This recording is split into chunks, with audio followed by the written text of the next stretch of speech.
Everybody, and welcome into the first time ever a Good Morning Crypto episode live from Washington, D.C. Thank you for joining us today. We are live here for President Trump's inauguration stream. We're going to be doing 12 hours of coverage, boots on the ground with Ray Fuentes, and we've got a list of A-tier guests joining us today. First of all, we're starting off on a strong note with Brad Kimes and the digital asset investor joining us this morning.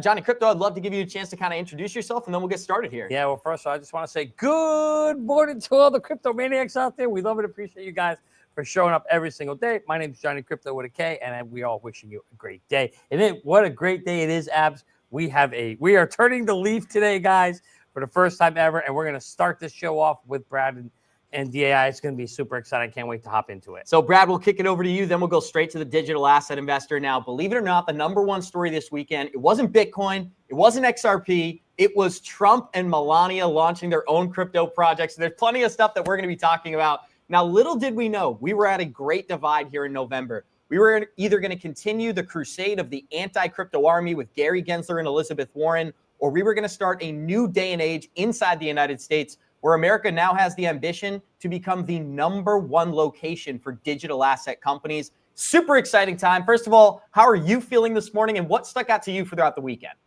Well, look, I mean, the launch of the Trump coin was massive, obviously, just like the collapse. But I think largely just looking at the macro of this, it tells me that we're getting ready to see, I think, and I want to quote Brad Garlinghouse here, step function change, which is really important because if I could, I want to highlight step function change are used to model idealized physical situations in some quantity rapidly changing and from one value to another. And I think what's amazing about that is that it basically is a significant, sudden, and discontinuous change that requires a lot of effort. And who's been building market infrastructure for the last decade plus? That's Ripple, right? So I have often believed that, you know, Ripple represents what we haven't seen yet, which is the U.S. market infrastructure for the new digital economy.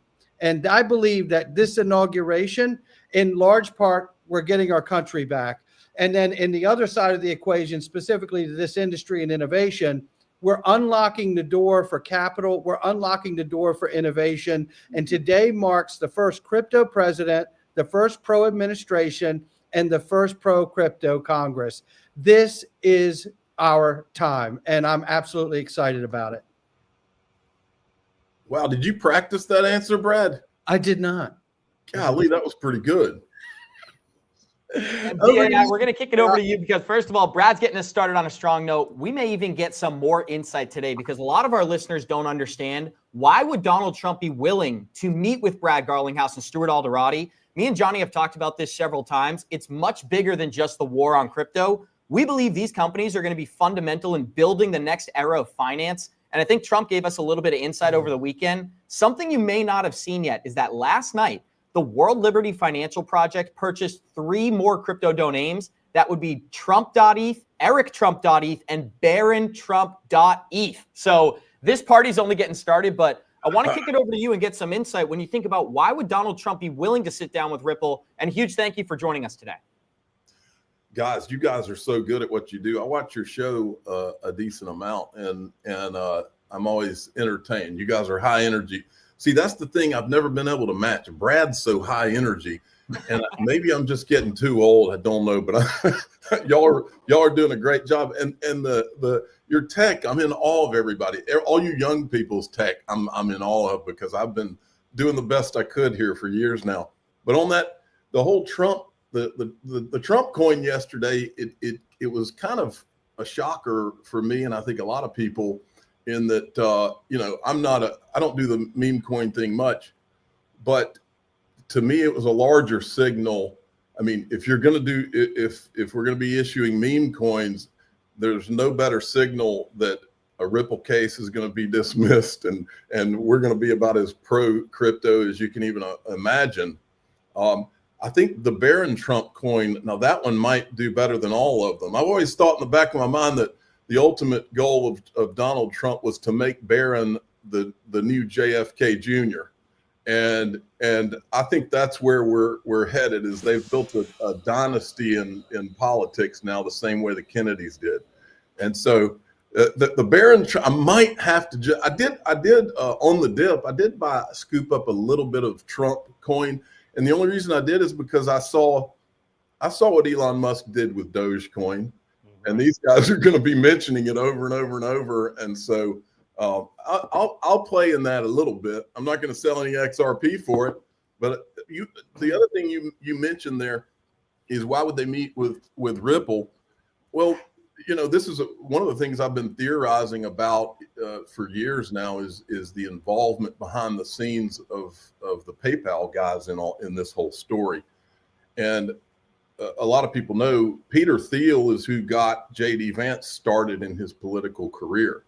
And then you guys may have seen the clip I put out yesterday or this morning where from last night they were having whatever that dinner was, and Brad Garlinghouse and Stuart Alderati were standing there, and Brad Garlinghouse shook hands with J.D. Vance. And so my first thought was, okay, Peter Thiel's Founders Fund invested in OpenCoin before it was Ripple in 2013. Right. And here's J.D. Vance, whose entire career was set in motion by Peter Thiel. Interesting connections. And that's just the beginning, guys. We're going to start seeing a lot of crypto adoption way beyond speculation. Starting in November 5th, we saw a dramatic turn for American crypto companies, and we're going to expand that discussion here. But Johnny, I know you had a comment, and then we'll get into that. Yeah, well, first of all, I just want to say, Di, thanks for joining us. Our audience has been asking for you to come on for a long, long time, and we're very, very happy that you've been here. So thank you for coming. Brad, you're people love you too, so thank you again for joining us. One of the things that's interesting about this Trump meme coin is yesterday I get a message from a buddy. He says, Johnny, holy cow, I should have listened to you. I should have got into crypto 2 years ago. Now Trump launched the coin. So I think the reality is what this is going to do is, and obviously we're all more utility bulls here. I know you guys very well, and we're all about the utility. But the funny thing is Trump goes and launches a meme coin. And the way to think about it is I think of it like a candy shop. People are going to come into the shop, and once you get in there, you're like, oh, I like this candy. I like that candy. And the funny thing is, I think Trump's going to draw a lot of people in through that Trump meme coin. They're going to come in here, they're going to learn about that, and then they go, oh, what's this other stuff? So before it was like Bitcoin drew people in. Now I think because it's at the highest level, we've never had a president even talk about crypto, let alone make a coin with crypto. So I really think that you're going to see now this is going to draw a whole new world, bring some validation, not to meme coins necessarily, but I think it'll bring a halo effect, if you will, to the whole entire industry.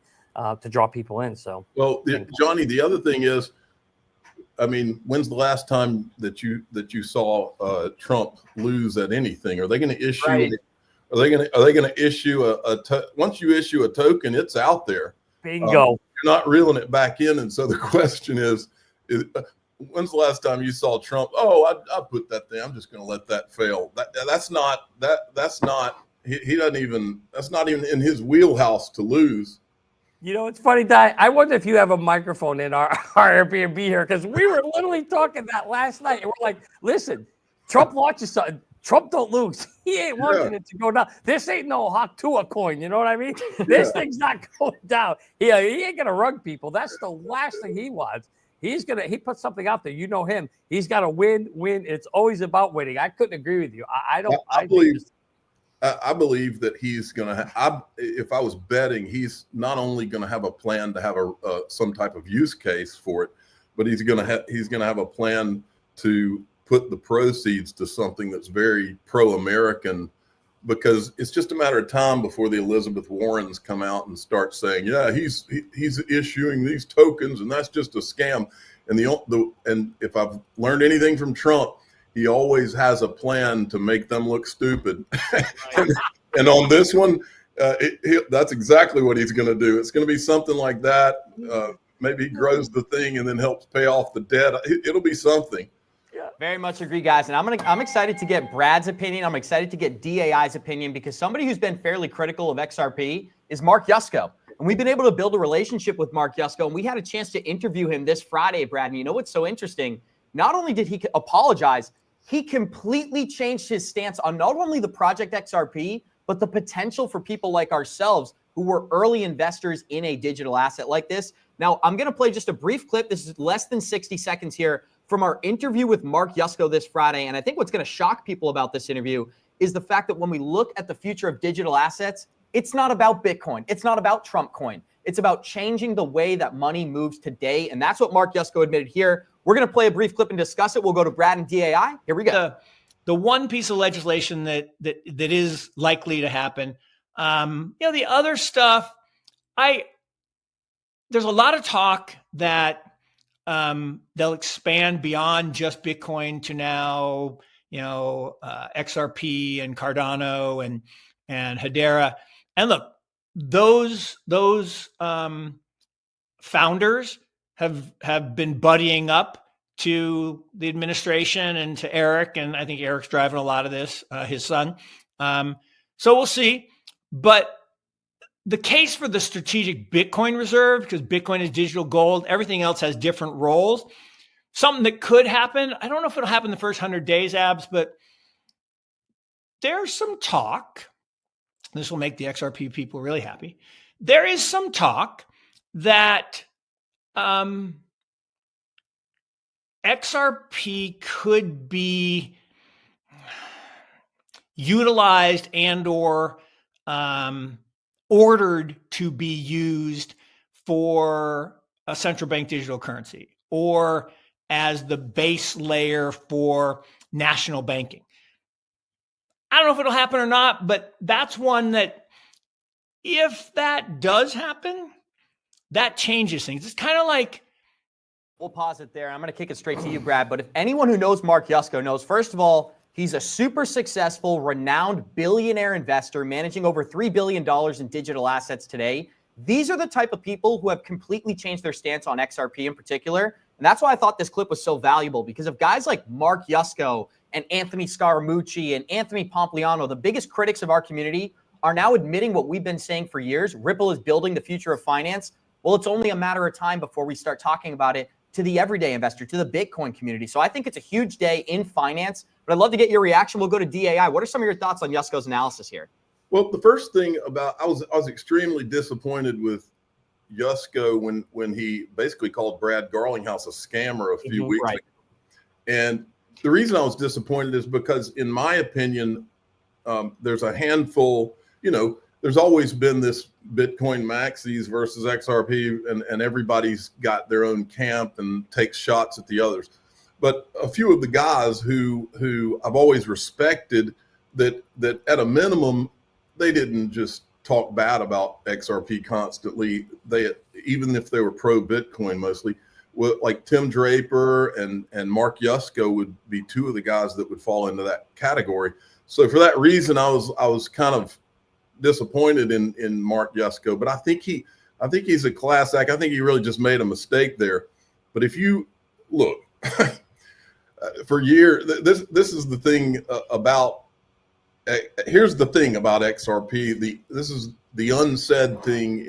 When you're in the XRP community, day in, day out, you see all the technology talk, you see all the builder talk, you see all of the different things. But is that really why this many people, is that really why this is the biggest community in all of crypto? And it is. Is that really why we can pack out the MGM Grand for XRP Las Vegas?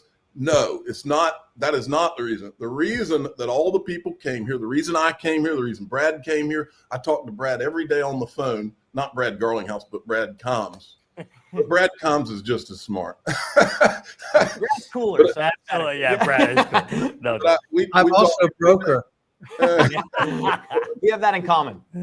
We talk every day about this, and we've talked almost every day about this for years. And all of these people did not get together because they saw some crypto that had the potential of having green candles. They got here because they saw this company Ripple, and they saw this digital asset XRP. And for the first time in their lives, they started hearing things like, from Ripple, world reserve digital currency, not once, not twice, but several times. They heard that kind of talk. And then they saw connections out the wazoo that lead straight to the Treasury, to the Federal Reserve, you name it. So am I surprised by what Mark Yusko just said? The only thing I'm surprised about is that he said it. But I mean, if you spend 6 years like I have doing nothing but researching the ties between Ripple and all these high profile officials and people, life is about connections. I mean, maybe that is not what some of the builder types want to hear, but you can build all day long. If you and I built XRP in our garage and we had the greatest engineers in the world, the FBI would have come in and shut us down. It wouldn't have mattered how great what we were building was, but we didn't build it. So I think you get my point. Forget waiting months with temporary teeth for those insanely uncomfortable. Johnny, take the floor. What's that, yours? Oh, okay. All right, guys, as you can tell, this is a live stream, so you're going to have to bear with us through some of these kinks and whatever you'd like to call them. Now, Brad, first of all, I think DAI makes a great point. The best part about this space is networking, and you've created something that's super unique for our community in particular by bringing XRP Las Vegas into existence. I like to call Good Morning Crypto my baby. I think Johnny calls Merlin his.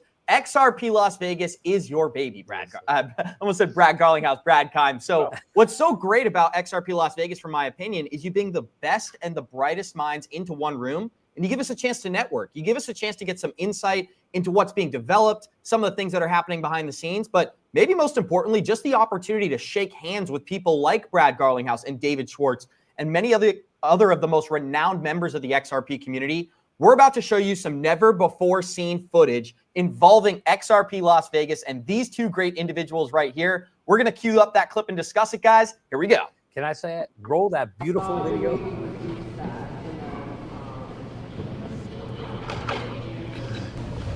Let me go up here.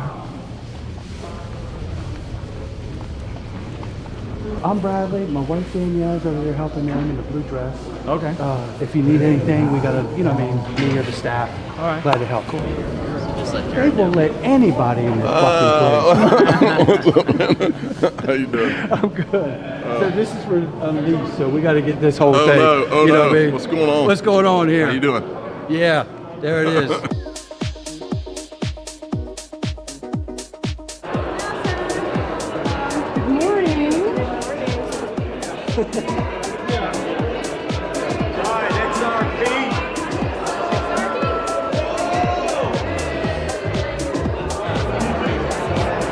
XRP Las Vegas 2024. It was a beautiful, beautiful experience. We really wanted to strive to bring some larger industry people and policy people and people who are affecting policy, because it's such a crucial period right now.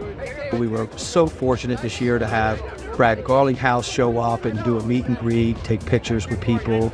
David Schwartz was on stage explaining the incredible changes that are happening to the ever-expanding XRP ledger. It's a big deal because it's overwhelming. I spend 14. Well, Brad, what I think so exciting about what you've created with XRP Las Vegas is the ability for us to network. But here's something many of our listeners may not be aware of. Rigged from the Start is a documentary, and it is one of the greatest films you can find when it comes to what happened behind the scenes in the crypto market. For anybody who's looking to learn more about the Ethereum Alliance, the XRP Army, or the journey that we've had to overcome against the anti-crypto army, Rigged from the Start is the place to check it out, guys. And that is what we're discussing right now. Head on over to the Fruition Network, and you can sign up today for only $6.99, or you can get full access and ownership of the film for only $9.99. Now, what Brad is going to highlight here, I'm sure, is that nothing like this existed until you brought it to fruition, Brad. So I think you deserve full credit for that, and I think a lot of people are sitting here saying thank you for giving us the opportunity. But what are some of your thoughts on what you've provided here with XRP Las Vegas and some of the plans that you have in the future?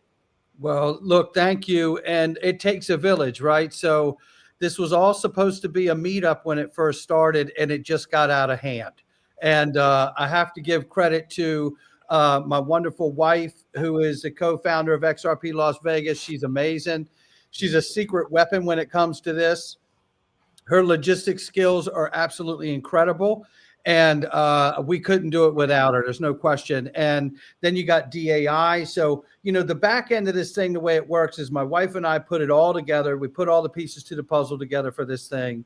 And then DAI and I go out here and just market the daylights out of this. And, 3 people at the core of this, and then an incredible extended family, the XRPLV staff that we bring in for the 2-day event. I got to shout out and give them the love, because what they do when they come together, you would think that they do this every day, all day, every year, and they don't. They come together just a couple of days. We do a few meetings before we get there to run the process of how we're going to do it, and they get right in there and they kill it like pros. And like I said, we couldn't do it without all of them, and we feel like it's right time for the community. And it's obviously now seeing the embrace, the United States moving to really make this innovation an economic pillar for the administration. I couldn't be more excited for what's to come. And I think the Mark Yuskos of the world are begrudgingly admitting what we've known for years. And there's no more hiding this. There's no more keeping this under the rug, right, or in the back channels. This is about to be mainstream. And I think it's a wonderful time for everybody to take the advantage to come to XRP Las Vegas. If you want to learn more, Mark Yusko, join us, right? I'd love to have him on stage if he'd like to join us. So, yeah, it takes a village, and I couldn't do it by myself, and I haven't. So I want to acknowledge everybody involved. Hey, Brad, I wanted to mention a couple of things about Brad and XRP Las Vegas, if I could.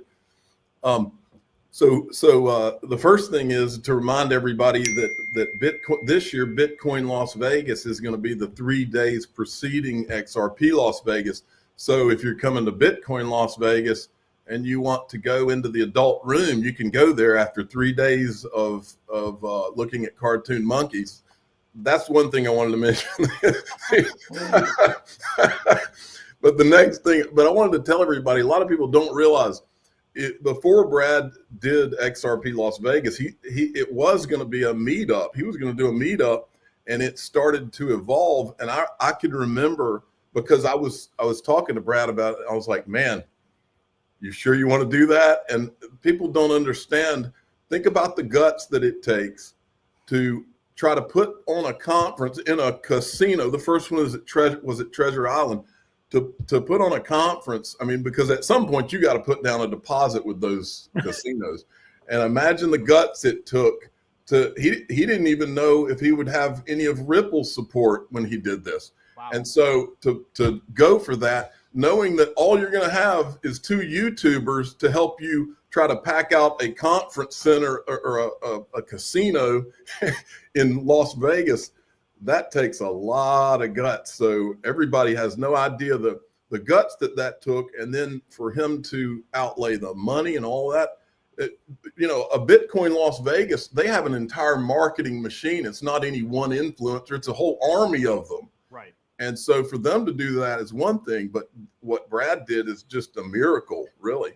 Shout out to Brad for doing that, guys, because I've been in the community since 2019. And one of the things that I realized is a lot of people just want to connect. A lot of people in the XRP community, very like-minded, very similar. We understand what the financial system is, and we're looking for a change. That's why we ended up in XRP. And I just want to say thank you once again to not only Brad Kimes, to DAI as well. Yeah. Guys, XRP Las Vegas starts May 30th through the 31st of 2025. I've attended these events. This is a phenomenal opportunity for anybody who wants to meet some of these great individuals or get some insight into what's happening beyond just the YouTube channels, right, guys? Because some of these conversations we can't put on air. But Brad, one of the things that I wanted to get your opinion on before we go is, what are you anticipating? What are you most excited about for the crypto market as we head into a pro-crypto environment under Donald Trump? Whether it's Paul Atkins at the SEC, we've got David Sachs as a White House crypto czar. Believe it or not, Trump is becoming the president today, but the second biggest story is Gary Gensler resigning. He's gone. He's old news this point forward. So there's so much exciting things that we can talk about. I just wanted to get your opinion. We'll go to DAI, and another huge thank you for making time for us this morning. Well, look, thank you guys for having me. And, and thank really quickly, all the amazing sponsors that have come in year after year after year now to help support this event, the Ripples, the Upholds, the iTrust, and everyone else. MoonPay, which will be there again this year, or be there for the first time this year, along with so many other new sponsors. And we're super excited about that. Look, I'm just excited that we get to see this happen. And if anybody hasn't experienced XRP Las Vegas yet at this point, this is the year to come. and specifically because of two reasons. One, we're going to see new all-time highs for XRP, I believe, and we're very close to it now. And with that, I'm excited to see the experience that everybody will have knowing that we're not in a crypto winter anymore. We're actually in a positive market where our own government is embracing this innovation. And the level of excitement and engagement that's going to be happening at this conference is going to be bar none above anything else. Number two, it's the people we have on stage. We're social creatures as people. And I know as YouTubers and anybody who's a YouTuber out here, how many times have we covered a hot clip that we found from an amazing conference? Because that's the place that we see people say things that you will never hear them say anywhere else. And that's the reason you need to be at this conference. The conditions, the market conditions, the headwinds are now tailwinds for this innovation, this space. And you want to come so you can find out the thing that they're going to say at this conference on all these different panels that they would never say anywhere else. And believe me, it does happen. It happened last year, the year before, and it's going to happen again this year. And the exciting thing is you just don't know who it'll be or what they'll say. And I can't wait. Thank you so much, Brad. And I'm excited. I'm going to be there, guys. I know Johnny's going to be there. So all of our community is excited about this thing. And I know that we've been to the first two events. I believe this is going to be the best event yet. Now, I have the same question for you, DAI. What are you most excited about under Trump's administration? Many people are anticipating executive orders starting today, revoking the SOB 121 rule, removing crypto as a liability on balance sheets. What are you most excited about? Feel free to reference XRP or just crypto overall. Well, if I had to name one, well, the first thing, of course, would be the Ripple lawsuit going away. But if I had to name one thing that's even bigger than that, it's, I mean, I've been in this since 2013. When I first bought XRP was 2013. And I remember turning to my wife and saying, because I didn't even really understand what it was that I owned. And I had just come from investing in gold, and I saw the Bitcoin thing pop up, started there, and then started researching it and led myself to XRP. And when that happened, I turned to my wife and I said, now I've put some money in this. We're either gonna lose all of it or something crazy is gonna happen. And then the second thing I said to her was, I'm not 100% sure that somebody's not going to kick my doors in for owning this thing. I don't know if we're allowed to. So the number one thing I'm excited about is, and this is what people don't understand, you've got $3.5 or so trillion in this market. And here we are. And I don't think anybody argues that we're getting legislation finally this year, probably sooner rather than later, because Trump has to assume that he has 2 years where he controls both houses of Congress. And so we're getting legislation, and also that executive order today will probably start the floodgates opening. You know, Brad Garlinghouse had predicted a $5 trillion market in 2024. I think he was probably off by a couple of months here. And so you're talking tens of trillions of dollars that are going to start entering this space. And then you're talking about real world asset tokenization, whether and now it looks like Trump's going to let that also include meme coins. They'll be like their own category of real world asset tokenization. But so the sky's the limit. I mean, everything we've seen till now has been a playground, but now you're about to see the adults enter the room. And in my opinion, XRP is a representation of that more than any other digital asset. I want to say, first of all, Dave, thanks for your time today. Really, really appreciate that and your comments. And to Brad, I wanted to say, first of all, I want to give a shout out to Mrs. Backup.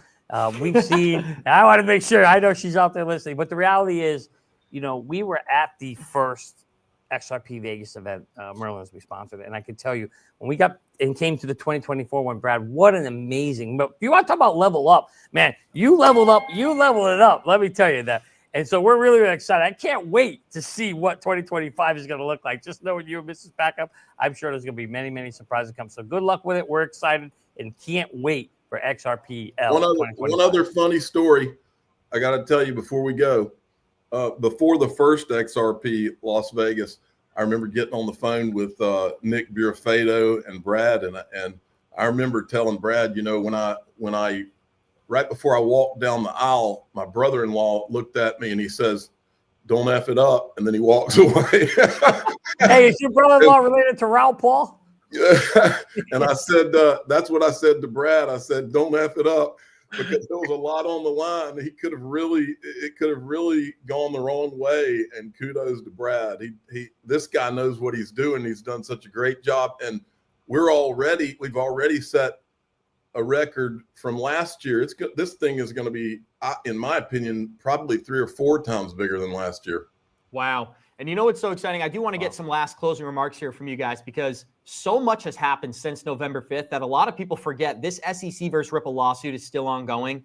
What are you anticipating there? We're going to be talking about John Deaton, or we're going to be interviewing John Deaton later on today, and we're going to be breaking this down pretty in depth. But a lot of people in our live chat are interested in your opinion, both Brad and DAI, about, is this even an important narrative? Is this having an impact going forward, or is this already old news? DAI, I'd love to start with you. As far as how I think the lawsuit will be resolved, or if it even matters, right? And I don't mean to be kind of like unprofessional about the whole thing, but it almost seems like old news, right? Well, if the Trump meme coin does anything, it makes the entire 4 years we just went through absurd. Right. I mean, wait, so they have to spend $100 million, but Trump can issue a meme coin and billions go in there overnight, and that's okay. But how on earth could you not drop the case now? And it's almost, you know, before, and I've heard a lot of attorneys say, well, they're probably going to have to pay the $100 million since there was a judgment and then go. But even that is kind of like, why pay the $100 million if Trump can issue a meme coin? What is that about? We lost your volume there. Brad Garlinghouse, it's over. Abs, you were muted there. Am I still muted here, guys? We got you now. Awesome. So what I said is, if Brad Garlinghouse can get a meeting with Donald Trump, Gary Gensler's days are not only numbered, it's a thing of the past. Gary's already old news, and we've been saying this on our channel for quite a while. Yeah. So I'd love to hear, do you even think this is having an impact today? And when this case is inevitably resolved in some way, shape, or form, what are you anticipating there? Well, look, I have to echo the sentiments that DAI just made, right? Is like, if the president can launch a meme coin, you know what I mean? Right. You know, what are we talking about here, right? I mean, if the president can do it, anybody can do it. And what in the world was this case still going? And as he said, it's absurd, right? So to me, it may be, you know, in part, as along with other things, it may be to show the absurdity of what we've been going through for the last 4 years, right? So, I mean, Stuart Alderati said recently that the case could be abandoned, right? So, and if that's the case, it tells me that there's a real synergy between the president, the administration, and Congress to get the legislation done for stable coins and infrastructure bill, market infrastructure bill. So to me, I'm just hugely positive because I believe seeing that meme coin be released to the Trump and Melania coin tells me that obviously the president wouldn't be doing anything that would put himself or his family in harm's way. So I think it's a clear signal that things are about to change. And again, to use Brad Garlinghouse's term, step function change, watch out, because I think it could make that, you know, that money sitting on the sidelines, that institutional money to the trillions, pour into this space almost immediately. Guys, we got A-list stars joining us today. We're talking John Deaton. We're talking crypto influencers from all around the country. And we started off with 2 of our favorites. So a huge thank you to DAI, a huge thank you to Brad Kimes. Now, I'd be remiss if I didn't get your thoughts on the stablecoin, Brad. You brought it up. Any quick thoughts on what Ripple's building with their stablecoin? And do you think Donald Trump is privy to some of those ideas? Well, I sure do. Look, let's not forget that they met with Donald Trump last summer. Let's not forget that they just met with him recently as well, right? And then we just saw the clip that DAI shared of J.D. Vance shaking hands with Brad Garlinghouse, right? Right.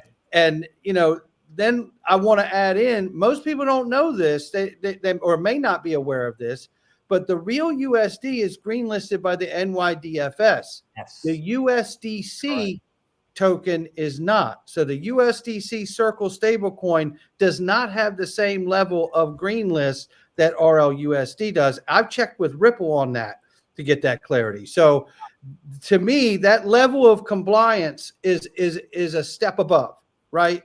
And I'm not throwing shade on Circle. I think they're doing things the right way. I'm just saying, you know how hard it is to get that NYDFS approval. And I think at the end of the day, maybe we find out that there's a more direct tie to RLSD and the U.S. Treasury, right? That's why Rosie Rios is a board member, I think.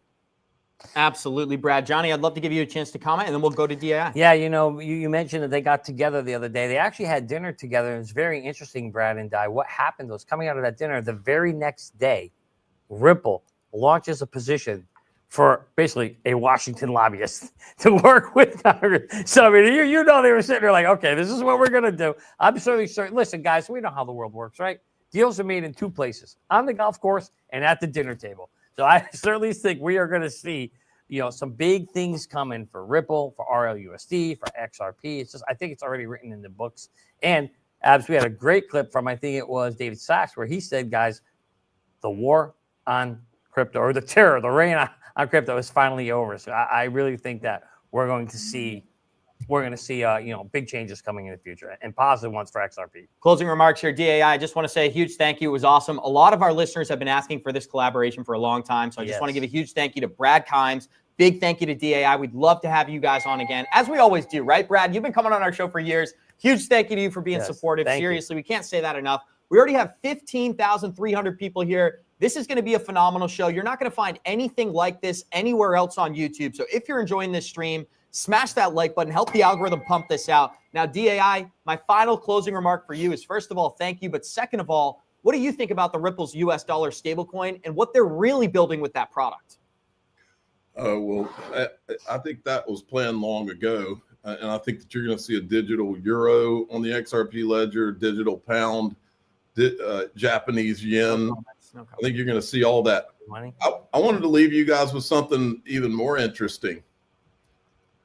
Sorry, I don't mean to change gears on you, but part of being around in social media for a while is every once in a while, I don't have sources, but every once in a while I have people that send me things that are not publicly known. But I'm not going to say any names, but I'll read you what was sent to me. You'll like this. Remember the controversy in social media earlier this week where all of the Bitcoin maxis were coming out and they were saying that that Trump had really come down hard on Brad Garlinghouse and them when they met with him. All right, well, let me read something to you guys. This will be great for your stream. Awesome. This was sent to me, and then I confirmed who it was independently. Says the guy just sends this out of nowhere. He says, the White House meeting was more than just a meet and greet. Stay tuned shortly. I said, tell me more. He says, that's just what I know without giving a bunch of speculative crap. I couldn't wring it out of Brad. The fact that Ripple stayed in the U.S. versus bailing and going overseas may have been a very smart play, though. Then I asked the guy, I said, you have Brad access? He says, we are a decent sized investors in the company. And I won't say since what year, because I don't want to give the guy away. First Lady Joe Biden. I mean, Johnny, you comment first. I mean, there you go. It's nothing having behind the scenes information or what's that. There's clearly something going on there. I think for sure there's connections being there. Now, DAI, if I could build on this a little bit, I was one of the people who fell for that fake news article out of Axios over the weekend. So I saw that and I go, that doesn't sound like Trump. That quote just doesn't ring to my ears like Donald Trump. Then we saw Stuart Alderati respond and say, hey, I know it's an unidentified source. Here's an identified source. This is BS. This is fake news, whatever the wording he used was. So it's no surprise to me, and this is what we've been speculating on for quite a while. Why would he be willing to meet with Brad Garlinghouse? Correct. Right? Brad Garlinghouse is in a tier of his own when it comes to crypto CEOs. I call him the Michael Jordan of the crypto community, right? There's nobody on Brad's class. So to me, it's no surprise, and I can't thank you enough for providing that breaking news and new information here on our stream. Yeah. Huge thank you to Brad Kimes. Huge thank you to the Digital Asset Investor guys. We are going to bring a star-studded list of guests, and these are two of our favorites. So I just want to say thank you. I've been watching both of your channels since I believe 2019, pre-COVID era, guys. So I'm a longtime fan. I don't know if the data is actually perfect there. It might have been early 2020 where I started watching you. But the point is clear. You guys are two of my favorites, and I can't thank you enough. So massive thank you for joining us this morning. We are going to go live to the inauguration here, guys, and we're going to start talking about some of the coverage. We had Barron Trump show up to the event. We had a couple of other members of his family already walk into the building. And maybe most importantly, we saw Joe Biden already exit the White House. So many historic things are already happening on stream here. Johnny, any quick comments? And then we'll roll into our next guest. Huge thank you to DAI. Huge thank you to Brad Kimes, guys. Show them some love in the live chat while we break it down. Yes, that's right. Smash the like button for those guys. Thank you so much. And hopefully we can do it again soon. We'd love to have you guys both back on again. This was epic. And boy, I just can't say. 2025 is so exciting. Looking forward to it. And hopefully see you guys again soon. Absolutely, guys. Brad, any closing remarks? DAI, any closing remarks? And then we'll go into our next guest. Look, I just say thank you guys for having us. This is a great day for United States of America, embracing innovation. And I think that this era in the United States will be like America's Renaissance. We're a very young country. We haven't had a Renaissance the way that Europe has. And I think this is an opportunity for the United States to rebirth itself. And I think that's exactly what we're going to witness into a golden age, as President Trump says. And largely, that is going to be due to embracing crypto and digital assets, blockchain, distributed ledger technology, AI as this new innovation to really turn this country around, amongst other things. So thank you guys for having me. Massive thank you, Brad. DAI, any closing remarks for today? And a huge thank you to you as well. Yeah, I'm going to leave you guys with a bang. I was told 3 years ago that XRP was created to replace the petrodollar and prevent World War III. And last night I was watching Trump speak, and he said he was going to prevent World War III. True story. That's right. I believe you guys with this. Get used to winning, because there's going to be a lot of winning. You're going to have so much winning apps. We're going to get tired of winning, but he's going to keep winning. So guys, we're going to end this with a fun segment. I can't thank you enough, and we'll be talking again soon. Hopefully, we can collaborate many more times going forward. Brad, huge thank you to you for always supporting us. Seriously, I cannot thank you enough. For real. Hey, thank you guys too, man. I appreciate you guys. It takes a village, brother. It goes both ways. You guys are doing great work. Yep. Love your show. Thank you. Energy is reciprocated, guys. We look forward to talking again soon. While we transition into our next segment, we're going to play a little clip. You may get tired of. You're going to be so proud of your president, and I don't care about that. But you are going to be so proud of your country, because we're going to turn it around and we're going to start winning again. We're going to win so much. We're going to win at every level. We're going to win economically. We're going to win with the economy. We're going to win with military. We're going to win with healthcare and for our veterans. We're going to win with every single facet. We're going to win so much, you may even get tired of winning. And you'll say, please, please, it's too much winning. We can't take it anymore. Mr. President, it's too much. And I'll say, no, it isn't. We have to keep winning. We have to win more. The SEC broke the law. Your attorneys lied to JV, that was your introduction. I apologize for playing that other clip as well. Now, first of all, I want to give you a huge thank you because this whole journey for myself personally started with you when it comes to XRP and the crypto community in general. And I know thousands and thousands of people out there have that same sentiment. We're going to be talking about the future of American digital assets, but we're also going to be talking about the optimistic vision that Trump has for crypto assets in America. It's an exciting time to be here, and I can't thank you enough. How are you feeling this morning? And once again, thank you for being here. Yeah, my energy is at an all-time high. January 20th, 2025, a historical day.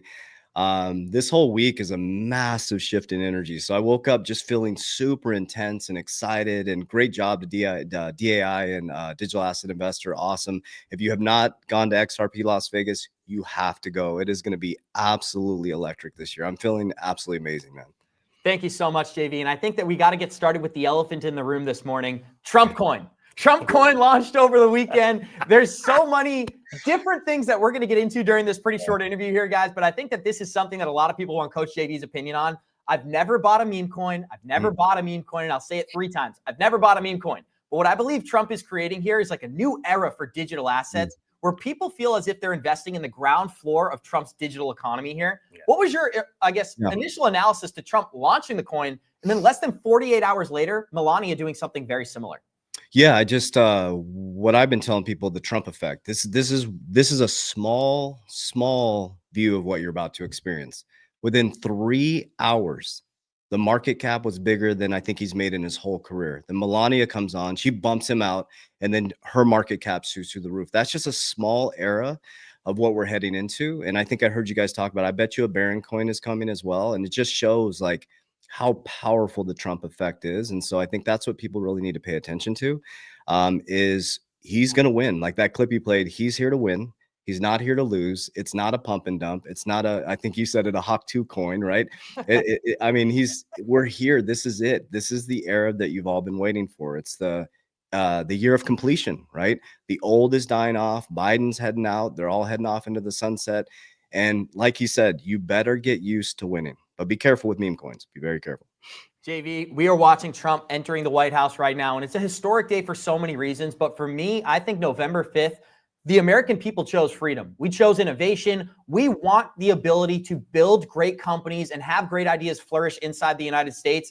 My personal perspective, this is the man to do so. And his message is very clear. He has the intention of making America great again. And he also has already publicly stated that he wants the United States to become the crypto capital of the world. So I would love to get your opinion on that. When you think about what Donald Trump has already done in regards to the digital asset market, historic meme coin launch, meeting with Brad Garlinghouse, appointing a White House crypto czar, and then having Paul Atkins replace Gary Gensler at the SEC. There's so much logical reason to be optimistic. I'd love to hear your outlook for 2025 and beyond under Trump. Well, yeah, he told us 7 years ago. There's a video I play all the time repeatedly on our channel. He said, we're going to be on an even playing field sooner than we know it monetarily. Now, he shared multiple times that he wasn't a big fan of crypto. He was a dollar guy, right? But then all of a sudden, boom, everything shifted as he went into this presidential campaign. And now he's bringing in this Bitcoin strategic reserve. Everybody thinks it's going to happen on day one. It's probably next 90 days. The Bitcoin strategic reserve, what's going to happen? Just like his meme coin, it's going to cause FOMO from other countries, and they're going to come rushing into this Bitcoin strategic reserve. Yeah. You're going to see America completely transform over the next 4 years. And so I've been really explaining it to people like, imagine you bought a house in 1920, right? And now we're heading into this new era of connectivity, Bluetooth, all this stuff. And what we're doing is we're tearing that house down, the industrial house. We're going all the way underneath the ground into the plumbing, and we're reconstructing it. And that's what we're invested in. That's what the future is. And he's not afraid of people winning. That's the biggest thing. He's not afraid of decentralization. He's not afraid of us having control of our wealth, because if we are wealthier, if we have more money in our pocket, less taxes, what are we going to do? We're going to put money into the economy, and we'll never have an opportunity like this for the normal everyday person to invest in the actual infrastructure of the new financial system. Coach, who would have thought a U.S. president would be able to triple his net worth in 48 hours by launching a meme coin? That is the era that we're in for digital assets. It's a new day and age for the United States. And Johnny, I know you had some questions as well. I want to give a huge thank you to Coach JV for making time for us this morning. We are talking about President Trump's inauguration, and we're going to be covering this all throughout today's stream. So this is something that we're going to expand on throughout the episode, but crypto regulation is also a topic of discussion. Yeah. But Johnny, I know you have a question prepared. The floor is yours. Yeah, well, first of all, I just want to say, Coach, same thing as you know, I really want to give you a special shout out. I got into XRP and crypto because of you as well. So first of all, it all starts with you there. So thank you for that. You've been a tremendous leader in that aspect. What do you think now with this connection that we're seeing between Brad Garlinghouse? You know, we've never seen Brad sit down with Joe Biden or Kamala, but yet here we are, just coming out of a dinner last week with Stuart Al-Arati, with President Trump, and then the very next day we see Ripple launch a job posting for a lobbyist working with Congress. And what does that mean to you? What do you think's happening behind the scenes? Oh, I think it was one of the Ripple employees said they're going to leave a dent in the universe. I think it's always been that, right? And I think what we were seeing from 2020 to 2024 was the darkness being exposed and now it coming to light, right? So I just think it's all by design. I think that the case was launched on purpose on December 20th, 2020. And we know, watch Rig from the Start, XRP Unleashed. It gives you deep insight onto that. But I feel that this is all methodically planned out, and I can break that down if you want me to, around Bitcoin and XRP. And I mean, we just have to use logical circuit, right? 2009 Bitcoin was created by Satoshi. We don't know who Satoshi is, right? We really logically think about this. Okay, I use logical when I do my investments. We don't know who Satoshi is, but now as we stand in 2025, as we sit today, the top 5 holders in Bitcoin are Satoshi, BlackRock, MicroStrategies. BlackRock is the top 3 holders in MicroStrategies, Grayscale, and America. That's kind of fishy, right? The top 4 people are all American companies or the United States, but we don't know who Satoshi is.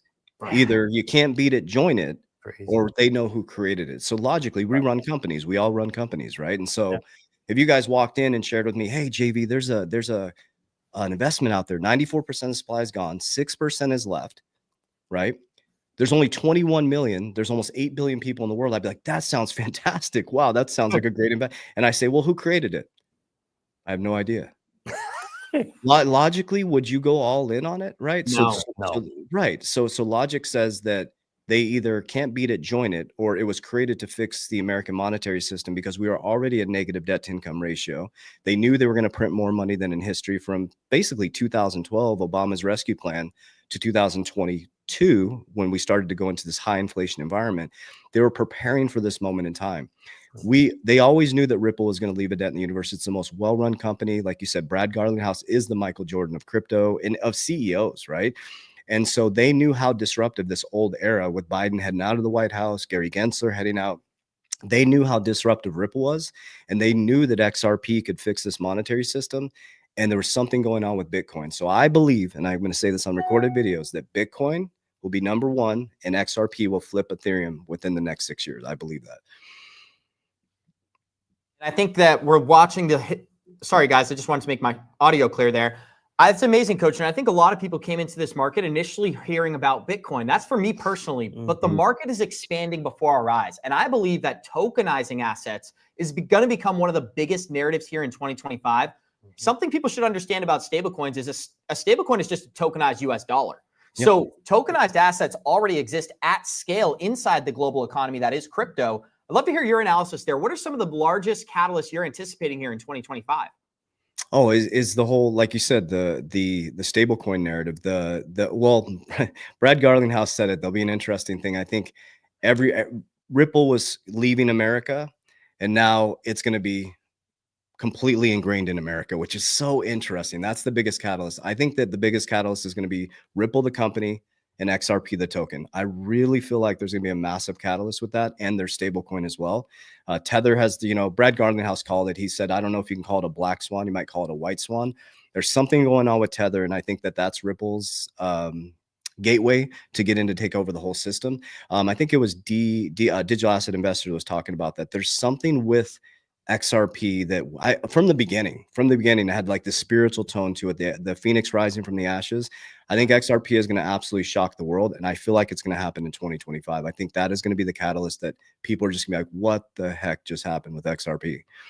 Coach, a lot of people want to hear your opinion on a U.S. national Bitcoin reserve and the possibility of including other currencies as well. I'm just going to give you the open floor there, and then I'm sure Johnny has some context to add. But what are you anticipating there, and do you ever think there'll be a day where the United States is buying digital assets as a hedge against inflation or just as a reserve asset? Yeah, I mean, we're doing it with our company. We started Bitcoin Strategic Reserve. We followed Michael Saylor. I was pushing on Jeremy, our CFO, and he's a very strategic guy. He looked at it. We launched our own Bitcoin reserve for our company. Think about it. With Michael Saylor's calculation, it goes up 50% every single year. The American dollar has 3% purchasing power. We have more debt than we have income, right? Inflation went up 19%. And there's a reason why in 2023, all of a sudden, Larry Fink said, you know what, guys? I was wrong. It's a flight to quality, right? It's not by chance all of a sudden. And this is another thing to think about logically. If he didn't believe in Bitcoin up until 2023, then why were they going all in on MicroStrategies? So if that's their strategy, if his strategy was Bitcoin, don't you think Larry Fink would be like, well, they have a Bitcoin strategy. I don't believe in it. I don't think we're going to go all in on MicroStrategies. So we have to start to use these logical circuits. And then all of a sudden, Trump flips pro crypto during the campaign and says we're going to be and then he's at the Bitcoin conference, right? Everybody's like, Bitcoin's decentralization. Then at the Bitcoin conference, you got 3 people from the government there saying Bitcoin reserve, right? Cynthia Loomis, it's like, and then RFK has most of his wealth in Bitcoin. So it is going to happen. I would be shocked if they didn't create a Bitcoin strategic reserve, because it has to happen.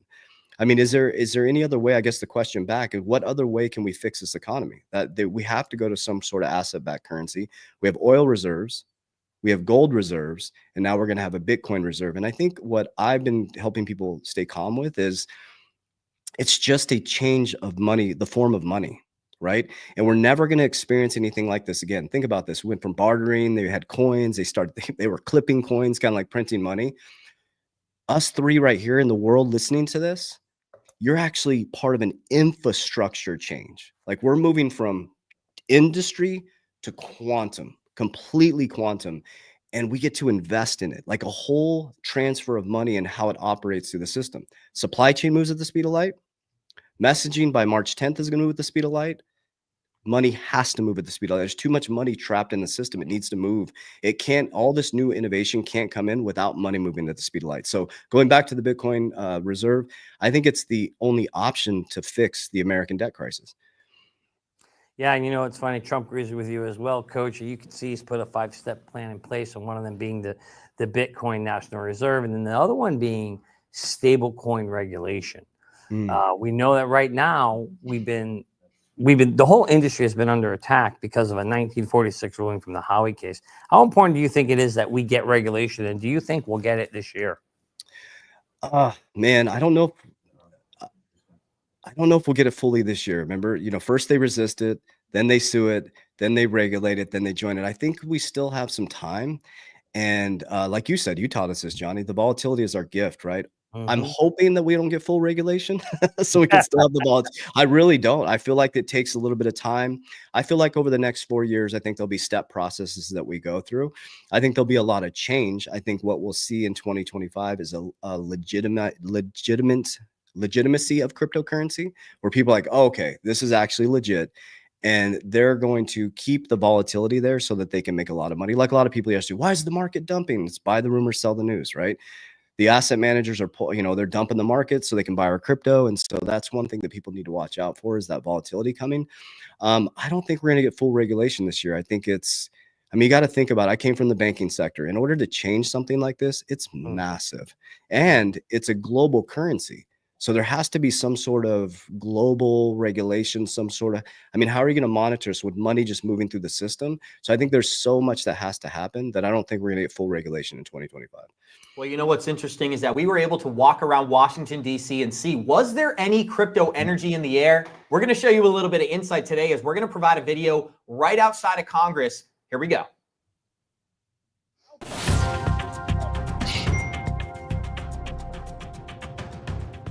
Hey everybody, we are standing in front of the U.S. Capitol building this morning, the building responsible for determining crypto regulation inside the United States. And Senator Loomis has been working on a bill for a long time to try to get that Bitcoin strategic reserve done since 2024. Before you all leave, have we got a present for President Donald Trump? Here it is.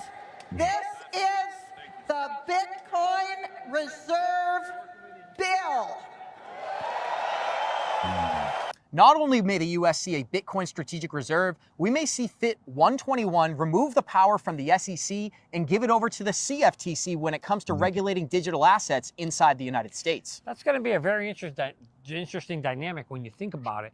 We've got Paul Atkins, who's a very, very pro-crypto leader coming in to take over the SEC. So it's going to be interesting to see how they share the balance between those two offices. And this is just one of many reasons that the United States is set to become the crypto capital of the world.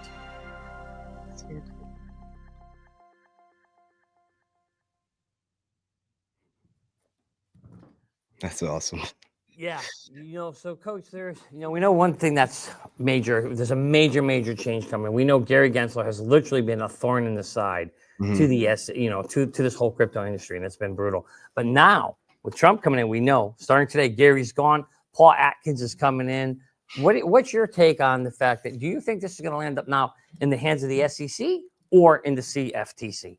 Oh, CFTC, 100%. It's going to transfer over to the CFTC. I think Gary Gensler heading out. It's going to go over to the CFTC. They're going to change a lot. I think the CFTC, in my opinion.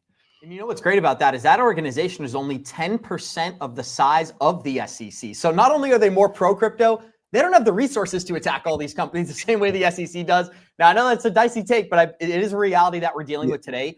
Coach, we are watching. Bitcoin may break all-time high during our live stream today.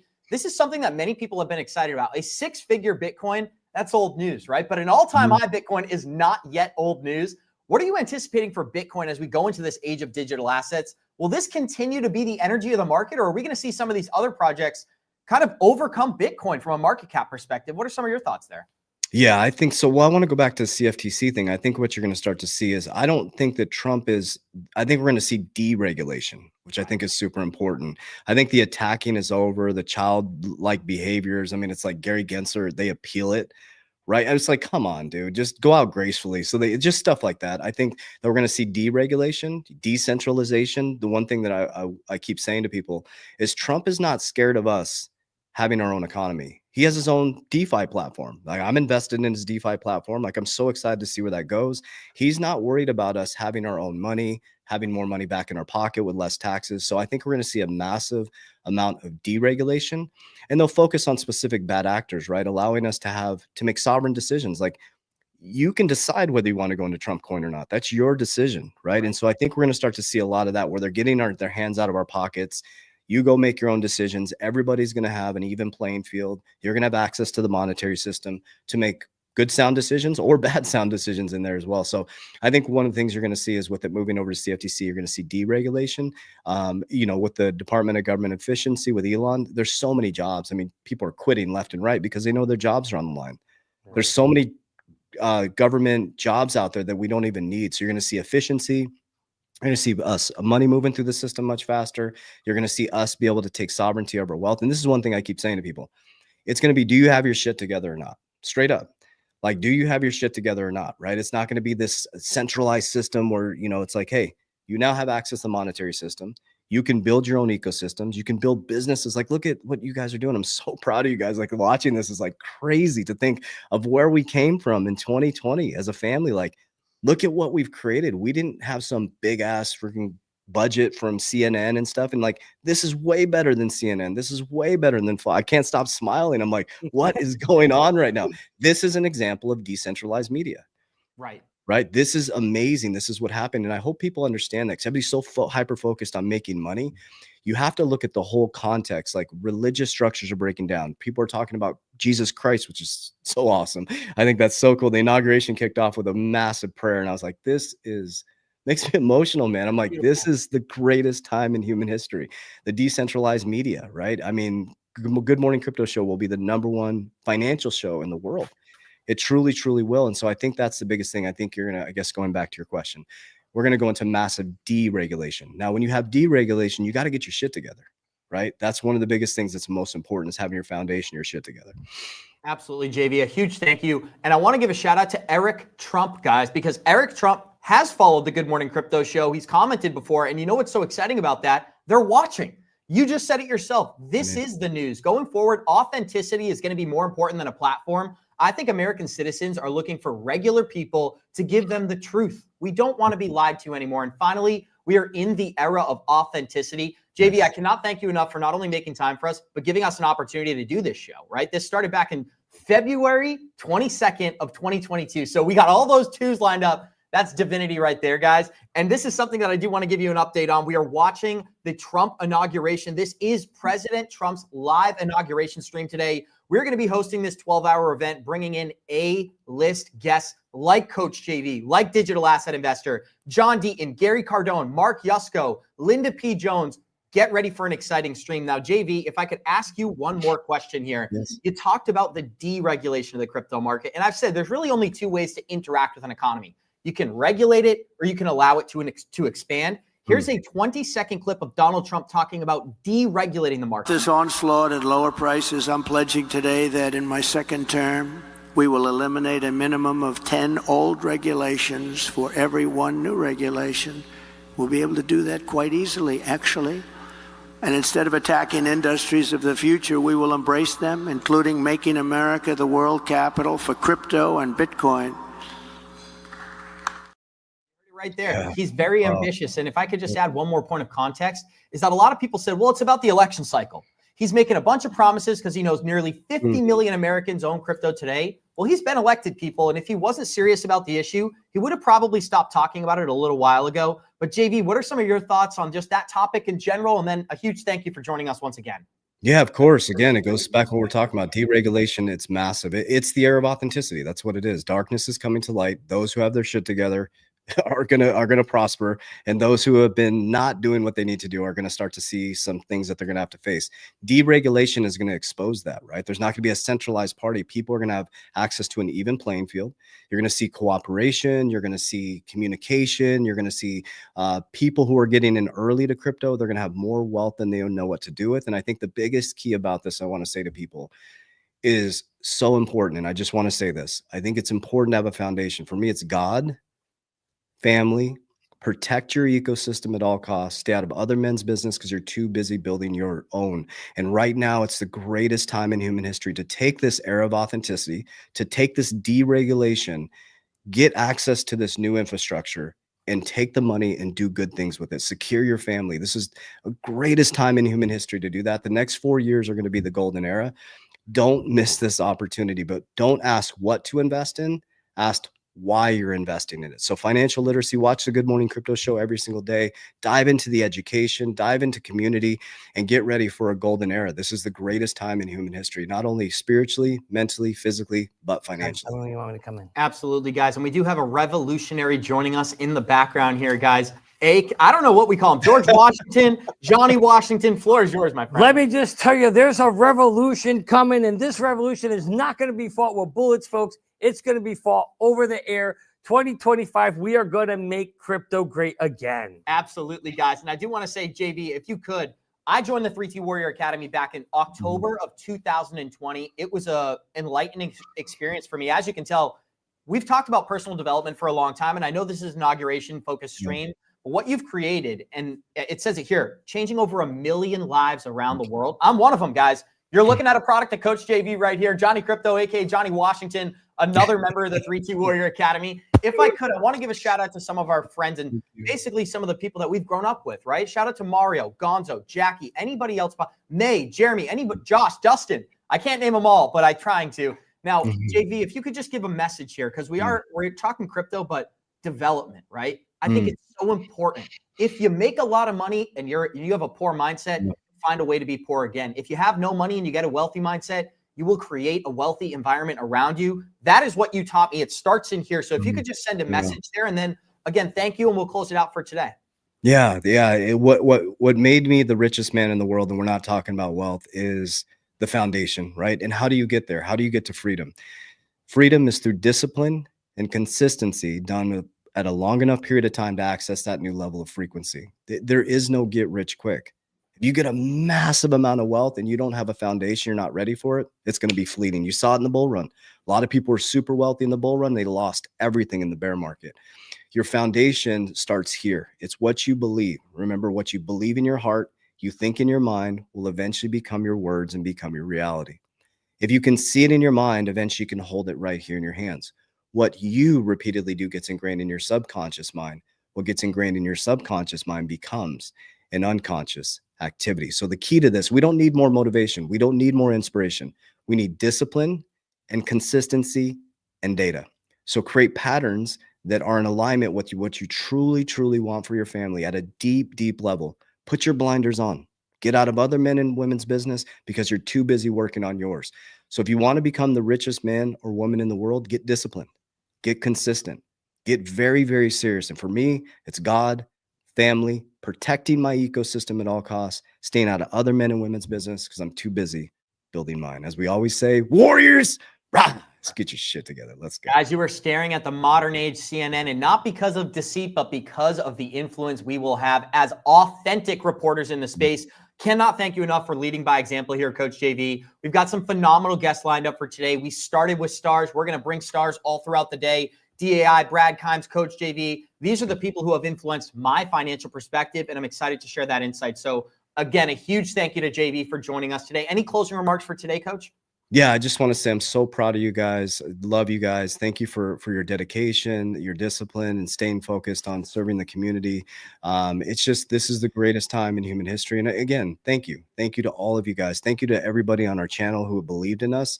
We will continue to bring the authenticity. We'll continue to bring the consistency, and we cannot wait to meet all of you guys. So if you're coming to the Freedom Conference, sold out. So thank you guys for that. If you didn't get to Freedom Conference, head to XRP Las Vegas. We'll see you at the Bitcoin Conference if you guys are there as well. And I just want to say thank you for, number one, being consistent. Number 2, building products and services that help humanity. And number 3, being some of the greatest human beings on earth. So love you guys. I just want to say, Johnny Washington wants to say, Coach, there's no better word that we would love to partner with during this revolution. Thank you. Appreciate you. Love you. Love you, brother. Appreciate you guys. I'll see you soon. Love you guys. Thank you so much, JV. And remember, guys, this is where it all started, and this is where we'll always be. I can't thank you guys enough. Now, today, we are talking about the greatest minds in America coming together to celebrate Trump's inauguration, and that's what we're going to be breaking down next. But first, we're going to go to our great friend whose boots on the ground, some call him feet on the street. Ray Fuentes did some phenomenal content yesterday. Let's check it out and discuss it. Here we go. January 20th is a monumental moment for the United States of America. The presidential inauguration, a formal bipartisan ceremony, marks a peaceful transition of power and the beginning of our 47th president, Donald J. Trump's second term of office. This is a special event symbolizing a major political comeback. A stunning turn, really, in the hush money case of President-elect Donald Trump. Yeah, Judge Juan Marchand ordering Mr. Trump to be sentenced in the case January 10th, a week from today. That would be 10 days before he is due to be inaugurated.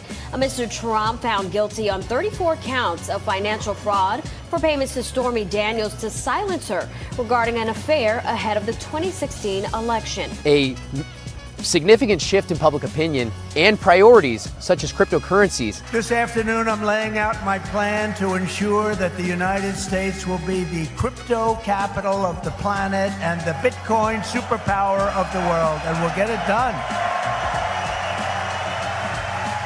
The last time a president was elected after losing their previous election was back in 1889 by Grover Cleveland. On these steps, right here, Donald J. Trump is expected to take an oath of office as outlined in Article 6 of the U.S. Constitution, which will be administered by the Chief Justice of the Supreme Court, John G. Roberts Jr.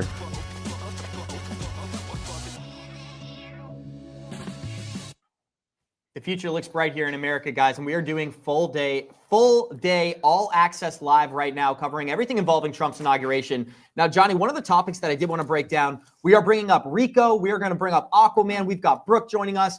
We're going to have an amazing segment here, getting into the 5 pillars of Trump's administration and his plan to save digital assets inside the United States. But if you could, Johnny, I'd love to get just a couple of comments here. When you think about how Elon Musk and Vivek Ramaswamy and many other brilliant minds have come together to support Trump during this administration, I think it goes to show that we are moving into an age of innovation. And many are calling it the golden age of America, which is great for all of our listeners.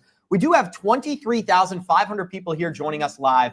If you're enjoying the program, show us some love. Smash that like button. We are live in Washington, D.C., covering everything Trump's inauguration. We've got a star-studded list of guests, and we will be here till 8 p.m. So I can't thank you guys enough for joining us today. And we're going to have some amazing conversations. But, Johnny, what are some of your thoughts there? And then we'll roll into our guests. You know, so the reality is, this is what's beautiful about 2025 and beyond is for the first time ever in our lifetimes, we will have a pro-crypto president, pro-crypto administration, pro-crypto agenda, pro-crypto SEC chairman, pro-crypto CFTC, pro-crypto treasury, pro-crypto czar for the first time in our history. I mean, the list goes on and on, Abs. I mean, it's hard not to get excited for what's coming. Man, if you can't see the writing on the wall, guys, get a pair of glasses. I don't know, get closer to the wall because it's right there, Abs. It's so in front of us. And, you know, you heard to this morning when we had DAI and Brad on. They know it's coming. Everybody knows now it's coming. Shoot, I got friends who were laughing at me because I was in crypto 2 years ago. You know what they texted me yesterday? Holy crap. President Trump just launched a meme coin. Johnny, I need to get into crypto. I should have listened to you 2 years ago. How do I get in? And they're running off credit, cracking accounts and Coinbase accounts because they know now it's for real. It's the playing time is over, Abs. The time where, you know, as we're us nerds and geeks, we've been in this thing for years. No. This sandbox has been confiscated now by the big boys. They realize there's a real technology here. And it's been under attack for a long time. We know the 4 stages, right? 4 stages before elites are going to give power. First, they ignore you. Then they laugh at you. Then they fight you, which we just went through the past 4 years. And now, my friend, we have been waiting for this very moment. Stage 4. Oh, 4, not 5. 4. Then they join you. 2025, they just joined us. Absolutely, Johnny. And we're going to be talking a lot about that today. Now, guys, we got two special guests joining us here. We got Rico, we got Aquaman. I'd love to just give you guys a chance to comment on what you're anticipating here. We'll start with Aquaman. We'll go straight to Rico. First of all, I'm going to give you guys a massive thank you for making time for us today. I'm excited for this conversation, Aquaman. I'm always excited to see your videos when they pop up on my Twitter as well. Or I guess we'll call it X. And now that TikTok has been banned effectively for 24 hours, maybe we can engage that into the conversation. But I'd love to hear your thoughts. Are you optimistic? And how do you feel about Trump's inaugurations as well as his outspoken support for crypto technologies? Is it for me or for Rico first? For you. Oh, awesome. You know, man, I watched this Trump meme coin get launched on Saturday. I was in front of my computer that entire day into the evening. And I seen this coin launch and it was like $4 right when it launched. And I had communicated it with, my community. And I was like, yo, what is going on? And there was so much FUD around like, oh, Trump's account got hacked. This is a fake, you know what I mean? It's going to be a rug pull, da-da-da-da-da. And I was just like, yo, what is going on? But I was like, no, this looks real. This looks mad real. Sure enough, this bad boy went all the way up to $35 that evening. And then the following day, we go to $78 or whatever that all-time high was. So I'm looking at this, and I had to sleep on it too, to be honest with you. And when I woke up the next day, I was like, yo, something different is going on. This is the first time in American history that a president has made multimillionaires overnight, like literally overnight, like within a couple hours. You know what I mean? So this is huge. This is different. I believe this administration is hitting the floor running. Like these guys are sprinting. After seeing Eric Trump's tweet too yesterday or the day before, or I think it was yesterday, he said, wait until you see what they do tomorrow. It's like, yo, well, what's going to happen tomorrow? I mean, Trump launching his own meme coin, I think is pretty huge. Like it's massive. So I can only imagine what's next. Wow. Thank you, Aquaman. And you know what I'm looking at in the background is last night we were able to figure out through our private investigation here what may be coming next. And World Liberty Financial purchased 3 new domains last night. That would be the Trump coin, the Eric Trump coin, and the Barron Trump coin. So we're going to be breaking that down. But Rico, I want to give a massive thank you to you as well for joining us this morning. And there's so much that we can talk about. I'm just going to give you the open floor to see what sticks out to you about how Donald Trump has interacted with crypto thus far, whether it's the strategic reserve, the appointment of Paul Atkins, a White House crypto czar, and now a Trump meme coin. Thanks again for joining us today. How are you feeling, and what's your reaction here? Good morning, first of all. In my reaction to the Trump token, I never have seen a president, first of all, make a meme token,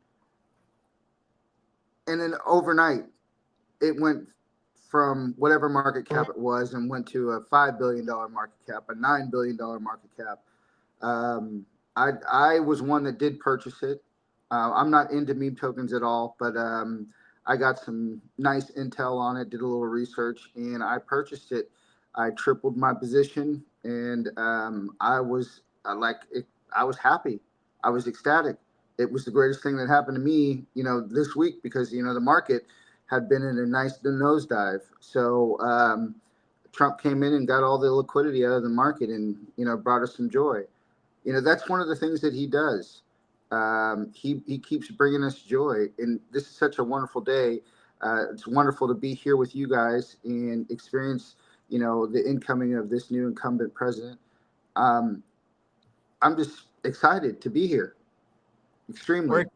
It's an exciting time to not only be a crypto investor, but to be an American crypto investor. And we're going to talk about some of the advantages that he's providing to American crypto companies. But we also have another superstar joining us, guys. We've got Brooke joining us today. Brooke, how are you feeling this morning? We're talking about everything crypto. Now, Donald Trump has already been so supportive through many of the things that he's outlined, and we're showing them at the bottom of the screen. The firing of Gary Gensler, creating a national reserve, creating a crypto advisory council, banning a CBDC, and of course, fostering growth for stablecoins inside the United States. Congratulations.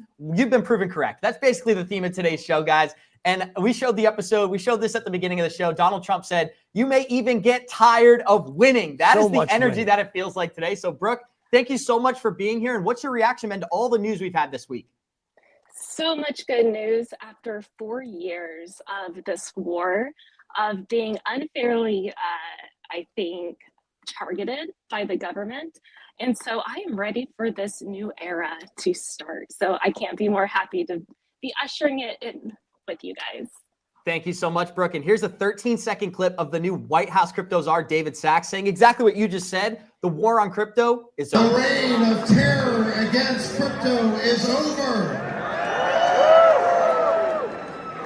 And the beginning of innovation in America for crypto has just begun. Johnny Crypto. I think that's what's so important right there. The last part of that. So we kind of knew that if Trump had won, but we were going to see the reign of terror come to an end. But I think what's really important is we know that what Trump cares about the most is Americans, about growing the economy, bringing jobs back to America. What's the best way to do that?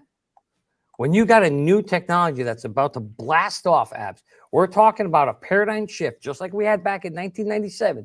And I know you were walking around in diapers back then, but when we went through the internet boom to where we are to, all right, 1998. So when so basically we were going through that internet shift, and there were tons of jobs created, and there were tons of crypto or internet millionaires made. And I literally see that same thing happening right now today. There's a massive opportunity if the U.S. does this right and lays out the proper foundation so that we can build off of that and create innovation. You remember when we had Jeremy Hogan on the show? What did he say? His clients were asking him, how do you get started building a blockchain company in the U.S.? You know what Jeremy Hogan was telling them 2 years ago, guys? He was saying, go outside the country.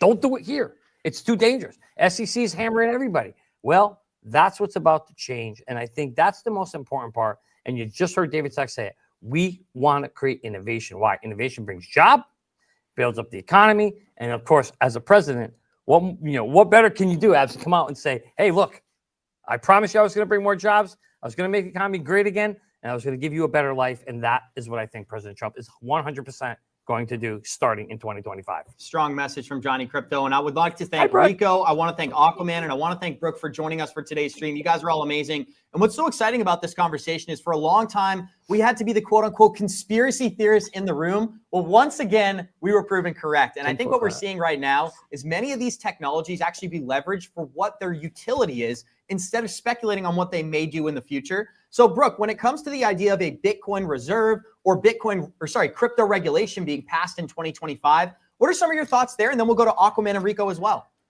Well, first of all, I think one of the most exciting things that I am looking forward to in the Trump administration is really getting away from this bureaucracy-ran country.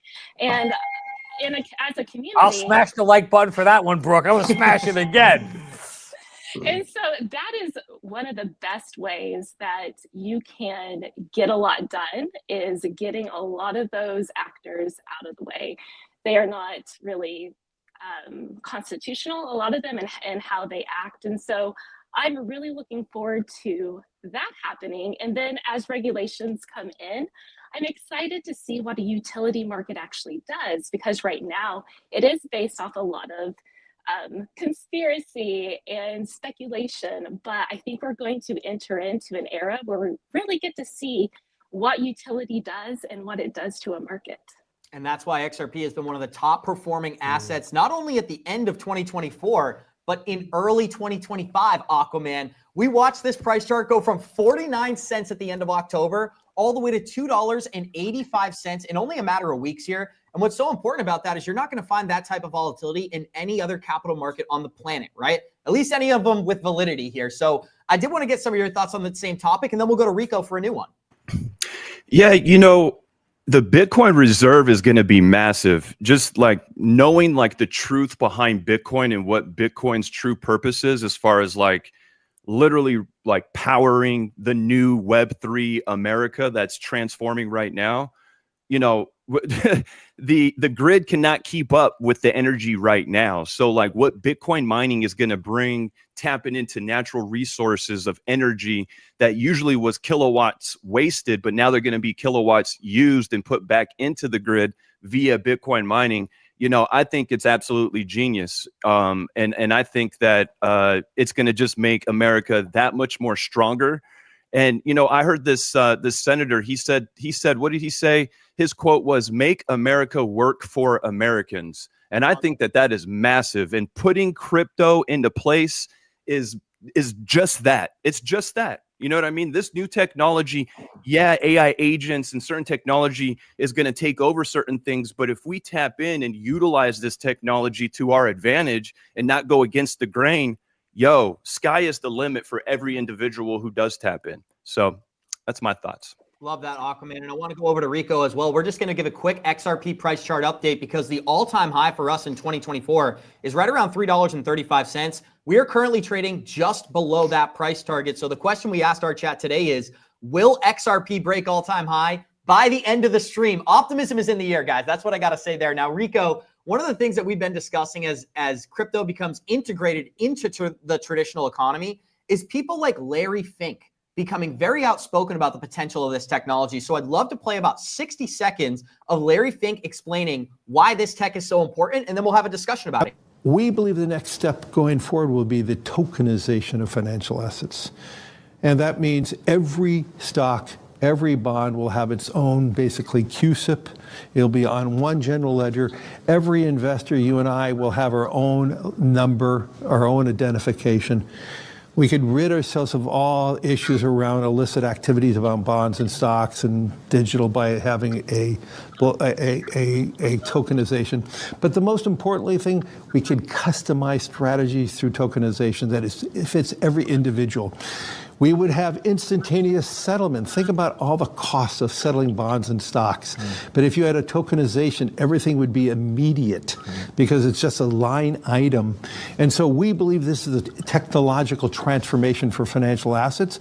I believe if you want to talk about voting and voting choice and all the things, if we know every moment who is the owner of that stock and it's now time to vote, every individual who has ownership is identified and they can vote their own share. Go. And Rico, you know what's so important about Larry Fink is the man who's responsible for educating Larry Fink is Robbie Mitchnick. And Robbie Mitchnick's journey into the digital asset class started with Ripple back in 2017. There was an interview circulating about 18 months ago where he said the XRP price run of 2017, where we went from a fraction of a penny to nearly $4 in only 240 days, that shaped his perception for the potential of many of our favorite assets. I'd love to just give you a chance to comment there. The fact that, once again, Ripple is somehow, some way connected here. And again, Larry Fink, he's talking about an ETF, but the real projects, the real money, the pool of capital, it's in tokenized assets on blockchain. So what are some of your thoughts, Rico? And then we'll go back to Brooke. I'm going to start with, first of all, this lawsuit, and then I'm going to answer your question along the way. First and foremost, this lawsuit with the SEC, Gary Gensler, a lot of people get upset with Gary in a lot of the framework. And I also want to thank Maya and Chris through Fruition Productions for making such a brilliant film because it enlightened a lot of us about the background and how this whole thing with XRP and the SEC all kind of happened. But from that, this lawsuit, we absolutely got case study. And since we got case study now, regulation are going to form at some time in the near future. Now, from that regulation, we see a lot of business models being presented like tokenization or and tokenization is probably the ultimate goal because there's so many things to tokenize. It allows us to, buy fractions of things. So as a result of that tokenization, we're starting to see the framework of RLUSD, a stable coin, which will be necessary, to move value as well. All of these things, they encompass a great idea about cryptocurrency and the volatility of it all, is that hopefully it could be stable at a higher price, that we could utilize it in many forms of transactions. We do have one cryptocurrency that is Bitcoin. It'll be used for a different way, but this is something that we could use right now. Banks can use it. The stock market or the derivatives market could use it. And once we get a framework of how it could be regulated, we can now use it for tokenization as well. I see nothing but bright futures for XRP because it could be placed in all of those venues. And when you see the value of that, this thing is just going to catapult. It's going to boomerang. It's going to be something amazing because, we're taking advantage of it now. And the people that don't get this message, I have empathy for them. But the fact that we're around, we're talking about it, our president is talking about it. We now have a full Congress that's talking about it. We see all of these aspects of XRP and really crypto in general. It's a great time to be alive. It's a great time to be in this moment. And if we had prior history of that, which was the internet, we saw a lot of these same acting moments with the internet. It's so much grander now that it's facilitating our money instead of just our information. So I hope that answered your question. I just want to chime in there for a second, Rico. I couldn't agree with you more. We did see, now Abs didn't see it because he was crawling around in diapers. But it was a massive, massive paradigm shift back in 1997. And doesn't it feel like we're literally going through a rinse, wash, and repeat of what we saw back then? It's exactly the same. I mean, the same plays. I mean, the SEC picked the winners during the internet time. They definitely picked on a winner with XRP. That winner is now giving us case studies so that we can have regulation. And now most cryptos are going to be compared to XRP when coming to the market.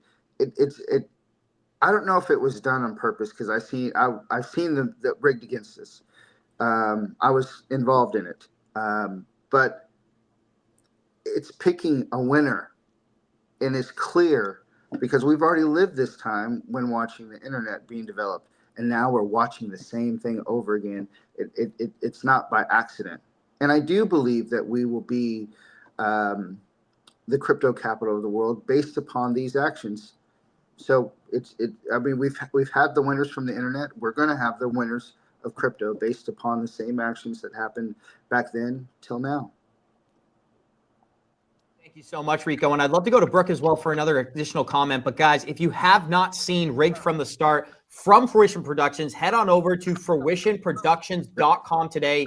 You're going to get access to subscribe for only $6.99. Because we're doing this live show, we are doing a special offer, a $6.99 subscription, or you can purchase the film for less than $10. And the joke that I've been making, Brooke, is a lot of this stuff nowadays is less expensive than a Starbucks cup of coffee. We're talking $7, $8 for Starbucks now. Inflation's being felt everywhere. But to bring it back on a more serious note, I think Rico makes some phenomenal points that from 2017 up until maybe 2024, all we were doing is trying to figure out, is this a war on crypto and will it be ending in November? Well, with the election of Donald Trump, we got a definitive answer. The war on crypto is over inside the United States. I'd love to play a brief clip from Rigged from the Start, and then we'll go straight to you, Brooke, right after. Here we go.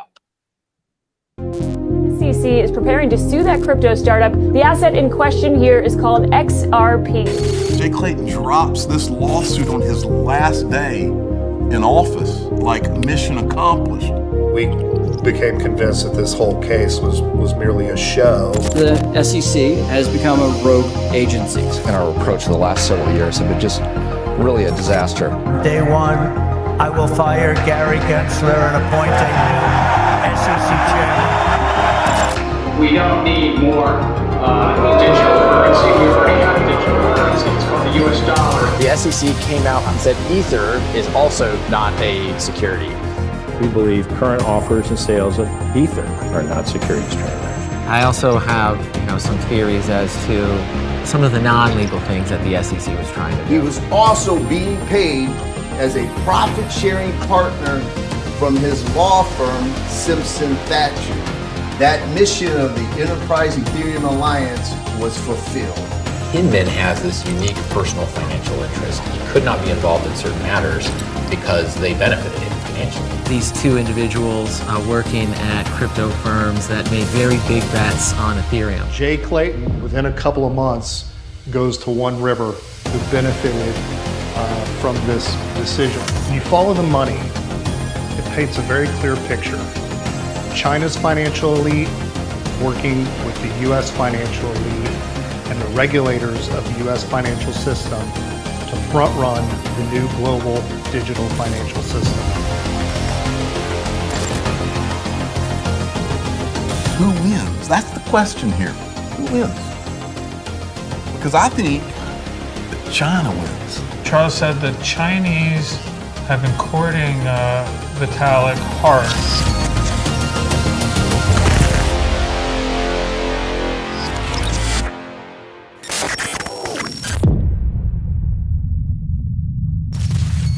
Well, Brooke, believe it or not, President Trump's inauguration is not the only major thing that we are celebrating today. Gary Gensler will be resigning later today. Now, if you enjoyed that short clip, you're going to love the entire film. And I want to remind our listeners, head on over to fruitionproduction.com today. And for only $6.99, you get access to the film. You're going to see a bunch of behind-the-scenes stuff that we did in Washington, D.C., and you're going to get access to all the new projects we create going forward.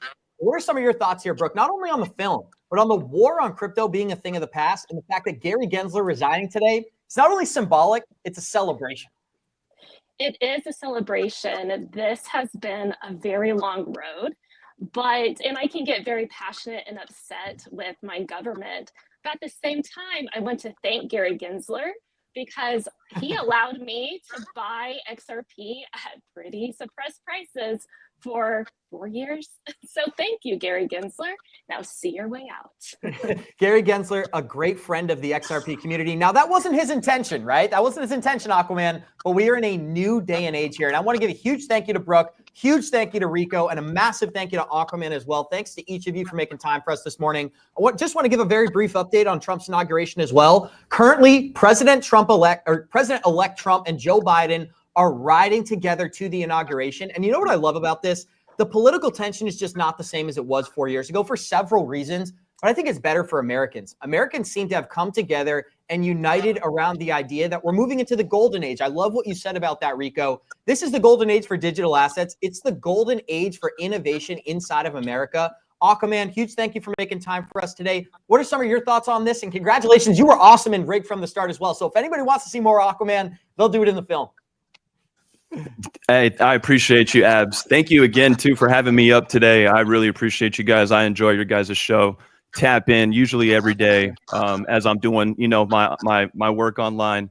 But, the timing of all of us being able to be here, you know what I mean? The frequency that we're all on here and people that are tapping in, it's destiny. You know what I mean? For whatever reason, God led all of us to XRP and these digital assets.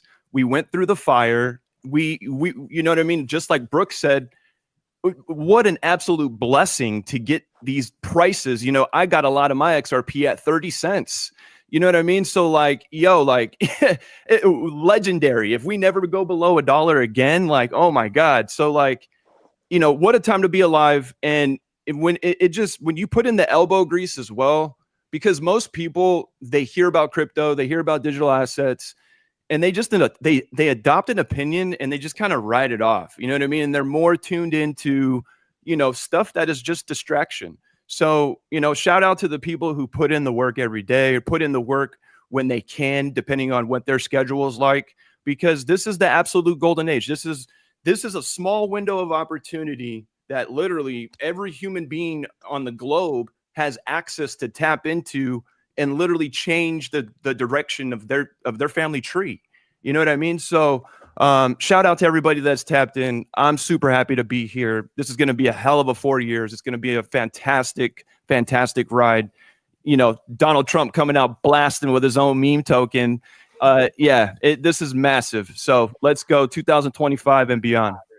I made this comment earlier, and I think it's so great, Aquaman. Who would have thought that in 2025, a U.S. president would double his net worth overnight through the launch of a meme coin? If that doesn't tell you we're in a new day and age, I really don't know what does. I want to get some closing comments here. Huge thank you from Aquaman. Brooke, I'd love to give you a chance, and then we'll go to Rico. We're giving some updates here. We got the Trump coin trading at $49. Now, I want to give a shout out to our friend Mario, right? Mario, he's the one who texted us right when this thing launched at $7. He goes, get in. Unfortunately, we were sleeping preparing for the stream, so didn't get the chance to take advantage of the opportunity. But I think it's symbolic. I think it's exciting. And honestly, I'm more optimistic than ever about 2025.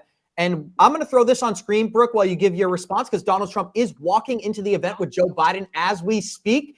And feel free to build on the point that political tensions, they're nowhere near where they were just 4 years ago. Floor is yours, Brooke, and we'll close it out with Rico. Thank you. Yeah, I think that not just me, but just people on the other end of the aisle, even, they're tired. And so I just look forward to seeing what we can get done and what this president can do. I think he's going to hit the floor running.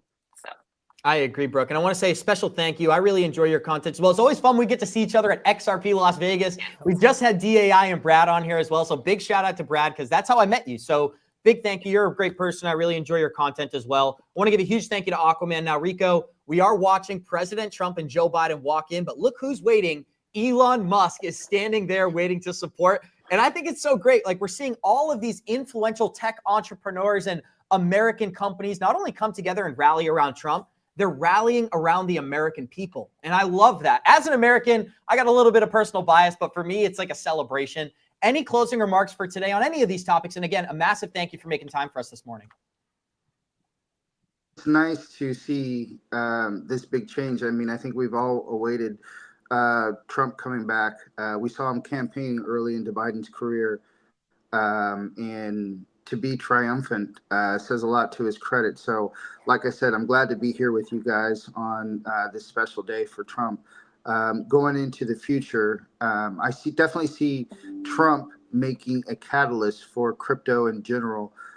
I'm sure XRP is going to be prime for a lot of these avenues that we keep talking about. So I'm optimistic for the near future. I'm excellently or happily excited to be an American right now, especially involved in crypto. Little tax scenario there. The Trump token, I think it will keep going on, as well as his family. They'll keep doing their thing because they're bringing a lot of awareness, not only to just the aspect of crypto, but the possibilities and where we can go from here. You know, so there's going to be new jobs. There's going to be more available money, digital money. There's going to be more avenues to have success. And I think that encompasses the spirit of America. We're not done. We're only getting started. And so when we say make America great again, we're still great. We're just going to be greater. So let's keep that going. I love that. Thank you so much, Rico. It's so awesome to collaborate. I'd love to have you on Good Morning Crypto now. I know I'm not supposed to be plugging, but we would love to have you on our show as well. So sorry, I'm mostly on TikTok under Rico, the crypto guy. I do have an X account, but you know, just invite me. I'd love to come back. Awesome. Thank you so much, guys. And Aquaman, we couldn't see the update that you had provided. So can you break that down? What were you showing us on screen? Is something live happening right now? Yeah. So a couple things. So there was a picture that just went viral right now on X by XRP Queen, or it's crypto _ queen _ X. But anyways, there's a huge banner over there in Washington, D.C. Of Ripple, and it says American leadership in crypto, and it's huge. Like it's on a main street. Like, I don't know if you guys can see it. There we go. Yeah, big banner. Wow, massive. Right? Holy cow. Yo, and then what president also has Dana White on his side as well? Like, yo, this is different, guys. This is just different. We're in a new day and age, guys. And you know what's so exciting is that just 60 days ago, maybe 90 days ago at this point, there was so much uncertainty about the future of the space. We didn't know if Trump would be elected. We didn't know if the war on crypto would continue. What we did know is that if Kamala Harris was elected, Gary Gensler would have finished his tenure somewhere in June of 2026. So with that being said, I do want to give a huge thank you to all three of you for making time for us this morning. Now, this is the banner that he had just showed on screen as well. Ripple is live in Washington, D.C., not just because of us, not just because of Ray Fuentes, but because of this phenomenal banner as well. Now, Johnny, I want to give you a chance to comment, and then we'll talk about the inauguration as well. Well, Abs, I just want to, say thank you to all our guests who showed up today. This is really great cause to celebrate, guys.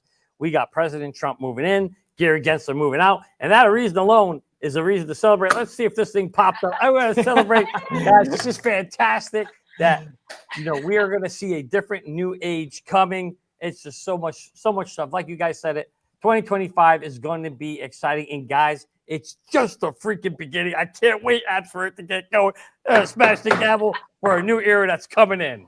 As you guys can tell, we brought the props, we brought the confetti, and now we're going to bring the breaking news articles as well. So I do want to give a huge thank you. We are going to go to some live coverage from the event. So we're going to show you some stuff that you're not going to see on any other channel. But right now, Donald Trump has just entered the inauguration event, and Elon Musk was standing right next to Google CEO as President Trump, and I'll call him President Trump, and Joe Biden walked into the arena. So very, very exciting. I do want to give another massive thank you to all three of you for making time for us. And hopefully we're going to be doing a lot more of these in the future. So we'll be working together and collaborating once again. Brooke, any closing remarks for today? And then we'll bring it home with a new topic.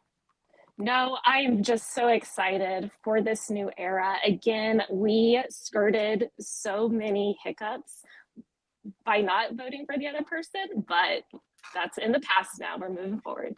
That we agree on, Brooke. It's a new day and age. It's an exciting day and age. And Rico, I'm going to give you a chance to kind of close it out as well. Again, I can't thank you enough for making time for us today. And we will be collaborating in the future. When you think about where we are and what we're looking at in the future, we have reason to be optimistic for the first time in a very long time, not only as XRP investors, but as crypto investors in general. So any closing remark for today, and then we'll bring it home with our next topic. As long as I don't see any big banners of Biden, I'm very, very optimistic for the future. Once again, we're on the same. You're going to get no disagreements from this side of the desk, Rico. I promise you that much, guys. And Aquaman, I'm going to give you a chance to have some closing remarks as well. Thank you for providing that breaking news update. Anything we can do to give our listeners a little bit of context and just show how ingrained Ripple is in this new administration, as well as in building the new economy. You might find this interesting, Aquaman, so I'll share this with you and give you a chance to close it out. We got a chance to interview Mark Yusko on Friday, and for the first time ever, he congratulated the XRP army because Ripple is doing things behind the scenes that he wasn't even willing to totally share and indulge in on camera. But these conversations are not only being had, the products have been created, and now we're talking about utility. On that note, I'd love to get some closing remarks, and then, like I keep saying, we'll bring it home. Yeah, I mean, I think we're going to start seeing a lot of different content creators that were going against the grain when it comes to XRP, you know, change their whole perspective on XRP. And this guy that you just shared is a prime example. And I've actually seen oodles of people who are basically apologizing to the XRP army, saying, "Yo, I was wrong. I apologize." And I guess it's up to us if we want to accept them with open arms. But to go through that FUD was just wild. But what I will say to close it out is, lock in right now. Lock in. Don't treat your digital assets like stock. Understand that your digital assets like XRP, XLM, XDC, HBAR, they can all make you passive income in so many different ways and shapes and forms. So tap into decentralized finance, learn DeFi, tap into the AI agents that are going to be able to run your DeFi portfolio. This is information that you want to tap into because if you treat your digital assets like stock and end up selling for profit, and then you turn that profit into fiat, hopefully you have a good game plan to maintain that new lifestyle. Otherwise, you're going to be just like most people who hit the lottery, become rich, and then now they're broke because they didn't put a game plan in play to maintain that lifestyle, right? So what I'm bringing to your awareness is that DeFi, decentralized finance, is the heartbeat of crypto. And if you tap into that information, you can learn how your digital assets can work for you. So you never really have to sell any of your digital assets. Never financial advice coming from me. I'm just sharing, the information that I've studied and I've researched over the last 24 months. You can do the rest. The torch is yours. But like I say, lock in. Right now is the time to lock in. All right. This is very important. Lock in. But that's it. Guys, we are looking at Jeff Bezos standing next to RFK Jr. This is what America is all about. And we got revolutionaries in the building. Some call him George Washington. I call him Johnny Washington. We are going to show you some clips that we recorded over the weekend, live from the Federal Reserve, live from the Congressional building as well. And we're building into that. But Johnny, as a revolutionary, what's your take here? Well, first of all, it's General Johnny Washington to you. And I just want to say, when I crossed the Delaware, I had to dodge many bullets as we were fighting this revolution. And I just see now that in your day and age, you guys just dodged a major bullet with Kamala not winning this thing. So that's very good. I think the war that you guys are fighting, there's a digital revolution coming, and it's beautiful. It's going to be fought without bullets, and it's all here to make America and crypto great again. Absolutely, guys. And I can't say it any better myself. Now, what we are going to get into next is some brand new, never before seen footage from the Federal Reserve. I'm going to close out this topic. Massive thank you to Aquaman. Massive thank you to Brooke. And of course, our new friend Rico as well. Can't thank all three of you enough. Hopefully you had some fun. And I can pretty much say this with certainty. We will see you in the future, whether it's on stream or in XRP Las Vegas. So thank you so much to every single one of you. Now, here's some brand new, never before seen footage from the Federal Reserve. God bless America.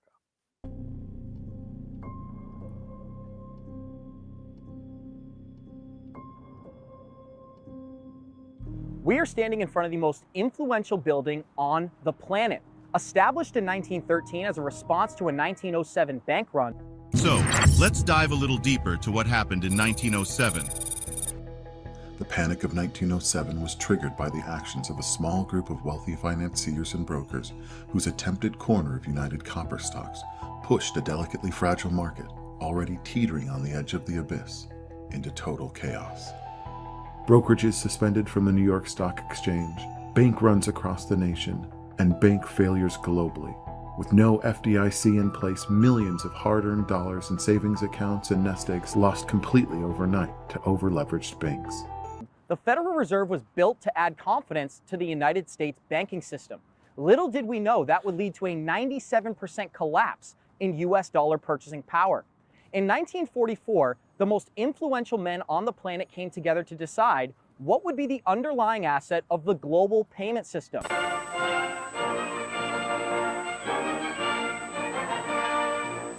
At Bretton Woods, New Hampshire, delegates from 44 allied and associate countries arrived for the opening of the United Nations Monetary and Financial Conference. That asset was the US dollar. From 1944 to 1971, the US dollar was backed by the gold standard, meaning you could only print as much US dollars as there was gold bars in the Federal Reserve.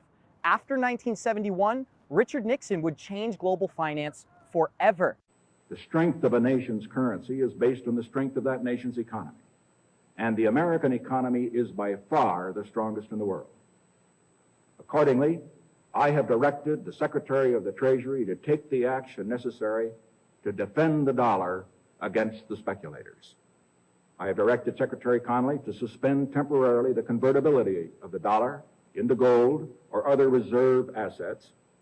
From 1971 till 2020, we experienced consistent inflation rate of 3%, but post-2020, we have been dealing with over 40% of all US dollars entering the economy, and that is the secret tax that Americans are dealing with today.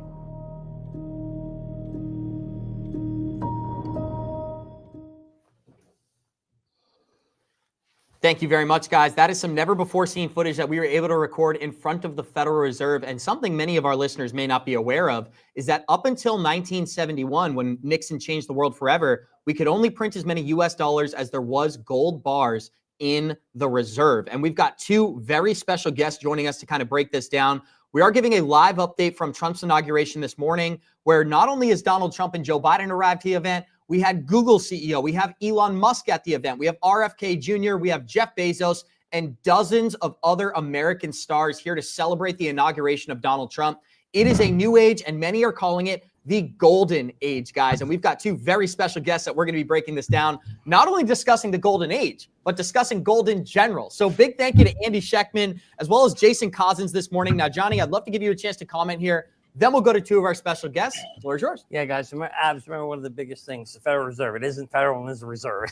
Biggest joke of all time. But guys, welcome to the show. Appreciate you guys being here today.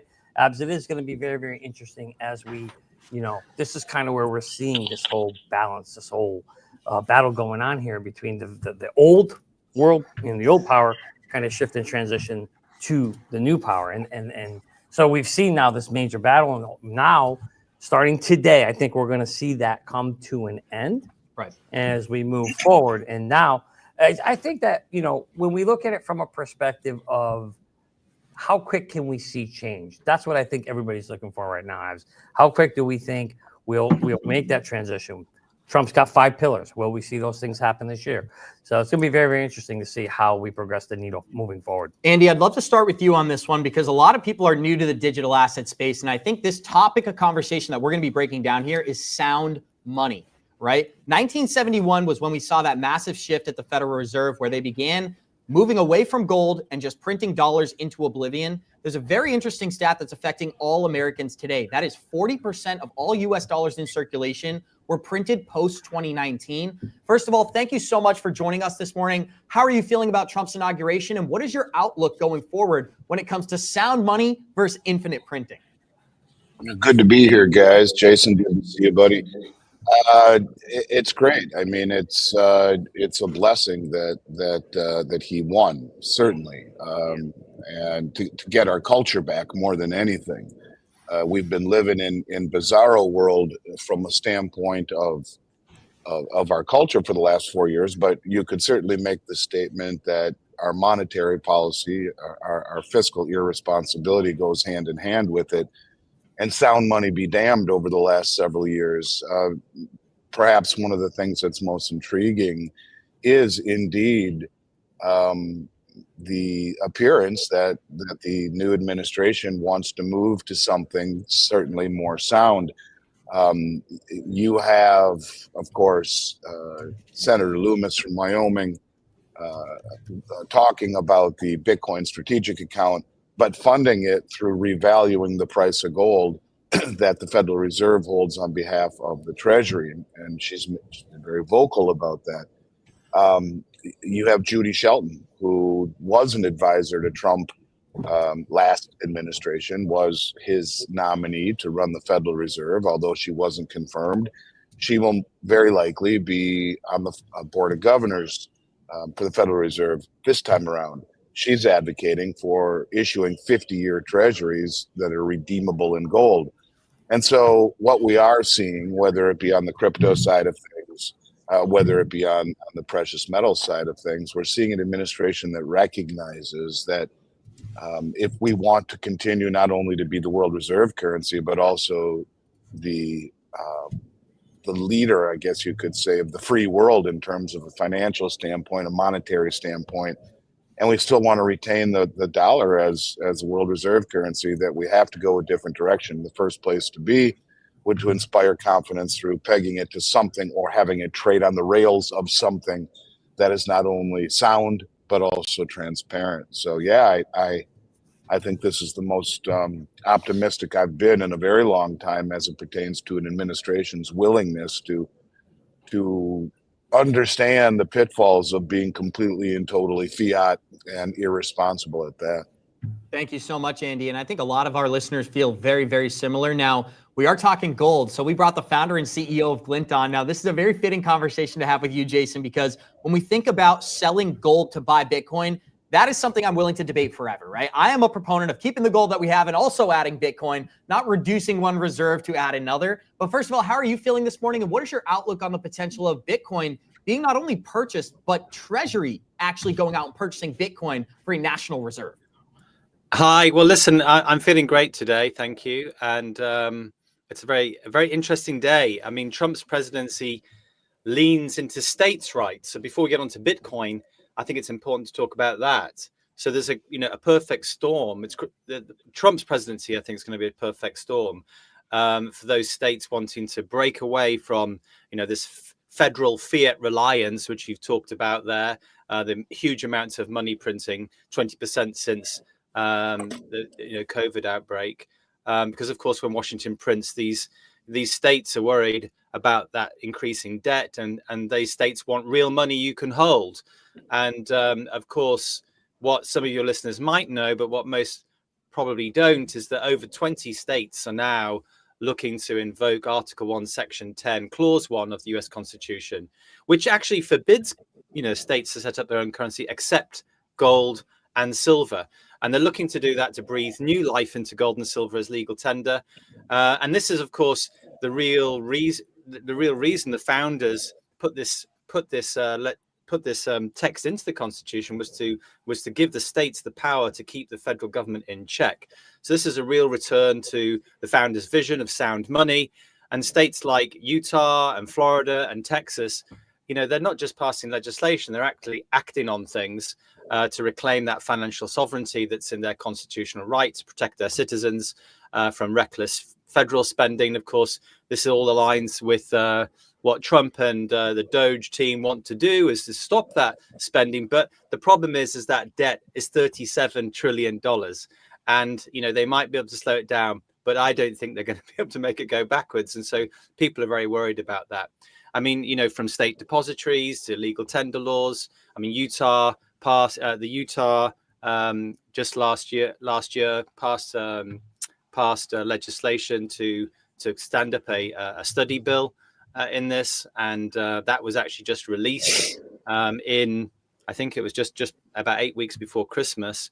And in it, they recommended that the transactional gold is made legal tender, and the state treasurer stands up an RFP for a gold-based transactional platform. So it's very exciting.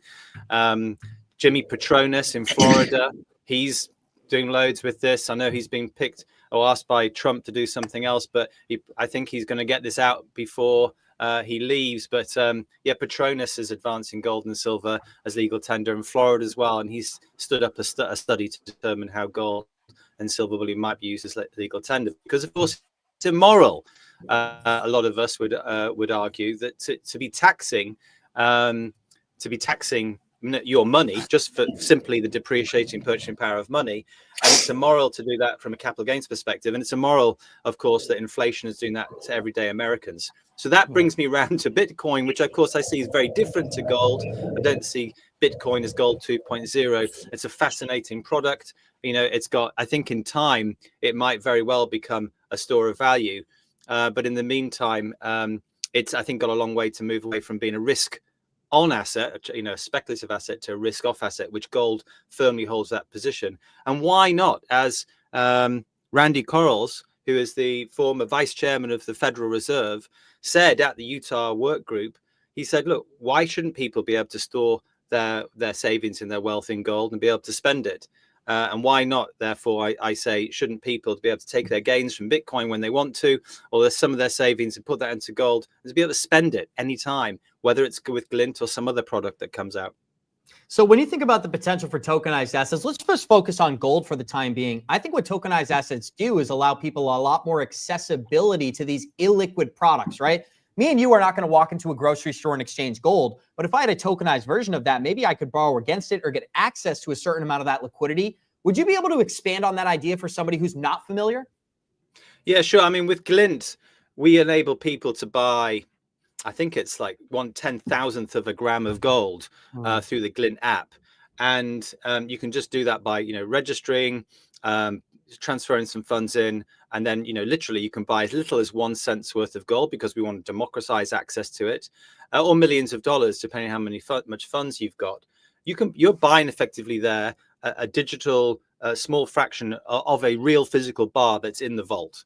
And that's important as well, to make sure that people understand and get educated about what gold is. It's not some hypothecated or unallocated product we're talking about here. Physical gold bars that are in the vault and get audited.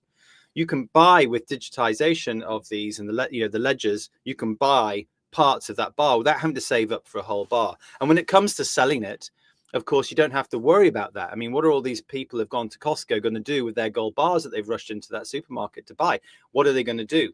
What are they going to do when they need it quick? And of course, innovations like Glint allow people to be able to spend that gold ownership in a fraction of a second, in 200 milliseconds, just by pulling out their debit card, giving it to any merchant in the world and saying, I want to pay with my gold. Now, the merchant has no idea what you're talking about. They just want to get their dollars. But it's, it's effectively what happens when that card gets swiped. Then, a little bit of gold is sold into the currency of the merchant, and they receive dollars. But you've just paid with gold. And of course, I think with some of this legislation that's coming through, merchants might decide to be able to receive gold as well. So we don't have to do that conversion. The gold, the value of the product or the service in gold could be transferred from the business or from the consumer to the business, to the merchant. So this, of course, could work across lots of different assets. And of course, it has been done in cryptocurrency as well before. I think, though, that there are some assets which are very difficult for that to do. I mean, really, we could make anything a currency as long as you have a price on it. We could make gold coffee beans a currency if we needed to, or had an inclination to do so. But what the digital economy allows for effectively is liquidity to come to these what has been up until now fixed assets. And it gets frustrating when I hear people saying, oh, with gold or silver, you can't exactly go and pay with it. Well, you can, and gold and silver, like any other asset, once it's been digitized, can participate in the electronic economy as much as any of the cryptocurrencies. And of course, in fact, sometimes very efficiently. I mean, actually, Glint doesn't work on a tokenized system because we didn't feel that it was fast enough. And I know there's lots of advancements in there. For me, it's not about the technology, whatever suits the solution. Oh, there's Andy with the Glint card. Fantastic. Hey, with it, even up here in Canada. I love what you guys are doing. I mean, you almost in a way have taken us back to 1971 before we came off the gold standard. Well, Johnny, I like to say back to the future of money. Yeah, exactly. You're absolutely right. I wish I had my little Michael J. Fox skateboard. I'm gonna have to get one of those hoverboards. I'll need that prop. But we're basically we're working on like a crypto bridge, and I think a lot of the XRP community know this. We've talked about it a lot. We were having to hold back with that because of, we didn't know what the SEC were doing. We didn't know what Gensler was doing.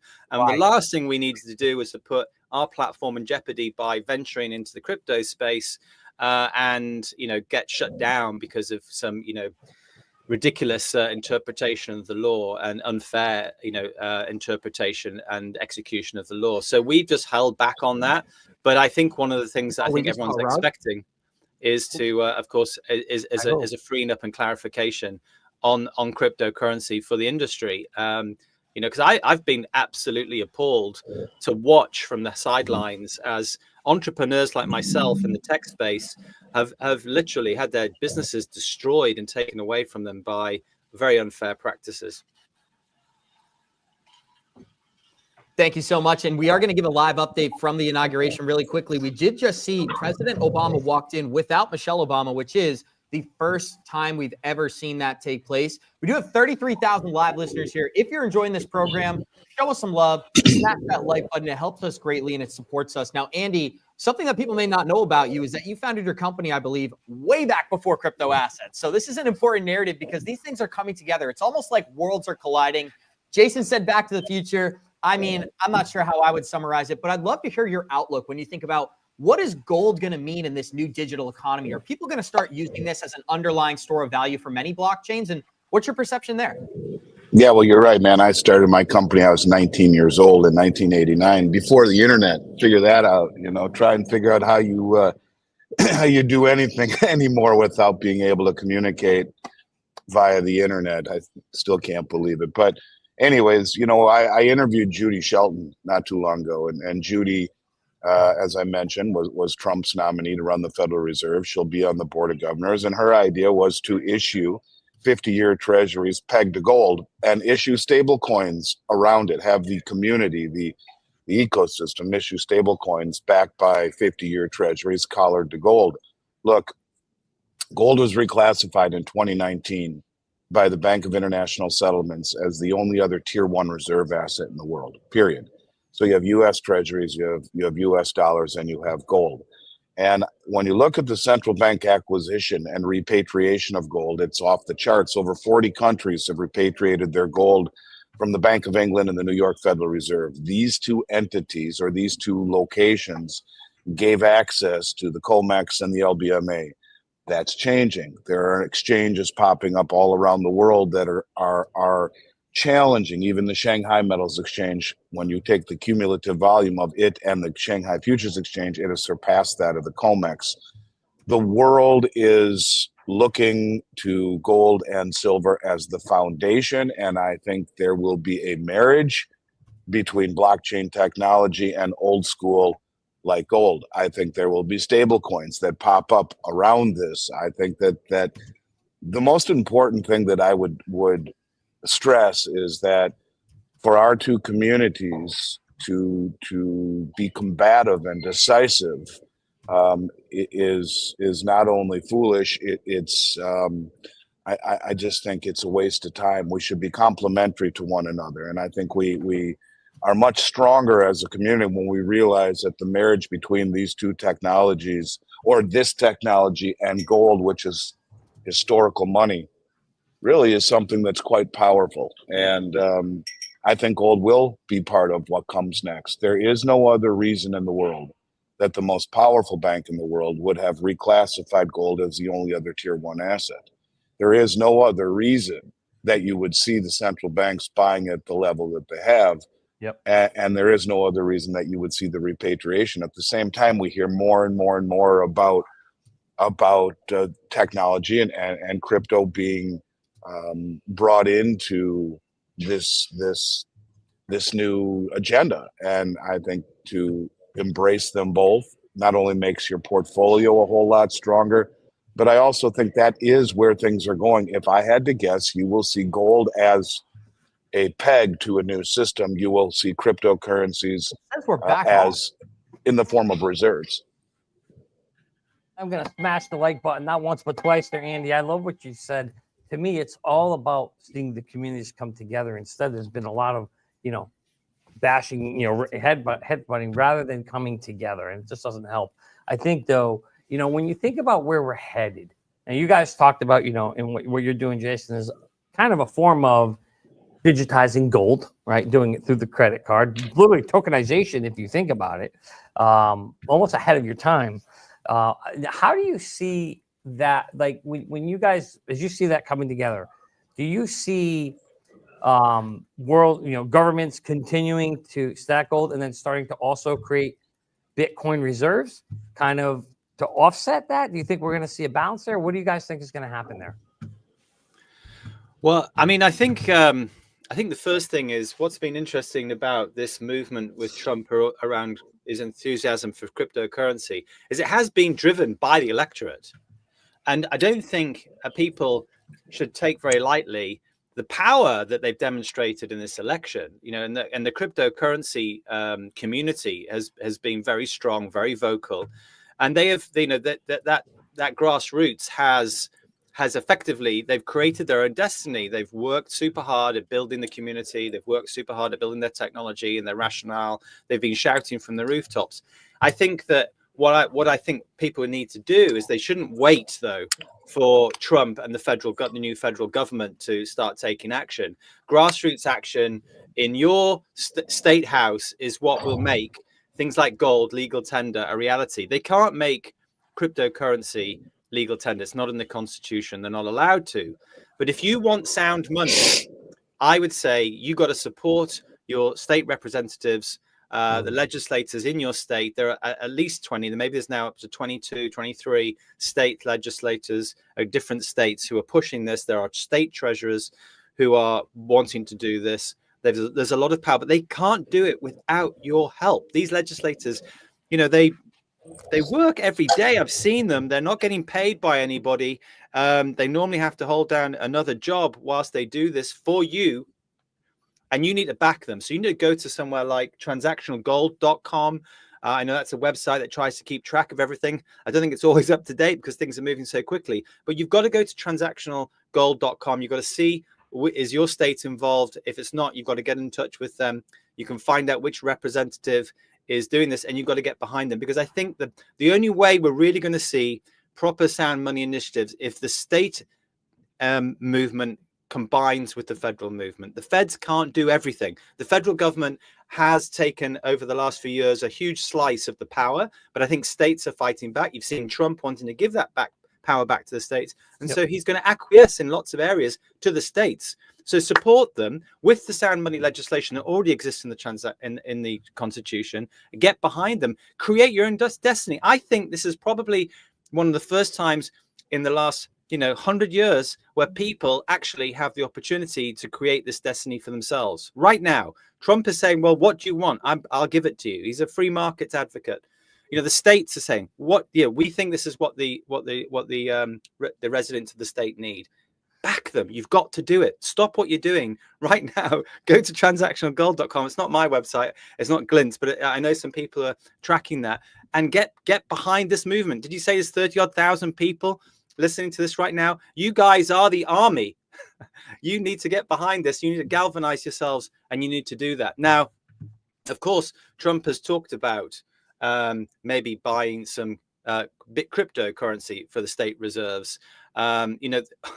they're already buying gold. You know, the central banks, the biggest buyers of of gold. They've been buying more gold than they've ever bought. They're one of the reasons why the gold price has been going up. And of course, it's overtaken the euro as the second reserve currency of the world. So now we've got US dollars and gold straight behind it. I don't think you're going to see Bitcoin in the reserves, but you might see the US government buying some Bitcoin or cryptocurrency in some way or form. But at the end of the day, how does it affect your life? Get off your bum, go to that website, find out who your local legislator is, give them a call, get an email out to them, back them. This legislative session is starting now. It's the 20th of January. You've got about 12 weeks. That's all. This stuff moves quick. Show them how much you want change. Get behind them. Whether you're Bitcoin or gold, get behind it, because it's a big opportunity. Go back. Hey, so just to wrap this up, I got one more question for you. Do you think now, President Trump comes, do you think we'll ever move back to a gold standard? Will the U.S. dollar be backed by a gold? No, I think that I think this is what's going on in the minds of the Treasury. I think they're going, okay, the U.S. dollar is the reserve currency. Sorry, is the currency of the world. It's the medium of exchange on which the whole planet works. Okay. Yeah. And I think from talking to various people that they see that as something that's not going to change anytime soon. Like we're talking in anyone's lifetime who's alive right now. Well, what about we hear the BRICS, BRIC nation? Yeah. But what I think they're saying is, but if you want a different store of value, because obviously the ideal currency is something that's a good store of value and a medium exchange. I think they've given up on the concept. They've given up on the concept that the dollar is the best store of value, but they're saying to themselves, but we still run the rails for the world. We still, we're still the medium of exchange. And, I think, yes, the BRICS is a big initiative by Russia and China to try and grab some power in that game, in the transactional side of it. But I mean, the problem with the BRICS, of course, is that they're all, are the Indians really going to trust the Russians? Are the Russians really going to trust the Chinese really going to trust the Brazilians? I think that the status quo at the moment is that the payment system is working the way it is. And yet the store of value, I think that's the thing that's seismically changing right now. Well, I want to give a special thank you to both Jason and Andy for making time for us. And Andy, I'd love to get some closing comments from you as well. When we look at the future of global finance, it used to be gold. I believe it's going to be a digital era. There's a lot of evidence for that now. And the United States is looking to create the standard when it comes to digital asset adoption. What are some of your thoughts on the outlook going forward? Are you optimistic about digital assets? And how do you feel about where America is headed after resolving this war on crypto here against Gary Gensler, as we like to say? Well, Johnny mentioned, what about the BRICS? The BRICS did agree in principle to a unit settlement token traded over Enbridge, which is 40% gold-backed deliverable. Judy Shelton wants 50-year treasuries backed by gold. Deliverable speaks of issuing stable coins off of it. Here again, it's the marriage between the two. And I think for listeners on this show who are predominantly crypto focused, the biggest mistake they can make, I believe, is not being open-minded enough to understand that. The most powerful traders in the world are the central bankers. They know the playbook. And that's why their actions are very important. So I think it's important to understand that yes, there's a lot to be said for what crypto offers, and there's a lot to be said for understanding it and accepting it and being transparent with it. And you're seeing governments start to do that. At the same time, the foundation of money and of trust, I think, is rooted in gold. And to Jason's point, who's going to trust all of these entities? Who's going to trust the United States after weaponizing the dollar the way that we did for so very long? I think trust is something at the central bank level it's a challenging thing. That's where the concept of gold, real money, and blockchain being very transparent, I think the marriage is a marriage made in heaven. I think that is what we will see. And I think it's foolish to go all in on one side without at least dipping your toe in the other, especially right now when you see what the most powerful traders in the world are doing. Not just the most powerful, the most well-informed. And you look at the BRICS, 40% gold backed over a blockchain technology. this is kind of where I think ultimately things go, to inspire confidence and transparency, kind of like Zoltan Pozar said, one of the smartest men I've ever met in my life. He says, we are entering Bretton Woods 3, a system that will be about transparency, a la blockchain, and commodities, the backing of the transparent system with commodities. They're married together. And I think those that understand that will have not only a more well-rounded position, but let's just be honest, much of this speculation around cryptos is because it's a new technology. It's a new phenomenon, and it's done very well. You're making lots of money. So continue to leave that trade on, but siphon off the profit and put it into hard assets like gold and silver. You win that way. You make your portfolio stronger that way. And the thing of it is, we're both seeing the world through the same lens. The only difference is that typically the crypto crowd wants to profit and the precious metals crowd want to preserve. So use your profit, use that trade, use all the hard work and studying you put into getting to this point and understanding crypto ahead of the crowd. Take those profits and put them into gold and silver and leave the ecosystem whenever you do guaranteed, all but guaranteed, to walk away with chips in your pocket. That to me would be the biggest advice I could give, rather than putting all your money in gold or all your money in XRP. Understand that the world is more dynamic than that, and there's a lot of things at play. Gold has been money for 5,000 years. It will continue to be money. XRP and all of these other technologies are just beginning. So exploit them, understand them, use them, but don't turn your back on gold. The biggest, most well-informed money in the world certainly isn't, and that would be a mistake in my opinion. Hey, Andy, I got one last follow-up question for you. You mentioned commodities, talked about silver, talked about gold, talked about XRP. Do you see a world where that also expands out to natural resources too? Let's say like oil, palladium, other different types of natural gas. Do you think we'll ever see a basket, or a dollar that's backed by, rather than just gold, but a basket of different? It was originally the idea for the BRICS and their unit token. It was going to be a basket of commodities along with a basket of their local currencies. I think it became too difficult for them to bring all of those commodities together into a currency. I think you will see tokenization of a lot of those assets. I think you will see those commodities in and of themselves trade via a blockchain technology or tokenized, like Judy was saying on the 50-year treasury. But I think to keep it simple, they changed from a basket of commodities as the Russian finance minister, I forget his name all of a sudden, I used to say it all the time, I haven't talked about it for a little while, Sergei Glaziev, he forever wanted to do a basket of currencies and a basket of commodities. And in the end, they just said a basket of currencies backed against 40% gold. I think it's too hard to put that behind a currency because of the fluctuations. Gold you can pull out of the bottom of the ocean 300 years later after it's been on a ship sunk, and it's still perfect. But the difference in all of these other commodities, it's too hard to stockpile them, to account for them, and to peg them to a currency.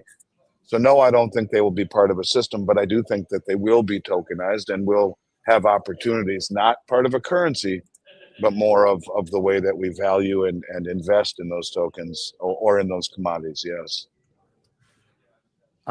Thank you so much, Andy, and massive thank you to Jason as well. We are joined by Andy Schechtman, the president and owner of Miles Franklin, as well as Jason this morning. And I think a lot of people don't have a lot of insight into the value that gold may have in a digital asset system. So big thank you to both of you. Hopefully we can talk again in the future, and can't thank you enough for joining the stream today. We got 35,000 people here. I'm sure many of them learned a lot of things they did not know before. So huge thank you to Jason. Huge thank you to Andy, guys. We are going to be getting into our next episode, or the next portion of the episode, heading back into Trump's inauguration. And as we can see right now, Joe Biden is entering the event, as well as JD Vance and others. So this is going to be pretty exciting. But Johnny, I did just want to give you a chance to comment here.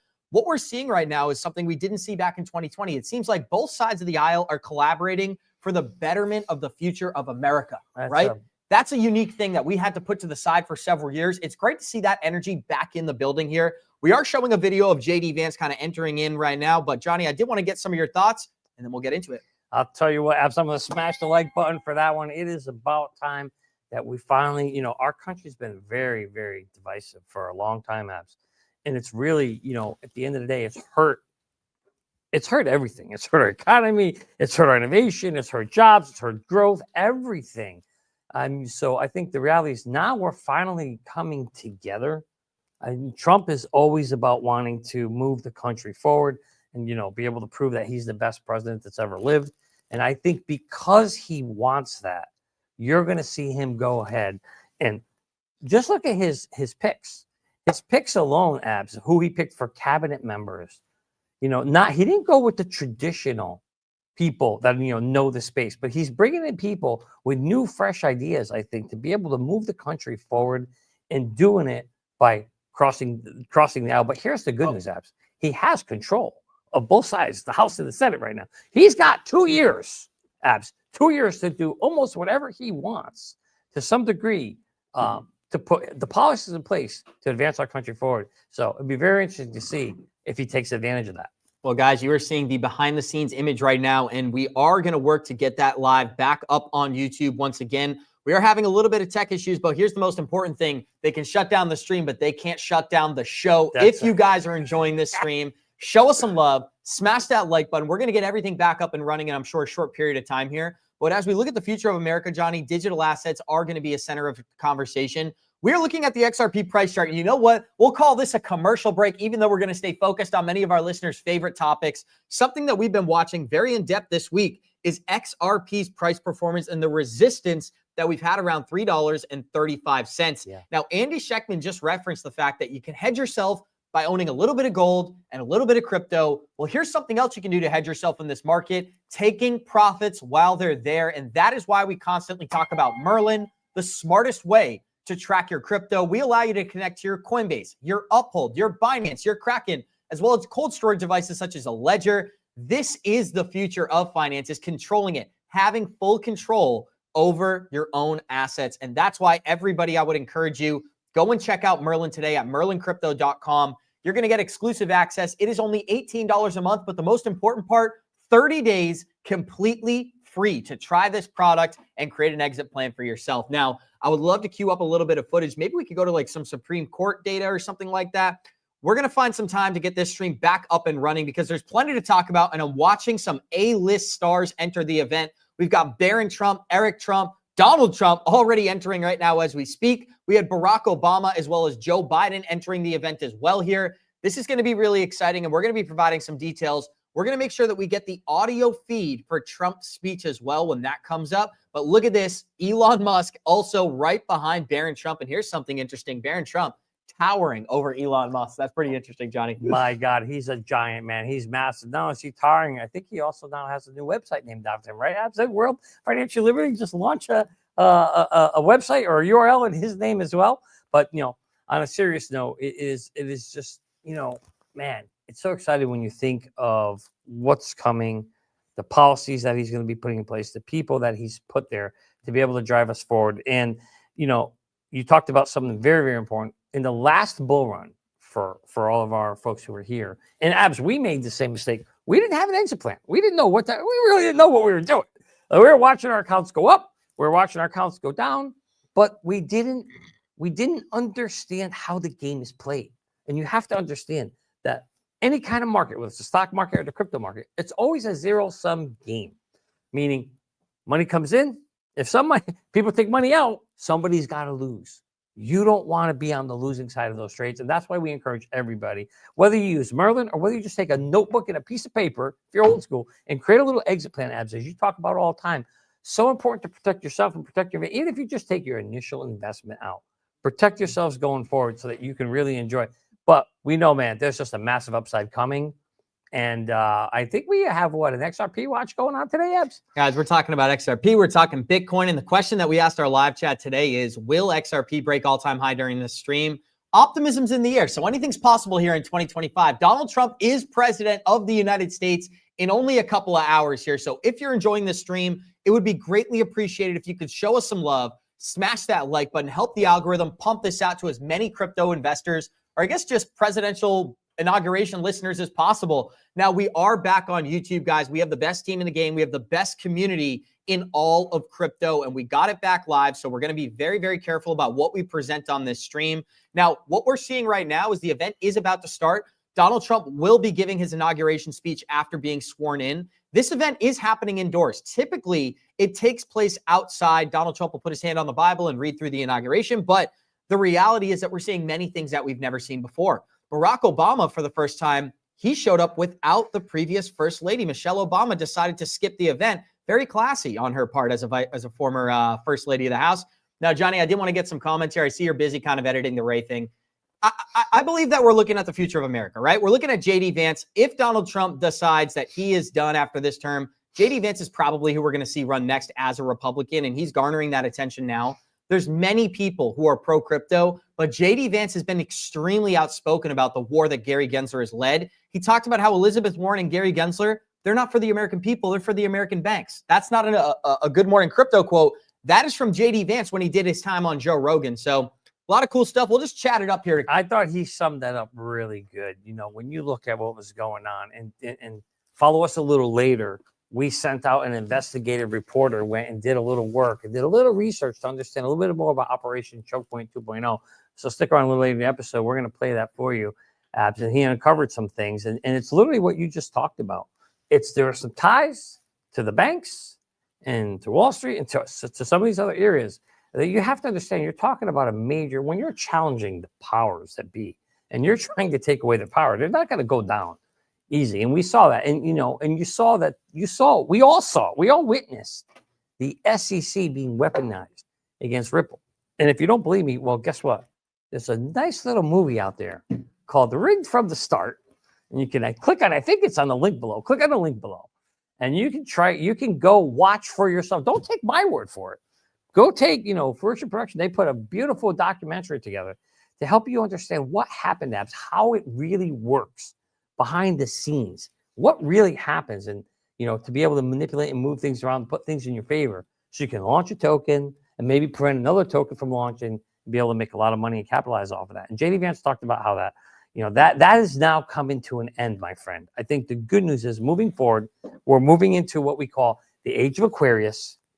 We're moving into the age of authenticity, and we're starting to see that come to fruition. We're starting to see, I think the truth is going to come forward and a lot of the bad actors are going to go away. Thank God. We need that really bad. Listen, it's not Johnny Crypto. It's Johnny Optimism this morning, and we're on the same page, my friend. Smash that like button, guys. Hit it twice. And I just want to continue the theme of optimism all throughout today's stream, because what we're seeing right now is Americans be excited about the future, and that is something that hasn't been here since the COVID era began, guys. So as we move into this new era of America, it is digital, it is optimistic, and it is being led by our new president, Donald Trump. And that is what we're covering today. I want to give a massive thank you to the 36,900 people we have here joining us. If you're enjoying the stream, show us some love, smash that like button, especially if you're watching on YouTube, guys. And this is, go ahead. Yeah, we talk about Trump, so he says, a lot of way too much when they go on. I love this comment. Too many truths coming out. You can't handle it. Abs, there's going to be so much truth coming out. People aren't going to be able to handle all the truth anymore. They're going to say, stop.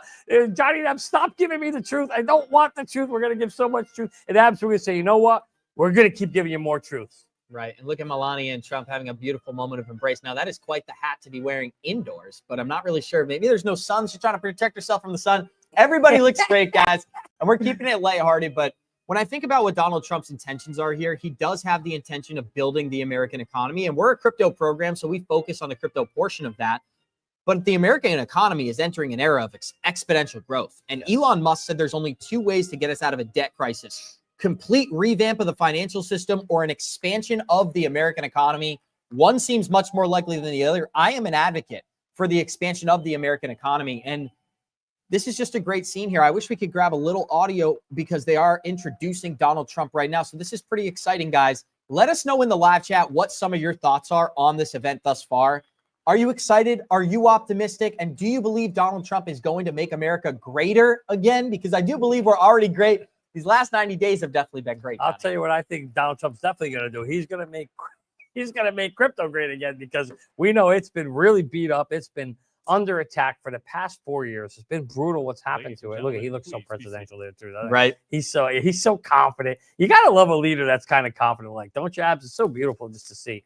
But I think that we're gonna be, I think, somewhat surprised at all the different kind of change we're gonna see. In his last term 4 years ago, you know what's interesting, Abs? He did a lot of things. He boosted the economy. Everybody I talked to, you know what they say to me? Like, Johnny, like, yeah, I don't like how he talks. People don't like how he talks. But you know what they said to me, Abs? They're like, but I loved what my life was 4 years when he was in office. My life was better. I could afford to buy eggs. Gas was cheaper, and my wallet was thicker. There was money in the thing. It was just a better. Everybody had a better. What I tell you earlier, right? People judge you by their wallet, and that's what this election was. The wallet election. Good morning, people said, you know what? I can't afford now under Joe Biden. I can't afford eggs. I can't afford milk. I can't afford groceries. You go to the grocery store, you walk out with the carriage, you spend $300. There's like one bag in there. Like, oh, where are the bags? Who stole the bags? Inflation stole the bags. Unfortunately, inflation, big thief. I think we're going to see that change. Now, you said something interesting. You're like, well, there's only two ways to grow the economy. You said, that Elon had mentioned. Well, I'm actually thinking maybe there's a third. What if there was this resource, Abs, that could be like gold, but it could be transported digitally, and oh, by the way, for the first time in any asset's life, it could be deflationary. Now, let me ask you a question. If you could get your hands on that asset and buy a bunch of it now before everybody else starts buying it, couldn't that also help reduce your debt? Right. Very much. So I think really three ways. What's interesting is we talked about the Cold War between Russia and the United States. We may have a cold storage war here in 2025. Storage wars. Are we going to see? What's interesting too is that the three largest holders of Bitcoin from a country's perspective are the United States, China, and London. And that's important because if they didn't know who created it, I'm sure those wouldn't be the main holders of the token. That is something that I can't even remember who brought that up, Johnny. No, but you're right. The three most powerful countries in the world are going to buy something that they don't know who made it. No.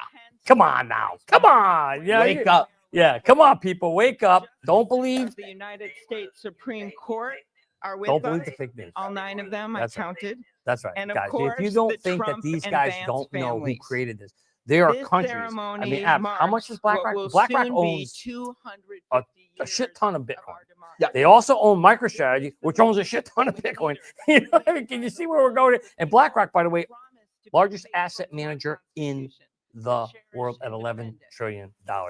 If they're buying it, let me tell you something. Brad Kimes says this. I can't steal it, but I'm going to use it. I'm going to stack my pennies next to BlackRock's dollars. Absolutely, guys. And we are going to be tuning into the live inauguration event here. We do believe we found a solution. So I want to give a massive shout out to the team that we have working with us here. We have the best team in the game, the best live chat in the game. We're the best in the game, guys. We're the best country in the game, as Donald Trump would say. So huge thank you, and we're going to kick it over there.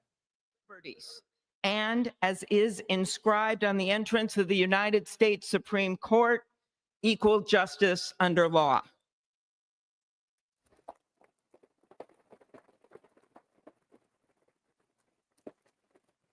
But what makes this moment more than a passing ceremony is all who are watching it across the country, the people of this nation, the ordinary people doing extraordinary things.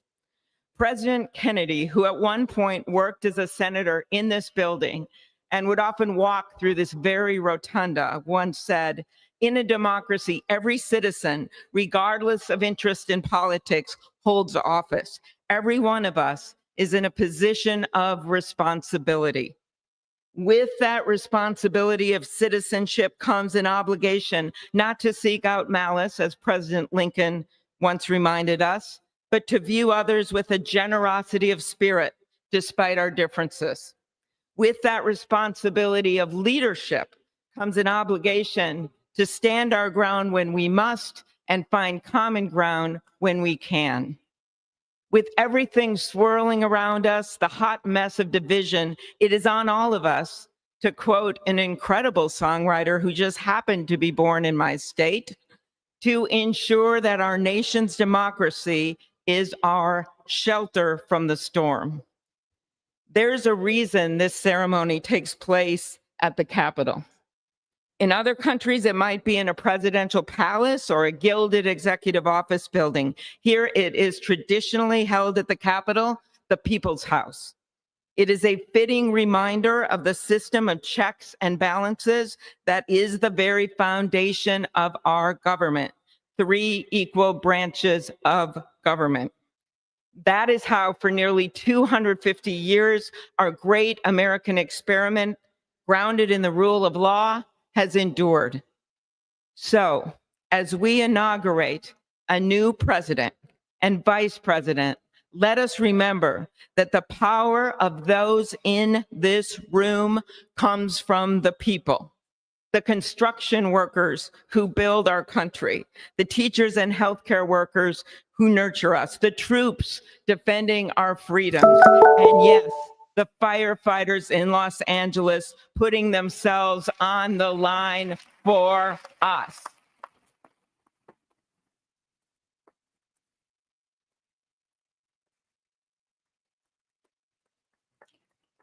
Our democracy's strength and grit must match theirs. May God bless our nation. Thank you. Audio.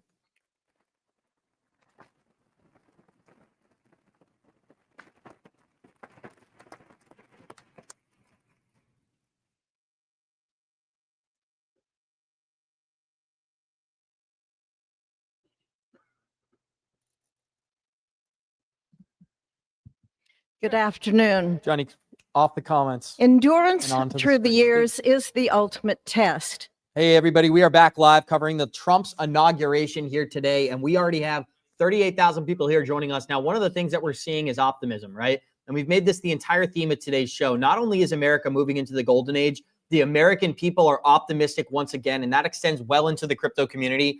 What is your outlook here, Johnny? We are going to be breaking down many of the structural changes that Trump is going to be implementing. And this isn't crypto-focused podcast, so we're going to take that approach here. When you talk about immigration, when you talk about the economy, when you talk about issues that people care about, I think whatever you're focused on, you have the reason to be optimistic. And that is why I wanted the theme today to be that, right? So with that being said, what are some of your thoughts here? How many inaugurations have you been through? To be honest, how many of these you paid attention to? And how does this feel as opposed to some of the other ones you've witnessed? That's a great question. I've lived through quite a few of them, maybe 10 that I can maybe or so, maybe not that many. Yeah, that's right. I went all the way back to the Abraham Lincoln days. Depends on if you're asking General Johnny Washington or Johnny Crypto. No, I've lived to, but to be honest with you, I didn't really pay attention to too many of them. I do remember, the Reagan one. I was young, but that was a good one. But anyway, getting to point to this one. Obviously, when the Trump one. That was when he won in 2016. That was probably one of the first ones I really paid serious attention to, because it's the first time in our lifetime where we had somebody who was a non-politician win a politician job. And so that was big for me. So for me, that was something I was very, very interested in, right? I wanted to know, what's this going to look like? How's it going to feel? I mean, we were kind of all glued to the TV there. But for me, I got to tell you, it's just very, very exciting that now we saw the energy that Trump brought in his first term. And we saw what he did for our country. And he did it with, I want to say, a lot of like what they call rhinos, right? Fake Republicans. And even his own cabinet members, if you remember the first time around, Abs, when he brought them in, they went against him a lot. They were quitting all the time. He was bringing in new ones and new ones. I think that Biden's sleeping over there. Somebody get Biden a cup of coffee, would you? One's in the live chat if Biden stays awake the entire event. Two's in the live chat if you think he falls asleep. No.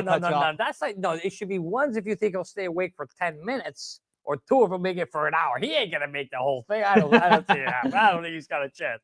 If I were a bet man, I wouldn't give that a chance. But, but anyway, where was I? So what were we talking about? We were talking about the inauguration. Oh, so where he's moving. So think about this.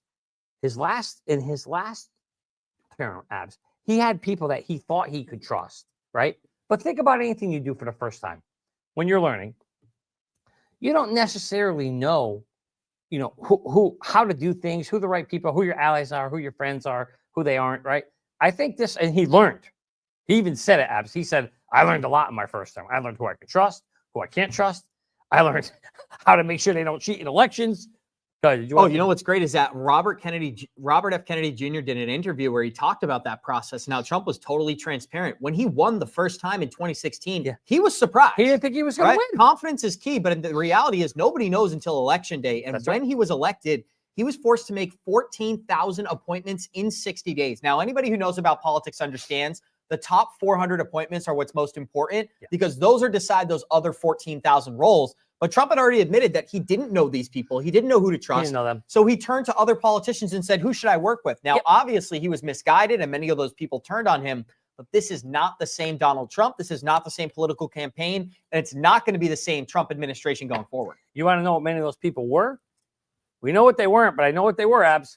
They were rat snake weasels. They're on the rat snake weasel meter because that's what they did. They came up. They pretended to be his friend. They took the role. But like you said, you know, he probably went to the people in the space. Hey, who do you think I should put for this? And I'll put my buddy in here. Put this buddy in there. You know, thinking, oh, okay, they're going to support you because you put it. But they didn't. They turned on him.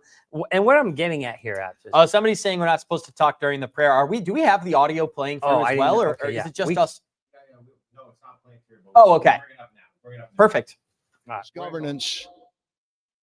God of our fathers, in your wisdom, you set man to govern your creatures, to govern in holiness and justice, to render justice with integrity. Give our leader wisdom, for he is your servant, aware of his own weakness and brevity of life.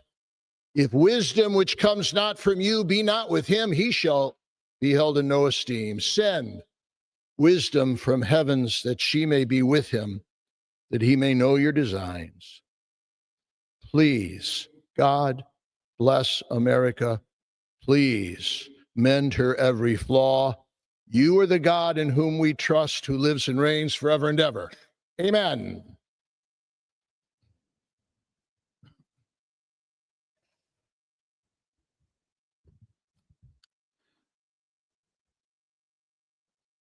Mr. President, the last 4 years, there are times I'm sure you thought it was pretty dark.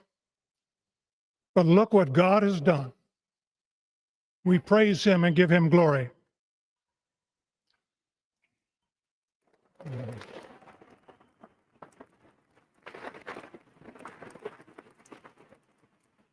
Let us pray.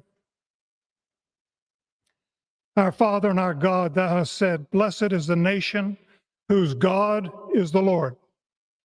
As the prophet Daniel prayed, blessed be the name of God forever and ever. For wisdom and might are his. He changes the times and the seasons. He removes kings. He raises up kings. He gives wisdom to the wise and knowledge to those who have understanding. Our Father, today, as President Donald J. Trump takes the oath of office once again, we come to say thank you, O Lord our God. Father, when Donald Trump's enemies thought he was down and out, you and you alone saved his life and raised him up with strength and power by your mighty hand. We pray for President Trump that you'll watch over, protect, guide, direct him. Give him your wisdom from your throne on high. We ask that you would bless him and that our nation would be blessed through him. We also ask that you would bless and protect Melania as First Lady. We thank you for the beauty, the warmth, and grace that she shows not only to this nation, but to the whole world. We thank you for Vice President-elect J.D. Vance and his wife Usha and their young family. May he be a strength to President Trump, to stand beside him, to hold up his arms like Aaron held up the arms of Moses in the midst of battle. The prophet Samuel reminded the people, it was you that brought them up from the land of Egypt. And he said, now stand still that I may reason with you before the Lord. So Father, we take this moment to stand still, to remember the great things that you have done for this nation. Thank you for the protection, the bounty, the freedoms that we so enjoy. We remember to keep our eyes fixed on you. And may our hearts be inclined to your voice. We know that America can never be great again if we turn our backs on you. We ask for your help And we pray all of this in the name of the King of Kings, the Lord of Lords, your Son, my Savior, and our Redeemer, Jesus Christ. Amen. Ladies and gentlemen, please welcome Associate Justice Kavanaugh to administer the Vice Presidential Oath of Office.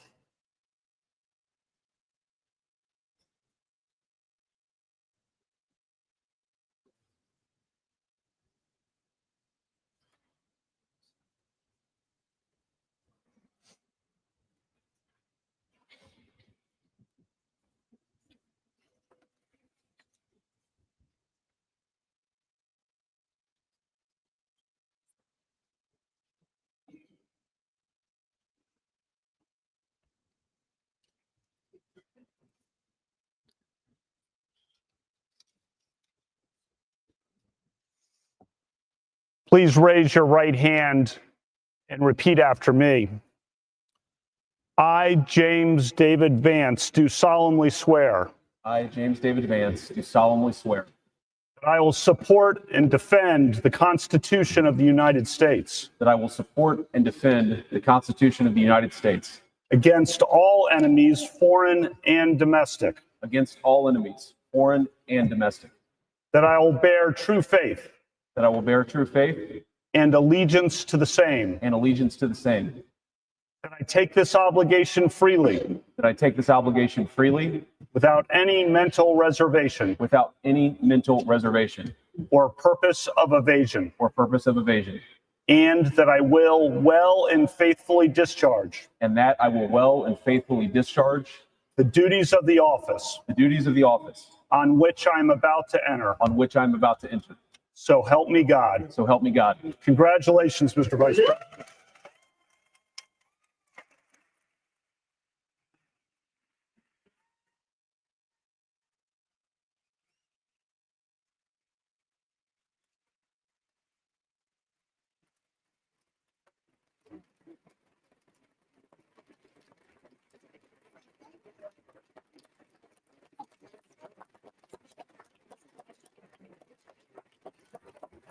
Ladies and gentlemen, please welcome Chief Justice Roberts to administer the Presidential Oath of Office.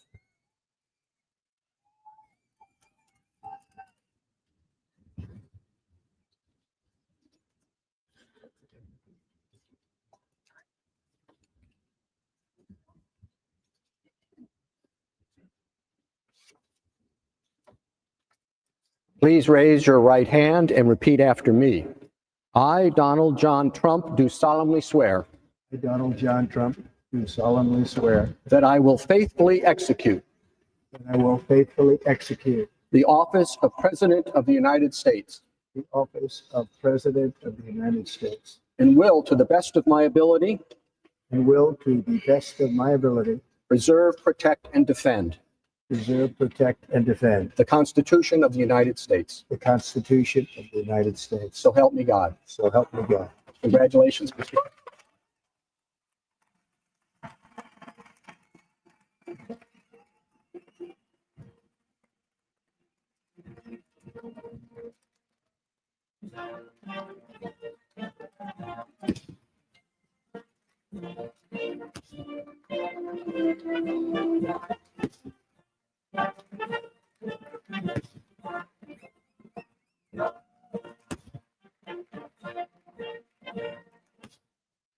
What do I do? Just turn it?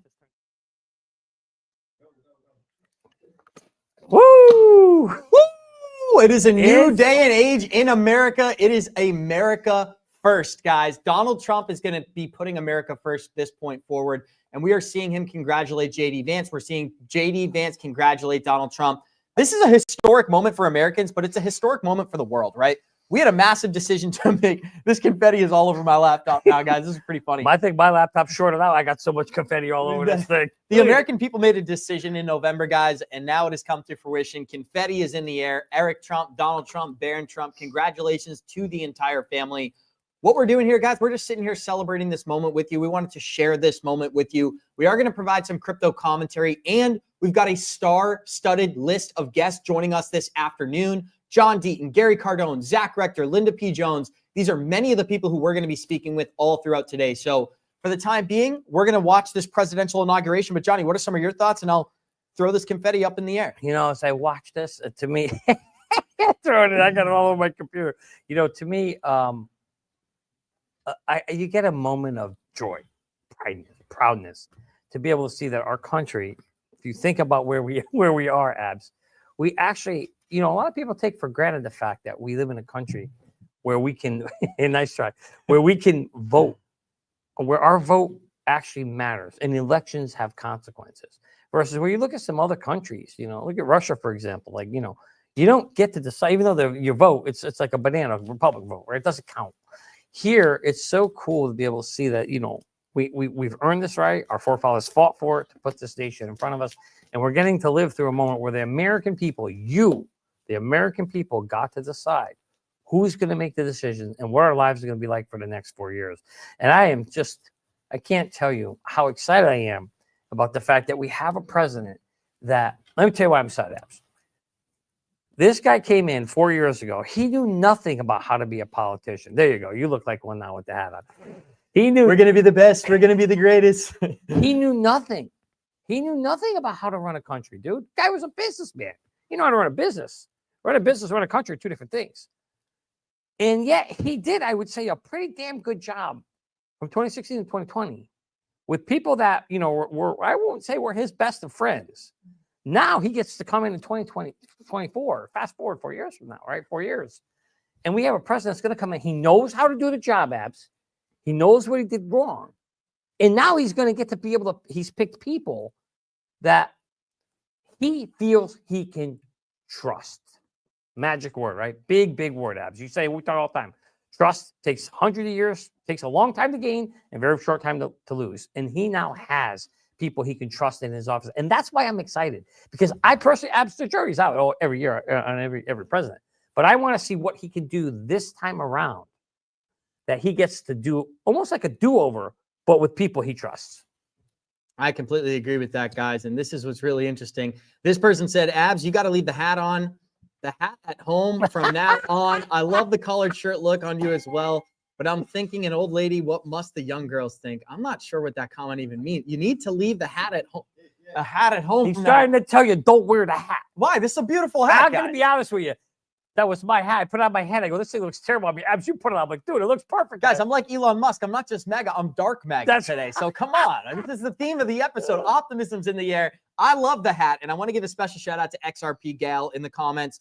Thank you to everybody who's watching the podcast today. If you're enjoying this stream, show us some love. Smash that like button. That's one of the many ways that you can support this show. Yeah. But if you're really enjoying it and you want your comment to be read out loud, head on over to Fruition Productions YouTube channel. We are accepting donations there as well as comments. So if you donate with a comment, we will bring it up on stream. We already have 40,000 people watching the stream right now. Smash that like button. Huge thank you to everybody who's joining us today. And it's like Trump said, we're going to win so much, you may even get tired of winning here in 2025. Today's a great example of that. Now, from a crypto perspective, I'll say this. Regardless of what happens in the next 24 hours, I am anticipating an executive order, possibly several, coming from Donald Trump in these next 24 hours. So, Johnny, with that being said, I did want to get some of your thoughts. You have better insight into how this process typically works. When we look at executive orders, Donald Trump said he's wasting no time. He's expecting over 100 executive orders to be signed here in the first 24 hours of his presidency. And this is something that we've been reporting on Good Morning Crypto for quite a while, but we have a lot of new listeners here. So I'm just going to reiterate this one more time for you all. President Trump is expected to issue several executive orders related to cryptocurrency policy on his first day in office. That is less than 24 hours away. This may address issues such as debanking and a crypto accounting policy requiring banks to count digital assets as a liability on their balance sheet. So this is going to open up the floodgates of liquidity from TradFi and the banks into the crypto market. So I guess that answers the question, Johnny. Are we early? Are we late? We are undeniably early in the crypto space. Regardless of $100,000 Bitcoin at $3 XRP, it's a great time to be a crypto investor. Johnny, floor is yours, and then we'll continue. It's a fantastic time to be an crypto investor. It's fantastic life to be alive, living through this in this period. And also, more importantly, Abs, there's going to be a lot of pens used today because, you know, when we heard Trump yesterday in the rally, what did he say? He said, oh, yeah, you know, they were talking about, we're going to try to do them to get all these executive orders done by the end of this week. And he said, you know what he said, Abs? He said, "No, I'm doing them today." I love this guy. He's getting inaugurated today and tonight. While everybody else is gonna be celebrating, and Joe Biden's gonna be sleeping. He's gonna be out there with the pen, undoing all the damage that has been done over the past 4 years. And this is why, executive orders are interesting, right? So I don't know if people know what an executive order is. So basically, what it is the president. Remember, our country's based on Congress, right? And we get the three branches: judicial, presidential, and executive. And so, it's coming up. So I'm gonna be quiet.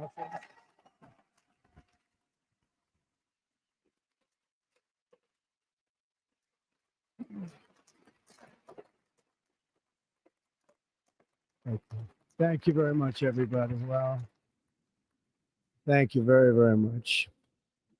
Vice President Vance, Speaker Johnson, Senator Thune, Chief Justice Roberts, Justices of the United States Supreme Court, President Clinton, President Bush, President Obama, President Biden, Vice President Harris, and my fellow citizens. The golden age of America begins right now.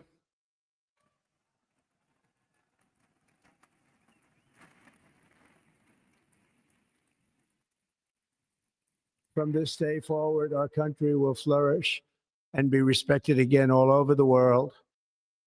We will be the envy of every nation, and we will not allow ourselves to be taken advantage of any longer. During every single day of the Trump administration, I will very simply put America first.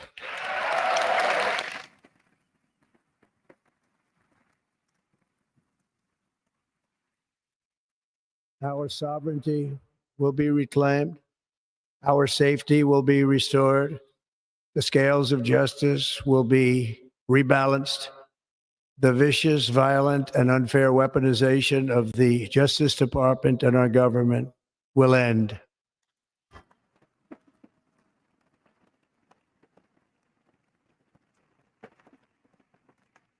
And our top priority will be to create a nation that is proud, prosperous, and free.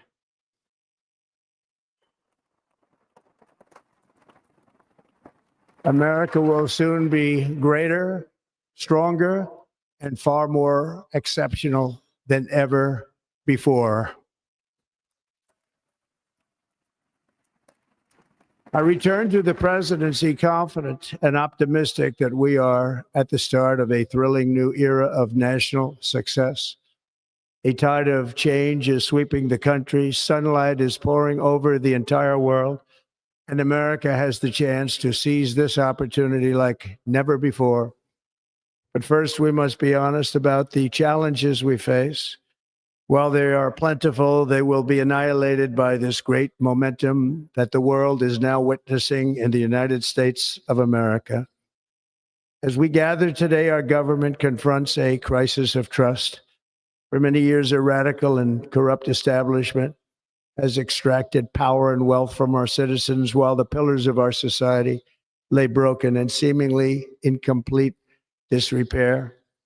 We now have a government that cannot manage even a simple crisis at home, while at the same time stumbling into a continuing catalog of catastrophic events abroad. It fails to protect our magnificent, law-abiding American citizens, but provides sanctuary and protection for dangerous criminals, many from prisons and mental institutions that have illegally entered our country from all over the world. We have a government that has given unlimited funding to the defense of foreign borders, but refuses to defend American borders or, more importantly, its own people. Our country can no longer deliver basic services in times of emergency, as recently shown by the wonderful people of North Carolina, been treated so badly.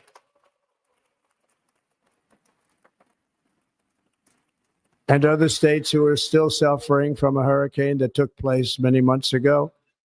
Or more recently, Los Angeles, where we're watching fires still tragically burn. From weeks ago, without even a token of defense. They're raging through the houses and communities, even affecting some of the wealthiest and most powerful individuals in our country, some of whom are sitting here right now. They don't have a home any longer. That's interesting. But we can't let this happen. Everyone is unable to do anything about it. That's going to change. We have a public health system that does not deliver in times of disaster, yet more money is spent on it than any country anywhere in the world. And we have an education system that teaches our children to be ashamed of themselves in many cases, to hate our country despite the love that we try so desperately to provide to them. All of this will change starting today, and it will change very quickly.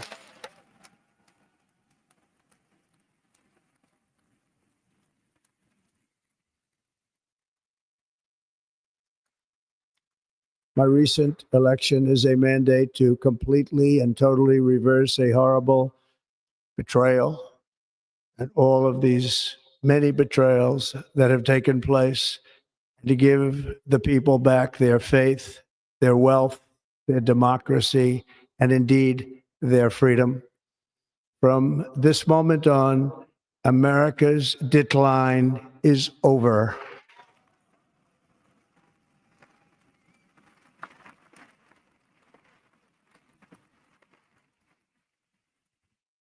Our liberties and our nation's glorious destiny will no longer be denied, and we will immediately restore the integrity, competency, and loyalty of America's government. Over the past 8 years, I have been tested and challenged more than any president in our 250-year history, and I've learned a lot along the way. The journey to reclaim our republic has not been an easy one, that I can tell you. Those who wish to stop our cause have tried to take my freedom and indeed to take my life.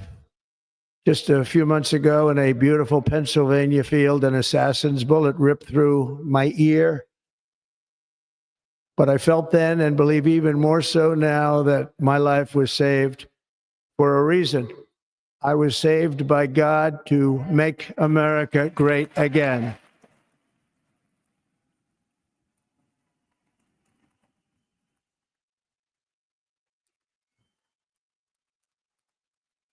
Thank you. Thank you.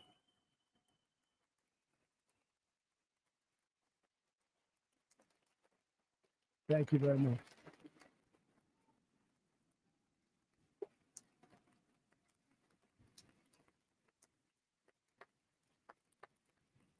That is why each day under our administration of American patriots, we will be working to meet every crisis with dignity and power and strength.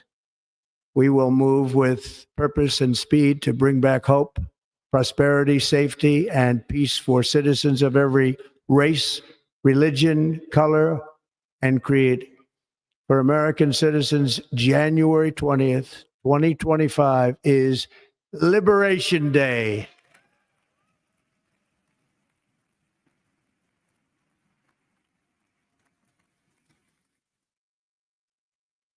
It is my hope that our recent presidential election will be remembered as the greatest and most consequential election in the history of our country. As our victory showed, the entire nation is rapidly unifying behind our agenda with dramatic increases in support from virtually every element of our society, young and old, men and women, African Americans, Hispanic Americans, Asian Americans, urban, suburban, rural, and very importantly, we had a powerful win in all 7 swing states. And the popular vote, we won by millions of people. To the Black and Hispanic communities, I want to thank you for the tremendous outpouring of love and trust that you have shown me with your vote. We set records, and I will not forget it. I've heard your voices in the campaign, and I look forward to working with you in the years to come. Today is Martin Luther King Day, and his honor, this will be a great honor. But in his honor, we will strive together to make his dream a reality. We will make his dream come true.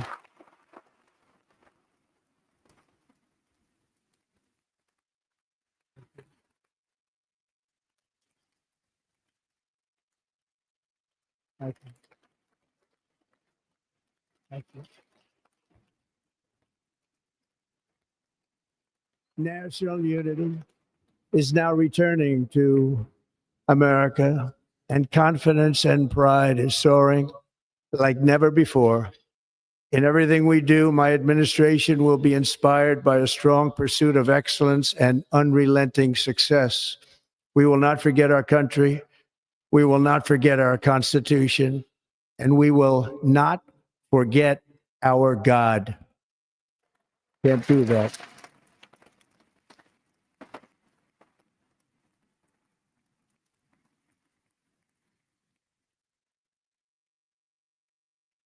Today, I will sign a series of historic executive orders. With these actions, we will begin the complete restoration of America and the revolution of common sense. It's all about common sense. First, I will declare a national emergency at our southern border.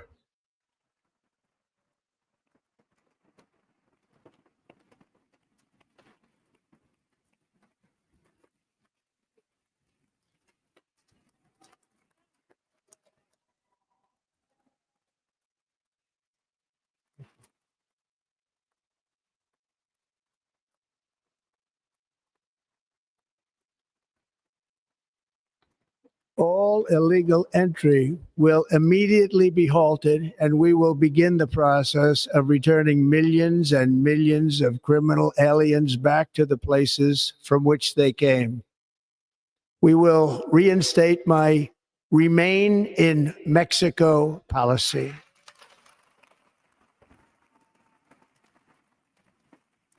I will end the practice of catch and release. And I will send troops to the southern border to repel the disastrous invasion of our country.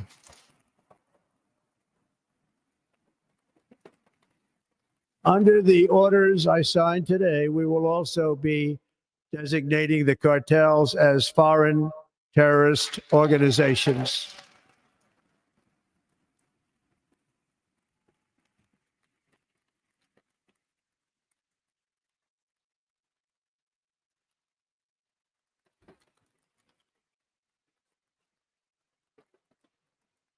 And by invoking the Alien Enemies Act of 1798, I will direct our government to use the full and immense power of federal and state law enforcement to eliminate the presence of all foreign gangs and criminal networks, bringing devastating crime to U.S. soil, including our cities and inner cities.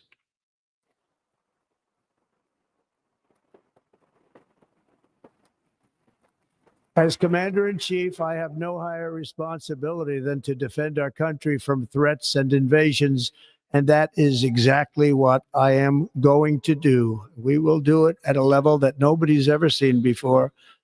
Next, I will direct all members of my cabinet to marshal the vast powers at their disposal to defeat what was record inflation and rapidly bring down costs and prices.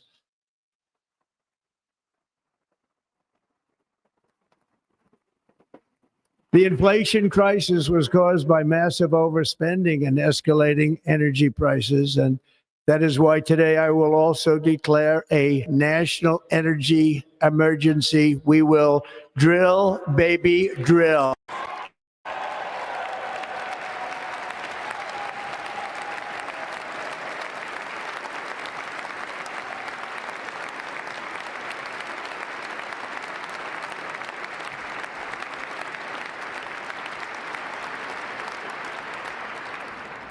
America will be a manufacturing nation once again, and we have something that no other manufacturing nation will ever have, the largest amount of oil and gas of any country on earth, and we are going to use it. We're going to use it. We will bring prices down, fill our strategic reserves up again, right to the top, and export American energy all over the world. We will be a rich nation again, and it is that liquid gold under our feet that will help to do it. With my actions today, we will end the Green New Deal and we will revoke the electric vehicle mandate, saving our auto industry and keeping my sacred pledge to our great American auto workers.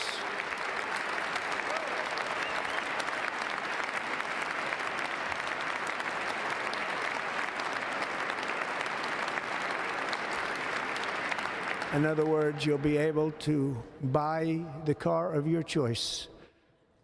We will build automobiles in America again at a rate that nobody could have dreamt possible just a few years ago. And thank you to the auto workers of our nation for your inspiring vote of confidence. We did tremendously with their vote.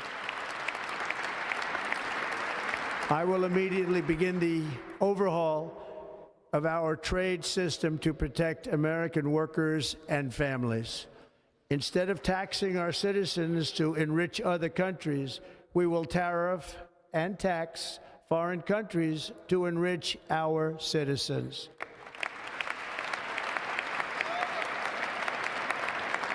For this purpose, we are establishing the External Revenue Service to collect all tariffs, duties, and revenues. It will be massive amounts of money pouring into our treasury, coming from foreign sources. The American dream will soon be back and thriving like never before to restore competence and effectiveness to our federal government. My administration will establish the brand new Department of Government Efficiency.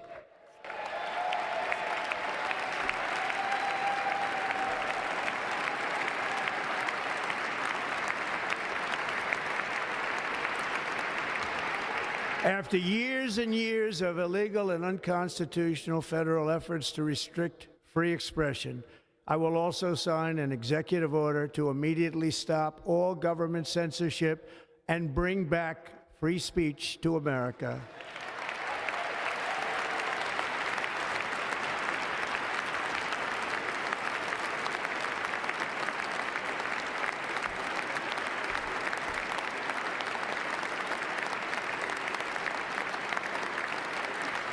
Never again will the immense power of the state be weaponized to persecute political opponents, something I know something about.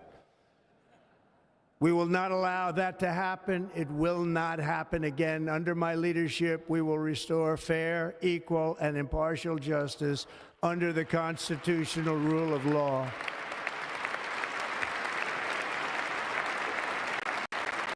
And we are going to bring law and order back to our cities.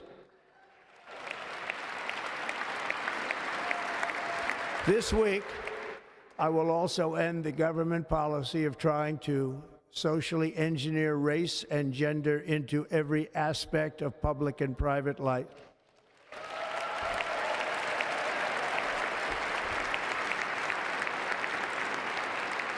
We will forge a society that is colorblind and merit-based.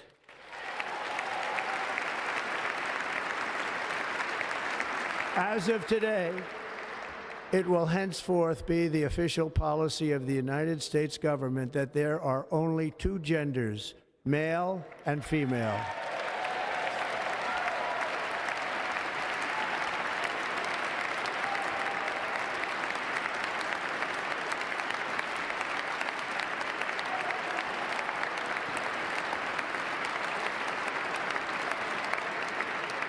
This week, I will reinstate any service members who were unjustly expelled from our military for objecting to the COVID vaccine mandate with full back pay.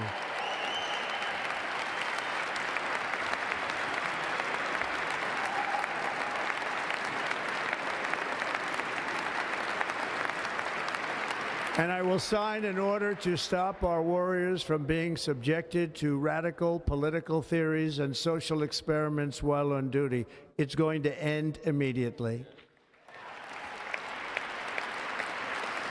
Our armed forces will be freed to focus on their sole mission, defeating America's enemies.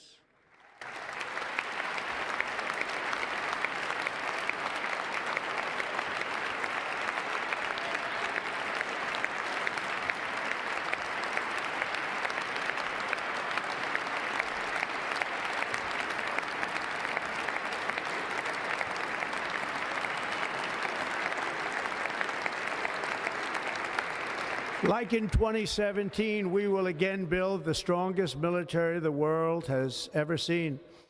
We will measure our success not only by the battles we win, but also by the wars that we end, and perhaps most importantly, the wars we never get into.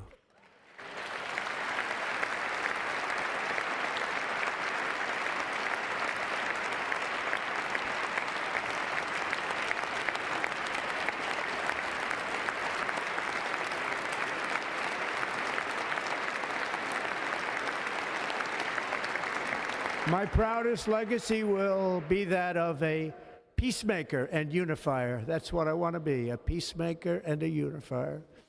I'm pleased to say that as of yesterday, one day before I assumed office, the hostages in the Middle East are coming back home to their families.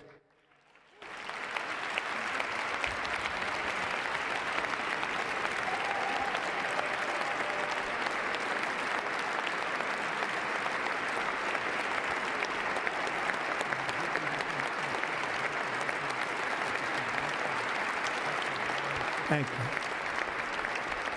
you. America will reclaim its rightful place as the greatest, most powerful, most respected nation on earth, inspiring the awe and admiration of the entire world. A short time from now, we are going to be changing the name of the Gulf of Mexico to the Gulf of America, and we will restore the name of a great president, William McKinley, to Mount McKinley, where it should be and where it belongs.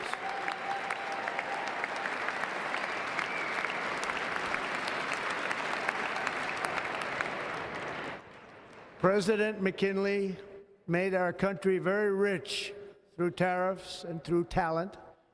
He was a natural businessman and gave Teddy Roosevelt the money for many of the great things he did, including the Panama Canal, which has foolishly been given to the country of Panama after the United States. The United States, I mean, think of this, spent more money than ever spent on a project before and lost 38,000 lives in the building of the Panama Canal. We have been treated very badly from this foolish gift that should have never been made, and Panama's promise to us has been broken. The purpose of our deal and the spirit of our treaty has been totally violated. American ships are being severely overcharged and not treated fairly in any way, shape, or form, and that includes the United States Navy. And above all, China is operating the Panama Canal, and we didn't give it to China, we gave it to Panama, and we're taking it back.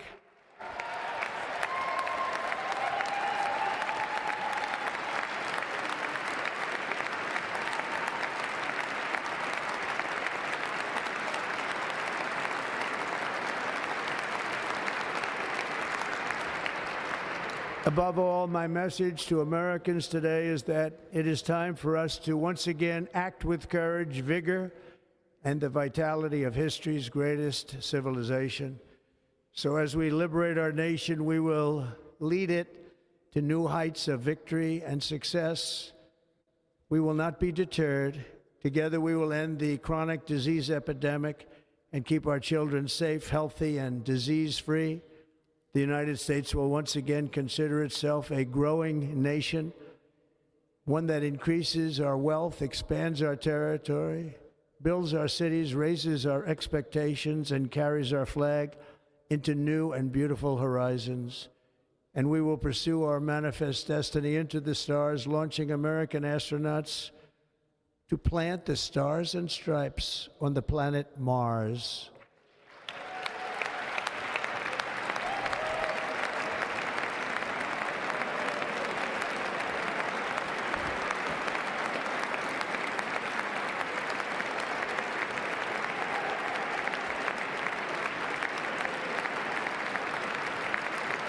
Ambition is the lifeblood of a great nation. And right now, our nation is more ambitious than any other. There's no nation like our nation. Americans are explorers, builders, innovators, entrepreneurs, and pioneers.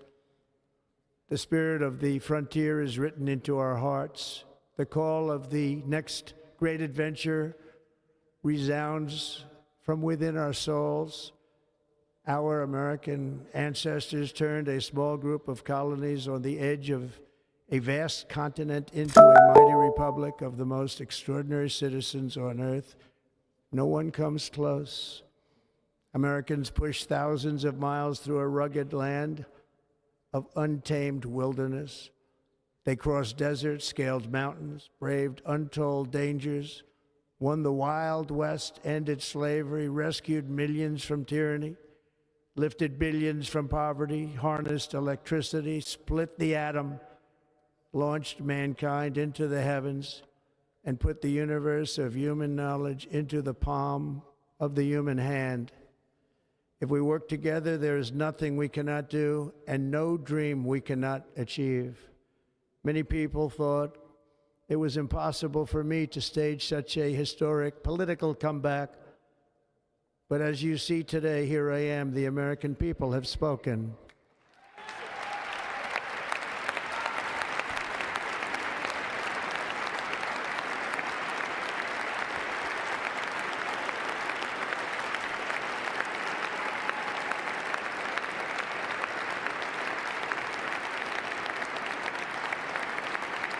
I stand before you now as proof that you should never believe that something is impossible to do. In America, the impossible is what we do best.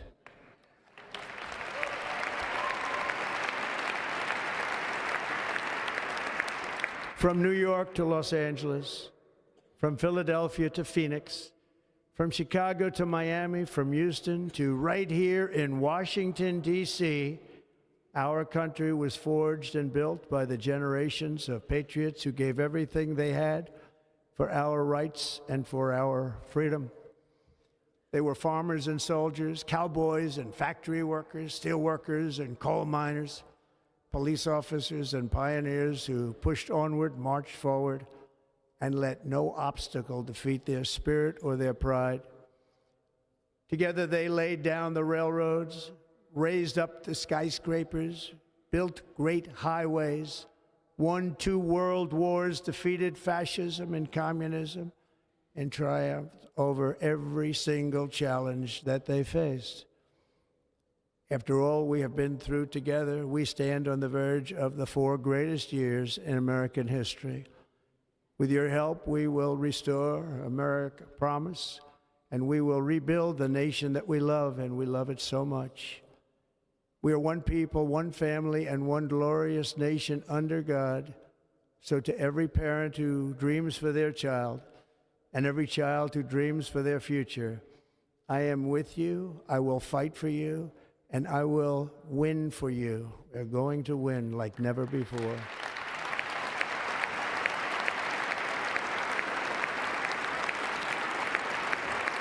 Thank you. Thank you.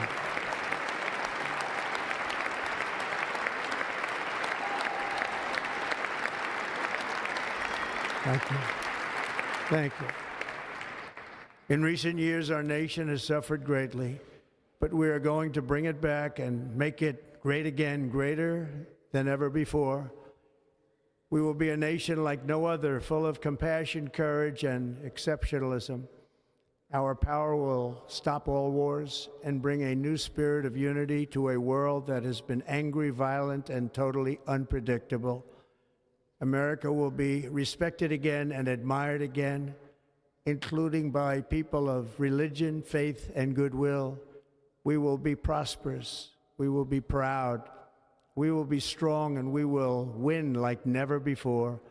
We will not be conquered, we will not be intimidated, we will not be broken, and we will not fail. From this day on, the United States of America will be a free, sovereign, and independent nation. We will stand bravely, we will live proudly, we will dream boldly, and nothing will stand in our way because we are Americans. The future is ours, and our golden age has just begun. Thank you. God bless America. Thank you all. Thank you. Thank you very much. Thank you very much. Thank you.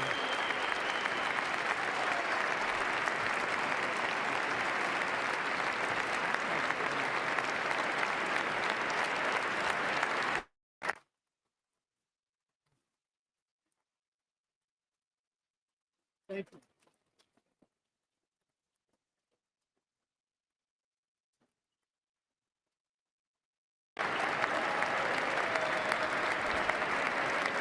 Ladies and gentlemen, performing America the Beautiful, please welcome the Armed Forces Chorus and Carrie Underwood.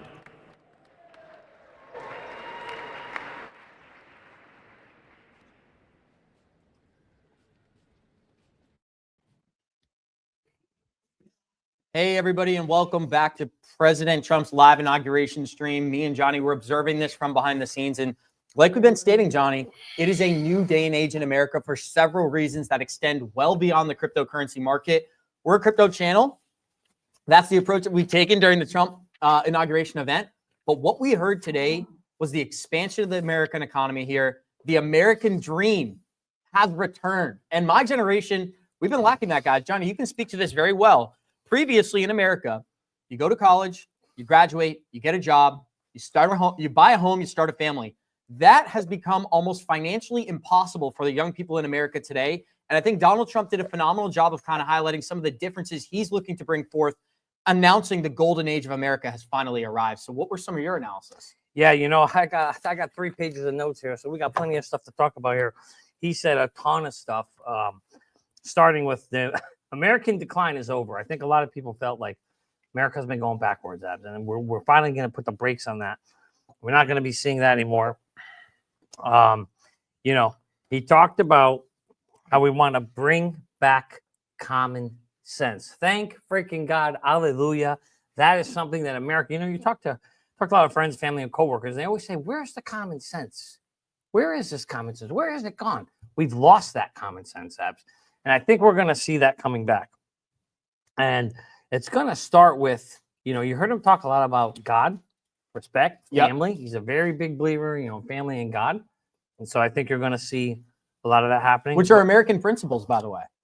Absolutely. I mean, listen, I remember growing up, and, you know, I was just talking to one of the crewmen in the back, and we were talking about when we went to school, dude, we did the Pledge of Allegiance every single day.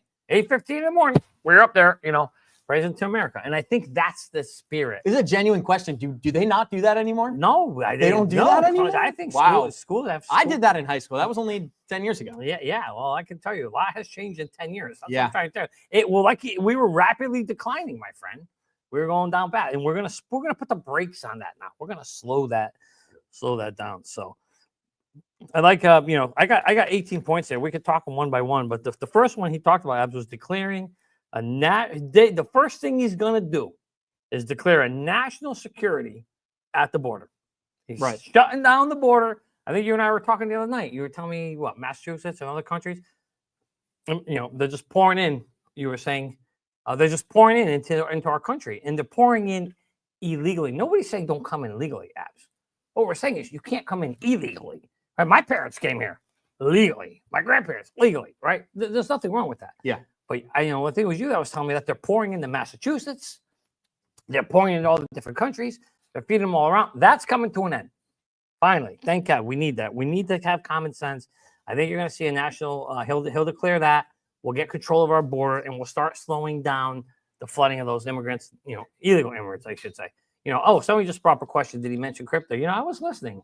I didn't hear too much about credit. No. But listen, he's got a lot of other things that I think are top priority, right? And so I don't think just because he didn't mention crypto that he isn't going to do something with crypto. Right. I mean, just look at all the people he assigned. I mean, you'd have to be blind to not see that every single cabinet member he picked for the key positions that matter for crypto are all crypto advocates or crypto investors or tied to blockchain technology and industry technology. So don't worry, folks, that he didn't mention crypto. To me, listen, guys, there's 5% of the world that's invested in crypto, okay? There's a very small community that he'd be talking to. He's trying to address the masses, in my opinion. Right. What's interesting, too, is that we are seeing crypto kind of react. The DMs, the live chat, a lot of people are saying crypto is crashing right now.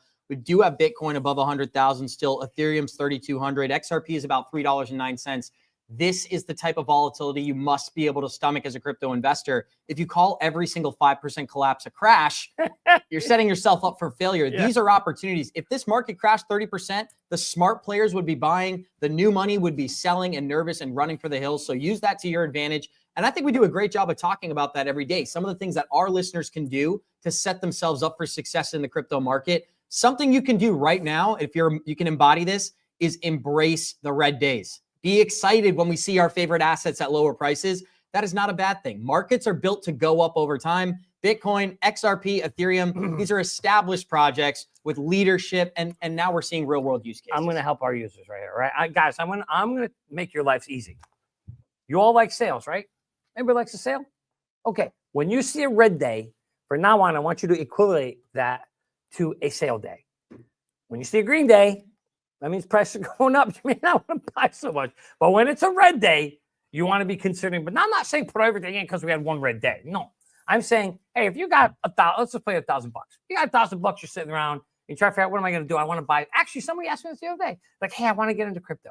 Should I put it all in? I'm like, well, listen, wait for the red days and maybe put some of it in. And then you get more. If the red day keeps going, 2-3 days in a row, put a little bit more in. So you don't have to put it all in one shot. But use the red days as sales days, not fear days. That's going to make your life a whole hell of a lot easier, less stressful as you start to build your portfolio in this space. Because that's what's the biggest question we get asked every single day in crypto? Are we too late? There you go. I love that. See, I didn't even have to tell you. Not even curious. Are we too damn late? No, folks, you're not too late. Why are you not too late? I'm going to see if anybody in the chat answers. Because regulation's not here yet. Bitcoin strategic reserve is not here yet. Right. The pro crypto SEC chairman, the other guy just cleaned his office out yesterday. So Gary's gone. He's out of here. The new guy didn't even get to the office yet. So he has that chance to come in and put all the policies in place that they're going to do to make this industry move forward. So folks, that's why, my friends, you are not late, because all the things that are going to be positive catalysts that are going to unlock the door so the money can flood in have not fully happened yet. So you have time. Now, you ask me 6 months, 9 months from now, when all those things are done, you say, Johnny, I'm too late. We say, yeah. Where the hell were you 9 months ago? Why weren't you listening to our show where we've been telling you? Right. Now's the time to get in. So, Johnny, an important question came in. Does Johnny have enough pencils? I do believe he only brought 2 dozen, so we may need some more pencils on set here, guys. But there's something else that's important. Hold on. So, let me answer that question. Mm-hmm. So, President Trump reached out to me, says, I got to sign a bunch of executive orders. So I got them all sharpened up. Well, let's hope he uses a pen. They're all ready to go. They're all ready to go. Yeah, I offered him. He said no. He said he needed pens. I only had. I think I saw Joe Biden running around with an eraser. I may have to double check that, guys. But I do want to give a shout out to a lot of our listeners because they're all saying this isn't a pullback. And that's unique to our community, right? Our community, because we focus on this type of stuff every day, understands that red days are an actual opportunity for many of our favorite listeners here. Now, I do want to give a shout out to Love Stocks as well, but we're talking about a White House crypto czar, Johnny. There was a massive update over the weekend, and I'm reading this right now from the Crypto Ball, where several of people, not only in the XRP community, but in the Bitcoin community as well, got an opportunity to talk with David Sachs about some of the things he's going to implement. It is going to be a regulatory unlocking, right? What he plans on doing is deregulating the environment through proper crypto regulation, not attacking projects, right, inviting them in, understanding the business model, and building upon it with regulators. That's how these markets really should work. So that's a little behind the scenes update that I'm reading right now. David Sachs has talked to several people in the Bitcoin and XRP community about massive changes coming to the American crypto market. So This stuff has already been in the works since this weekend. You really can't ask for much more. This stuff has been in the works since November 5th. And that's why we've seen the markets going crazy, Abs, because people know it's coming. There's people in the know behind the scenes who know what's happening. And they're very excited about the space because of what's coming, and they want to make sure they're getting in on that. And that's a smart thing to do. David Sachs said the war on terror, speaking of behind the scenes, there we go. The war on terror is, or the war on terror. That would be nice. Terror on crypto is over, David Sachs said. I know we got the clip. We should probably play that thing again. Yeah. But the reality is, you know, when we think about what's going on, guys, if you're worried about a 5% pullback, my God, you're not in the right. You don't. You need to understand this market moves 5, 10, 20, like you said, up 30% swings. Those are not times to get fearful. Those are times to get greedy and start buying when you look at those drops. Here's 13 seconds of David Sachs talking about the war on crypto being a thing. The reign of terror against crypto is over. And the beginning of innovation in America for crypto has just begun. The beginning of America innovation. Innovate. That sentence right there. As a technology guy, Abs, I got to tell you, I get super excited. Right. Super excited because that's what America is. The only thing we have left, although Trump's going to try to bring manufacturing back, it's going to be very difficult because a Chinese worker makes $1.25 an hour, an American worker makes $15 an hour. It's hard to see how you're going to bring all that manufacturing back. So it's not going to happen. Maybe someone will come back, right? Specialized. But what we are known for, my friend, is engineering, innovation, design, putting the best ideas forward. You can't do that when you're worried about starting up a company that the SEC is going to come after and shut you down. Okay? But now, January 20th, 2025, yes, my friend Art Reed, you should be super excited. And I'm super excited. He's super excited because those days are over. We don't need to worry about the door. Gary, you say, hey, come on in. Rubber Abs, come on in. The door is open. Fill out the paper on the website. We're going to go do it. No, the door was never open. Gary lied. He lied. He was a liar when you went to go fill out the paperwork. This is what you got, Abs. Because you know what the first question was on the sheet? How many shares of stock you want? Now, Abs, tell me, how many shares of stock are there in a cryptocurrency? In the entire cryptocurrency market, there's 0. Yeah, exactly.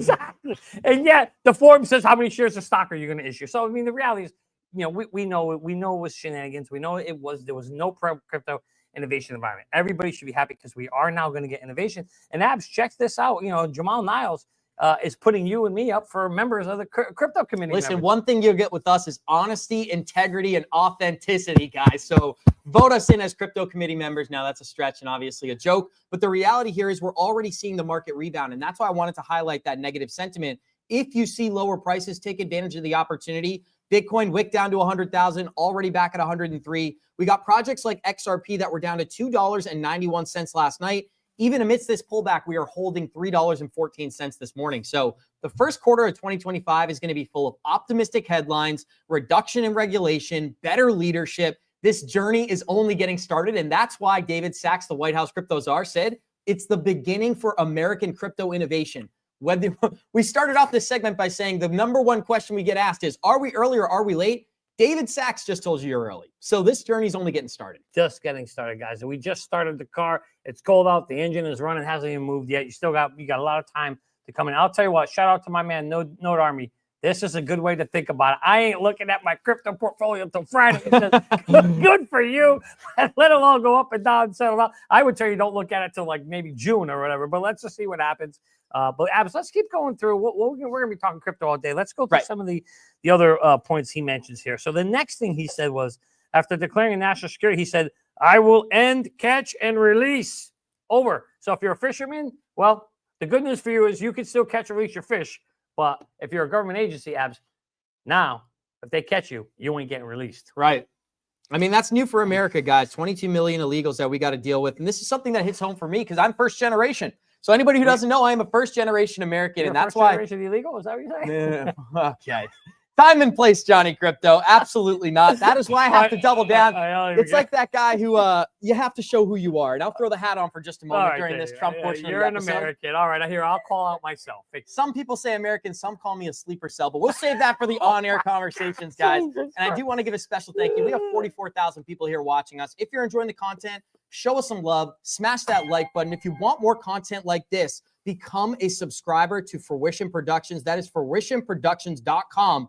For the cost of less than a Starbucks cup of coffee, you're going to get exclusive opportunities like we're presenting today. And of course, you're going to get first access to many of the behind the scenes footage that we've been showing. We went to the Senate building, Congress, the Federal Reserve. We stood outside the SEC and we ran our first ever Tony Cannoli segment. So guys, we've got something phenomenal prepared for later on in the day. Now, I do want to remind you, we have John Deaton, Linda P. Jones, Mikkel, Zach Rector, several of our friends and colleagues who are going to be joining us later in the day. And I'm sure they're all going to share that same optimistic sentiment. For people who are interested in the crypto market, the only thing I would keep in mind here is patience, right? We can all talk about the optimism. Nobody has a crystal ball. Some of these narratives may take 30 days. They may take 90 days. They may even take a year to come to fruition, especially when you consider a national reserve.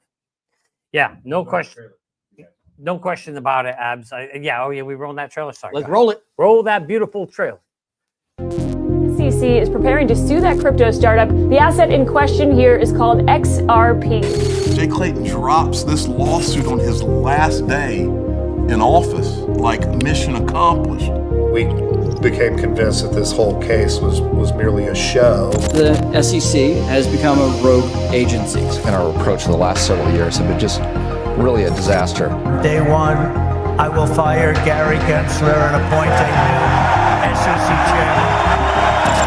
We don't need more digital currency. We already have digital currency. It's called the US dollar. The SEC came out and said Ether is also not a security.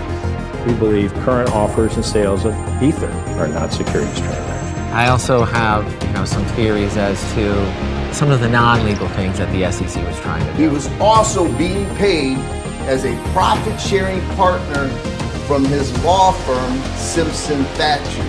That mission of the Enterprise Ethereum Alliance was fulfilled. Hinman has this unique personal financial interest. He could not be involved in certain matters because they benefited him financially. These two individuals working at crypto firms that made very big bets on Ethereum. Jay Clayton, within a couple of months, goes to One River, who benefited from this decision. When you follow the money, it paints a very clear picture. China's financial elite working with the U.S. financial elite and the regulators of the U.S. financial system to front-run the new global digital financial system. Who wins? That's the question here. Who wins? Because I think that China wins. Charles said the Chinese have been courting Vitalik hard.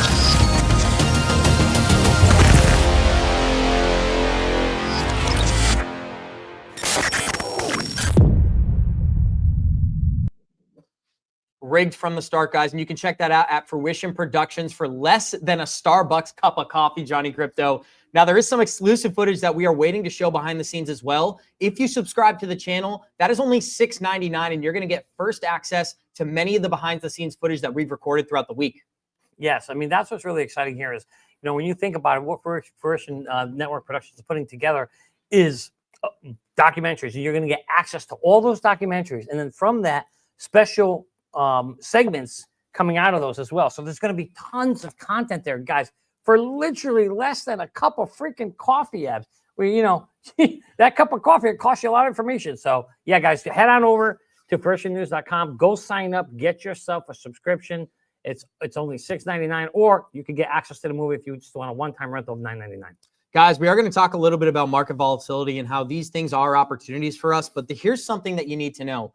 No profit is real profit until you've locked it in and sold it into the US dollar. Whether you decide to use a stable coin or you use cash in particular, the volatility of the crypto market is relentless. And as we head into the first 2 quarters here in 2025, there is going to be opportunity across the board for many of the people who are watching this show. That is why we talk about the creation of an exit plan, because when you are exiting the crypto market, It does not mean you're selling 100% of your assets. It simply means you're taking a little bit of profit at the top. And that's a great advantage to have because all of these institutions, Johnny, and you can speak to this better than I can, hedge fund companies, S&P 500 companies, they all enter these markets with price targets they are already going to be exiting with. That is the exact advantage that we try to provide retail investors on our show every day. You can check out our product 30 days completely free at merlincrypto.com. That is merlincrypto.com. Get in there, create an exit plan, whether you use Coinbase, Kraken, Binance, or Ledger, any device, really. You can plug that data into Merlin and you'll get full access to what the institutions have behind the scenes. Well, I think what's really cool about it too is you get to bring all your, like you said, all your coins in one place.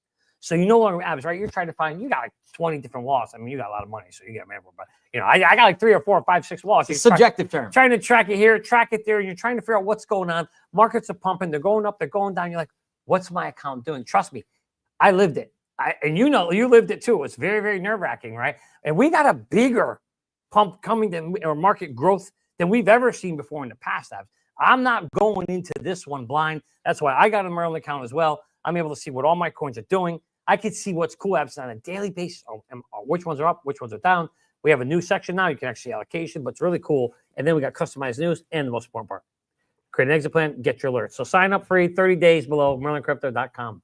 So the number one question we get is, why would I take profit on something I believe is going to be going up forever? Because these markets are cyclical. And we do have one of our team members in chat. Big shout out to Super G, AKA Gonzo, because he's somebody who does a great job highlighting this. Yes, he does. Even if you believe Bitcoin's going to $1 million, we're going to go to 100,000, and then we came back to 90, and then we're going to go to 120, and we're going to come back to 100. This is how all of these markets work. So we're trying to provide our users an opportunity to capitalize on that profit and make the most of both the bull run and the bear market. And here's the big advantage that you have. If you take $100,000 worth of profit and you turn it into cash, you now have $100,000 worth of cash to enter these assets during a bear market at lower prices.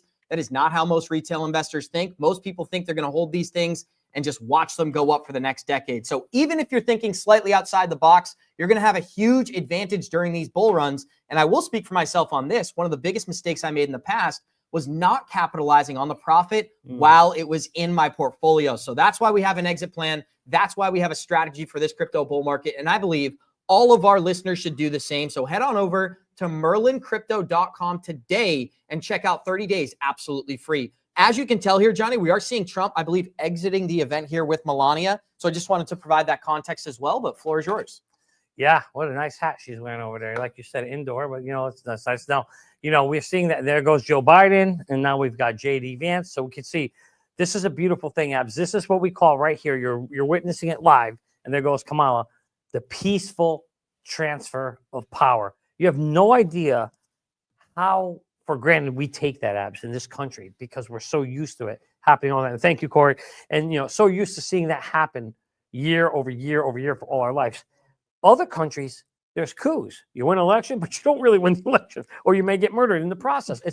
Or they don't hand over the power, right? You look at Russia, right? So he kills all his, Putin's over there always whacking all of his competition. So it's just very, very scary. And that's a truth. I mean, you've seen people who's running against him have been poisoned. They've been jailed.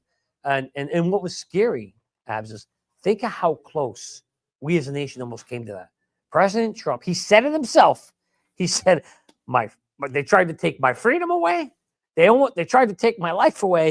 And then he said, of course, he felt he was saved by God to come back and make America great again. It's an exciting time, guys. And we have some exciting guests lined up throughout this week. If you're enjoying the show, show us some love. Smash that like button. Let us know in the live chat what you thought of President Trump's inauguration as well as his address to the nation. One thing is clear. America is entering the golden age. For these capital markets, we're going to see a rapid expansion of the American economy by deregulating many of the things that we talk about every day.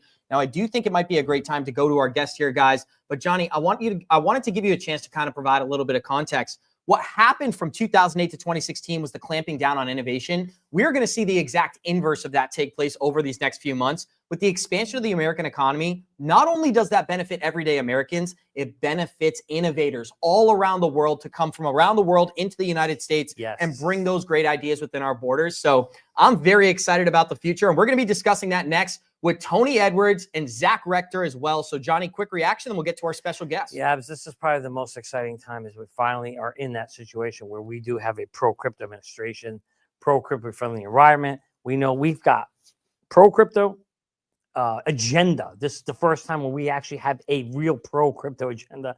And then all the people that you need to execute that agenda. We got a pro-crypto chairman. We got a pro-crypto CFTC. We got a pro-crypto treasury. We got, for the first time ever, a crypto czar, for heaven's sakes. Nobody knew. We never had that app. That position didn't exist until today. First time ever. Everything's new. Everything's changing. And that's why it's exciting, because we are now going to be moving into an environment that is going to allow us to create innovation in a space that is so ripe for innovation. I'm glad that we have two guests here that are going to be talking to us about the 5 pillars that Trump put in place. Or we're going to be talking about we're going to be doing the reaction first, guys. And I do want to give a special speech. shout out to both Tony and Zach for making time for us today. Guys, you are going to get to see some exclusive footage as we roll into that portion of the show, because Ray Fuentes is our boots on the ground, or as I like to say, feet on the street throughout this entire event. He got some exclusive footage today from the Capitol, Washington, D.C., and we're going to be queuing that up in just a moment here, guys. So if you're enjoying the stream, let us know what your thoughts are in the live chat as well. And with that being said, we're going to play this video from Ray, Feet on the Street. Ladies and gentlemen, we're here on the corner of G Street and 10th. To my right is 2 American patriots. I've got Brian and Pamela Hardman that flew all the way from Texas. Guys and gals, how you doing today? Good. Doing great. It's a great day. It is a great day. It's much warmer than it was yesterday. Yes, we were here yesterday. It's a great day for America. Did you by chance, the Capital One Arena is at max capacity right now. Yeah. Did you by chance get to get in yesterday? No, we did not. We had tickets, but we couldn't get in. Oh, no. Yeah. It's all right. We're here. You were there in spirit. Yeah. You were inside in spirit, but more importantly, you're still surrounded by all like-minded patriots and passionate citizens. Right. How excited are you now that Trump has been sworn into office? So excited, unburdened by what has been. I see what you did there. Too soon? I'm just kidding. Yeah. And what is it about Donald Trump that excites you the most? It's hope. It's hope for the future. It's what he has done in the past. It's what he stands for, and it's what he's going to do for the American people in the future. I love to hear that. Yeah. And what about you, Brian? Yeah, same thing. He's going to close the border. He's going to make us safe. In being that you're from Texas, did you have any firsthand experience from the open borders? Yes. I have friends who live close or who have family properties that have been in the family for over 100 years. That really bad things happened. They had to hire guards. They had their homes were broken into constantly. It's really sad. There's a lot of things that have gone on that people have no idea about. Long before any of this, we lived through what a lot of people came here. And if they didn't have work that day, they still needed to eat, so they would steal. Unfortunately, that's the life that they lived. And it was inflicted on all of us. Yeah. Well, I'm sorry you had to go through that, and me coming from Southern California, being very close to the Rosarito border, Tecate, we're well versed on the mass openings and the amount of people that have come from the South. Right. On a positive note, what do you think the next 4 years are going to look like under this new regime, with this passing of the guard? It's the golden age of America. He said it today. I think there's so many great things that are going to happen that even people who are not on his side, not in his corner, are going to reap the benefits. And that's a great thing about him, right? He's for all Americans. Yeah. What are your thoughts, Brian? I think we're going to have a boom, an economic boom, and I heard yesterday that recruiting is up in the armed forces already because he's going to be commander-in-chief.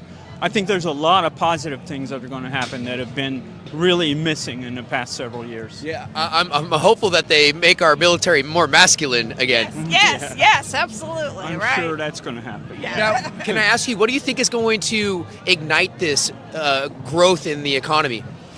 Well, he's going to get rid of a lot of the regulations like he did the first time, but some have been put back on. And I don't know how he's going to do it, probably somehow try to attack the interest rates. I don't know exactly what mechanisms he'll use, but he's a smart businessman, and he's been successful a long time. With the coin term return to the golden era, do you think this also has anything to do with the precious metal gold? It could be. Yeah, it could. I don't know about that specifically, but I work in the retail industry, and everyone's just been holding their breath. So people have been really careful not to let go too much. And as soon as he was elected, we saw a flip. We saw a change. Yeah. So I mean, you could see it before he came in office. So I'm sure that's going to continue. Yeah. You saw a spike in purchasing power. Like a huge spike. Yeah. Yeah. That's great to hear. Yeah, so I just really feel like people, and we had a lot of people that would come in and would talk about it. You know, I'm holding off until I see what happens. I don't feel like I can spend until I see what happens. And then when he was elected, people would come in and just say, I feel so much more comfortable now. Yeah. Hey, well, Brian and Pam, I really appreciate you sharing your time with me. Is there anything that those in the audience would benefit hearing from that you wish you would have heard Donald Trump speak on? No, really. I think the thing that I've been saying to friends of mine who are not happy right now, right, is, I mean, we all do that. I wasn't happy 4 years ago either, right? But I think that he is for all Americans. I really do believe that. And I really do think that everyone is going to be prosperous and happy. Most of all, I think we're going to feel peace, really peace. I love to hear that, Pam. It's very, very optimistic and reassuring, and I think you're speaking to on behalf of a cohort of individuals that are just very excited and passionate. That's the thing. It's just, I mean, look at all of this. Last night, even after the building was full, our hotel is on the pathway to there. No one would get out of line. Tens of thousands of people that would not get out of line, and everyone just said, I just want him to know we're here to support him. So that's amazing. How emotional is I'm getting teary-eyed. It was great. What about you, Brian? Before I let you go, anything of top of mind that you wish or would like those in the audience to really take home? What I really want is to these wishy-washy Republicans to knock it off and get his cabinet in place and just listen to the voters. He's got a mandate. Do it. And let's see if it works. Amen. How do you really feel? Well, Brian and Pamela, I feel the love between you two, and I wish you both a safe travel back home. Thank you. Thank you very much. Hey, thank you so much. Hey guys, we are bringing in our special guests now, Tony Edward and Zach Rector, to give us a reaction to Trump's inauguration. Now, this has been a super exciting day, and we've had a great chance to connect with many exciting individuals, but I got to admit, guys, you're two of my favorites. Shout out to you, Zach. Shout out to you, Tony. And what's so great about today is I do feel a different energy in the air as an American. When we think about the future of America, people are increasingly more optimistic, and that's kind of been the theme throughout today's show. Zach, I'd love to just get a broad reaction from you, and then we'll do the same from Tony. Yeah, it's a pleasure to be here with you guys today. Absolute honor, and just beautiful to watch what's taking place here. You can even feel it up in Vancouver, where I'm at right now. I'm at the Vancouver Resource Investment Conference, and I must say that I do feel guilty being up in Canada today. I feel good to be down in the homeland, bringing back President Trump. But even the vibe here in Vancouver too, and even feedback I'm getting from around the world in the comments this morning, it just feels like humanity's back. And the expectation is that America is going to lead that charge. And so it's a great day to be an American. It's also a great day to be invested in cryptocurrency as well. Hey, Zach, hey, Zach, I got a question for you. Do they want to be the 51st state? What are you hearing up there? Yes, the sentiment, especially here at this conference, these guys get it here in the precious metals community. And I feel a little bit less guilty now that I saw you guys had Andy Schechtman on. He's here in Vancouver as well, too. So a couple of us Americans are up here representing. But yeah, they want to join the party as well. So, Tony, this is going to be an exciting event because, first of all, we get to connect today. I'm also going to be connecting with you on Wednesday night. So that's going to be great, and we can talk about that later. But what we've seen today is optimism enter the American markets. We talk about crypto, but it seems like Americans in general are extremely positive, extremely optimistic. That divisiveness seems to be a thing of the past. So I did want to get a broad reaction from you. How are you feeling this morning, and what's your reaction been throughout the entire day of Trump's inauguration? Abs and Johnny, great to be here with you. It's an exciting day. I was thinking about the stars are aligning here for the U.S. into the next boom cycle. And of course, the stars are aligning for crypto. So it's an amazing day. And I'm hoping that, we can move forward together. As you said, folks, working together, more bipartisan support, and we can get America going and into the next phase of the industrial revolution that we're in the midst of with crypto, blockchain, AI, and much more. So with Trump expected to sign nearly 100 executive orders tomorrow, Tony, I'm sure you've covered this content as well. What are you anticipating from a crypto perspective? Are we going to see SOB 121 revoked? Are we going to see a different day and age when it comes to debanking crypto participants? These are some of the things that we've been covering throughout today, but what are you seeing from your perspective? So what I've heard from folks like Ron Hammond of the Blockchain Association, who has spoken to Bo Hines and other folks in the Trump administration, is that we could expect some sort of crypto executive order, if not tomorrow, this week, if not next week. But it's coming, and it's going to be definitely a repeal of SOB 121, the formation of the Crypto Council, some of the banking. He'll address some of the banking issues with Operation Choke Point 2.0.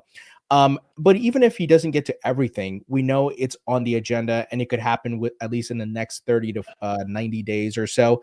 So I think we do have to be patient. There's a lot the president has to take care of, right? Crypto certainly is not the number one issue, but it is a top priority. The other day, we saw a report from Bloomberg about Trump is viewing crypto as a national priority. So obviously there's the impact on the economy and jobs, right? And bringing capital back that has left over the past 4 years under the reign of Elizabeth Warren and Gary Gensler. So I think, once again, some people are scrambling a bit like, oh, no, he didn't mention Bitcoin in his inauguration piece. I mean, come on, guys, right? We can't be in our own bubble. There's a lot happening here. And Trump is not just speaking to the crypto community, but the entire nation. And a lot of people right now may not know anything about crypto, but they're worried about the economy, jobs, and much more. Zach, I'd love to get your perspective on this as well. And keeping in mind the fact that Trump met with Ripple's team in Mar-a-Lago just 11 days ago, I believe, maybe 12 days ago at this point. And we know far more was discussed than just Gary Gensler's war on crypto. As much as we're celebrating Trump's inauguration, we got another celebration ready to go right after this, celebrating the resignation of Gary Gensler. So what are you anticipating here from an executive order perspective, as well as an end to the war on crypto? Well, I think that just like I underestimated Trump issuing a meme coin, I think that, there are folks that are underestimating how quickly these changes are going to happen. To follow up on what Tony said, the mandate gets sent to the cabinet and to the Department of Justice and the SEC across the board right away, even if it does take some time to repeal some of these bills and some of the other legislation that kind of has gotten in the way. The mandate will go out day one right away. And so I feel like there's already a sense of, okay, and I've already spoken with Canadians up here that are talking about if he does implement no capital gains tax on cryptocurrency in some form, these folks want to come down to America right away. So not only folks wanting to move here, capital's already starting to flow in, and the sense of direction's already been put in track. People can see that. That's all the clarity that we need. The legislation and the laws will follow. And for projects like Ripple and XRP, we've always already been on the right side of this. And the proper actors, I guess, the bad actors, they're still going to be in trouble. But for those of us that didn't try to build real utility here in the United States, it's game on, and the investment capital is here already starting to flow in. So I do want to talk a little crypto advisory council as well, but Tony, it might be fitting to talk about the role of stable coins under the Trump administration. What we've seen is Ripple launched their own stablecoin product as a response to the collapse of Tether. Now, Tether is being regulated out of existence as we speak, being non-compliant with MiCA. Their CEO has already stated they're not going to try to comply with American regulations either. So there's going to be an opportunity for another product to emerge that is audited, that is trusted, and Ripple has kind of provided that product for the time being. What is your outlook on stablecoins in America throughout all of 2025? Stablecoins are going to be a key pillar in the U.S. maintaining its dollar reserve currency status, in addition to addressing some economic issues with treasury bonds. There's a whole other can of worms there, right? But if stablecoin issuers are buying those treasuries, that's good for the U.S. government and the economy. And I think I think with regards to the stablecoin wars, where you have Ripple, Tether, you got Circle, you got PayPal's PYUSD. Competition is healthy. So the more players that enter this market, the better. Tether was obviously king of the hill for a very long time. They still are the largest stablecoin issuer, but they're losing market share. And I think having more regulated institutions coming in will provide more safety and assurance to many big institutions, and they can start using these stablecoins without having to worry. And I think the legislation for stablecoins come through this year, and I think that's going to help the stablecoin market to boom. I think you're going to see improvements in payments and it's going to be beneficial to retail customers as well as institutions moving money cross-border. Very much agree. And you know what a lot of people fail to understand is that a stablecoin is just a tokenized US dollar. So this benefits the US economy just as much as it affects the digital asset class. Zach, something else that I feel like we should expand upon is the possibility of a 24-member crypto advisory council coming into the United States. We've seen Brad Garlinghouse. We've seen Brian Armstrong, Coinbase's CEO, and several others that I'm misremembering off the top of my head. I know Charles Hoskinson wants to be in the mix, but I haven't seen that confirmed from anyone besides Charles Hoskinson. So we'll see if that comes to fruition. What are you anticipating here? What are your thoughts on 24 people specifically building crypto inside the United States and working with the president to do so? Yeah, I mean, I think that the Trump team that has to vet everybody that's trying to kind of swarm him with their issues and how they can help him, whoever has that job probably needs to get a raise because they've been doing a good job, I think, of protecting President Trump. Stablecoins are going to be key to expanding U.S. dollar dominance. That's what he said at Bitcoin Conference 2024. And in regards to the Crypto Council, he's going to bring in a lot of people to help. We saw this in his first administration. Some folks that we were kind of like, why is he bringing in, what some of us said were, kind of swamp creatures, right? Why is he bringing in these guys that were already part of the problem? I think that they've done a good job of bringing in those guys, figuring out, how can we use these guys that have been in the system to kind of rebuild it. And it's going to be looking at leaders in the space like Ripple that have track record that are ahead. And I think that really what Ripple is going to be doing with that stable coin is not just setting the standard for tokenization of real world assets on the XRP ledger, but really setting the standard for stable coins as well, too, with it being the collateral being held at their own trust company. We saw that Circle, much more trust for Circle and USDC than Tether, especially in America. But we saw what happened in the banking crisis in 2023 when Circle had exposure because their collateral was at Silvergate Bank. See, this is a new setup that Ripple has with their collateral being held at their own trust company. And so I think that Ripple is going to be setting the standard for not just stablecoin issuance, but the tokenization of real world assets. And many of these institutions will probably be using Ripple custody.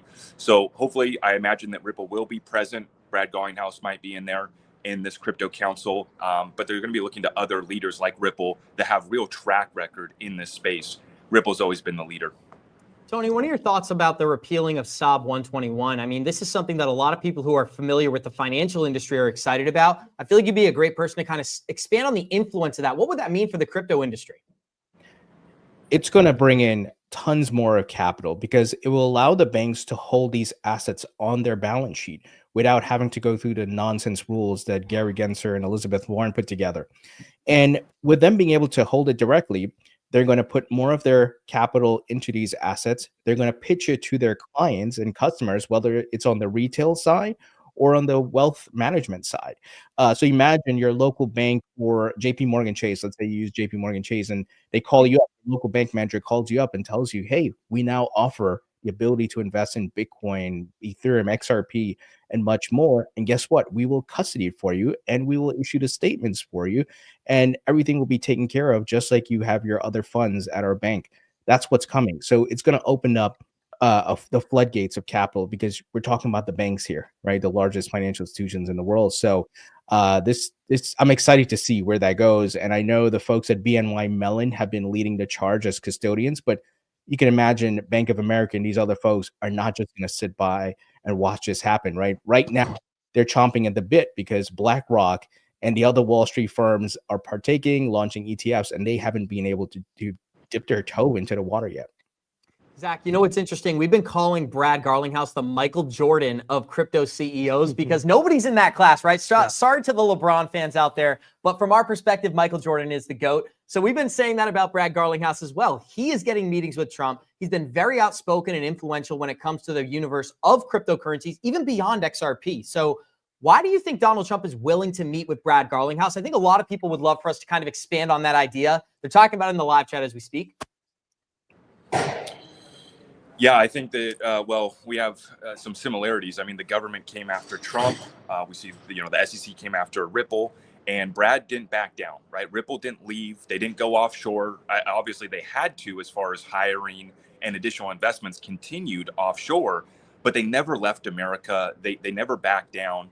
And so I think that that's really where they're going to find that common ground with Trump and with Ripple. But to your point, sure, Brad Garling now says Michael Jordan. Ripple's always had the all-star team, and it's not even close either. I've always said with Ripple, they can actually get some of these institutions to pick up the phone. A lot of these other crypto projects, they would get kicked out of the building by security if they walked in. It's a big difference between what Ripple's been doing, reaching out to the largest incumbents in institutions in the space, and I think that Trump's going to see that track record, and like so many of us, there's going to be a good amount of trust between Trump and the Ripple team. Johnny Crypto, I'd love to give you a chance to ask a question. Yeah, so let's talk a little bit, guys. One of the things Trump talked about, there's a number of pillars. You guys talked about a couple of them already. If we think about the, one of the things he says was he will put an end to the CBDC. Tony, maybe you could talk a little bit about what that can mean for the industry and why that's a good thing or a bad thing. Curious what your take. Sure. So, I have some interesting thoughts on this, and they're a bit controversial. After speaking to Chris Giancarlo, former CFTC chairman, who headed up the Digital Dollar Project, and they weren't advocating for the creation of a CBDC. They were just advising the Fed to make sure it's done right. That if the Fed was to create a CBDC digital dollar, it would respect the Constitution and our rights. But one of the things he brought up, he said, "Hey, look, these stablecoins can act like a CBDC. So we got to keep our guard up and make sure that the stablecoin legislation that comes out is not a carbon copy of what a digital dollar CBDC would have done. And that is the government has control and they can pull the lever on these CBDs, these stablecoin issuers and do the same thing." So I think a CBDC is not a good idea, but I'm also watching the stablecoin market and legislation closely to make sure something's not snuck in there while we're not paying attention. Yeah, that's good. And I think with this, we have now, I think, a very different pro-crypto. We're going to see a very, very different pro-crypto sentiment overall, I think, in Congress. We have a very different sentiment in the SEC as well, and in all the administration. So I think, days of sneaking things in and handing, the SEC chairman the questions and the answers before the committee starts, I think may go away. But Zach, one question I have for you is, there's been talk about a strategic Bitcoin reserve. And Trump has said this several times that we're going to do this. But Jerome Powell came out and said, nah, we're not going to have it. So we're not going to have a national Bitcoin reserve. But Trump's saying, well, that's okay. We're going to have a strategic Bitcoin reserve. What do you think is going to happen there? Who's going to win that battle? Yeah. Well, I think that the beautiful thing here in the United States is we're seeing the states already move. And they've done this in the gold and silver space too, making gold and silver legal tender. And now you're starting to see in the past week or so, we saw a handful of states, come up with their proposals for Bitcoin strategic reserves and additional cryptos as well. And to the point on the CBDCs, I was joking with the Canadians up here because I said CBDCs, it's a non-conversation in America. It's dead on arrival. It won't happen. But I think that Tony made a great point there. We got to make sure that they don't slip in that same surveillance that we think about and correlate with the CBDC onto a stable coin, because a lot of us, are excited about stable coins by legitimate issuers. Judy Shelton talking about that 50-year gold-backed bond. We're excited for these things to come about, but we do got to watch and make sure that they don't slip in a Trojan horse on us. But I was joking with the Canadians up here. I said, I'm not worried about the CBDC, but for you guys, you might have some concerns up here. So, I'm rooting for my Canadian friends up here, but I think we are good in America on that. And we are showing a little bit of the Trump footage, guys. He's doing another live speech right now, but we are breaking down some. I want to give our big thank you to both Tony and Zach for making time for us today. Once again, I want to make that very clear.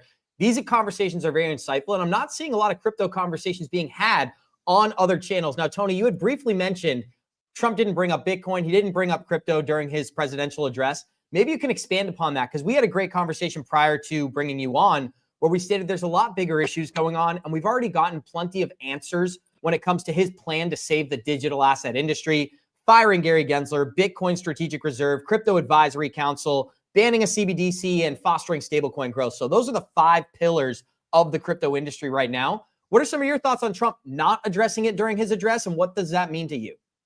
I honestly don't care that he didn't bring it up. I don't see it as a big deal, because we've already seen the preface to all of this and the start of his term, right? He put pro crypto people in office: Scott Bessent at the Treasury, You got Paul Atkins at the SEC. You have a White House AI crypto czar. You got Bo Hines. I mean, he's already started and got the ball rolling here. So the fact that he didn't mention it to a national audience, I don't see that as an issue at all, because I saw the actions already, and I'll prefer the actions versus him saying, "Oh, crypto or Bitcoin." Okay, what is that going to do? Nothing, unless he takes action, and he is taking action. You to expand upon that as well, because we said during the election cycle, people are saying anything to get votes, and that doesn't just apply to Trump. We see it from both sides, where you're kind of pandering to voters in order to get them to believe in the future that you see, right? Your vision for the future of America. Well, he talked a lot about cryptocurrency during his campaign, and he's continued that momentum after November 5th. To me, that says it wasn't about swaying voters. It was about doing what the people care about. What is your analysis here that he continues to double down that crypto is going to be a part of the American dream? Look no further than the meme coin, right? I mean, if you were expecting him to say Bitcoin during the inauguration, you must be new here, right? Because that's not going to happen. And I think that, the Bitcoin community, today we all are excited and celebrating. So I don't want to send any shots today, but, irrational crypto investors as a whole can have these expectations. And no one, I think, that's been around was expecting him to say Bitcoin during the inauguration. But nonetheless, why would we be disappointed at all after he just launched a meme coin, which I think was one last statement towards Gary Gensler, that there's a new sheriff in town. And to me, the crypto space should be celebrating this moment. Whether you like meme coins or not, it's a clear signal that it's game on, right? And then that the regulatory regime is going to be put back in check, and America's back on for crypto. And so, I think that we just need to take a look no further than that meme coin that he launched as testament to how he feels about crypto. I just got the call on the ground. Trump speaking. We need to cut to the live footage. Big thank you to Tony. Big thank you to Zach, guys. We are going to cut back to Trump's speech to get a little bit of insight. Zach, enjoy your trip up in Vancouver. Tony, looking forward to seeing you later this week and having some great conversations Wednesday night. So that's going to be awesome, guys. Huge thank you to Tony. Huge thank you to Zach. We're going to head on over to Trump's live speech as we speak, because this is going to be pretty exciting. So we'll get that audio queued up. Here we go. But she said it's such a beautiful speech. You can't put things in there that you were going to put in.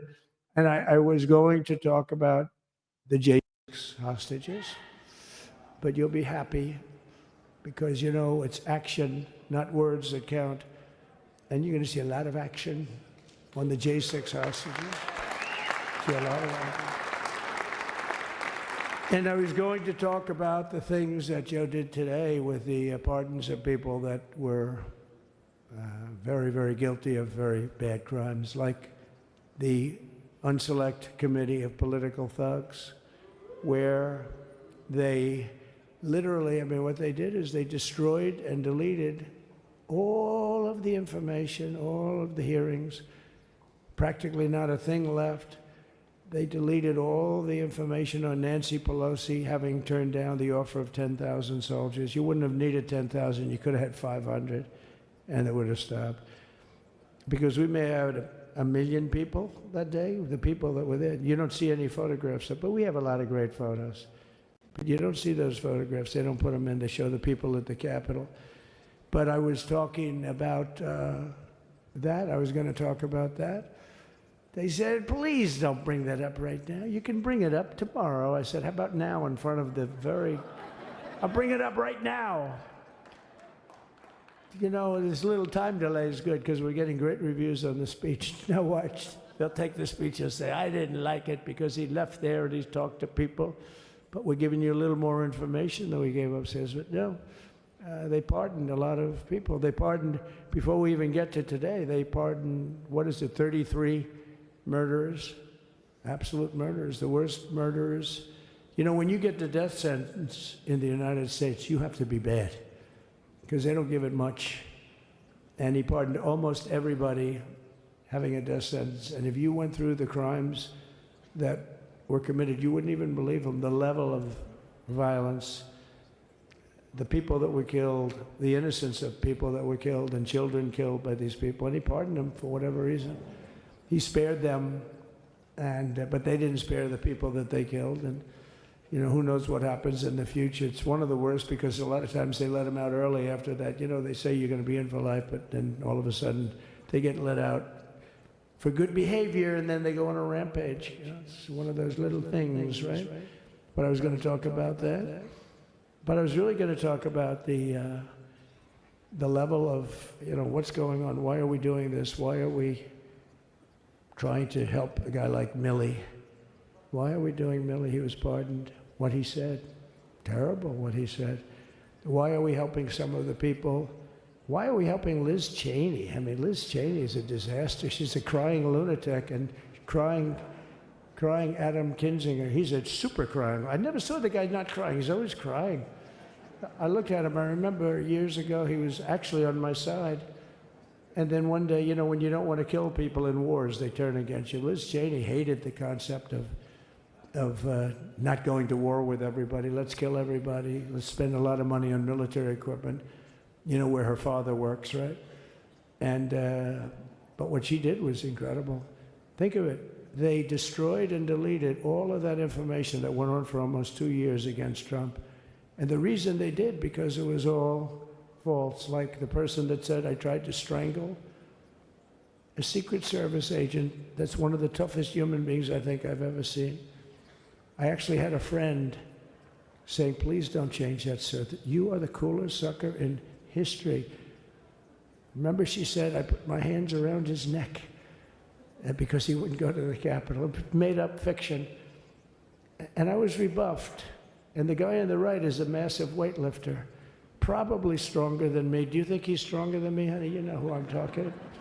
Possibly stronger than me. Slightly younger than me, like, I won't say how many years because I don't want to talk about that, but a lot of years. But I had a friend that said, why are you disputing that story? That's the coolest story I've ever heard. That I would attack a karate champion, get slightly rebuffed, and then throw my arms around a guy with a neck about this big. Even though there are bars, you know, there are bars, you can't really do that anyway. So I wanted to talk about that. But all of that stuff got deleted. And the reason it got deleted is they were all caught in lies. You know, Secret Service testified, and they said it didn't happen. Actually, the two guys were very embarrassed. They're suffering because their friends are saying, did Trump really do that to you? But they gained a whole new respect for me. But it was just make-believe stuff. And there were a lot of make-believe stories made up. So rather than suffer the wrath, like the story with Nancy Pelosi, I offered her 10,000 soldiers. She knows it. She admitted it on tape that her daughter made. She's a videographer or whatever you call her, which I'm glad she is. Oh, she can't be in good stead with Nancy. But Nancy said it was my responsibility as she's leaving the Capitol. She said it was, and it was. She's in charge of security at the Capitol. But I offered them up to 10,000 soldiers, even more. One time I said more, as many as you need, but you needed 400 or 500. If 4 or 5, you 10,000, that would be more than the number of people there by lot. But we offered her 10,000. Think of it, 10,000 soldiers. In other words, J6 wouldn't be J6. There would have been no J6. But she rebuffed them. She didn't like it. No, she didn't like it. Maybe she wanted that to happen. But she's guilty as hell. And now we would have to go through the process because they destroyed all evidence. They deleted everything. There's virtually nothing left. The other fake story and so many other fake stories. And many people came out on our side. And those people now would got to find them. There's nothing left. So that's a criminal offense. If that were a civil case, it would be a criminal offense. If that happened civilly where you did that, it would be a criminal offense. So I decided I'm not going to make this speech complicated. I'm going to make it beautiful. I'm going to make it a unifying speech. And then when they said we have a group of people that are serious Trump fans, I said, this is the time to tell those stories.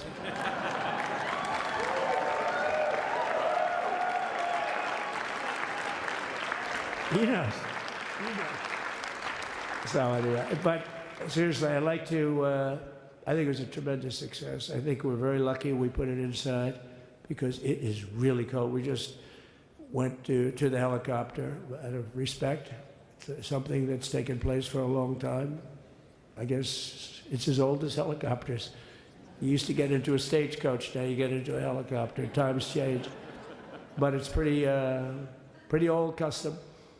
And it's a beautiful custom, actually. It's a beautiful custom. I wish we could have had a better relationship. I wish we could have had a better relationship between Republicans and Democrats. I was with Senator Schumer. I said, Chuck, I think it's time we all start getting along a little bit because it doesn't make sense.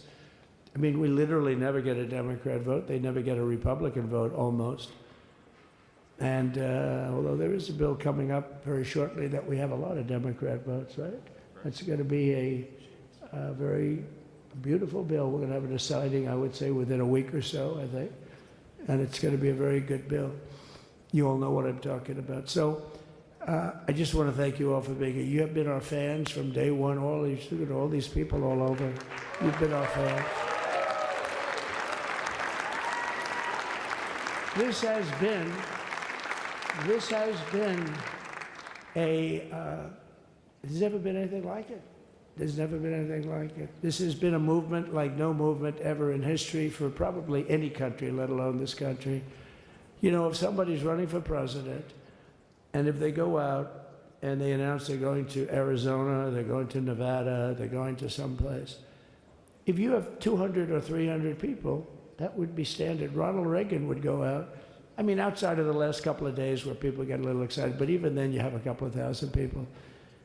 But if you're going to go someplace, any place, any one of the swing states, any one of the other states, I mean, how about the non-swing states? We won Alabama by 48 points. We won Tennessee by massive numbers. Wyoming, we won by numbers that are, nobody's ever seen numbers like that. And, you know, places like California, we did great, but when they send out like 38 million ballots, and nobody knows where the hell they're sending them, and then they come pouring back, the whole thing. You know, they passed a law in California that if you work in an election bureau, and if you so much as ask for a voter ID, if you say, sir, ma'am, could I please look at your voter ID? They have the right to put you in jail. You're a criminal. Can you believe that? There's only one reason that happens. They want to cheat. So they had it where voter ID wasn't accepted.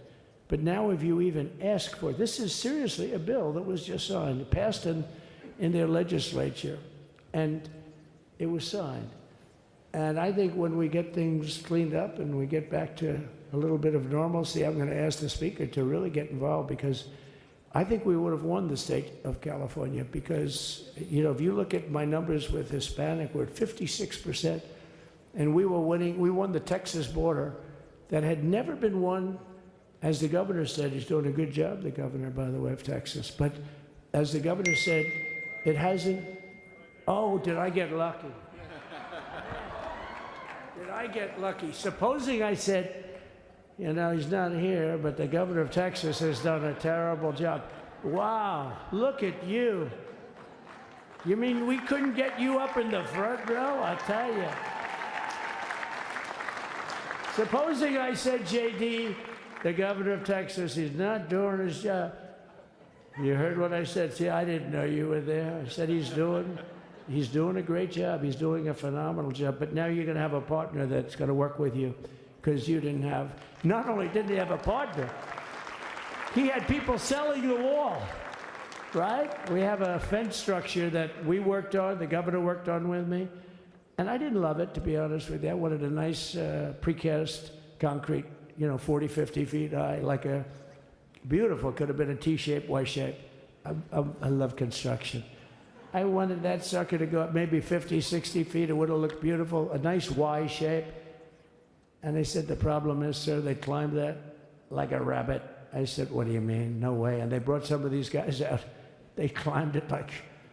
And the other thing is you hit it with acid and the thing will disintegrate. You know, they have things for concrete. So they needed very hardened steel, very special steel. And then they needed 7,000-pound concrete inside that steel, inside that steel. And then they have a rebar that's the toughest steel made. Very hard to cut. So this is why very little is cut. I mean, it's right. And then they put a anti-climb panel on top. I hated it. I said, it's so unattractive. And I said, why would that work? I don't believe it works. And I went to watch the Border Patrol, gave a display. We had actually two sets of climbers. The guys that climb up walls with drugs on their back, I mean, they got like 60, 70 pounds of drug, and they go as fast as you can walk. They go bip, bip, bip. Or we have Mount Everest type climbers. And honestly, the drug guys were much better. I couldn't believe it. The drug guys blew them away, right? But it's true, the anti-climb panel, they couldn't get around it. They just couldn't. When you didn't have it. So sometimes you sacrifice beauty for efficiency. And we did. So we built this wall, and we built over 500 miles of wall. That's why we had such good numbers. The famous chart that came down, very thankfully, the chart that came down on my right, Governor. Had I not looked over there, I'm not speaking right now. You might be speaking here. You want to know the truth? You, JD, you've got a lot of great people in this party, but I got very lucky, but we had the best numbers we've ever had. But I bought, you know what happens is when you fill it up, it's like water. You fill it up. Now we have 571 miles of wall. And they would always say, you know, when we renovated a wall, so there'd be like a piece of plywood sitting there for 60 years, or a 2x4 sitting for 60 years on the ground and rotting. Because, you know, and they'll say, you didn't build a new wall. Here we're building 50 feet up in the air, 30 feet sections, 50-foot sections, all steel, all concrete, all everything. And all, by the way, they don't even want me to say this, but what the hell, doesn't take that long time. They're all wired for all of the equipment. We put wires in everything so they can easily wire for all the different types of equipment. And if there's a doubt, we have to wire. Whenever we just look, you just find the wires all over the place up top, so we can just hook it up. We don't have to have wires on the outside, which wouldn't do too well, right? So anyway, so we built an extra 200 miles of wall, and the governor wanted to buy it. He tried to buy it, and they wouldn't sell it to him. He wanted to put it up himself. Could have been done in 3 to 4 weeks, 200 more miles, because when you do it now, they just keep going further out, further out, further out, getting around. So we did an extra 200 miles, and it was all bought. And they announced that they're not going to put it up. And that's when I realized they wanted open borders, and that's when I realized that people are going to come pouring through the wall like nobody's ever seen before. But you've seen it. A lot of you are here because of that. I made it my #1 issue. They all said inflation was the #1 issue. I said I disagree. I think people coming into our country from prisons and from mental institutions is a bigger issue for the people that I know. And I made it my #1. I talked about inflation too, but you know, how many times can you say that an apple has doubled in cost? I'd say it, and I'd hit it hard, but then I go back to the fact that we don't want criminals coming into our country. We don't want the jails of every country in the world virtually being deposited into the United States. And that man had to suffer with it. And he did an unbelievable job. I'll tell you, he was a very popular governor, but now he's like an unbeatable governor because of your border policies. He was fantastic. And he really was. So. Governor Abbott is he's a great man, great leader. And but it did make him very more. Did you do it? You didn't do that for politics. You did it because you wanted to do the right thing. But I'll tell you, it sure as hell worked for politics too. It's self-preservation, that's right. But no, because the people are demanding it. The people of Texas are demanding it. The people are demanding it all over. So anyway, so we built it, and they wouldn't let us use it. They wouldn't let the governor use it. And other governors, they wouldn't let him use it. But he was the leader of the pack and did a great job. And then we heard about a month ago that not only wouldn't they let us use it, they were selling it. They were going to sell it for 5 cents on the dollar. Now, 5 cents on the dollar then, but today it would cost more than twice as much to build because we bought it like 6 years ago. And it was just sitting on the ground, and that does not do well for the whole thing. But it was just sitting on the ground, and I heard about it, and I called the governor, and I called a lot of people, your attorney general. And here's the story. They were going to buy it, and these are great business people. They were going to buy it for 5 cents on the dollar or less. And they were calling us up, we'll sell it to you for 200 cents on the dollar. In other words, it will cost you twice as much, so it's 200 cents on the dollar. I said, can somebody explain that to a judge? I mean, how corrupt is that?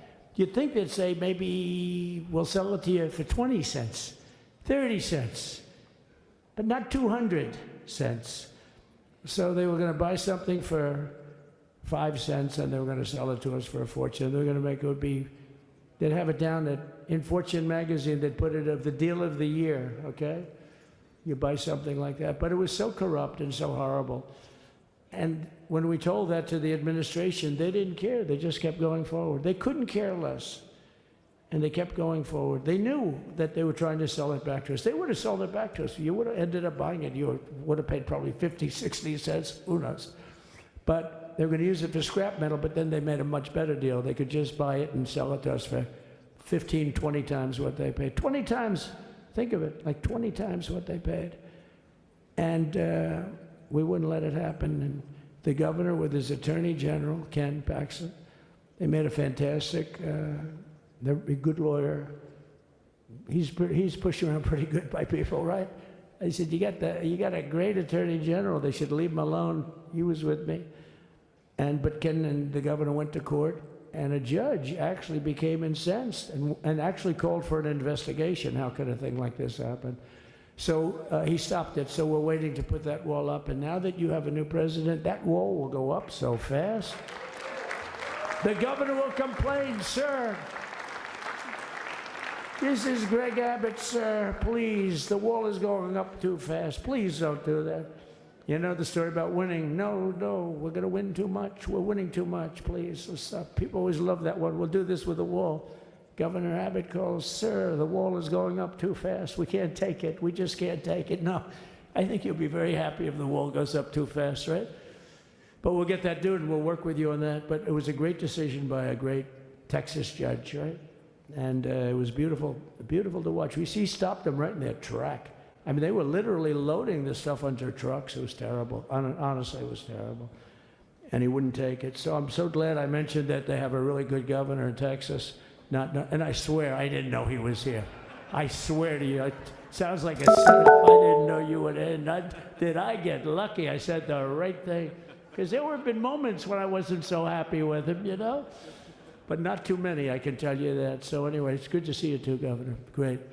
But I just want to thank everybody. You've been incredible. I recognize so many of you. It's so crazy. But this has been a long journey. This was a journey that started in 2015, probably started 20 years before that. People used to say, you're going to run for president? You're going to run? And I always said, no, I don't want. And then one day I said, let's give it a shot. And what I talked about then was the border, too. I think it probably was the number one issue for me. Back in 2015, 2016, I talked about the border. And now I talked about the border, but this border is much worse. We fixed the border. It was totally fixed. There was nothing to talk about. 2020, by the way, that election was totally rigged, but that's okay. It was a rigged election. You know the only thing good about it? It showed how bad they are, showed how incompetent, and frankly, historically, this is a much bigger event. If that would have gone like it should have. The bad thing about it is some bad things happened, like a lot of people in our country that wouldn't be in our country right now. So, you know, that's the bad part. But I will say that it started in 2015, and right from the beginning, we went to the top.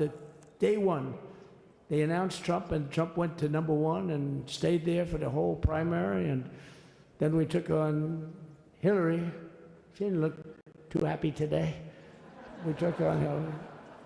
A very nice person, but we took on Hillary and we defeated Hillary, and then we did much better the second time in 2020. You know, we got millions more votes. We got millions, like 10, 12 million more votes than we did the first time.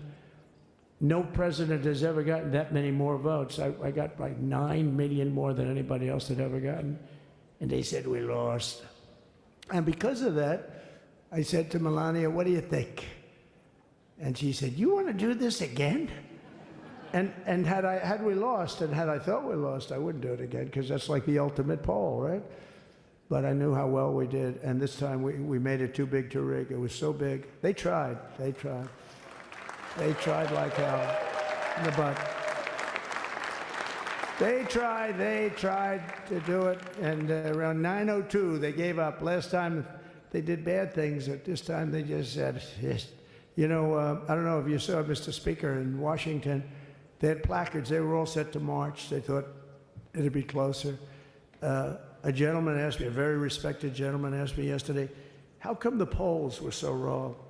They showed you winning, but not in a landslide. I said, because people that are true Trumpers are so angry at the whole polling system and at the writers, the fake news, that they don't want to talk to anybody. So when you call somebody from Trump, who are you voting for? They say, it's none of your business. I'm not telling you. And that was probably 40% of the people they called.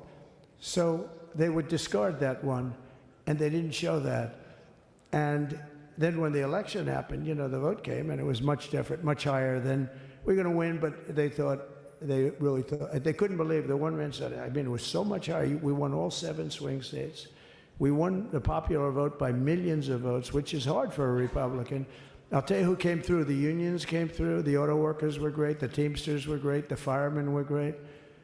I think almost every union was great. The only one that weren't great, although Sean was great, and the Teamsters, Sean O'Brien, the head of the Teamsters, was fantastic. But generally speaking, the head of the union was against Trump, but the union would be with us for like 85%. Look what we did with the auto workers in Michigan. Look what we did with the Teamsters. The Teamsters were unbelievable. They were a solid Democrat vote, and they voted for Trump. So we had a great experience. Now we have to go to work and get it done, because we have to do something that's going to be great. We're going to turn our country around, and we're going to turn it around fast. And I think this was a better speech than the one I made upstairs, okay? I think this was better, JD. I think this was much better, and I got to see my friend. So, Governor, take care of yourself. You call me, we'll start working. You know what that means with him. He's going to be calling me tomorrow morning at about 6. And I said, how about next week? You call me, and we're going to get it started real fast. We'll really help you a lot. You've done a fantastic job protecting something which it's not supposed to be for the states. And amazing job you've done. Thank you very much. And I want to thank everybody. And I have a First Lady who's been incredible. She's been incredible. I shouldn't say this. I'm going to get hell when I say this, but her feet are absolutely aching. You know, those heels. And we thought we were leaving. We were going home. Sir, would you be able to go down and say hello to some of your other fans that are here? I said, oh, I didn't know that. Wow. Did you get to see pretty clearly the picture, I hope? Good. That's good. But because you wouldn't want to make the same speech again, right? But she said, darling, I love you so much, but my feet are killing me. I said, honey, let me just see how far it is. I asked the person. Oh, not that long, maybe 400 or 500 yards. That's 5 football fields. I said, can you make it? She said, we're going to make it no matter what. We're going to make it because we have to get, right? Right? And then we went out to the helicopter, though, just prior to this, and said goodbye. And it's a custom, and the wind is blowing like crazy. And with the hat that she's wearing, she almost blew away. We almost lost off her. She was being elevated off the ground. She almost blew away. No. So we all appreciate it, because you've been a great First Lady. A beautiful and a great First Lady. And they love our First Lady. You know, JD, whenever I make a speech, I see hundreds of times, we love our First Lady, and they do, and they should. She's great. So I just want to thank you very much. I just want to thank everybody. And I felt that, I said to JD, should we give him the A treatment, the B treatment, the C, the D, or the F? You know what the F is? Hello, everybody. Thank you for being here. Bye-bye. I gave you the A+ treatment. Thank you.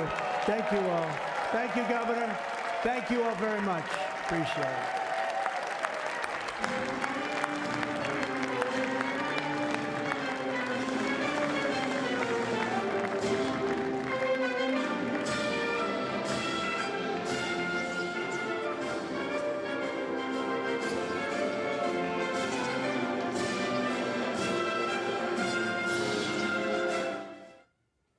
Welcome back, guys. That was a phenomenal speech by our next president. And here's something else that's very exciting. We were able to get our feet on the street, boots on the ground, Ray Fuentes, to give us some exclusive footage from the live event today. I also want to remind our listeners, we got 50,246 people here. If you're enjoying the program, show us some love. Smash that like button. We got Johnny Crypto prop ready over here for our next conversation. We also have Mike and Natalia from Gen XRP joining us right after this brief clip, and then we're going to get into a great discussion. Here we go. What's going on, family and friends? We are right down the street from the Capital One Arena. Unfortunately, it's at max capacity, so I managed to find a little corner indoors to block out some of the wild noises outside and also trying to avoid any copyright infringement here. We've got Born in the USA just blasting on all cylinders in the background. So I appreciate you guys for tuning in. And thank you guys, Abs and Johnny in the studio, for allowing me to be feet on the street. This has been quite an experience. The energy is high, it's through the roof, and so is the patriotism and the passion for having Donald Trump back in office. It's official. Donald Trump is our 47th president of the United States of America, and we couldn't be any more proud. But I'm going to head back to the studio so I can hop on and help with facilitating some of these remaining interviews. So see you back in the studio shortly. Thanks, Abs. Thanks, Johnny. Love you, mucho. Love you, mucho. Big shout out to Ray. They call him the best in the business for a reason. Now, we got two more of the best joining us today. We've got Mike and Natalia from Gen XRP here to have a great discussion. Super excited to both meet you and have an awesome discussion about Donald Trump and the future of cryptocurrency inside the United States. Thank you for joining us today. So I'd love to get your live reaction. This week thus far, we've got executive... We've got a new SEC chairman. We've got Bitcoin testing all-time highs. There is so much optimism in the market. I'd love to see how you're feeling this morning, and then we'll dive into our Q&A. Well, we're excited, man. We're excited to start to see some regulatory clarity. We want some rules, show us a speed limit so we can begin to build this and let the market decide where crypto goes. Absolutely, and we already know Donald Trump is planning on passing at least 2 executive orders related to crypto. But Natalia, I'd love to hear from you as well. We're big XRP guys. In case you haven't heard of us, we do the Good Morning Crypto shows. We do that 5 days a week, and we love to talk XRP, but we also talk about real-world assets, Bitcoin in general, whatever topic really comes to mind. What I'm so excited about for the XRP community is that Donald Trump was willing to meet with their CEO, Brad Garlinghouse, just 12 days before Inauguration Day today. So plenty of optimism here. What's your sentiment this morning, and how are you feeling? Yes, I'm super excited. I feel like just being in this space, like I don't see many people of my age or females my age in the space. So it's kind of cool to be here on behalf and represent probably the small majority of us that are here. But I feel like this is going to be the beginning. And I think Tony Edwards said it best, the stars are aligning perfectly. And I think that moving forward with all these new things that President Trump's going to put forth is just going to be one of the best things for the crypto space. I would have preferred this way than if the election had gone a different way. Oh, yeah. We all agree on that. Oh, yeah. I'm going to smash the like button not once, but twice the time. You get 2 likes for that one. And you know what? It is so awesome to see the youth in the generation and to see, you know, yourself, as you said, a female. You're in the 20% class that are here. So that's awesome that you're here. And, you know, great to see you do it together, you guys working together. Question for you guys. So when you look at where the industry's headed, we know that the past 4 years have been brutal, right? And when David Sachs just said, we're finally going to see, you know, the crypto ball, finally the end of terror on this crypto regulation, or I should say on the war on crypto. And we're going to be moving into that world now of regulation. Which regulation do you think we get first? Do we get a Bitcoin National Reserve? Do we get stablecoin regulation? Do we get the blocking the CBDC? I'm curious what you guys think. Well, of the ones you mentioned, I think the stablecoin regulations come in first. We've got RLUSD approved by the NYFSD. So I think that's kind of on tap. We have some issues with Tether. So I think that if Tether moves out of the way, that creates a heck of an opening for RLUSD to come in. The other thing that I think may happen, because it was mentioned during the election, was a little bit about that no capital gains issue. And if they can take care of that piece of business, I don't know how easy or difficult that's going to be, but if they can get rid of capital gains tax on American-based crypto chains, look out. I think that's going to bring a flood of money into the market because all of a sudden you don't have to consider tax consequences. And that's something that we have been reporting on since late October. And initially, people said, you're out of your mind. This is more crypto hopium, crypto investors getting ahead of themselves. Little did we know Eric Trump would confirm it just a couple of months later in Dubai. And there's plenty of optimism around XRP and other crypto projects in general. But the Ripple stablecoin is something else that our community is extremely interested in. I feel like you guys would be great to address that. So when we think about what a stablecoin is, it's a tokenized US dollar. It gives the ability for the US dollar to be enveloped in a digital economy. And now Ripple has stepped into a situation where just as Tether is falling off the regulatory cliff, they're launching their own product right here inside the United States. I think that's another great detail that the XRP community can kind of pat themselves on the back on. But I'd love to hear your reaction as well. And what's your sentiment around stablecoins heading into early 2025? Stable coins. I'm a much bigger fan of that than a CBDC. Do you like CBDCs? No. No. Not a fan. It's a better way to go. You know, we as many inroads as we can make in the stablecoin venue, that'd be great, especially on the XRP ledger because it's on the native chain, right? So it's going to allow a lot more on and off ramps. We've also got it over on the Ethereum blockchain network, so they can pour on over to the XRPL and give us a hand building this network over here. Absolutely. And you know what's exciting is it's the beginning of tokenized assets as well. So that's a big narrative that we're going to be focused on throughout the remainder of this year. Johnny, I'm going to kick it over to you and then we'll continue. So guys, I got a question for you. I love it that we got two generations right here sitting in front of us. So I'd love to hear from both of you on this. So Mike, maybe you go first and then we'll hear. We got two generations right here too, Johnny. It's just true. But I know the answer to this question between you and me. I don't know the answer from them, but I want to hear if it's similar. So I'd love to know, Mike, when you talk to your friends about crypto, what do they tell you? Are they in it? Are they jumping on board or they think it's a scam? And then the same question to you, Natalie. I'd love to know what your friends, what they think when you tell them that you're in crypto and whether they're going to get in or not. Mike, you can go first. That's interesting. All right, thanks. About 4 years ago, 3-4 years ago, they were thinking it was a total scam. It's funny. I just got off the phone early this morning with a friend of mine. He's 89 years old. And he thought Bitcoin was a scam, and he just called me to catch up. And this morning he was asking me, how about that Bitcoin thing? And it's funny because he's out in New Mexico and I'm way over here in Houston.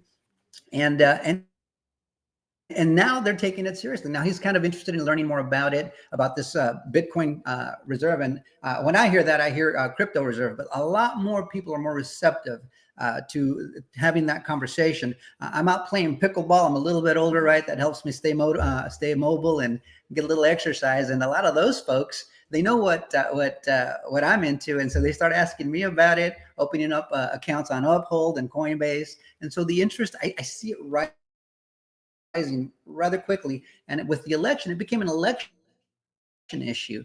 So it's people are far more aware of it because of that. And for me, I can't really say my group of friends. I graduated college early, so the group of people I spend time with are either way older than I am or they're the professionals I work with at work.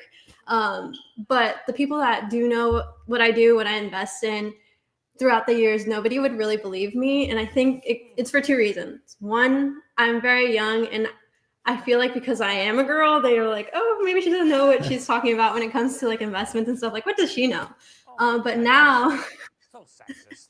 What's going on?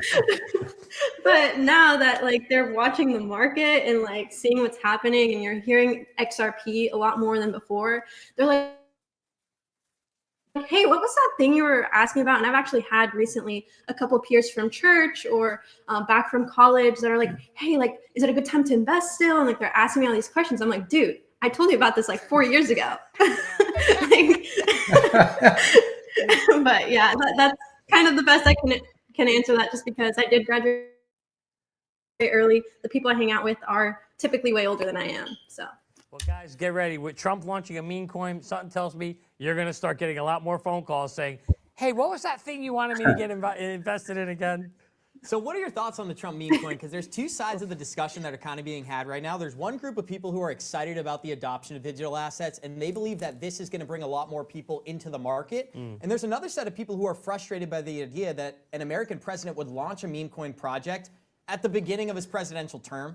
So my belief is, and I'll be totally transparent, I believe this is going to be a net positive for the crypto market because a lot of older investors in that 55 and up community who have been averse to crypto, now they see they voted for Donald Trump and he's launching his own project. That is validation for many of the people in our community. And there was something pretty funny about Donald Trump's speech that he had given just a couple of moments ago where he talked about tears from Gary Gensler. Hopefully we can break that down later on in the live stream. I just wanted to preface that in here as well. But what are some of your thoughts on that, on the fact that we are going to see a lot of new people enter the market due to Donald Trump launching this project? I think you're right. We're going to see people enter the market, but the fact that he did this, whether you're for him, against him, for a meme coin, or against a meme coin, it definitely highlights the need and the lack of rules and regulations. And for some reason, the SEC never did it. They've had the opportunity to do it. They've been up in Congress testifying and yet did nothing to create rules of the road. They didn't show us a speed limit. They didn't let us make educated and informed decisions so that we can invest our money wisely. If they really were looking out for us, they should have done that. But I do feel it's going to create a lot more interest, and we're all going to be looking to see what those rules of the road are going to be so that we can move forward together. Absolutely. We're excited about it. And I'm going to kick it to Johnny for our next question. But we found out last night that the World Liberty Financial Company purchased 3 more crypto domains. That would be Eric Trump, Barron Trump, and Donald Trump. So there's going to be some more projects in the works, and that's something that we'll be covering as those come out. Looking for that. I did post it on Twitter, so you can check that out for yourselves. But Johnny, floor is yours, and then we'll get back into it. So we know that the past 4 years, Ripple's been under serious attack by the SEC. We know it's been left, right, uppercuts, blows. They've been getting attacked. But the good news is they kind of stood strong, and now finally, we feel that this is coming to the end. With so much upside potential, with tokenization at the forefront, as Larry Fink will tell you from BlackRock, that this is going to kind of change the way the world works. How do you feel about XRP and its ability to play in the tokenization space? Well, XRP is uniquely positioned, as we all know. It's the only one with legal regulatory clarity. And since we're still waiting for the rules of the road for most of the market, this is the one that has it. And if you're going to move forward as a bank, a financial institution, a major corporation, anywhere on the globe, you're going to want to deal with somebody who's already connected to banks around the world. We know they're over with SBI. We know they're I think they're still with Tranglo, if I'm not mistaken. You guys can correct me if I'm wrong. But they are, right? So, they've got those kinds of relationships around the world. A lot of the testing's been done. We've recently heard that they're being used by Bank of America, or they were. I don't think that's ended. I think that there's still some kind of relationship there that's being worked on. So I do think that Ripple is uniquely positioned. And then they just had that really cool dinner the other day, right? Yes, they did. And I'm going to cue up that clip. Here's the Bank of America utilizing Ripple XRP. Another one you like is Ripple. You said it is the coin to be looking at right now. Absolutely. Why? Okay, so Ripple actually was the second largest coin prior to the SEC's investigation of them. They did this really weird lawsuit against them.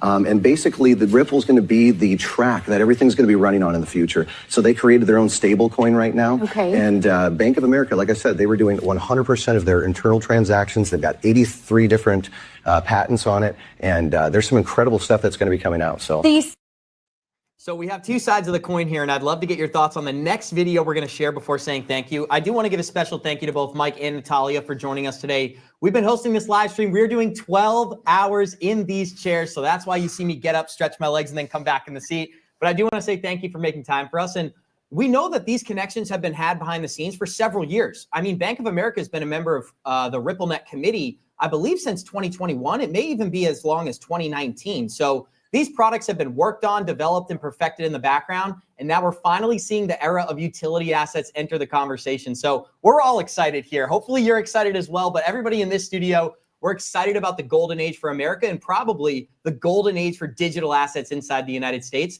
Any comments on the clip we showed and utility being perfected and now it's about to roll out? Well, the only comment that I would have is we'd heard rumors that there was a relationship earlier and there was an NDA attached, and the assumption was, well, it must have dissolved. But it's exciting to hear, to see that what you've believed and what you've looked at is kind of being a little reaffirmed. Yeah, we're excited to see some real world assets pour into the XRPL. We're excited to be able to have these conversations now, and with the expectation that we're going to have a little more clarity moving forward. So we're glad. We want to thank you guys for having us on, and this has been fun. We're looking forward to what's to come with crypto. And hey, man, everybody keep your head on a swivel, as Brad Kimes likes to say. Absolutely. Shout out to Brad Kimes. Shout out to the Digital Asset Investor. They joined us on stream earlier. Johnny, I know you have a final question, and then we'll bring it home. Yeah, you mentioned the dinner of the night. They did come to dinner. Then the next day, when they came out of that dinner, guess what Ripple launched? They had a job description and an opening for a White House representative or lobbyist, basically, to be working. So what do you think's happening there? Oh man, they're jockeying for position, because even though they've got the legal regulatory clarity, I mean, it's on like Donkey Kong, as the DAI likes to say. So yeah, I think we need to keep our eyes sharp to see what they're looking to do. But again, they're in perfect position to take the lead on those kinds of things. Yeah. So one of the questions that we've gotten throughout our entire lives in crypto is, are we too early? People were asking that question 4 years ago. They're asking that same question today. I have played this video a couple of times. I'd like to play it once again to close it out with a reaction from both of you. This is David Sachs, the new White House crypto czar, discussing how the war on crypto is a thing of the past. The reign of terror against crypto is over. And the beginning of innovation in America for crypto has just begun. Yep, I agree. I think President Trump, he's pro crypto, and I think great things are to come here in these next 4 years. I agree with you, Natalia. And you said you're young. You got plenty of time. We always talk about investing for the long term. You can think long term and be optimistic. That is the future of crypto, right? These next 10 years are going to be the most innovative years ever for the blockchain industry. And so congratulations to both of you. Congratulations to you, Johnny Crypto, and congratulations to the 52,000 people we have here joining us today. So again, I want to say thank you to Mike and Natalia for making time for us. Any closing remarks for today? Just thanks for having us on. Crypto on. We're ready to go, man. My portfolio is ready to go. And smash that like button. Thank you so much, guys. This was awesome. This was fun. And hopefully we can connect in the future. Absolutely. You guys have a great day, and let's continue to celebrate our new president. Absolutely. Guys. Listen, I put on my MAGA hat, but I got bullied for a little bit. I'm going to throw it back on, guys, regardless of what the live chat says. This is a MAGA community. It's a MAGA live stream as well. You earned it, man. We earned it. Yeah, definitely. Thank you, Mike. We appreciate it. You do have a great day, and thank you so much. It was great to meet you both. All right. You too. Bye-bye. Guys. Now we're going to get back into a little behind-the-scenes content from Ray Fuentes. I believe this is some never-before-seen footage that we have from yesterday. Johnny, quick update on some of the price targets that we've been discussing throughout today's show. We got Bitcoin sitting at 103,600. We got Ethereum at 33.25. XRP holding that $3.16 range, up 28% on the 7-day. So plenty of optimism. And I just want to give you a quick chance to comment here, Johnny, and then we'll roll into our new clip. Yeah, well, Abs, you got your hat on. I'm going to put my hat on, too. We're going to celebrate today, as it is a revolution. Things are changing now. We are seeing that, at the end of the day, I didn't really expect Bitcoin to really take off and break all-time highs today. I just felt that we would definitely get bullish momentum. We're staying flat sideways. That's a good thing. And now what I think you're going to see happening in the future is, as we continue to get more pro-crypto administration, more pro-crypto people coming into this space, we're going to see this thing take off like a rocket. I'm really, really excited for the future, Abs. And General Washington wants to say, you know what? This digital revolution we fought without bullets. We had the Cold War. Now we're going to have the cold storage war here in the United States, as companies and countries around the world are bidding for a finite amount of these assets, whether it's Bitcoin, it's XRP, or any other of our favorites. The future looks bright for cryptocurrencies. We're going to queue up some never-before-seen footage here, guys, from Ray Fuentes on the ground in Washington, D.C., and then we're going to get into a phenomenal segment involving Greg Kidd. So with that being said, guys, here's Ray Fuentes, boots on the ground, feet on the street in Washington, D.C. What's going on, family and friends? It is chilly here in Washington, D.C. As you can see, I've got my mittens on, and we're standing as close as we get to the White House right now. I'm standing here specifically on Pennsylvania Avenue, where President-elect Donald Trump was supposed to parade down after the inauguration, which was recently and unfortunately relocated indoors. The viewing of the ceremony will thankfully be shown at the Capital One Arena. And for those of you in the area, I'll be hosting an exclusive XRP meetup on the 21st at Walter's Sports Bar and Restaurant. So big thanks to the sponsors. That's Merlin, the #1 application and easiest to use application for tracking all your crypto investments and planning your exit strategies. So make sure you check out Merlin at merlincrypto.com. And big thanks to Link2, the #1 application for pre-IPO investments. Point, click, and invest into revolutionary companies like Ripple Labs. So make sure you check out their website. That's link2.com, and learn more about their upcoming AI conference on February 18th in San Jose, California at their headquarters. Heavy hitters like Tim Drapers, Brad Kimes, and other leaders from the AI and fintech sectors will be in attendance. So don't miss out. Love you mucho.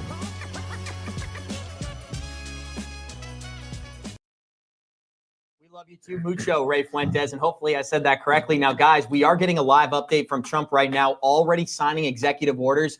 We got notified that he would be signing over 100 executive orders on day one of Trump's administration here. And what's so important about that for the crypto community is we are anticipating 2 massive changes coming to the United States market, as Trump is expected to issue several executive orders related to crypto policy on his first day in office. Now, this may include the debanking of the crypto industry, as well as a crypto accounting policy requiring banks to count digital assets as a liability on their balance sheets. And we had a great conversation with Tony Edward, where he discussed how this opens up the capital markets for many of the largest pools of capital on the planet. And of course, those exist inside the American markets. We've also already seen Trump be very outspoken about his support for crypto, but he stated that the Trump team is going to make this a national priority starting on January 1st, 2025. That is less than 12 hours away from where we sit today. We got 52,000 people here, guys. I'd love to hear from the live chat as well. If you're enjoying the program, it would be greatly appreciated if you could smash that like button, comment in the live chat, share some of your thoughts, right?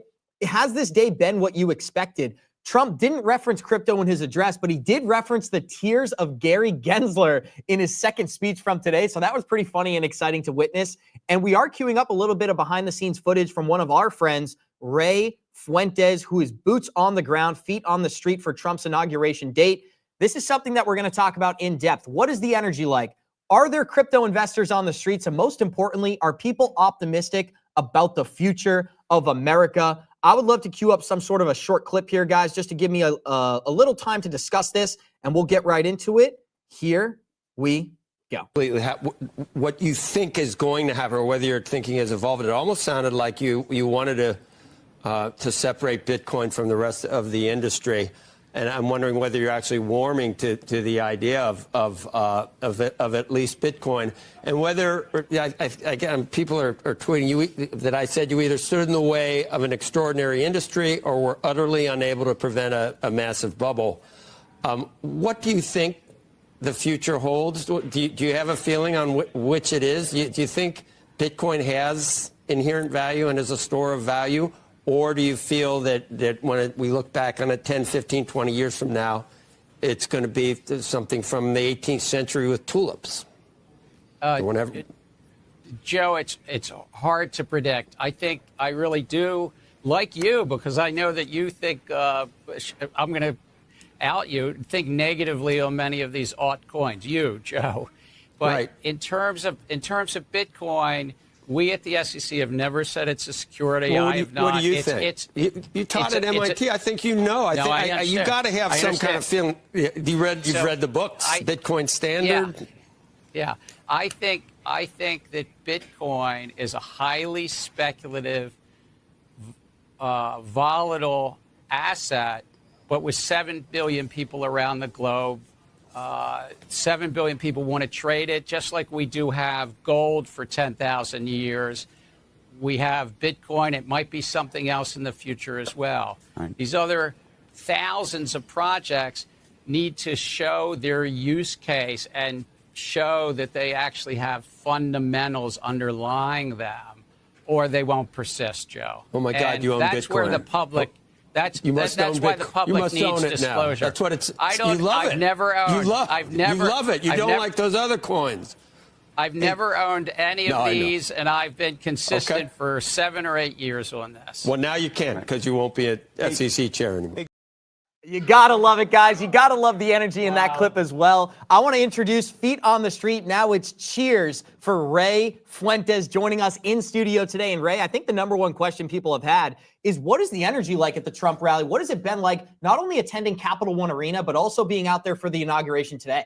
Great question, Abs. It is electrifying, but I don't know if it's as electrifying as it is in here in the studio. It's nice and warm in here. My pups are thawing out. It was snowing on the ground. There's a sea of red beanies, Trump all over the place, MAGA, MAGA, MAGA. A really good time, and I had a pleasure just brushing elbows with passionate patriots that are all excited for this new regime under Donald Trump. And we're excited to see how the economy is going to take shape here. It might be just a upward trending to the right type of a narrative or reality. You know, the quote we've been repeating, Ray, this morning is, we're going to win so much, you may even get tired of winning. That is a direct quote from Donald Trump. And that's what it feels like when you think about the energy in the building today. We do have a very special guest who's going to be joining us very shortly. But one quick follow-up question. Was there any crypto conversations being had out there? Did you see any of the members of the crypto community out at the inauguration or at Capital One last night? Oh, not only did I brush elbows with digital asset investors, but I brushed elbows with XRP family members from all over the United States. So shout out to the XRP community. We're global, we're everywhere, and we are making a dent in this universe. So thank you, Abs, for the opportunity, and Johnny, the crew at Fruitions, to give me the chance to spend time with the people, like-minded investors, people I love, and just had a great time. So you'll be seeing some really exclusive interviews from inside the victory rally from multiple digital asset investors, specifically from the XRP community, and it's going to be a wonderful time. So that hasn't been played yet, but it will be shortly. So guys, stay tuned for some exclusive interviews, brushed elbow with the Trump family, Donald Trump Jr., as well as Eric. And you bet I talked to them about XRP, regardless if they wanted to hear it. But I know when I've mentioned not only Ripple, but XRP, separating the two, Donald Trump Jr. looked at me, gave me that nod that was, it meant a lot to me, because it was like, it verified all the things that we've been hustling towards or researching at all day long, 24/7, 365. That's just what we do here in the XRP community. Right. So anyways, I can go all day about the electrifying energy around the XRP community and how many were in the victory rally or at the Capital One Arena. So I believe we probably have 50,000 viewers right now, and they're all XRP investors. They call us the largest community in crypto for a reason here, Ray. And you want to hear something interesting? You met Eric Trump last night. Eric Trump has been a follower of Good Morning Crypto, so he follows our account. He's engaged with some of our tweets, so he's very privy to these conversations, not only about digital assets, but about some of our favorites in the XRP community. So with that being said, we have a very special guest lined up behind the scenes. If I'm okay to bring him up, I'm going to do that now, guys. We do have 52,600 people here watching live on all platforms. If you're enjoying the program, show us some love. Smash that like button. We're going to continue to bring content you're not going to see on any other crypto channel. We are live in Washington, D.C. We're going to have John D. and Linda P. Jones. We've got an A-list guest joining us later on today. But with that being said, we've got an A-list guest I'm going to bring up right now. We've got an A-plus guest tuning in right now. Greg, how are you doing today, sir? I'm fine. Thank you. I'm sure you're doing much better than fine, sir. Thank you for joining us today, Greg. I've been very excited for this interview. Just want to know, what are your thoughts around the results of this election, this new passing of the guard, which is going to be under the peer review of Donald Trump. Well, I mean, whatever you think of the culture wars, for our industry, this is a watershed event. I mean, this is a chance for the U.S. to move from laggard to middle of the pack to front of the pack. And I think the excitement is palpable. I think the U.S. is planning now to be a leader, and I'm super excited about that. You know, I heard a very similar sentiment from many of the attendees from the victory rally, as well as outside the, again, we were going back to the Capital One Arena for where they were going to do the post-ceremony celebrations. And the same thing was those that I had the opportunity to interview, they're excited for the economy, the potential just upward trending to the right. And I believe, what are your thoughts under this new regulatory environment? Any implications or any opportunities that you'd like to address? Well, I think we're going to get regulatory clarity. And that's really all we ever asked for. We didn't ask for a free lunch. We didn't ask for them to go light. We just asked for clarity. And hats off to the folks, whether it was Grayscale or Coinbase or Ripple, that fought the fight. But, people thought that there was nothing to do maybe a bunch of years ago except to roll over.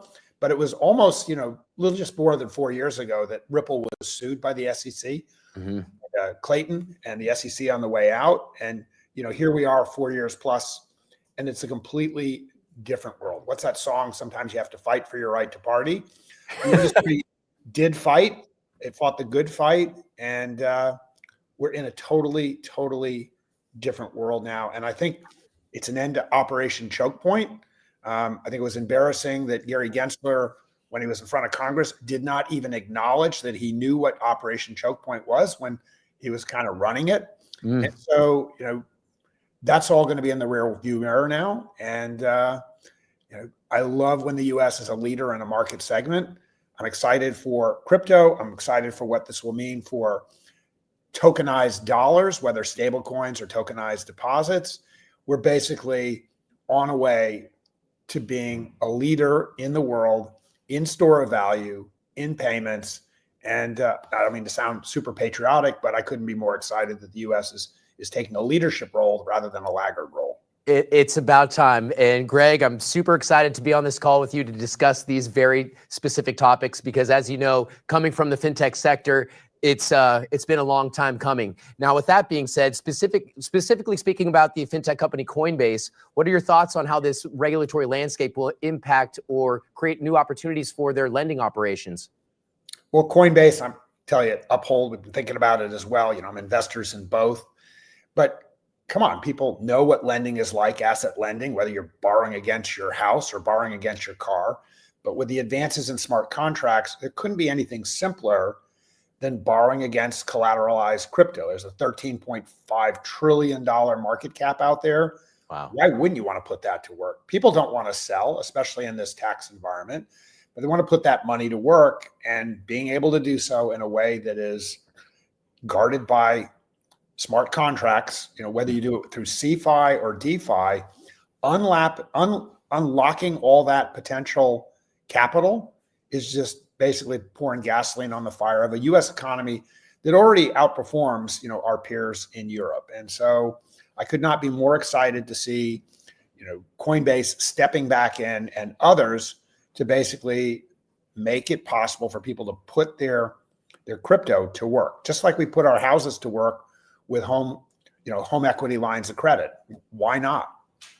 Why not? That is a great question, Greg. Now, before we double click into some of your potential favorite fintechs, like you just mentioned, Uphold and Coinbase, do you mind talking about some of the anticipated developments in the next 4 years? Well, so first, let's just start with the political environment. I think we're going to see stablecoin legislation, and we're going to see a way for both states and the federal government to basically participate and facilitate the stablecoin market. I love stablecoins. I also love deposit tokens. We can talk a little bit more about that.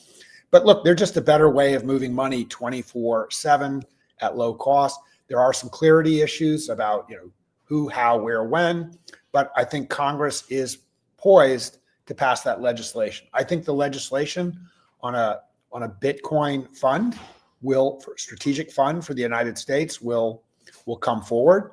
Hats off to Michael Saylor. I'm not I'm not Michael Saylor, but he has a perspective, and he's talked about Cynthia Lummis and about the chance for there to be a new form of manifest destiny, and that the U.S. ought to get out in front of that. So I think we're going to see action on that front as well. And we're seeing the end to regulation by enforcement action. I have a high hope that investigations that aren't about fraud will stop. And when there's an issue between regulators and a company, It's called lunch. You sit down, you go to lunch, you talk about the problem. It doesn't have to start with a Wells notice and a lawsuit. So we don't have everything figured out, but there's no reason we can't figure that out as a discussion. And so regulators,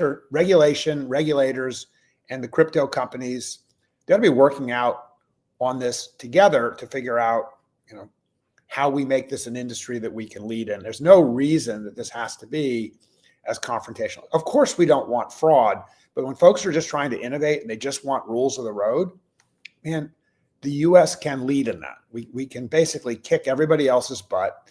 And again, I don't mean to sound super patriotic. I'd be happy if other countries were doing it, but I'm pretty proud when our own is doing it.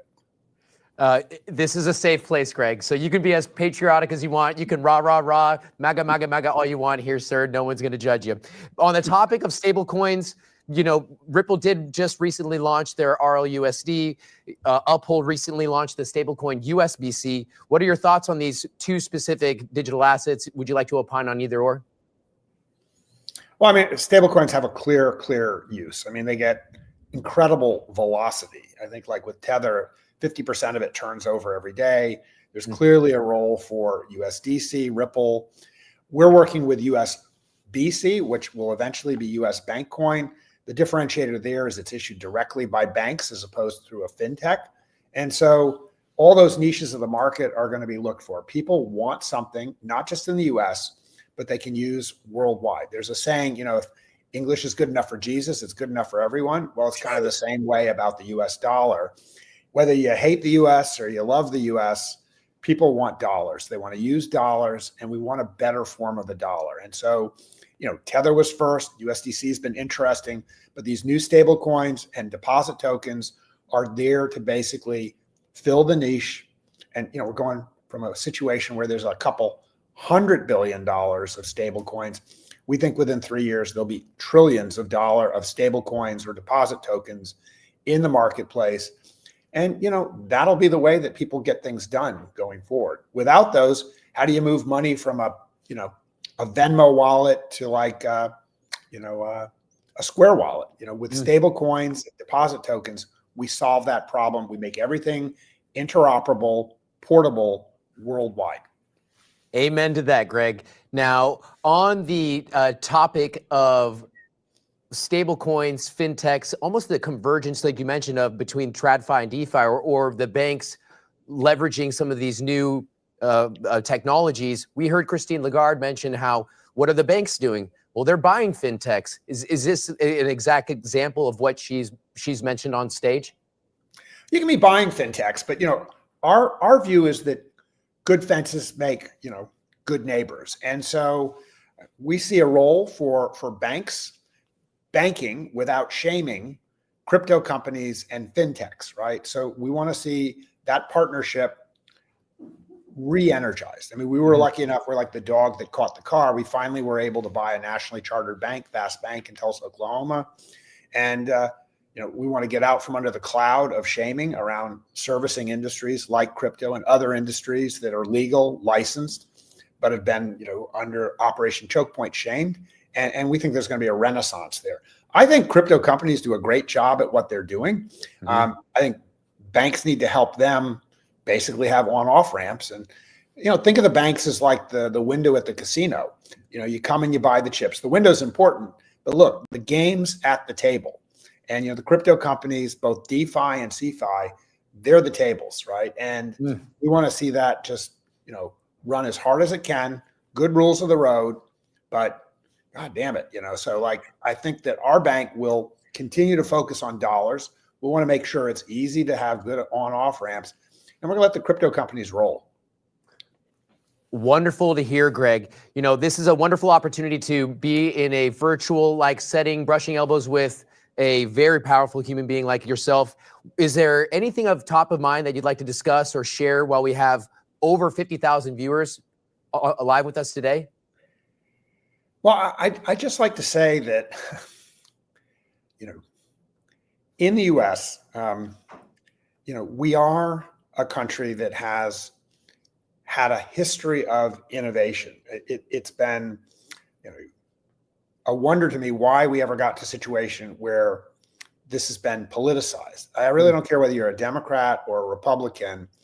This is an area where I think there's a lot of common ground. You know, I've been and ran for political office myself this time, you know, a lot of heat going back and forth, but I did see situations where Democrats and Republicans on something like SAB 121 or FIT, you know, right, on the FIT Act have started to work together. And so I'm going to encourage, you know, in this particular realm, whether you got a Republican hat on or a Democrat hat on, this is a real chance to work together. Most of the stuff I don't believe is political. It never should have been politicized.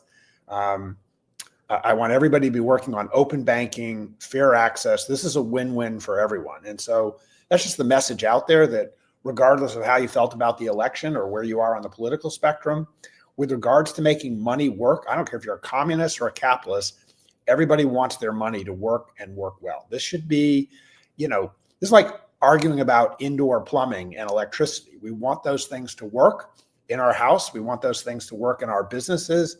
And there's no reason we shouldn't be a leader in this. And I could not be more excited or more proud of the work that I'm seeing that's being done. And the tone around this is super, super positive. It is very positive. Can I ask you, Greg, while I got you, why do you think we experienced this antagonistic view for the past 4 years around this disruptive or revolutionary technology? What do you think was the instigator of this narrative?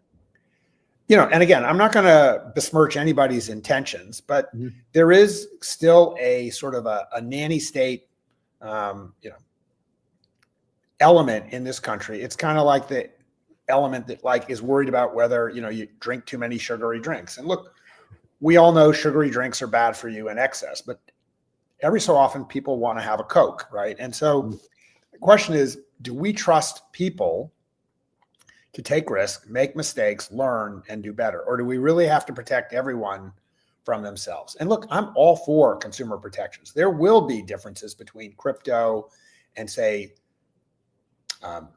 tokenized deposits and stable coins, and some will have more protections than the others. But I think, you know, one party got to the point where it was so fearful that it felt it had to protect everyone, to the point of basically essentially disallowing innovation and lumping everybody who was trying to do something different and better with people that took advantage of that situation and were essentially, you know, fraudsters and bad characters. And, you know, you can't throw the baby out with the bathwater.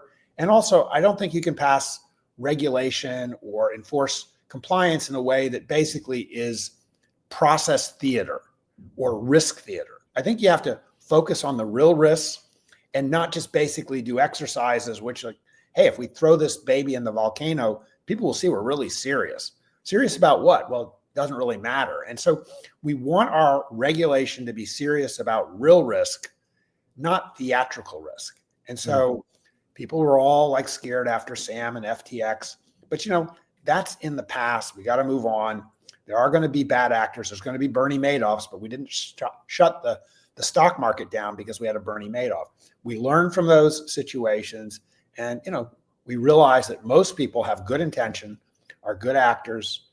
Let's get on and get back to the game and not just get fixated on things that went wrong, because there's so much opportunity here. You know, it is time to get in forward gear. And so detours happen. That detour is behind us. Looking forward to the next 4 years and beyond. Congratulations, Greg. Knowing that you recently acquired Vast Bank, would you be willing to, take a step back? I had the opportunity to interview Prasanth Kalangi, the CEO of Zonix, yesterday, which we're going to play that exclusive interview later on this afternoon. But what Prasanth had confirmed is Zonix has already tokenized nearly $5 billion in assets across commercial real estate, treasury bills. Now, in order for you to have the collateral to back up your tokenized assets, would you be willing to share potentially what you anticipate to bring on chain in order to back the tokenized dollars that Vast Bank is aiming to issue? Yeah, I mean, the difference between a tokenized deposit and a stable coin is a tokenized deposit, there is actually bank money behind it, which means we'll still be using the blockchain, just like a stablecoin. It's just that every address will also have a bank account address. That's really the difference. And that means, of course, yes, everybody has to be KYC'd, whereas you can hold a stablecoin in a blockchain address without identity. And so that's the difference. There'll be some tokenized money out there, dollars, that have identity, some that don't. Obviously, ours that do have identity will come with FDIC insurance. They'll come with Reg E protections. Not everybody needs those all the time, but for folks that are interested in those kinds of safeguards, we'll do that. So we're kind of the more boring kids on the block, but make no mistake, it's all going to be on chain, right? Regardless of what chain it is. And, one comes from the banking system, the other comes from the fintech world.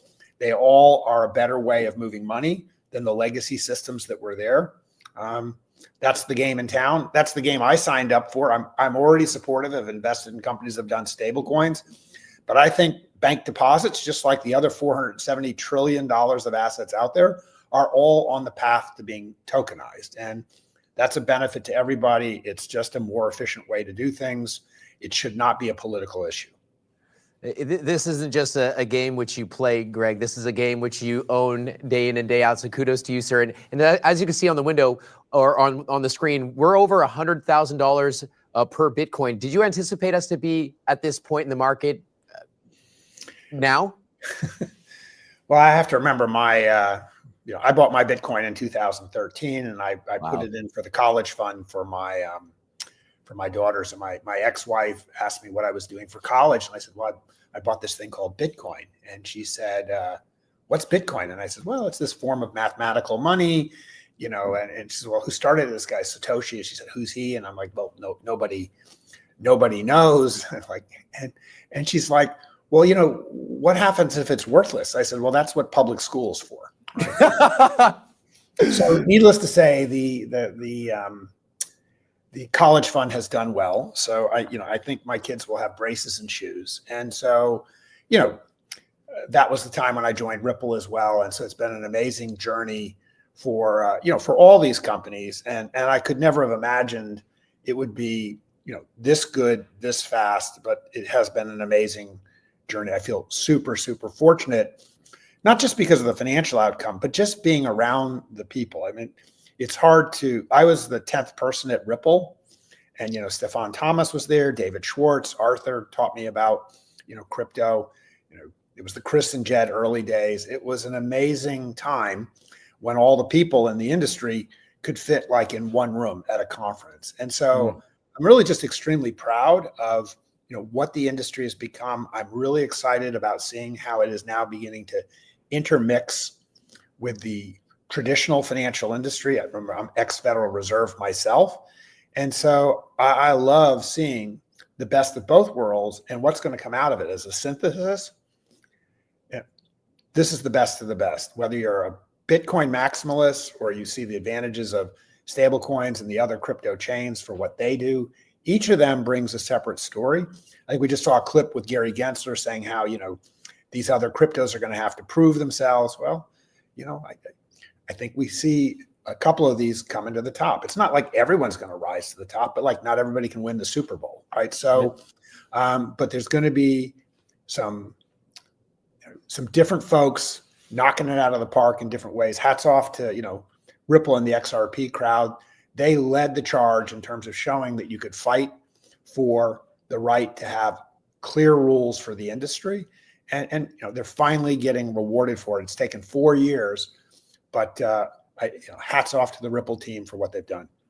Earlier today, the team had the opportunity to interview DAI and Brad Kimes. So as you were speaking, I'm imagining that little room that you once started in has now evolved into a conference of thousands and thousands of people. So kudos to you, kudos to Brad Kimes and DAI and the likes, the whole team at Ripple.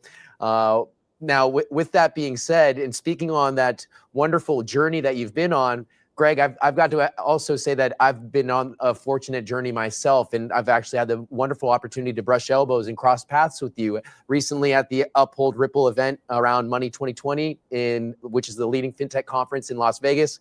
Before that, it was at a Link2 hosted conference in Portugal, where you flew in and discussed all things digital assets, fintech, and all things revolutionary tech. So like you, sir, I've had just a blessed opportunity to be in the room with someone like you. And so I got to ask you, sir, speaking of conferences, are you going to be showing up to Link2's upcoming conference on February 18th at their headquarters? I'm not sure why I wouldn't. I'm not, I'm not in charge of my own schedule. So I lost control of my email and my text messaging and scheduling long ago. So I'll go where I'm needed. And okay. Again, I just want to remind people just how different it was. I remember when, the SEC came after Ripple, and, Ripple kind of lost its relationship with the MoneyGram crowd and whatnot. And all the exchanges felt like they couldn't keep trading it. I mean, Uphold continued to keep trading it, but even that was a risk. Man, I really encourage people to remember that in this country, we do forget sometimes you're innocent until proved guilty. I know it hasn't felt like that over the last 4 years, but my gosh, it's just, it's good to be in America today. It's good. It's wonderful to be in America, sir. And it looks like where you're at, the sun is shining, the weather is sweet. Yep. Does that mean you're going to be outside pretty soon riding that mountain bike of yours? We're doing a road ride today, mountain bikes to come. But yeah, so if you guys are ready to move on, I got to get my shoes on and head out. Somebody lent me this shirt for this meeting. But yes. Well, you look good, sir. So kudos to you and the owner of that shirt. You look very dapper today. Now, before I let you go, Greg, is there any last comments that you'd like to make for those in the audience that would greatly appreciate hearing from can we just call you a billionaire, Greg? A billionaire like yourself? Well, I don't keep track of the money stuff, but I'll keep track of it for you. Don't worry. I just encourage people to remember that this is, we are talking about a lot about the financial markets, but I'm a payments guy. I mean, clearly, Bitcoin's done a lot with store of value. I'm really excited about the fact that 1 to 2% of the GDP of the world is eaten up in just the cost of processing transactions. That's like about half the growth rate of the world. And so in terms of something that is socially important to work on, if we can give everybody access to this, so I'm a big advocate for open banking and inclusion.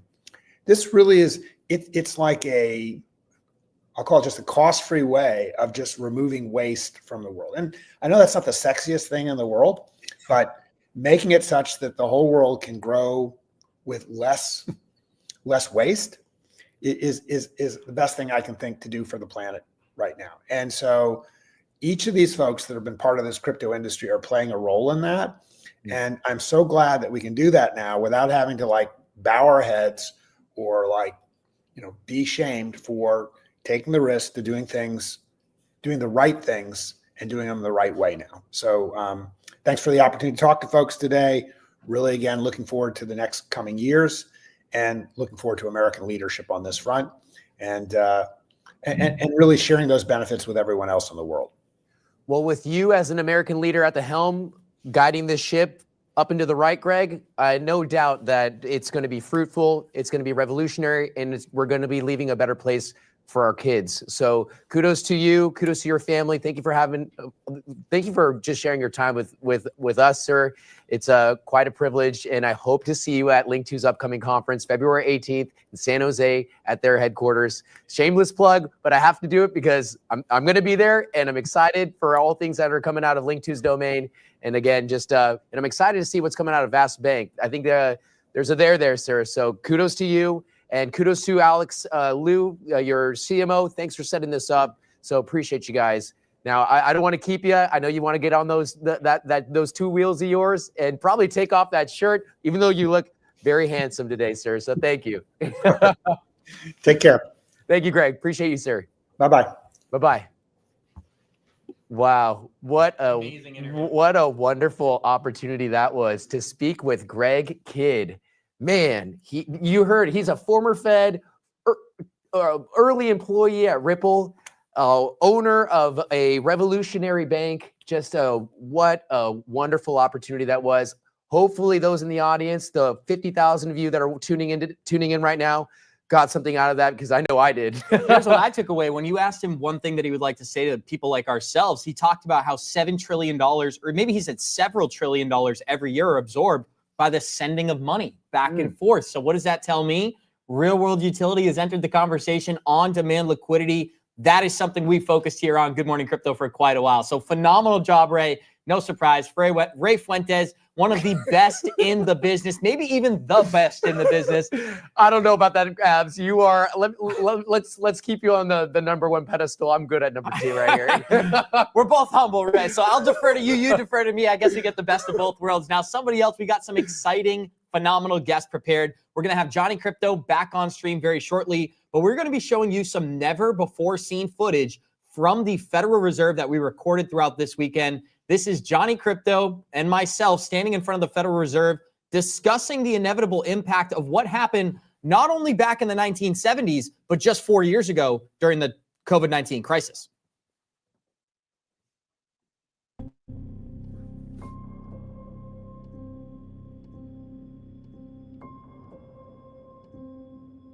We are standing in front of the most influential building on the planet.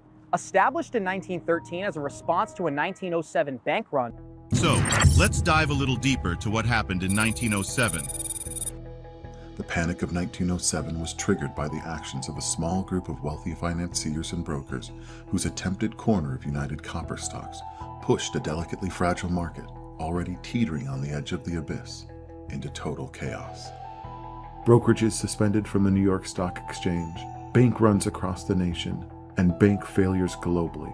With no FDIC in place, millions of hard-earned dollars in savings accounts and nest eggs lost completely overnight to over-leveraged banks. The Federal Reserve was built to add confidence to the United States banking system. Little did we know that would lead to a 97% collapse in US dollar purchasing power.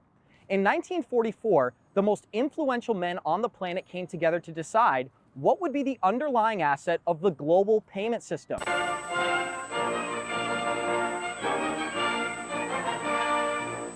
At Bretton Woods, New Hampshire, delegates from 44 allied and associate countries arrived for the opening of the United Nations Monetary and Financial Conference. That asset was the US dollar. From 1944 to 1971, the US dollar was backed by the gold standard, meaning you could only print as much US dollars as there was gold bars in the Federal Reserve. After 1971, Richard Nixon would change global finance forever. The strength of a nation's currency is based on the strength of that nation's economy. And the American economy is by far the strongest in the world. Accordingly, I have directed the Secretary of the Treasury to take the action necessary to defend the dollar against the speculators. I have directed Secretary Connally to suspend temporarily the convertibility of the dollar into gold or other reserve assets.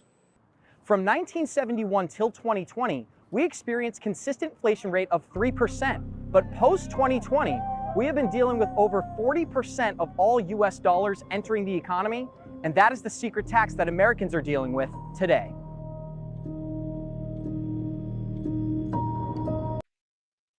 Welcome back, everybody, and hopefully that was an impressive clip. Now, we've got two very impressive guests joining us. We've got Rob Cunningham and Coach JV back for our second session of the day, so a massive thank you to both of you. Yes. JV, first of all, there was a really interesting clip in the second part of Trump's speech where he talked about Gary Gensler crying. I wasn't anticipating that throughout today. Now, he was throwing a little bit of shade or sarcasm his direction, but I do think it made the point very, very clear. Not only is the war on crypto over, we are going to see a pro-crypto administration in the White House for the first time in American history. But what was your initial reaction? Then we'll go to Rob Cunningham.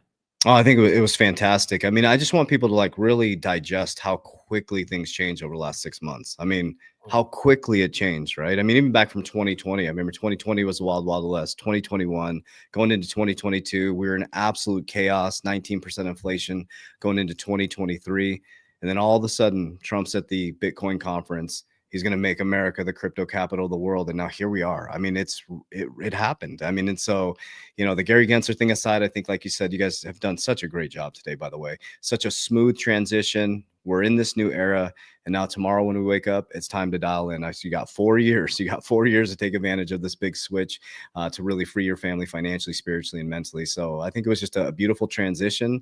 And I just want to give you guys kudos. You guys have done such an awesome job this morning. I've been watching all morning. So congratulations. We love you, Coach, and we really do mean that. We can't thank you enough for even giving us the opportunity to start this thing only 3 years ago. So look at how far we've come. Crazy. Imagine where we're going to be 3 years from today. Rob, you know what's exciting? 3 years ago, I think the American people awakened to the idea that we were feeling the effects of the infinite printing. And it's become more clear than ever. When you look at 1% of earners in America, in 2019, that was $440,000. Here in 2025, it is $730,000 if you want to be a 1% earner. That is the secret tax, and that's kind of what we focused on when we visited the Federal Reserve. First of all, I want to say a huge thank you for you joining us today. Love to hear your reaction to Trump's inauguration overall, and then we can have a Federal Reserve and crypto discussion. Well, brother, thank you. I am honored for the invite. Coach JV, all of you guys, this is my first time I think I've been on your show, and I have been a long-time admirer of everything that you do. You're doing the Lord's work and educating people and bringing truth, to a world that, man, we've all been lied to since we were slapped on the ass the day we were born, Yeah. And our mission is to wake people up and just share the truth with them, man. I just thank y'all for doing what you do. Thank you, brother. And it's so funny. It's so funny that you say that, Rob, because we are moving into the Aquarius age, which is the authenticity age. And we are also moving from what Mark Yosko would say, the trust system, to the truth system as we move to the blockchain. Right. So it's so fitting how it's all just moving us into that place. And one of the things we heard today from Trump's speech was all about God and family and trust. I really think we're moving that way. And the other cool thing to learn too is, I didn't realize this, Abs, did you know there's only 2 genders? From now on, that's all we're going to deal with. Shocker. Thank God the U.S. president clarified for that. We were having a heated debate in studio, and I said 2 genders. Johnny said 750. So I'm glad we got that whole thing resolved now. On a more serious note, I do want to give a huge thank you to Rob again for joining us for today's program. What we did throughout the week is we went to different locations in Washington, D.C., and it's actually very unique to kind of feel the energy of the city here, because throughout this entire trip, people are excited. People are optimistic. Don't get me wrong, there's a certain number of people who are also frustrated and they were rooting for the other side, but Washington, D.C. is extremely optimistic right now. I can say that because we're here, and energy is through the roof, whether you're talking about this studio or Ray's reporting on the street. But JV, I'd love to hear your sentiment overall before we dive into the specifics of the Federal Reserve. We had a great conversation about the value of gold and how that is going to be utilized in a digital asset system as well. We're already using gold as a hedge against inflation, and I think Trump has an idea very similar for crypto heading into 2025 with the installation of a U.S. National Reserve. So I just wanted to get some of your thoughts broadly, and then we'll dive into some of the specifics with Rob. Yeah, I think that's going to be legendary, as we talked about this morning. I mean, with the Bitcoin Strategic Reserve, when he decides to do that, countries are going to start FOMOing in fear of missing out, right? So when that happens, that comes into place. You've got 8 states already working to get their Bitcoin Strategic Reserve. Our company, we created a Bitcoin Strategic Reserve. We also created an XRP reserve. And so we're following the model. Like as Michael Saylor started to do this, as I saw BlackRock starting to get access through the back end through MicroStrategies, then he announced the ETF. It's just such a stark change. But remember, Trump said 7 years ago, and I don't know if he was speaking about this moment, but he said we're going to be on an even playing field sooner than we know it monetarily. And he said that very, very, very clearly. He said everybody will have access to the financial system. I'm paraphrasing. And now here we are. It's so interesting 7 years later. And often he said he wasn't really pro crypto before this moment. He said he was a dollar guy. And then all of a sudden, I think he tapped into what his kids are doing. His sons are very pro crypto.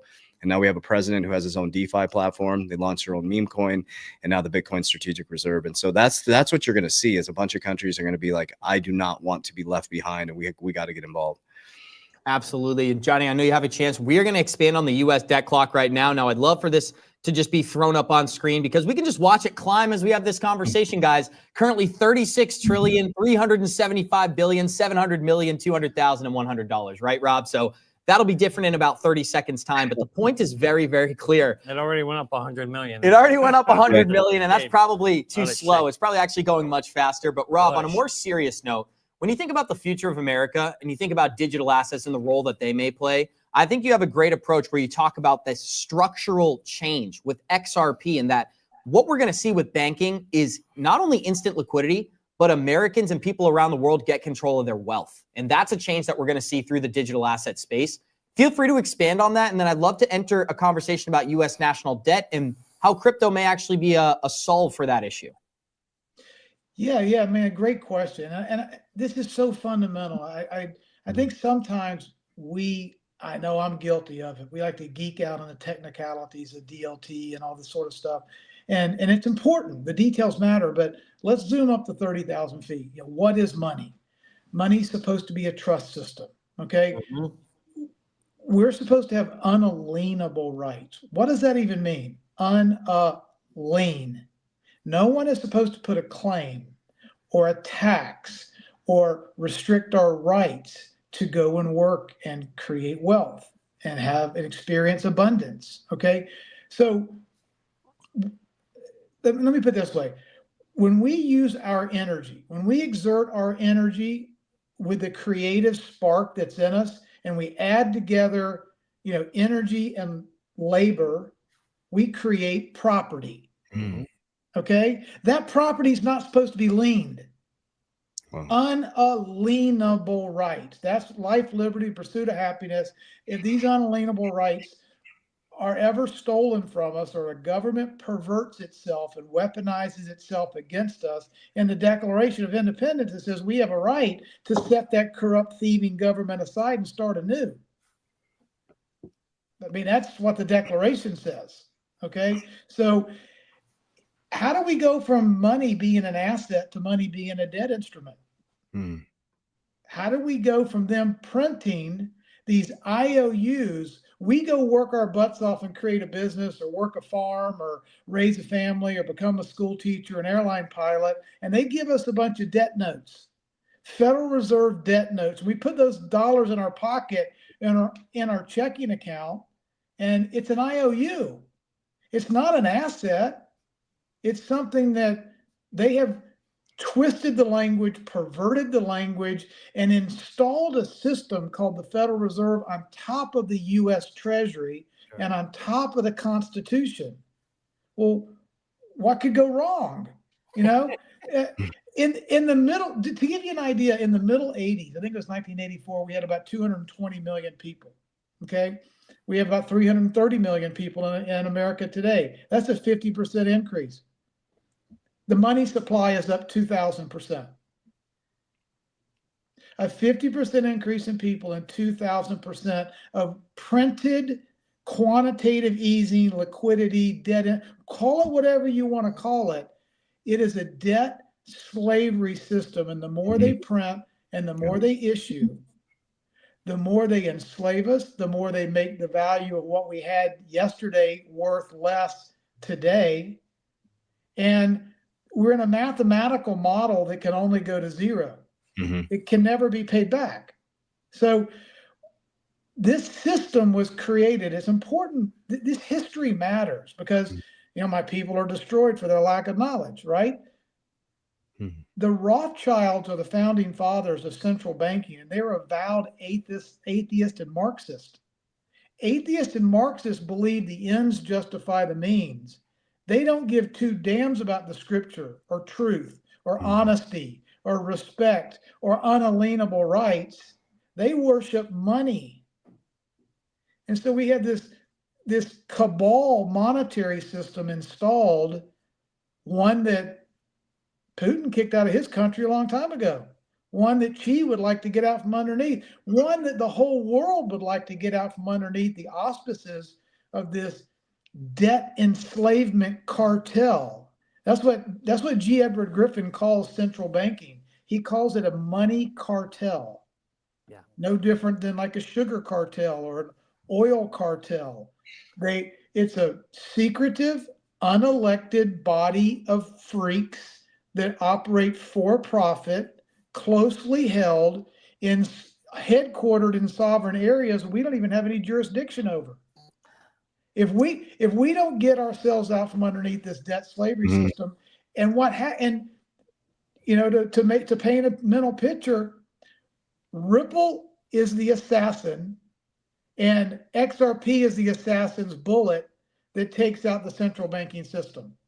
Because you can't participate in distributed ledger technology without 100% transparency and accountability. That's the cover charge.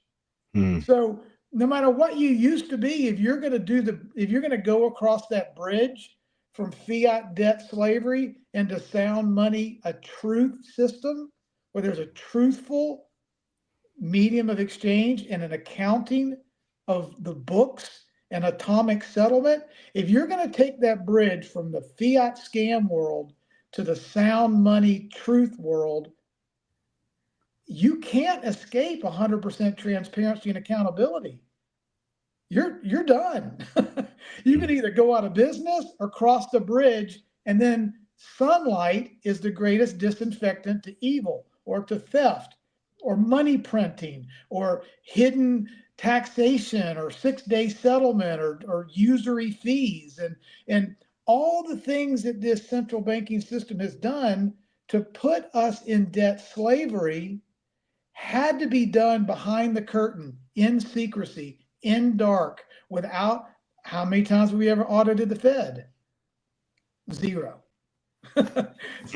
This changes everything, and the joy in my heart and the joy in my soul to want to let people know that we are bridging back to unalienable God-given rights that are not supposed to be taxed and not supposed to be inflated and not supposed to be stolen and not supposed to be taken from us and weaponized against us in this divide and conquer military industrial complex. Hey, Rob, you mentioned some point, you mentioned a couple of countries that kind of kicked the central banks out of their countries. And the reality is, you know what? There's this good old country right here in 1832. You have to go back to 1832 where Andrew Jackson actually vetoed a bill and kicked out and killed the central bank and kicked it out of our country. And our country flourished for those 70 or 80 years until you asked, how did this happen? Well, I think you know how this happened. We know it was a little meeting on a little island called Jekyll Island, my state.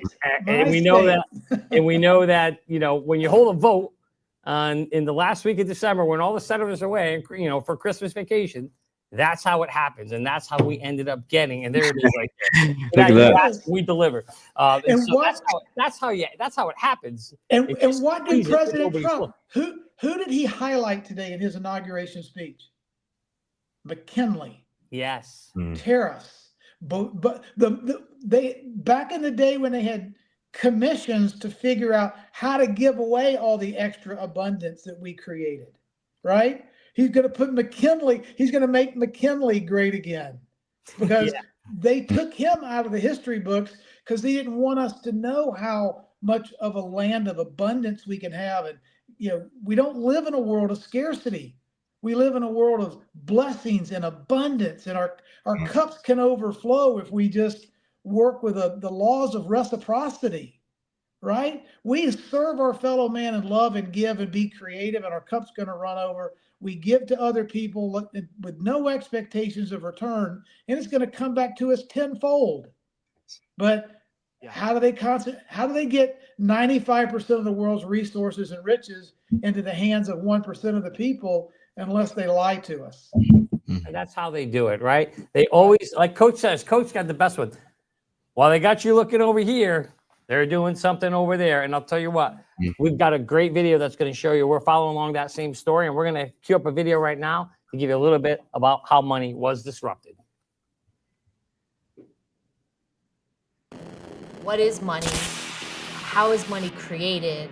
And if our current money system is broken, what's a better alternative? People have lost faith in fiat currencies. The debt is so out of control that the whole system has to be reset and rebooted. The government has a history of taking assets. The Federal Reserve can basically create as much money as they want. The bureaucracy beast system has been weaponized against the American people. This is just the beginning. A new era of financial freedom where individuals can control their own money. This blockchain revolution that Satoshi started. There's going to be a reckoning. and we're not going to like it for sure.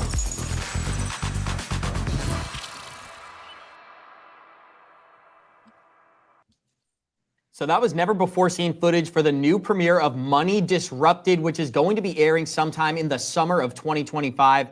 Anybody who witnessed Rig from the Start, JV, they're going to want to witness this one as well, because I think it takes it to the next level when you consider how deep these ties go, right?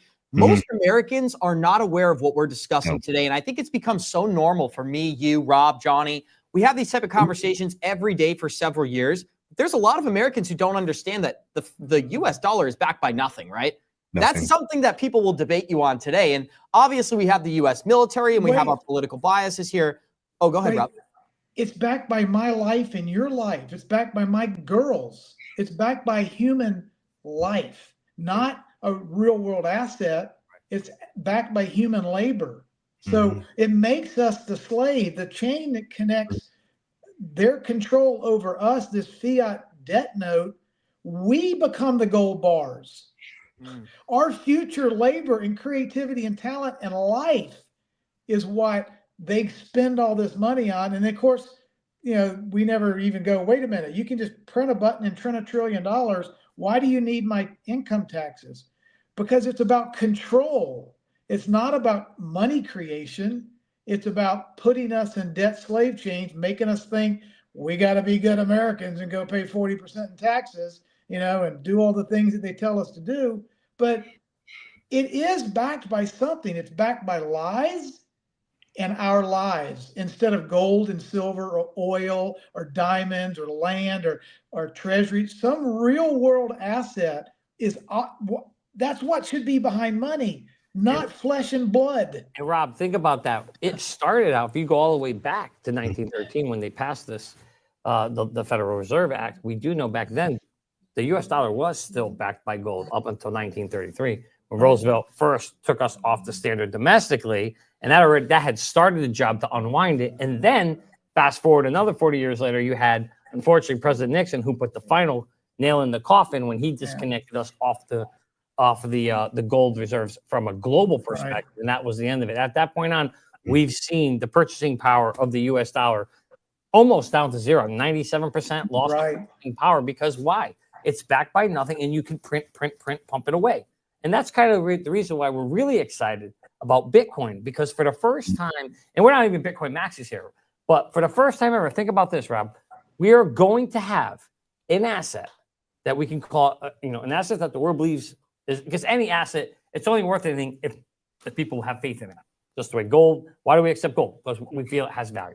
No different than, paper fiat. But the reality here is Bitcoin, first time ever, a real asset. And unlike any other asset that we have, whether it's fiat, we print that thing every single day, or gold or silver, we mine it every day, or we mine new gold, we add real estate. But the one thing we can't ever add is no more than 21 million Bitcoins. And therefore, that becomes deflationary in itself. And that's why I'm interested in what your feeling is of the impact. If Trump were to establish a Bitcoin strategic reserve, think of how that could actually reverse our debt over time. Because the first time we would actually have an asset that's backed, or let's say it has a scarce. One second, guys. I do want to get some thoughts from Coach JV, because we got to be complimentary here. And JV, one of the things that I'm looking at right now as I'm looking at the U.S. debt cycle is it's already climbing. And we've given plenty of context, so I just want to give you the open floor. What is your analysis on this whole conversation about debt on Americans today? And floor is yours. Yeah, I'll just make it contextual, right? So my parents bought their house in 1973 for $25,000. That same house, the house right next, they still live in the exact same house. The house right next to him sold for $400,000. So do you think my parents' pay went up that much? Right? Think about that. So the house is bought for $25,000 in 1973. The house next to them sold for $400,000. They could sell their house for $400,000. So that is a devaluation of our dollar in a physical sense. So we teach our kids to go to school, get a job, trade time for money, so much time we can't pay attention. And then we're paid in someone else's debt, right? We're paid in someone else's debt. We put that debt back into the bank. They lend it out to the next person walking in over and over again. We teach people to spend and then save after they spend, right? And they're saving in a deflating dollar. And so we're in this, like, Rob said, we're in this trap where Americans now have to make $150,000 a year just to be middle class. and why this is such a historical date right now, where Americans are getting back the sovereignty of their wealth. And the Bitcoin treasury, somebody asked me, well, how would that shrink the balance sheet? Well, you have an appreciating asset on your balance sheet now, right? So Bitcoin's going to go up 50% every single year. And as Cynthia Loomis said, it will shrink the balance sheet by 2045. Just by having Bitcoin on the balance sheet, right? So I think it gives people the opportunity, and I know still people are trying to comprehend this, but the reason why we're in this position is because you had a single mom who's working all day, and then she has to have a second job at night, right? Just to keep the lights on. And so I really feel that Trump coming in, bringing in the Bitcoin treasury, lowering taxes. I mean, he has so many different plans for people who homeschool. We homeschool our children as well. And I think it's just a really important time for people to develop financial literacy and understand what money is, right? Why is BlackRock going all in on Bitcoin? Why is MicroStrategies going all in Bitcoin? Why is Ray Dalio talking about Bitcoin and gold? I know he's a gold, but he's talking about Bitcoin, right? They're all going into a deflationary asset as the system shifts over, as Rob said. I mean, it's like we're basically in a debt system, a trap system. We collect less in taxes than we do on the interest on our debt. So we hit a tipping point. And the thing in 1907, when you guys played that thing, was so interesting, how the bankers kind of flooded the system, and you kind of saw the same thing happening, right? The banks were over leveraged, the bond yields inverted, the liquidity was sucked out of the banks, and we're in this like catastrophic moment where it was tipping. If it would have went the other way, it would have been a completely different environment. With Trump coming in, I think within the next 90 days, we're going to see more changes than we've ever seen. I think that people are going to have more money in their pockets. Johnny was saying as well, we're not going to be spending $90 to buy steak for your family. And I just think it's a big thing where the number one thing I keep telling people, you have to understand what money is. The number one thing is financial literacy. What is money? Okay. We no longer trade time for money. Money now works for you. Just change that frame of mind. You no longer trade time for money, right? You're going away from your family. You're taking time away from your family. You're getting paid in energy. It's currency. You have to make that currency liquid, right? And that's the beauty of Ripple, no pun intended. Ripple, XRP, currency. And we are now, our authenticity is that new currency. And so that's what I hope to get the message out to people, is just study what money actually is. And when you understand what money is, every time you get paid for the energy you're giving, you should transmute that into something that will compound and help your family in the future. So amazing. It's funny, Coach. If you talk to people and you think about money and you ask them where does it come from, they have no freaking clue. No clue. Yeah. And every time I ask them about the Federal Reserve, guess what? They think it's federal and they think it's a reserve. It's actually neither. It's the biggest lie on earth. But this is how clever these people are. Right. That when Andrew Jackson killed the bank in 1832, at the time it was called the U.S. Central Bank. They're like, when they came back, they knew they couldn't rename it that because everybody knew that wasn't going to work. What did they do? They came up with a fantastic name to make it sound like it's Federal Reserve, exactly what it isn't. But, I do want to bring up something that we do have that's new. If we can pull up that debt clock. We do have one clock going up there counting of our national debt. But for the first time ever in our lifetime, check that out. We actually have a Doge clock. Wow, I didn't see that. And this isn't for Doge the coin, but this is for Elon's department, where they're going to be working Department of Government efficiency to be able to reduce the debt. So how cool is that? I mean, when Trump says he's going to do something, the boy don't mess around. He's going to do it. Yeah, so now we got one area where clock debt's going up, but now we have another side of debt where we're actually saving. And it's so good to see that we're actually doing that. But it brings me back, Coach, to my question of, for the first time ever, we now will have an asset like Bitcoin that's deflationary. How do you think that can impact the U.S. government in the debt if we end up establishing a Bitcoin strategic reserve? Oh, massive, with only 21 million big. That's why we started reserve for our company. I mean, as we're making profits for our companies that we all know own companies together. Why would we store money in the US dollar that has 3% purchasing power? We're transmuted it into Bitcoin, into XRP. We built our own treasury. So when they pull that underneath the treasury, right, you're going to have a shrinking balance sheet because you're having an appreciating asset. And then the whole thing about this is the adage of things changing. That we keep bringing up the age of Aquarius, right? There's a whole new energy field coming in where currency, like the whole borders are breaking down financially. The Federal Reserve thing, I feel in my heart 100% that they're going to pull it underneath the treasury, and it's going to change the whole landscape of finance. It truly, truly is. And so I think for people, like you said, we're not Bitcoin maxis, right? My biggest holdings are XRP and Bitcoin now. I really feel like that down the road that Bitcoin is going to be a store of value for my family, right? And our, we're going to keep that in our legacy going from our dynasty trust from family to family. But I think too, the impact of both Bitcoin and XRP are going to be revolutionary to the financial system. And I'm so grateful that we have. I wanted to bring something up about decentralization on how much it's changed. Like that's why they were trying to stop the Tucker Carlsons, the Elon Musk, and all these different things, because they don't want this type of financial literacy out there. They don't want people learning what money actually is. And so again, I'll keep reiterating that. So if someone's like, man, Bitcoin, I don't understand it. I don't start with what money is, what the dollar is, and then reverse engineer that. Like understand what money is and understand it's not sound.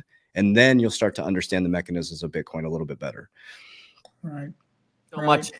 Right. And Coach JV, to that point, you're starting to see companies, NASDAQ companies, adding not only Bitcoin, but look, XRP is a store of value.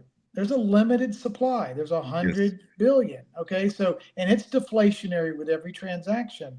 And when the FOMO kicks in and the ETFs happen and people start putting XRP on their small NASDAQ company balance sheets, or, I mean, again, the concepts are universally true.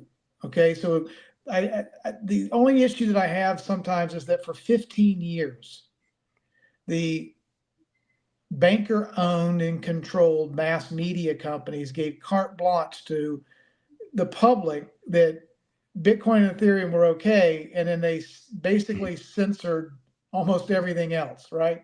And so the public has in its mind, they've conflated crypto equals Bitcoin.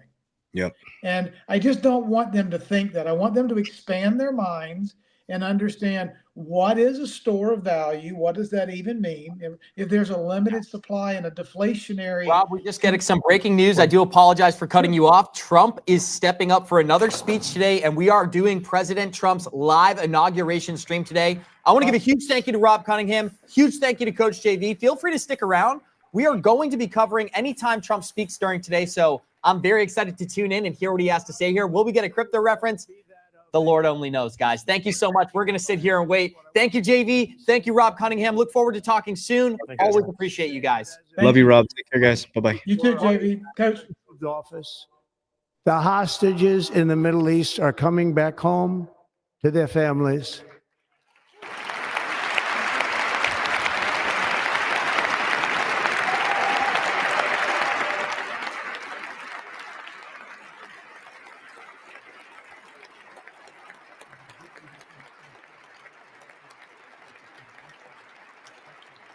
Thank you. America will reclaim its rightful place as the greatest, most powerful, most respected nation on earth, inspiring the awe and admiration of the entire world. A short time from now, we are going to be changing the name of the Gulf of Mexico to the Gulf of America, and we will restore the name of a great president, William McKinley, to Mount McKinley, where it should be and where it belongs.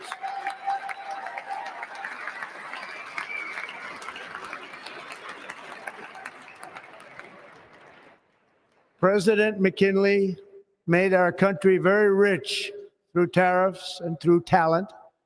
He was a natural businessman and gave Teddy Roosevelt the money for many of the great things he did, including the Panama Canal, which has foolishly been given to the country of Panama after the United States. The United States, I mean, think of this, spent more money than ever spent on a project before and lost 38,000 lives in the building of the Panama Canal. We have been treated very badly from this foolish gift that should have never been made. And Panama's promise to us has been broken. The purpose of our deal and the spirit of our treaty has been totally violated. American ships are being severely overcharged and not treated fairly in any way, shape, or form. And that includes the United States Navy. And above all, China is operating the Panama Canal. And we didn't give it to China. We gave it to Panama, and we're taking it back.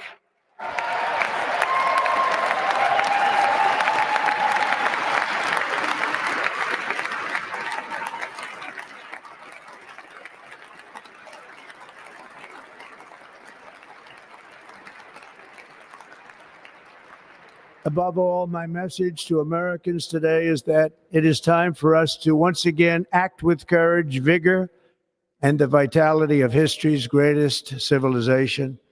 So as we liberate our nation, we will lead it to new heights of victory and success. We will not be deterred.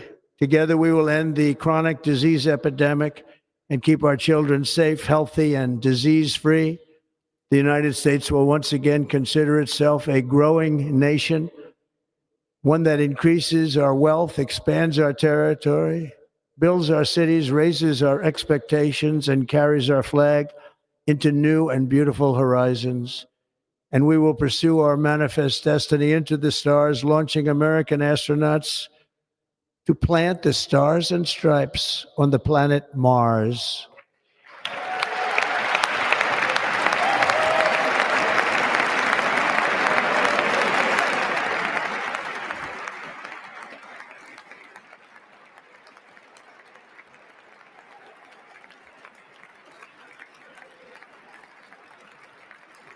Ambition is the lifeblood of a great nation.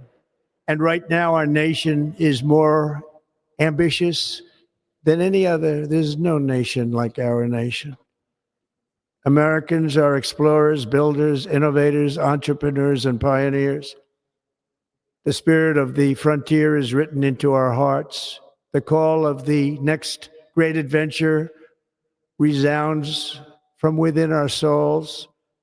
Our American ancestors turned a small group of colonies on the edge of a vast continent into a mighty republic of the most extraordinary citizens on earth. No one comes close. Americans pushed thousands of miles through a rugged land of untamed wilderness.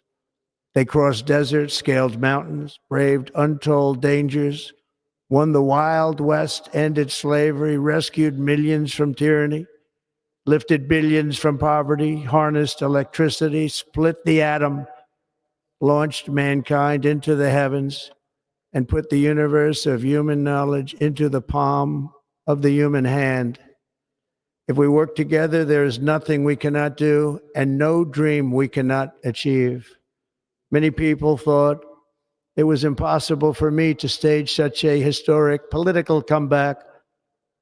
But as you see today, here I am. The American people have spoken.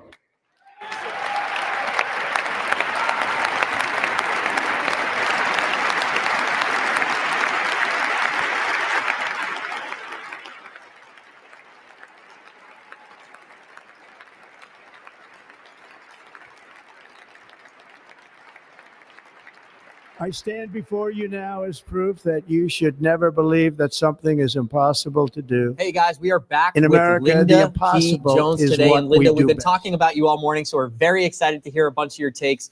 We are entering a golden age in America. That's been the theme throughout today, not just for the cryptocurrency investors, not just for the XRP community, but for Americans all throughout the country. People are optimistic. And it's, you know what has been so reassuring about this whole process is a lot of the division seems to has diminished. Back in 2016, the election of 2020, there was so much division in our country, and we are going to turn this into a crypto conversation, but I did want to get your thoughts overall on what are your thoughts about Trump's inauguration and his vision for America? Well, thanks, Abs and Johnny. It's so great to be here, and thank you for accommodating my schedule. Yeah, I hope that people understand this is not a Republican and a Democrat thing, and when Trump talks about victory, I think what he's talking about is over a small group of people who have had an enormous amount of power over the American people, who have kept us from having the prosperity that we should have by controlling our money, by controlling the debt, by creating different crises and wars that have been for money and have not been for the people. And I think the people spoke in this election and said, we've had enough, and we want to do something for the people. We want the people to be the winners. We don't want the elite, the establishment, those who are entrenched in the buildings of power to continue with that. We want the people. And this is part of a cycle that Martin Armstrong talks about going away from government toward the private sector. I think that's exactly what's happening in this cycle. Yeah, I'll tell you, Linda, what's really exciting to me is, first of all, one of the things I made a note when Trump said a lot of things today, but one of the things he said that I found was, he said, I want to be known as a peacemaker and a unifier. And I found that to be, very, very, fascinating, because a lot of people don't think of him as that, right? Because of his words. And, when he goes through his campaigns, he can be rough on people. But I think the reality is, when you look at him, Trump is a businessman. He's a deal maker. He likes to get things done. And the only way you're going to be able to get things done is to have to work with people. And I truly mean it when he says he wants to be a peacemaker and a unifier. He's going to do whatever he has to do to protect America first. And so he's going to build walls, and then that's going to aggravate some people. But I think, he truly wants to put America first. And when we think about that, we know that he's looking at, from a crypto perspective, a 5-pillar policy that he's looking to bring in place. And one of the things he has talked about is a Bitcoin strategic reserve. Would love to get your opinion on what you think the impact of that could be. We just literally talked about the debt in the debt clock and how big it is in abs. Maybe we can even pull it up if we have it there. Yeah. But the debt is just climbing. We can't even climb so fast, it's scary. During the course of this short conversation, we're up $50 million. Easily, so. Yeah, absolutely. And that ain't a joke, folks. That is true, and that is sad. But I think, Linda, we're moving into a place where, like you said, Trump wants to come in. I think he wants to change the game. There's a reason why they try to take away his freedom, he said. They try to take away his life. When you attack the powers that be, not surprising that he's seeing that. But I think on the flip side of it now that he's in control, first time he came into office, he really said it himself, I didn't know what I was doing. I picked the wrong people. This time we saw he picked a completely different set of people, all very people loyal, that I think are loyal and trustworthy to him. But would love to get your perspective on what you think a Bitcoin strategic reserve could mean for America. Yeah, well, and as he comes in and says he is a president for peace, I think this is something that all the people are wanting too, right? So we all want peace. We all now know that wars are bankers' wars, that they're a way to make money, that they are, building bombs and then dropping them and making a lot of money that way. And innocent people are getting hurt and killed. And this has been going on for far too long. Yeah. And it's just not something that people want anymore. Here we have these wars against Vietnam, against, with Japan, et cetera. And years later, we're friends with them. We're good friends now with Japan. We're good friends with the Vietnamese people, who are lovely people. So there's all this terrible, media that creates this animosity with us, with other countries, so that we, the people, support these wars so that the bankers can make money. And we're just not going to do that anymore. And one of the ways that the bankers make money is by creating money and creating debt. And you're right, the debt has been accumulating at an incredible amount. And most of that is from interest that we owe to ourselves. Most of it is from the interest rates rising the last few years has only gone to create more debt. And most of the debt is interest. So it's crazy that we have higher interest rates and we're creating more debt for ourselves, which is for no reason. So say that. Oh, sorry. Yeah. So the reserve, I think, to get to your question, had to get all that in now. To get to the reserve, I think, is to address the debt. The debt is the issue because now we have income roughly equal to what our debt is. And that makes it relatively, we're getting to a point where it's going to be unstable, where we're going to have more debt than we have income to support the debt. And as anyone knows in any household, when that happens, and you can't pay your debt, you can't support the debt, that causes some major problems. And so with Bitcoin, I think the idea is that if we can have an asset that will increase in value, and because Bitcoin has a limited number of Bitcoin at 21 million, that it will increase as the world invests in it and as the price goes up, that can be used to pay down the debt. And I think that's what the plan is for, as far as what they've proposed so far. Well, what's interesting, Linda, is that Jerome Powell actually stated himself that the debt for the first time ever is growing faster than the American economy. We're going to play that short clip and then we'll discuss it. Here we go. The U.S. is on an unsustainable fiscal path. The U.S. federal government's on an unsustainable fiscal path. And that just means that the debt is growing faster than the economy. I have the sense this worries you very much. Over the long run, of course it does. We're borrowing from future generations. It's time for us to get back to putting a priority on fiscal sustainability, and sooner is better than later. You know what's funny about that? That's hypocrisy at the highest level. Hey, Abs, who do you think's in charge of creating the debt? Exactly. Who do you think's creating it? He's the one doing it. Give it. Very well. They know darn well Jesus for Christ. 100 years. How do you go on the air and say we're creating this debt that's creating is unsustainable when you're the guy that's doing it? Jesus Christ, it's unbelievable. Go ahead, Adam. Take it to the next one. Well, Linda, I'm going to provide a little bit more of a serious take because I did want to get some of your thoughts. We did get news this morning that I believe Mark Ueda will be the interim commissioner for the SEC. I think a lot of people were anticipating Hester Pierce. I'm trying to confirm this right now, but let's roll with it as it comes out. It looks like Mark Ueda may be sitting chairman until the appointment of Paul Atkins by Donald Trump. We've also saw Caroline Fahn, if I'm pronouncing that correctly. She will be sitting chairman of the CFTC for the time being as well. So any thoughts on those two appointments? I know they're temporary, but for the short term, there may be some impact there. Yeah, I am a person who likes to take out the whole last administration and put in new people. So I'm all for clearing the decks and bringing in new people. I think Hester had her time. Whether she did or didn't do anything, we could argue. But the reality is we didn't see the things that we needed to see get done. And so it's time to bring in new people, let them work for us and let them, be favorable toward crypto and have people who are not conflicted, who are not deterred, but who will move forward with crypto.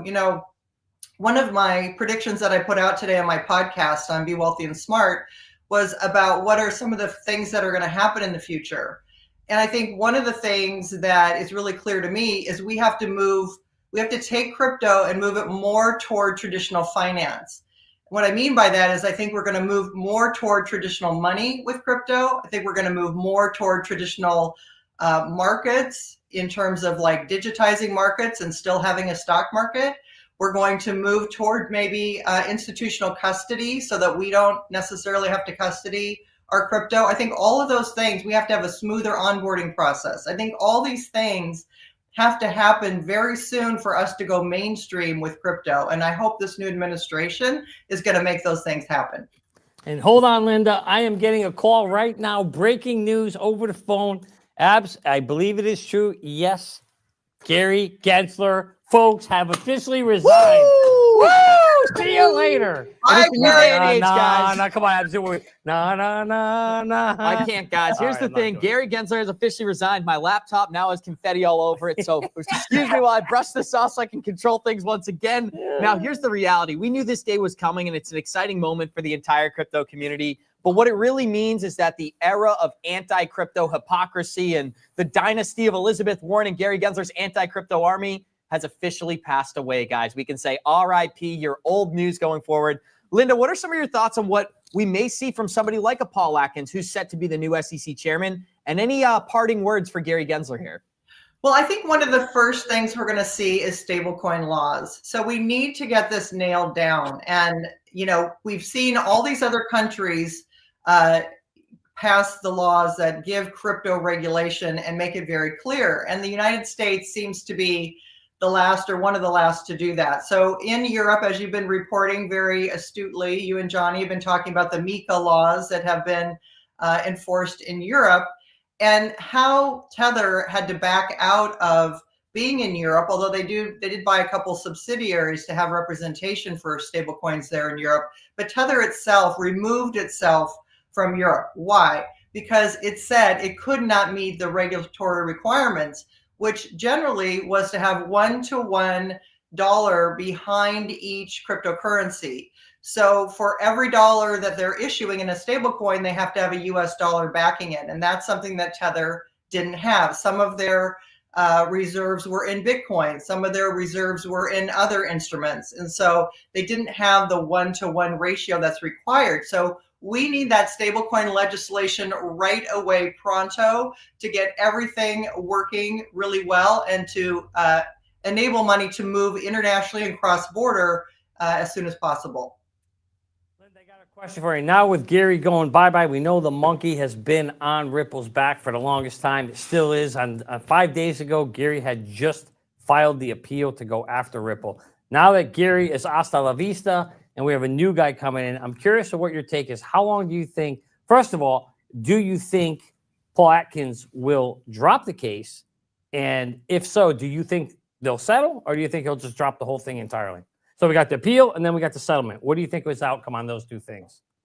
You know, the way things have been going, I'm kind of in the camp that I think it could be dropped. I think that with Trump meeting with Brad Garlinghouse and Stu Eldorati, what that tells me is that they had an audience with the president to tell him exactly what has happened and exactly how they've been treated, mistreated, all the shenanigans that have gone on, how the bankers wanted to stole them, everything that was in Rigged from the Start, right? And if you haven't seen that movie, I highly recommend everybody see Rigged from the Start. It is something every crypto investor should see, every XRP investor should see. Everyone needs to know what happened. And the banks tried to slow down this whole process. They tried to create their own version, and they couldn't duplicate the technology. So I think because Stu and Brad Garlinghouse got an audience with Trump, there's a good chance that I think now it could be dropped. Yes. So Linda, if you had to give me a time frame, this cute little monkey here, he's such a cute one. What do you think? How long before he's off their back? 3 months, 6 months, a year? What do you think? When does this thing get dropped? Well, I would say if they want to pass stable coins and they're reviewing all of this, they're probably also going to be reclassifying some of the crypto into commodities. I would say within the first few months. First few months, you hear that? All right. When he comes off their back, Linda, I'll send them to you, okay? Okay. There you go. And what we saw just a moment ago is that a couple of days ago, Brad Garlinghouse not only met with Donald Trump, which was on January 7th, just 2 days ago, he was shaking hands with J.D. Vance at an event as well. So I do find it interesting that the president and the vice president are willing to give the Ripple CEO the time of day. When we saw from the previous administration, what has it been for the last 10 years, Linda? It's been, I can't speak to that. I can't talk about XRP. I can't reference any specific technology. But you did reference the ending of this case. And I do feel as if this case, I don't want to call it old news because it's ongoing and there will be some impact. But I honestly believe that the community and the technology has evolved beyond the irrational regulation that Gary Gensler's been promoting on the industry. So quick comment there. Yeah, I agree with you. I mean, if you think about it, remember you guys were talking earlier, I was watching the show, and you were talking about, remember the old days when, we had to hide that we had crypto because we didn't know if it was going to be confiscated or if someone was going to show up at your door, or DAI said, or, what was going to happen. And we've gone from that to don't start a crypto company in the US, do it overseas because the environment is so bad in the US for crypto.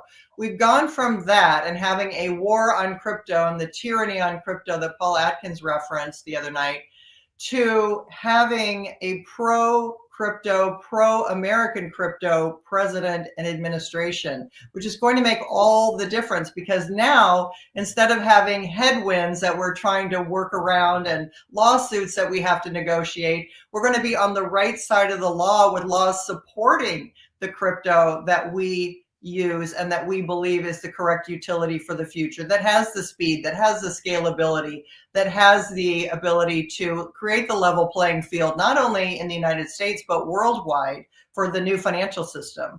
And so all of these things are very exciting and things that we're looking forward to. And I think this administration is going to work diligently to get those things put through as soon as possible.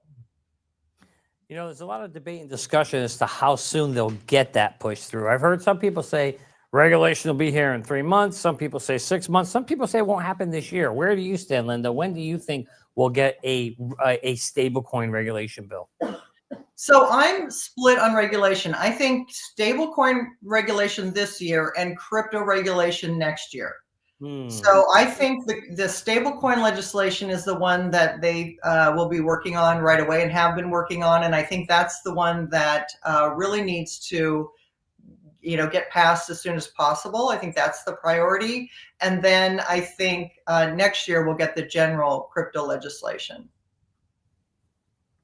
Wow, and we are finding behind the scenes, there's plenty of updates in the works, but there's something I wanted to ask your opinion on, Linda. So earlier this week, it was reported that Trump was planning on executing 2 executive orders on day 1 during his administration.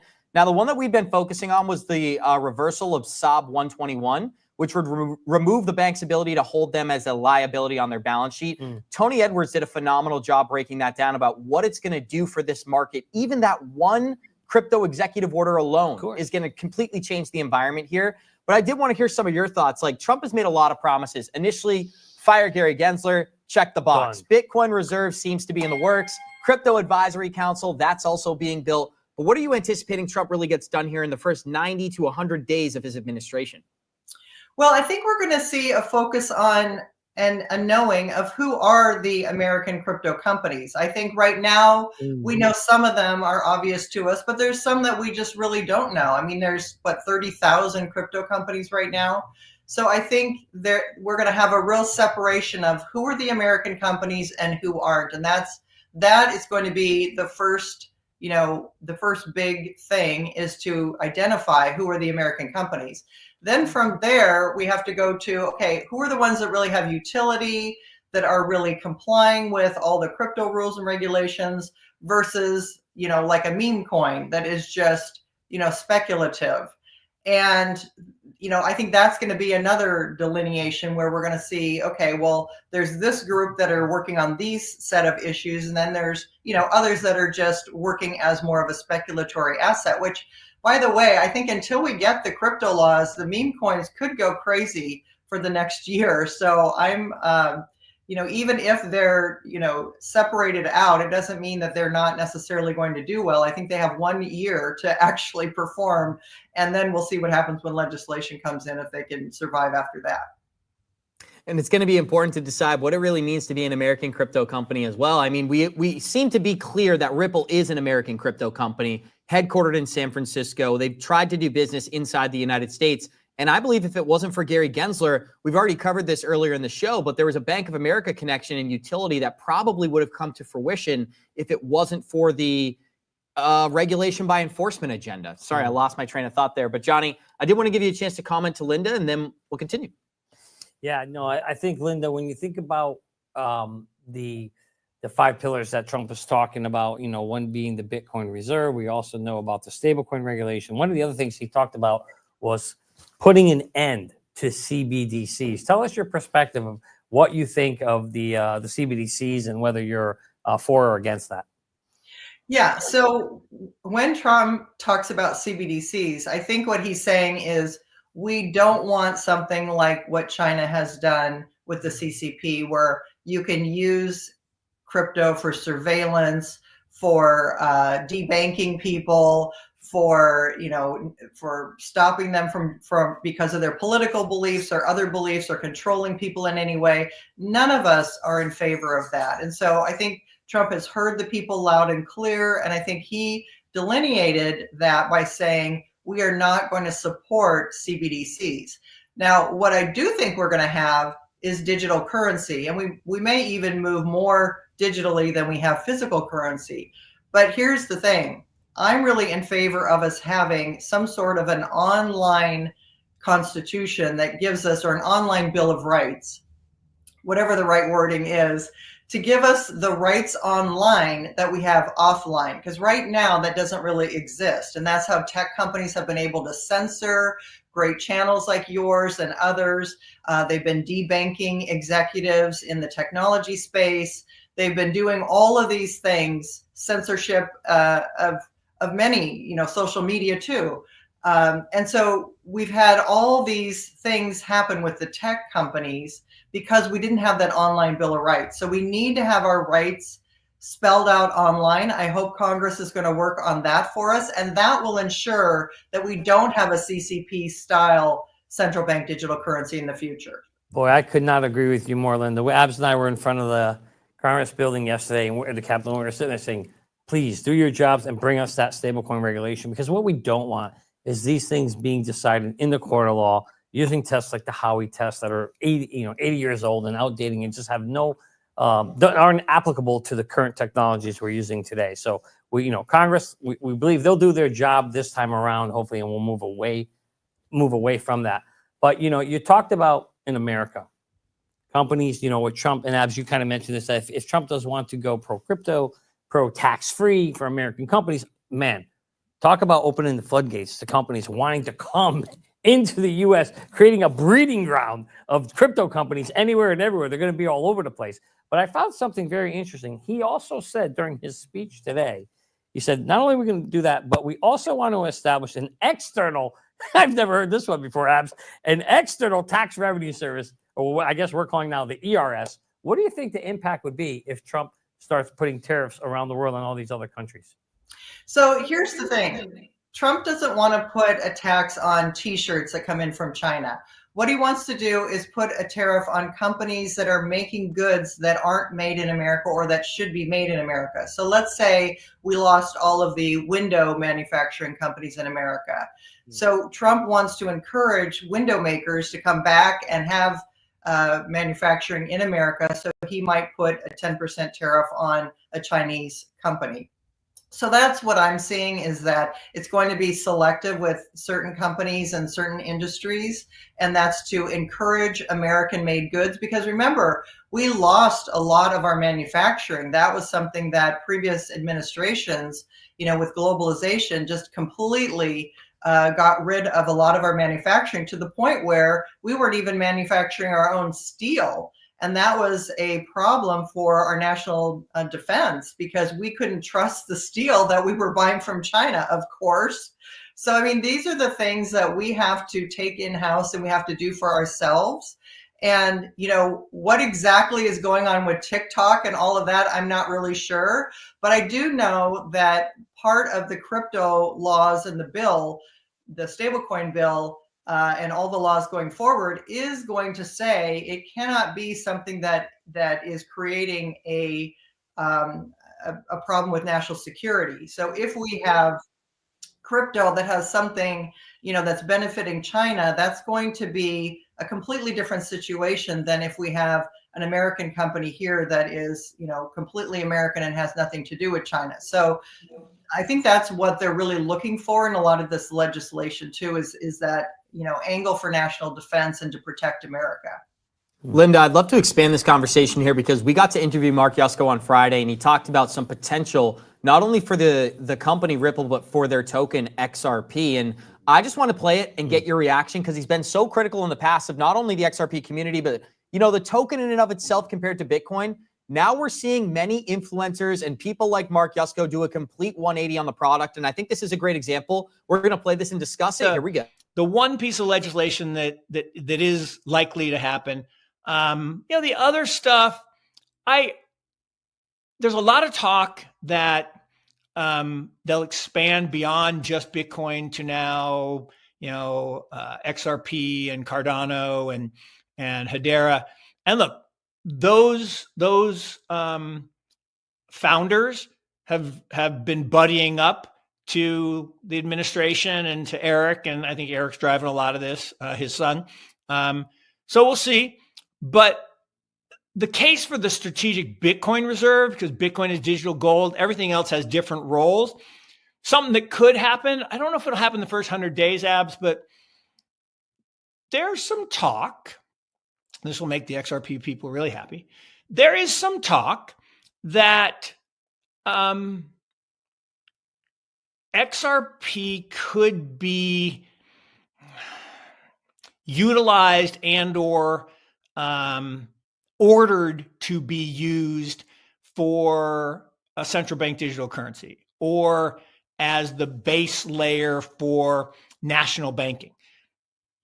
I don't know if it'll happen or not, but that's one that, if that does happen, that changes things. It's kind of like, right now I look at Dogecoin and XRP kind of similarly, in that they're utility tokens where you don't really get a share of cash flows. You don't really have a claim on anything.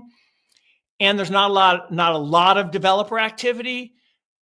But if, let's say Doge, if Elon gets in and actually says, hey, we're going to use Doge for people to pay taxes. Now, I'm not saying that's going to happen, but if he did do that, I'd have to say then it's going to be worth more. And so if XRP really does get adopted as the SWIFT standard, clearly it's going to go materially higher. So I think those are things to watch, because those are technology issues. Whereas to me, Bitcoin and the SBR is just an acknowledgement that Bitcoin is now digital gold. So, Linda, floor, it's totally yours. I'd love to see your live reaction. Now, I got to give Mark Yusko a little bit of credit for the fact that he's willing to change his opinion, right? Because we interviewed him just a couple of weeks ago, and he was extremely critical. And there was a tweet that went around where I remember he called Brad Garlinghouse a scammer. He did apologize for that. So I do got to give him credit. We didn't show it in this clip. He said he felt he was a little bit strong there. So, floor is yours, Linda, and then we'll kick it to Johnny. I think we also saw a clip where he said he hated XRP, but we'll let it slide for now. We'll let it slide for now with Mark. He's coming around to the light side, so that's good. But I think that it cracks me up, okay? It cracks me up how Bitcoin people just can't quite understand XRP. I think DAI always says that, and that's so true. They just can't wrap their head around it. Look, here's the thing. Our US dollar has been weaponized over the years to provide sanctions against countries that we wanted to control. And there was a small group of people doing that. And President Trump, I think, has worked behind the scenes with the BRICS nations to create a level playing field so that there isn't a one dominant currency going forward, because our currency has about run its course, usually about 100 years. We're down to 2 cents of purchasing power from the original dollar's purchasing power in 1913. So we're almost out of purchasing power. We are almost done with this currency. They all in the Federal Reserve know it. They all know that the debt's going up, and this is part of it. Inflation's going to come back later this decade, and that's part of the failing of the currency as well. These are all signs of a failing currency. And so I think President Trump has worked with these other countries to create a level playing field. I think XRP is an instrumental part of that new financial system and being the level playing field that he's talked about, so that no one is in control. Ripple does not own the XRP ledger. It is a public good. It is, anyone can use it. They can run on it. These institutions can use it. These governments can use it, and they're all going to be able to transact with scalability, with low cost, with high speed. This is the superior technology to use for this, and has been created essentially for this. And so, yeah, we're going to see that happen. And we probably are also going to see an American crypto reserve. And maybe that's why President Trump launched the Trump coin and the Melania coin. Maybe all of those coins are going to be part of the American crypto reserve. So I wouldn't be surprised if we saw that, and we'll just see what happens. Yeah, you know, Linda, it's so much excitement. Oh, we got our special guest here. Linda, somebody wanted to say hi, so we brought him in. He's our Abs 2.0. the feet on the street. Linda, I just want to say hello real quick while Abs is stepping away. There's been a significant amount of women investors leaning into digital assets, which is very impressive because there's no way they're doing it without your help. So I just want to say kudos to the work that you're doing, Linda. And before I jam out of here, don't you have an upcoming conference yourself? We're doing a crypto conference in February. 60 of my VIP experience members are coming with me. And yeah, we're going from Fort Lauderdale to Key West and the Bahamas. And we're going to do a little crypto education while we're on there. So thank you for mentioning that. And yeah, I work with women and smart men who want to know more about their finances and managing their own money. And we're investing in crypto, private equity, and ETFs, stock ETFs. So we have a lot of fun, and it's a great investment club. And come and find out more at lindapjones.com. Wonderful, wonderful. Linda, I appreciate you letting me hop in real quick. Abs is going to hop back in right now. Good to see you. You look great. Yeah. Hey, Linda, one of the things is we talked about Mark there in that clip and we played it. You know, one of the things I do respect, he'll come on the show and always say, hey, listen, I have the right to change my mind. And he's not wrong. He does with new information. And he did. And kudos to him for recognizing that, I think there is a place.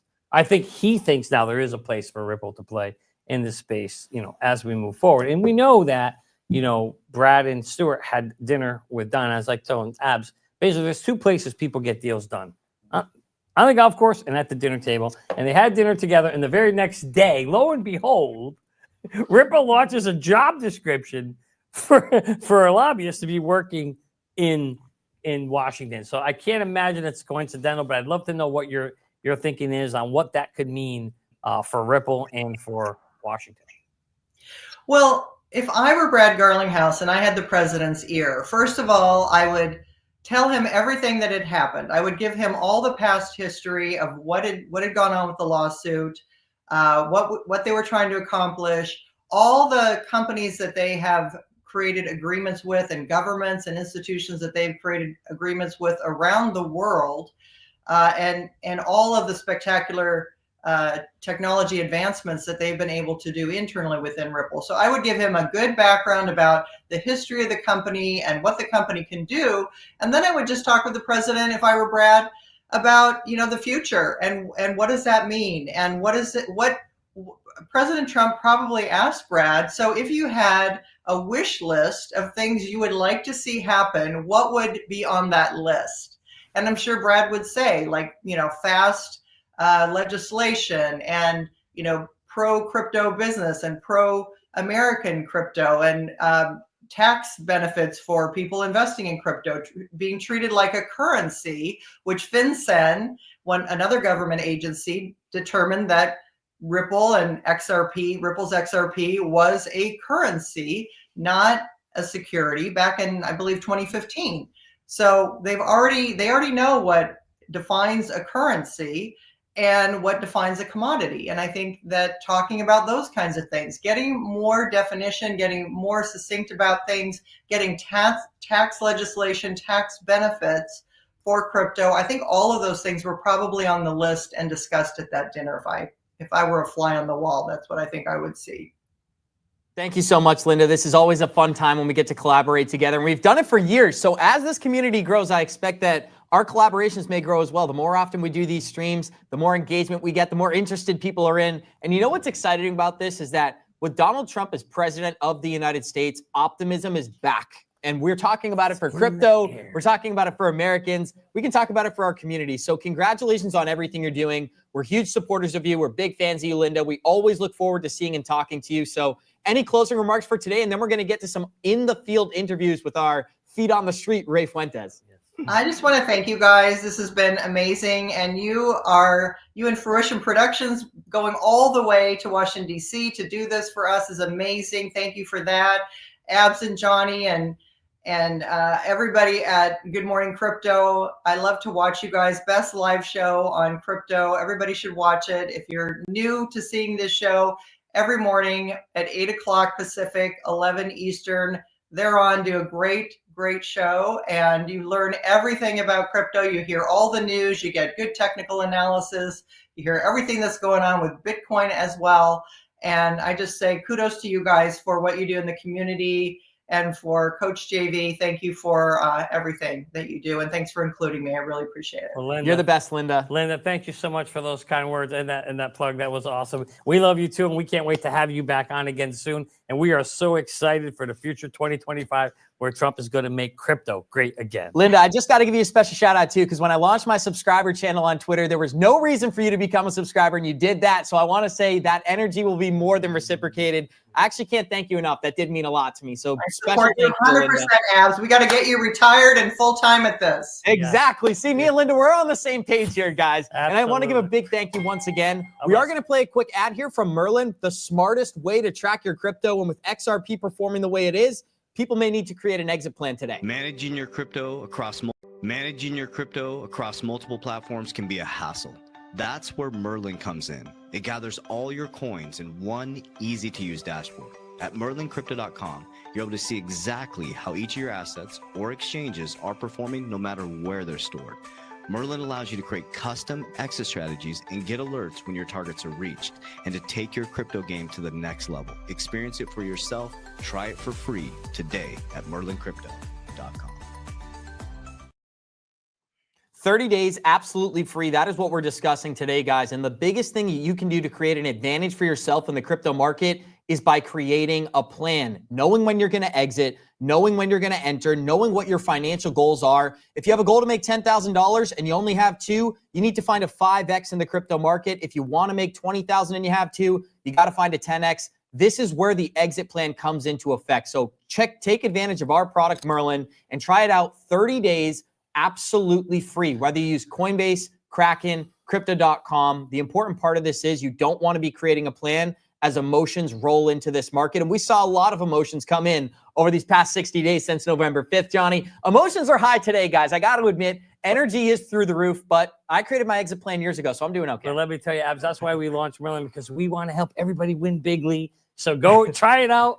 We want the biggest, we want the best community of all the communities. We want the richest, biggest, best community in the world. We've given you the tool. It's out there. Go try it out 30 days free. You have no excuse not to, because you could try it for free. Let us know what you think. And hopefully you're all going to write us back and tell us you're a crypto millionaire. We can't wait. Abs, there's going to be so many crypto millionaire stories. Now, I was around in 1997 when it happened, when we seen internet millionaires happen because of I want to call it the money rush. And money was coming in like crazy into everything. And my friend, we are coming at that time again into crypto space. Well, I can't tell you, Johnny, it is very, very important, guys. You think it's some sort of a pitch. It is not. You must create a plan for yourself. Yeah. Now, you can decide whether you'd like to use Merlin or not. I'd advise everybody does 30 days completely free. But even if you're not going to use Merlin, create a plan for this bull run. Every single big player, we heard Greg Kidd say it, right? Every big player has a plan on when they're going to buy, when they're going to sell, and what their expectations for profit are. Do the same thing for yourself so you can be set up for success during the bull run of 2025. Now, with that being said, guys, we're going to head on over to our favorite Ray Fuentes, the feet on the street, for some highlights, some interviews, and some optimism from yesterday. I'm a real estate developer and a crypto investor. Oh, are you? Okay, Yeah. so you should know about fractionalizing real estate and giving opportunities for individuals to participate in investment opportunities that may have never existed before. Yeah, I think there's a future in that. It's not there yet for my company. We still are a pension fund based group, but those times could be coming ahead for sure. The fractionalized real estate. Mm-hmm. Can I ask what cryptocurrencies caught your attention? I would say, well, initially Bitcoin when I read about it 10 years ago, but lately some of the more utility-based ones like XRP, XLM, HBAR, things like that. Yeah, this operation is funded by XRP. Oh, really? Yes, sir. Oh, so how are you funded by XRP, or how does what's the relationship? I invested into it, let's just say back in 2019, had maybe 500,000 of them. And ever since then, I've started I worked for a company called Link2, LANQTO. That's the fintech platform where you can invest in Ripple Labs and other fintech like Uphold, Kraken. And so I was the face of that company for 2.5 years and branched on my own to start this media company as well. Do you know anything about Ripple Labs? I do. Brad Garlinghouse and Stuart Adelroy, and a 5-year brutal lawsuit, which hopefully will end in a couple days, or at least the start of the end will happen in a couple days. We're seeing that now that Gary Gensler's on his way out here. Donald Trump promised to fire him on his first day in office. What are your thoughts? I pray. All right, I'm Gary Gensler. It's a sad day. No more stapler. No more staple remover. Not even my tape. My scissor. And my letter opener.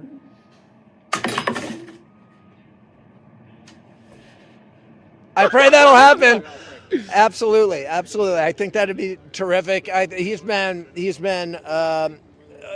tough. I think he's been against his job is to protect the common man. He did exactly the opposite, and he knew he was doing exactly the opposite. And Elizabeth Warren, same thing. We have a significant business that operates all over the United States, and government regulations are just killing us. Mm-hmm. And you could simplify a lot of regulations and still save people's lives and protect the environment. And the number one thing in Montana, and especially California, is managing our forests.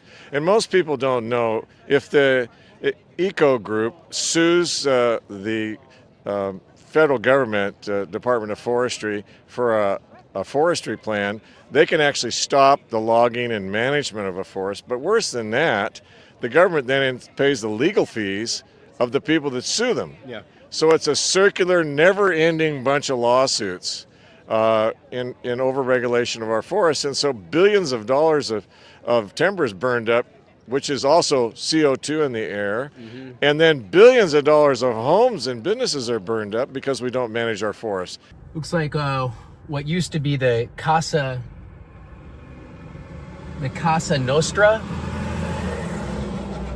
Probably a first date night spot for some, where many had proposed or anniversaries had, is now just nothing but ash.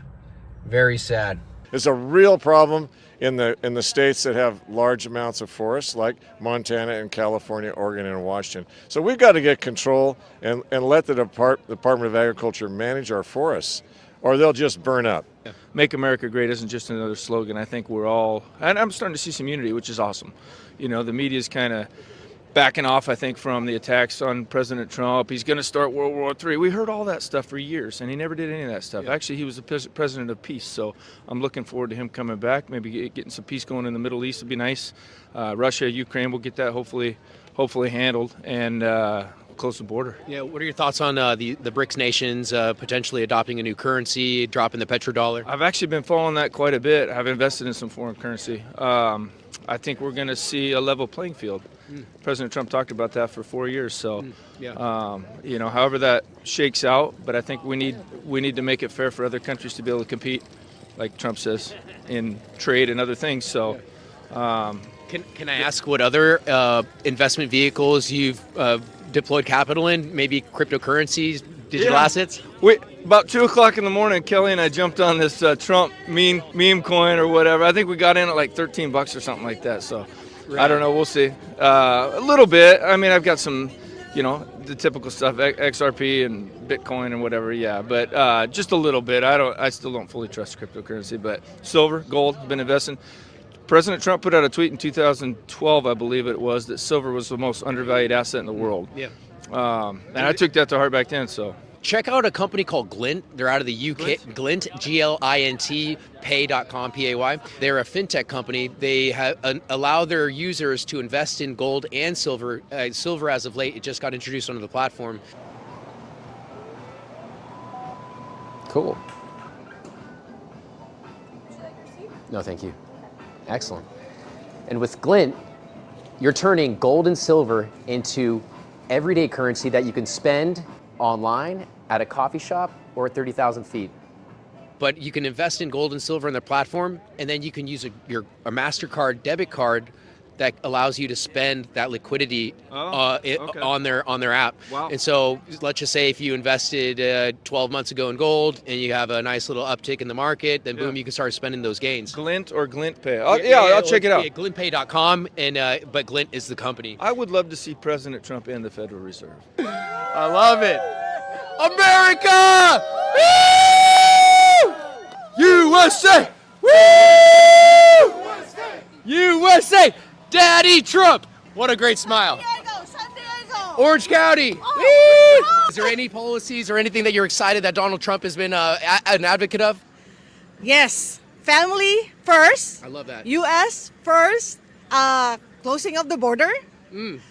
Less tax. Less gas prices. Yep. More money for the people. And so on and on and on and on. Right now, unfortunately in Southern California, we're having to deal with these very questionable fires. FEMA deployed about $8 billion. Only $300,000 is going towards housing. The other 7.7 is going to other endeavors, which I put a big question mark over. But at the same time, and also the resources from the fire hydrants, the reservoirs, the lack of personnel, there's just lack of funding. Meanwhile, Biden sends a significant amount of capital overseas to Ukraine to help their situation in relation to fires. What are your thoughts? Do you think that's just typical for for the current regime to be disregarding their citizens, those who should be taken care of first? Oh, absolutely. I think they've been sending money to Ukraine because that's where they actually launder all their money, right? So they're actually funding Ukraine to bring it back to themselves. If anybody looks at the FTX, when the FTX went down, they funded Ukraine, they send it back to FTX, and then people from our own government pull it out of FTX and it crumbled. Are you talking about FTX crypto? Yeah. What are your thoughts on crypto? I think it's actually probably a good way to go at this point. And the fact that Donald Trump is starting to back it up, I think it's actually going to be more safe. I'd like to see it go to not only like a quantum type of banking system to keep everything safe for us, and that way you don't have to worry about a middleman with the bank. I'm an immigrant, right? And I agree, people should be allowed to come to the country if they want to, but they should do it the right way. It's unfair. I mean, I did it right. I started working when I was allowed to work. I wasn't entitled to any help from the government for 7 years. I paid into everything the way I was supposed to, which is the right thing to do. These people are coming in illegally. They're getting paid left, right, and center, everything. And it's wrong, totally wrong. Thousands of dollars. Right. Our taxpayer money. Yeah, right. So no, Donald Trump's going to fix all that. It's not going to happen anymore. I love your hat. Save America again. What do you think that Trump is here to save? Oh, geez, I could go on all day. Well, Please do. Well, it's a lot of things. I'll say number one, the big thing, the economy. Just the last 4 years, our economy just has been a disaster with inflation, the price of groceries, the price of electricity, the price of heating. A lot of that does tie into energy independence. In the last 4 years, we haven't become energy independent. We're still relying on our fossil fuels and other sources of energy coming from other countries, Russia, for example. We still have some ties with that. We really got to start opening the oil mines here across the United States. Like Trump says, there's more liquid gold here. So it's important, goes in, I think tomorrow at 5 o'clock, he's going to sign executive orders where we start opening the drilling reservoirs and everything. And that will start bringing the cost of everything down, because it's really the cost of energy that's making everything else more expensive around us. National security, we have a lot of threats from our adversaries, Russia, China, Iran too, the drones, we're still uncertain about what exactly what that is. I think we know, they're keeping it secret. A lot of these wars going on, Trump's already making the business deals with Israel, Hamas, almost similar to like the Carter and Reagan era and everything, and just making America safe and wealthy again. Well said, Nicholas. How old are you, sir? 22 years old. Any specific policies that you're excited, which Donald Trump is an advocate of? Of course, the border, and like the way just things were handled during COVID. The nation was locked down. They locked down our veterans and let them die. And this abortion at birth. We're from Minnesota, and I think 8 babies have been aborted at the day of birth already, and they make them just lay there and die on the tray. I think we as a nation we can do better. That's some hard stuff. I mean, we made a 15-hour drive here from Florida. Basically I'm here because I love this country. This is my home, and what's happened over the last 4 years, I slowly watched this country slip away, and enough's enough. I was here on January 6th. It's only a matter of time. Justice is coming. And I came back to finish the deal, to close the deal. So I love that. Yep. What about your thoughts, John? Well, for the past 4 years, I've watched my country go down the drain. And, just having a thought that if we would have lost this election, I don't think we would have had a country. So I'm here to see my president get back into office, which he should have never, don't even get me started on that. I want to see him get back into office and finish the job, turn us around, and make America great again. Mr. Lindell, it's quite chilly out here, but you're out here when boots on the ground. How's your experience been here in D.C.? I'm 20 minutes into it. I haven't been back here since January 7, 2021, but it's great to be back. It is. Are you excited on Trump coming into office, sir? Oh, absolutely, absolutely. We got to get our nation back to where it was getting to in December of 2019, and he's going to make a lot of great decisions that are going to help all people, not just a party. Yeah, absolutely. Any insights on his policies around blockchain, distributed ledger technology, and crypto? I don't have any comment on any of that, but I do know that, as you know, my passion and what I'm going to get to is our election platforms. We're going to get rid of the electronic voting machines. We're going to get to paper ballots and counted, and that's what the president wants to, and we're going to keep fighting for that. We're going to go back to paper ballots, is what you just said? That's what I hope we can get to. We have to 132 countries have banned electronic voting machines. Over 100 countries have banned early voting. We have the worst election platforms of any country in the world. Yeah, it's unbelievable. And my team is, we're not quitting. I have over 300,000 people in all 50 states with the Cause of America. I have my own platform now, Lindale TV, and I get your email, sir. We're gonna continue to fight and get the word out. I have a big report coming out with my Election Crime Bureau, and hopefully that all the truth will be uncovered of the 2020 election, because that's going to lead to so that never happens again. And elections, we have down tickets and everything. We've got to secure our elections, and if we don't, we're in big trouble. Donald Trump would end up just being a Band-Aid. You're doing the Lord's work, sir. Looks like we made it right outside the Capital One Arena for the Trump rally ahead of the presidential inauguration, January 20th. Let's go have some fun inside. Love you mucho. I'm a huge Ripple fan, XRP investor. Just want to say thank you very much for your service. Thank you very much.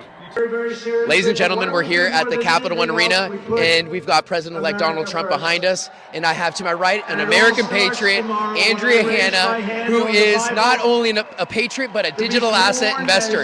Andrea, what is it about XRP that caught your attention? Or what is it about crypto? How did you get into crypto? My oldest son is into crypto, and he talked me into buying some Bitcoin and XRP. And I've been following it, and I've actually done quite well in Bitcoin, and I've done pretty well in XRP as well. But I just love it, and because I'm continue to learn about it. But I love it. I love it. So far, so good. Awesome. Mike Leonardi, where are you from? San Jose, California. San Jose, that's right. Yeah. You joined our live stream. Yeah.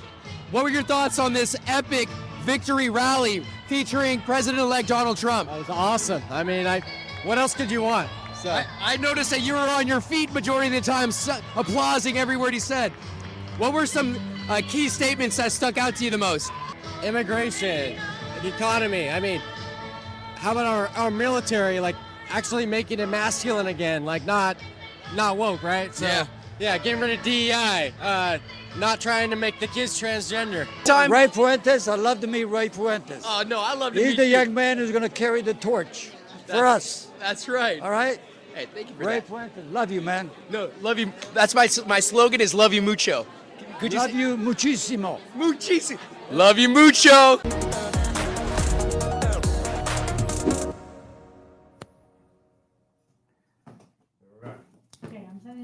Welcome back, everybody. That was a great update from our feet on the street, Ray Fuentes, and they call him the best in the business for a reason. That's because he's the best in the business at being an on-field reporter. We're going to bring up what I like to call a friend and somebody that we were very, very supportive of throughout the entire fall in his run against Elizabeth Warren, John Deaton. Massive thank you for you joining us today. We've had a lot of exciting topics that we've discussed. We've discussed what Trump's planning, what's coming forward for America. I'd love to give you just the open floor to discuss what you find most important about today. And then I'd love to break down the war on crypto and what we've been through. Yeah. Yeah, listen, I'm excited like everybody else. We've witnessed, a absolute war against crypto, not just unjust, but in many instances unlawful. And now, obviously, it's a new day. So I'm excited like everyone else. But I have to tell you, I have a concern. And my concern is this, guys, is that in this country, sometimes we have this tendency to go from one extreme to the other extreme. So we've had this complete unfair war against crypto, but that doesn't mean we want a complete free for all where there's no rules of the road, no regulations whatsoever, because then, consumers, users, customers, sometimes they get taken advantage of. So we want smart, tailored regulations, and I hope that's what happens. We've been big advocates for that as well. And John, if I could just get a quick thought on Trump's project, the meme coin launch that came over the weekend. Seems like there's two sides of the community. There's one side that's excited. This is going to bring a whole new plethora of crypto investors into the market. People who are 55 and up, probably supportive of Trump, resistant to some of these technologies. Well, this gives that validation. On the other hand, we're seeing a president support a meme coin. And me personally, I've never owned a meme coin. Believe it or not, it's been Bitcoin, it's been XRP, and then just a little bit of everything else, some Chainlink, some AVAX. But I've never bought Doge. I've never bought Shiba Inu. Now, Trump and Melania launched projects in the same weekend. What was your reaction to a U.S. president launching and endorsing a meme coin? Well, I always keep it real with everyone. My reaction wasn't positive. It was more of, come on. I even made a comment, unsolicited advice that said, if President Trump were to come out and say that after salaries and after expenses and cost and all of that, profit would go to hurricane and victims, wildfire victims, then that would be amazing, right? Because it would be like, look what this technology can do. It can be used for good, not just making money. And so that was my unsolicited advice. And so, we'll wait and see what happens, but I'm not going to ever not give you an honest opinion. I thought that, we fought for survival. That's what everybody's got to understand, right? The last 5 years, we have fought for crypto's survival. But now we have to not just survive, we have to fight for our legitimacy. And, if this becomes just a casino gambling kind of technology that is viewed by the general public, sure, will projects ultimately survive that solve real world problems and provide utility? Yes. But, that's what I'm getting at from this one extreme to the other. And so, we'll wait and see. But, it implicates so many things, guys, right? Because you're talking about the president of the United States. So it raises conflicts of interest issues. It raises issues of where, people, foreign nationals could donate. We have certain rules. When I ran for Senate, a lot of XRP holders across the world wanted to donate to me, but that's not allowed. And so there's just a lot of things in place that make one concern. But at the same time, we don't want to lose, everybody's losing, their what about it. And I'm always one to say, okay, let's wait and see how when the dust settles of how this plays out. But I'm not going to lie, it's not a great look at this point in time, but we'll see. Abs, you want to bring on? I think we have Steve. I apologize, guys. I thought we were going to our next segment, but we have our next special guest joining us as well. Steven Nureyev is here and joining us this morning. I'm used to saying this morning. It's actually this afternoon. It is 4:30 p.m. on the East Coast, but we've been at it since 8 a.m. We're doing a 12-hour stream, so I want to give a huge thank you to John Deaton. Huge thank you to Steven Nureyev. Now, this next portion of the episode is one I think our listeners are going to be extremely interested in, because we're going to be breaking down the war on crypto and where we are headed under the next administration. But I wanted to welcome you in, and then we're going to start off with some unseen footage from Johnny Crypto. Thank you, Steven, for being here. Thank you for having me. And John, how are you? Good to see you. Hey, how you doing? Doing well. Thank you.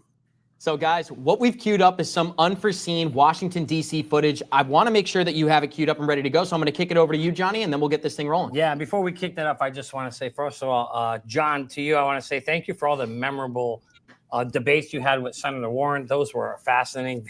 I thought they were, you really, really put your feet to the fire. I mean, not too many people watch debates. I had the popcorn ready. I couldn't wait. I had them marked on the calendar. I was so excited for your debates. You did a wonderful, wonderful job there. And I hope you'll consider running again, because I do think you can win in that state. And Steven, to you, when I watched Rigged from the start, let me tell you, you brought the goods, my man. You and John, the two of you, were amazing. You really brought the receipts. It was very, really exciting. And right now, what we want to talk to you is we're going to go deeper into the segment on the war on crypto, and we've got two what we call feet on the street reporters out there. Ray Fuentes, who's done a great job. We also have our other man out there, Tony Canoli. Abs, we've been trying to find him. We haven't been able to really find him. Don't know where he is, but we did get some footage sent in. So let's check it out and see what he had to say as we kick off the segment on the war on crypto.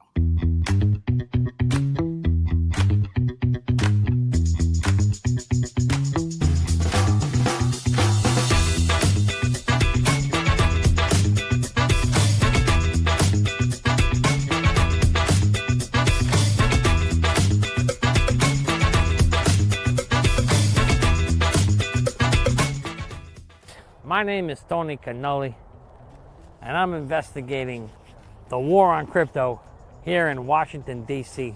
through the eyes of an Italian reporter. Now, if you ask me, it all starts right there at the top. This is what we call the Casa Bianca. You call it the White House. Now, in the White House lives Il Capo. This to you is known as the head of the family or the godfather. We just call him the boss. Now, the boss in that house, we all know, is Joe Biden. Now, remember, he also has other bosses and family members and friends he has to keep happy, like the banking friends, the Wall Street friends. I think you get the point. If he doesn't keep them happy, then the envelopes stop coming in. So he's got to make sure that's going on. Well, some of his friends didn't like the idea of this thing called crypto. They're like, oh, we don't need anything over here that's going to be competing with what we got over there. So, you know, Joe, you're going to have to help us out. And then the next thing you know, the orders come down from the boss, and we get this thing called Operazione Fogata 2.0. What does that mean? That's where we get this thing called Operation Choke Point 2.0. Now remember, the boss, they never get their hands dirty. That's what they got the captains for. The captains do all the dirty work. So, if you guys want to see, follow me. We're going to go find out who one of these captains are that does this dirty work. One thing, the camera, you're going to have to leave that behind. But don't forget, bring the cannolis. Let's go. Back to you guys in the studio. All right. So, here we are at the house of the captain. This building is called the SEC. Now, this house isn't as nice as the boss's, but that's to be expected. Anyway, Gary Gensler, he's the captain, and he was given the order or the hit on crypto. And this was called Operation Choke Point 2.0. Now, what Gary did was, when he was trying to figure out how to debank the crypto industry, he realized he doesn't have enough soldiers or family members to go after all 20,000 tokens. So how did he do it? He was clever. He said, we're gonna choke them out. So what he did was, he cut off all the money supply between the banks and the exchanges. This would then prevent people from moving their money back and forth. So he took out all the banks like Silvergate Bank, Signature Bank, Silicon Valley Bank. So these poor exchanges could no longer get crypto back and forth to the retailers. So this man, Gary Gensler, did all of that basically to protect you, the investor. Now in my family, this is what we call a rat, snake, weasel, and Gary has earned the highest level of rat, snake, weaseling that is physically possible. This case is now closed. I'm Tony Cannulli, and I'm signing out from Washington, D.C. Back to you guys.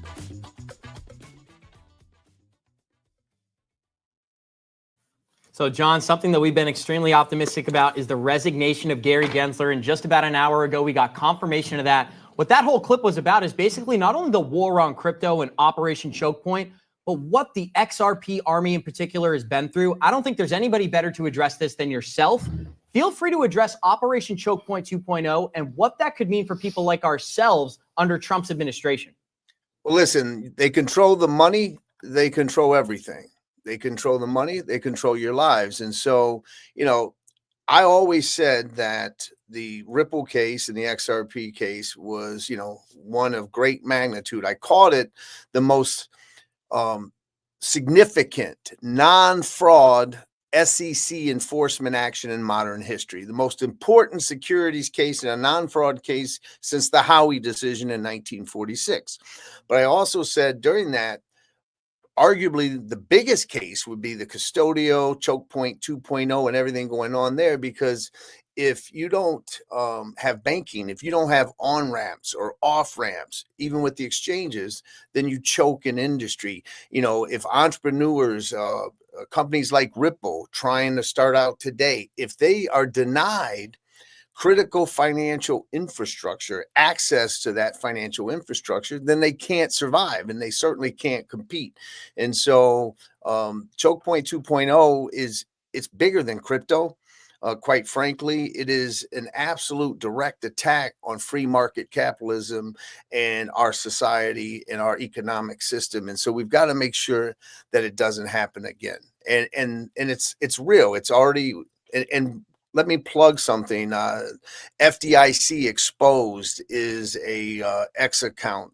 I recommend everyone follow it. They are people that worked at the FDIC, whistleblowers who are now coming forward and exposing everything that was going on. And I think that we need to do that. And, listen, what I want everybody to know out there, what I said is that we've got 2 years. What happens 2 years from now? This is going to shock everyone. Do you want to know that in about 5 months, we go into election season? That's right. 6 months from now, for sure, we're going to go into the midterm election sort of campaigning and cycle. And the midterms are going to come faster than people think. And so President Trump, he has the House and he has the Senate. And he's got 2 years. He's got 2 years to get stuff done. Now, imagine if one of the House or the Senate flips in 2 years, like it customarily does, in midterm elections. Then we're going to be back to gridlock. So I hope for a minimum we get the SAB 121 rule completely abolished so that people know what that means is that when Brian Brooks said that banks can custody crypto, what the government, Gary Gensler, turned around and said, okay, if you custody crypto, you have to treat that crypto asset as a liability. So if you're custodying XRP or Bitcoin for a customer, you got to count it as a liability. So imagine having $1 billion worth of Bitcoin, but now you've got to say it's $1 billion liability on your balance sheet. It's a de facto way of preventing banks from custodying crypto. That's an example that needs to be immediately taken away. And then, of course, if there is a strategic Bitcoin reserve, some people are talking crypto strategic reserve, whatever. If that happens, then that's great. And then finally, tax policy. Right now, XRP holders, they know XRP is great for payments.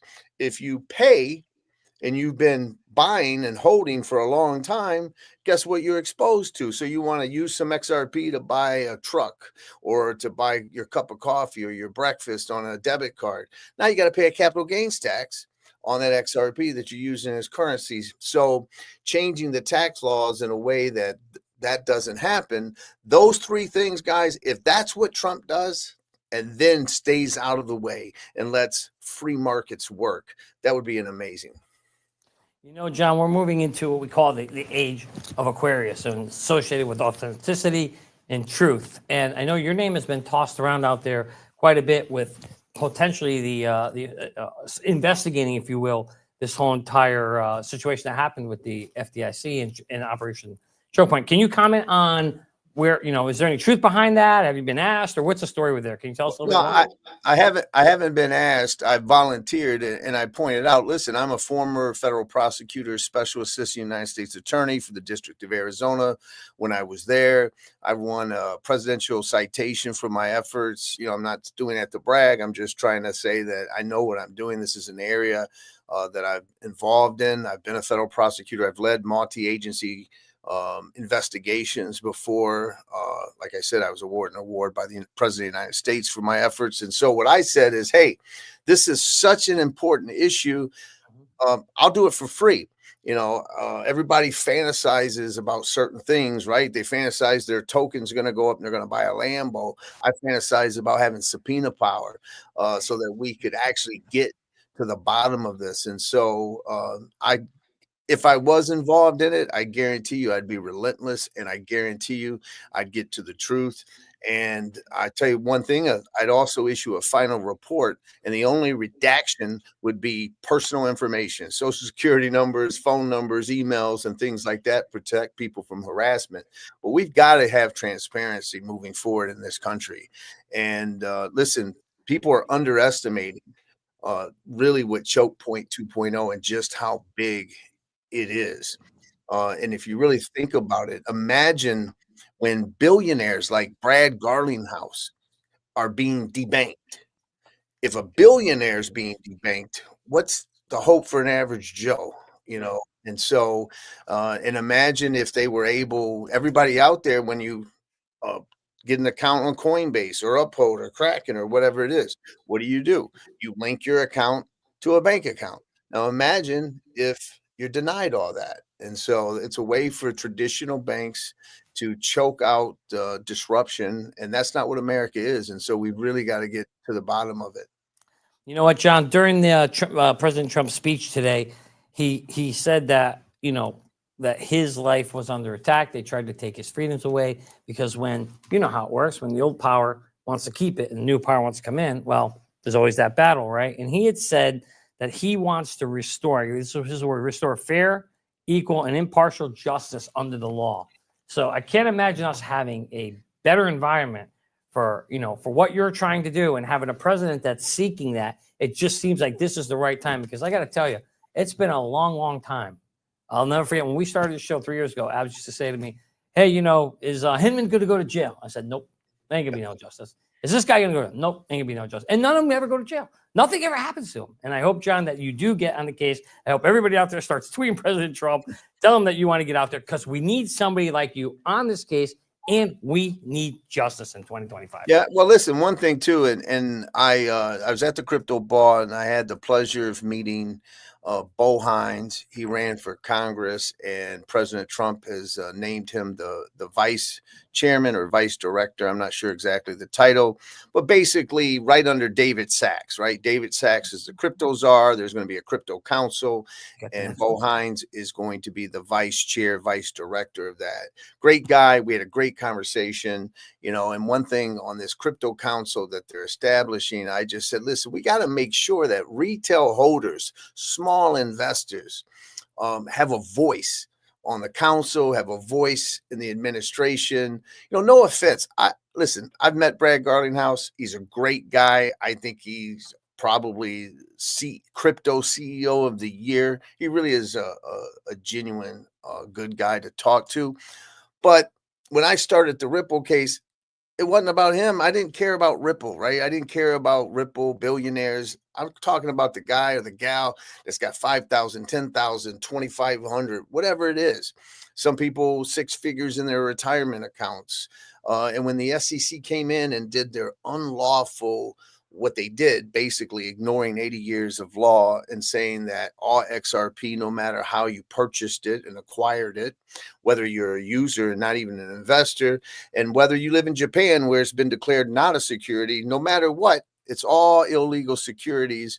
It wasn't about them. It was about, retail investors. And so I left that meeting with Bo optimistic because we've got to do it. And that's why I keep saying, I hope there's a sense of urgency with the new administration because of this 2 years. Guys, when you look at politics, and, I'm new to politics when I ran against Elizabeth Warren, but it happens fast, man. And, Congress moves slow. And if we don't get certain basic things accomplished in these 2 years, and the House flips or the Senate flips, then it's bad news. And guess who's the chairwoman of the Senate Banking Committee if Democrats take control?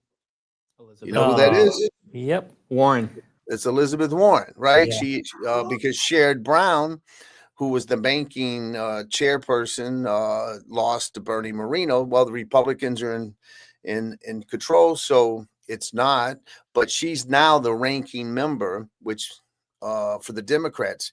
And in 2 years, there's going to be more Republicans senators up for re-election than Democrats. So and I'm not saying it's going to happen, but if the Democrats 2 years from now took control of the Senate, Elizabeth Warren is in charge of the banking committee that oversees the SEC. And imagine where we're going to go back to. You know what I mean? And so I just hope there's a sense of urgency that we get sensible, common sense legislation that fosters innovation but still protects, end consumers. Hey, John, one last thing. You said something important, right? You talked about the weaponization of the SEC. And my question to you is, do you think under President Trump, we will now see the de-weaponization of these agencies to go after political opponents or, crypto, anything that's a threat to the powers that be? Yeah, I mean, you have to think so. Now, Paul Atkins is obviously going to be a lot better than Gary Gensler, and I don't see him as someone who's going to allow the weaponization of the SEC. So there's reason to be optimistic, but again, we've got to get a lot of work done in a short period of time. Now it's going to be very interesting because when the president the president-elect launches a meme coin and the first lady launches a meme coin, you got a lot of criticism out there because now they're saying, well, there are no rules then, and then anybody can do this. So how does the SEC, sort of, I guess, navigate these type of waters is the way I'm trying to think of it. And a lot of that's on Gary Gensler as well, because, instead of focusing on the pump and dumps and the fraud cases that are out there and potentially meme coins and people being rugged, instead of focusing on any of that, he focused on Coinbase, Ripple, Library, Dragon Chain, non-fraud cases of good actors who are actually trying Kraken. I mean, the list just goes on and on and on. And so now we've got the Gary Gensler gone. And is it going to be this no holds bar free for all that we see, which isn't good either, but at the same time, I don't want to, dampen people's attitude. There's a reason to be optimistic, and, let's just be smart about it is what I hope. Well, John, I'd love to get your thoughts on the Ripple case and where we are today, but I do have a brief clip of you and Elizabeth Warren from the debate that was prepared.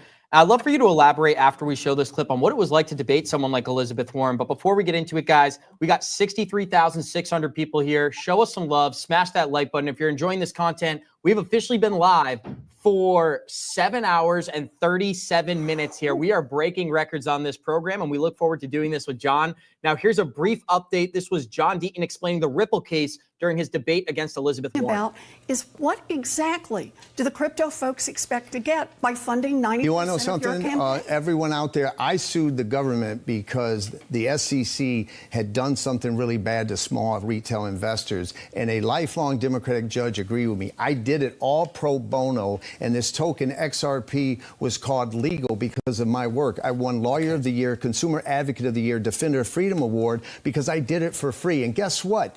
Last week, that crypto billionaire that she's talking about that has supported me just donated millions of this XRP token to Vice President Harris' campaign. If I didn't do what I did, sue the SEC on behalf of small retail investors, that donation to your candidate of choice, Senator, would not have happened. So, Madam Vice President, if you're watching, you're welcome. I would like to move on. You can return to this if you like later. Victoria McGreen has her next question. Phenomenal, John, for several reasons. But first of all, a lot of people had no idea about the ongoing litigation and how absurd it was on its face. And I think you did a phenomenal job kind of explaining not only the hypocrisy there, but some of the misguided narratives that had dominated U.S. regulation throughout the past 4 years. Now, we're celebrating the good news this morning, not only of the inauguration, but of Gary Gensler's resignation. I'd love for you to explain what it means right now for Ripple investors. Where are we in terms of this case? Is this thing close to being over? What are you anticipating from Paul Atkins? Yeah, listen, I got to believe. Now, you got to remember, there's really no reason for the SEC to appeal this case. It's because they got their feelings hurt, and you got some prima donnas working at the SEC. They got their butt kicked, including by 75,000 XRP holders who joined the case, and they're just appealing because their feelings are hurt, I guess. Because it makes no sense to me, because Judge Torres, remember, she just said, listen, the third factor of Howie doesn't apply. You didn't satisfy it. So even if they did win on appeal, all that would happen is that it kicked down back to Judge Torres, who would say, okay, well, now I'm going to apply the common enterprise factor, and you didn't satisfy that, and Ripple wins again. This is what's going to happen. Also, I think the Second Circuit would take the case, rule in favor, affirm what Judge Torres did, and even if the SEC won there, it would go to the Supreme Court most likely, which would kick it down. So there's so much at risk here. But here's the good news. In my opinion, what you're going to have is you're going to have a majority of people, Hester Pierce, the fella Mark, who just became acting director, and Paul Atkins. Those are 3 votes. And all it takes is a vote of 3 out of the 5 to agree to dismiss the case. So Paul Atkins comes in. They look at the Coinbase case. They look at the Kraken case. They look at the SEC case. And guess what? Trump, the president of the United States, just launched a meme coin that certainly doesn't have the utility that XRP has. Certainly, Coinbase shouldn't be sued if Coinbase and Kraken are businesses who are selling or allowing to be traded, I should say, the Trump meme coin. So how does the Trump administration say we're going to continue suing you companies, including Coinbase and Kraken, for selling my token? Right? It makes no sense. So that's one positive thing people can take away, I guess, from this Trump thing, meme coin, is that I think it's a further indicator that they're going to come in, they're going to vote and dismiss those cases. The Ripple case, I know some people, XRP holders, just say, well, why should Ripple even pay anything? There was a judgment of 125 million. I think that's an easy case. Paul Atkins comes in, says, hey, we'll withdraw the appeal. You pay the 125. Everybody moves on. I don't see why Ripple wouldn't agree to that. And I think that's what's going to happen. And I think we're going to see a dismissal of the Coinbase and Kraken cases. And we're going to see some kind of guidance. Now, the question is, will that guidance come from the SEC? Remember, you've got Hester Peirce, who's on there since 2018. She's been pushing for a safe harbor provision.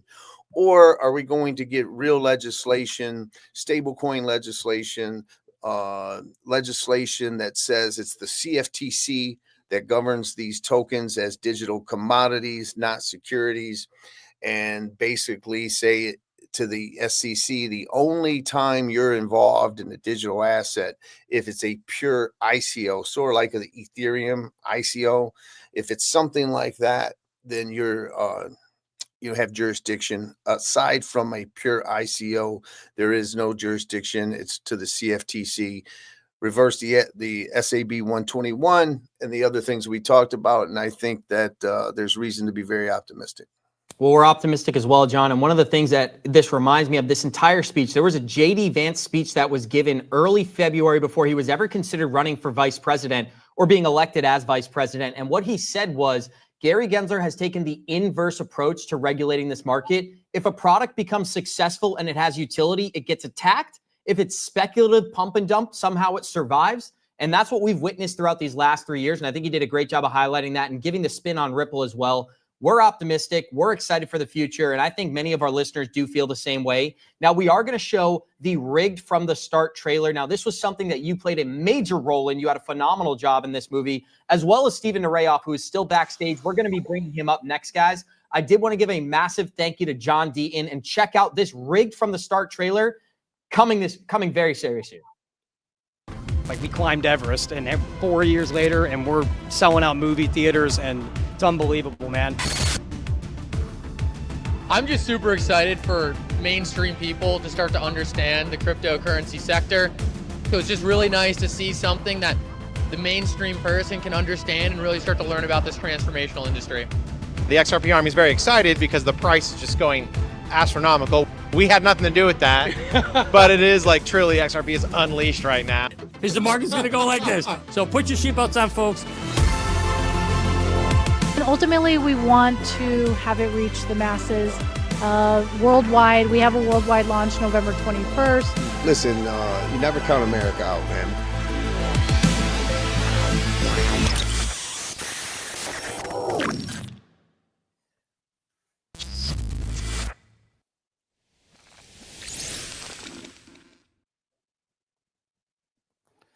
I found that there was so much good learnings. I found that movie fascinating with all the new, understanding how the things worked, where it went wrong, who was hiding, who was doing what, keeping it back and forth. But guys, remember, you can find this at Fruition News website.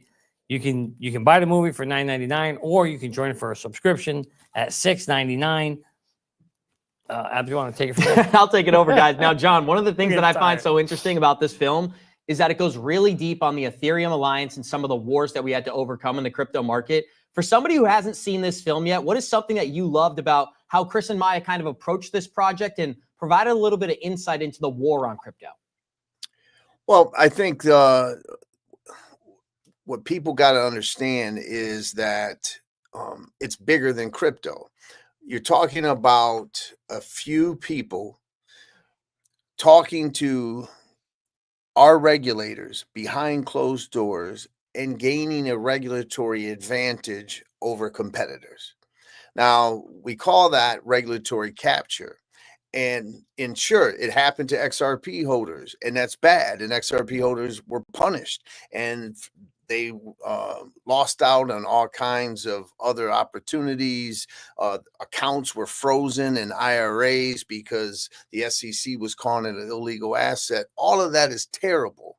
And those people didn't deserve it. But it goes beyond that. It goes beyond, it strikes again, sort of like choke point 2.0, which is America about the best technology wins? We have equal level playing field, and that's what matters. Or is it whoever can bribe a regulator behind closed doors and then cut a deal, and then that regulator goes and works for those people that they gave a regulatory advantage and hurt other businesses? And so, a lot of people in the industry, when I got involved, I kept telling everyone, hey, I didn't even own a lot. I mean, I owned a lot of XRP in some ways, but Bitcoin was such a bigger investment. Even at the time when I sued the SEC and I started exposing things about conflicts of interest related to Ethereum, I owned more Ethereum at the time than I did XRP. It's about America. That's not a place. That's not who we are.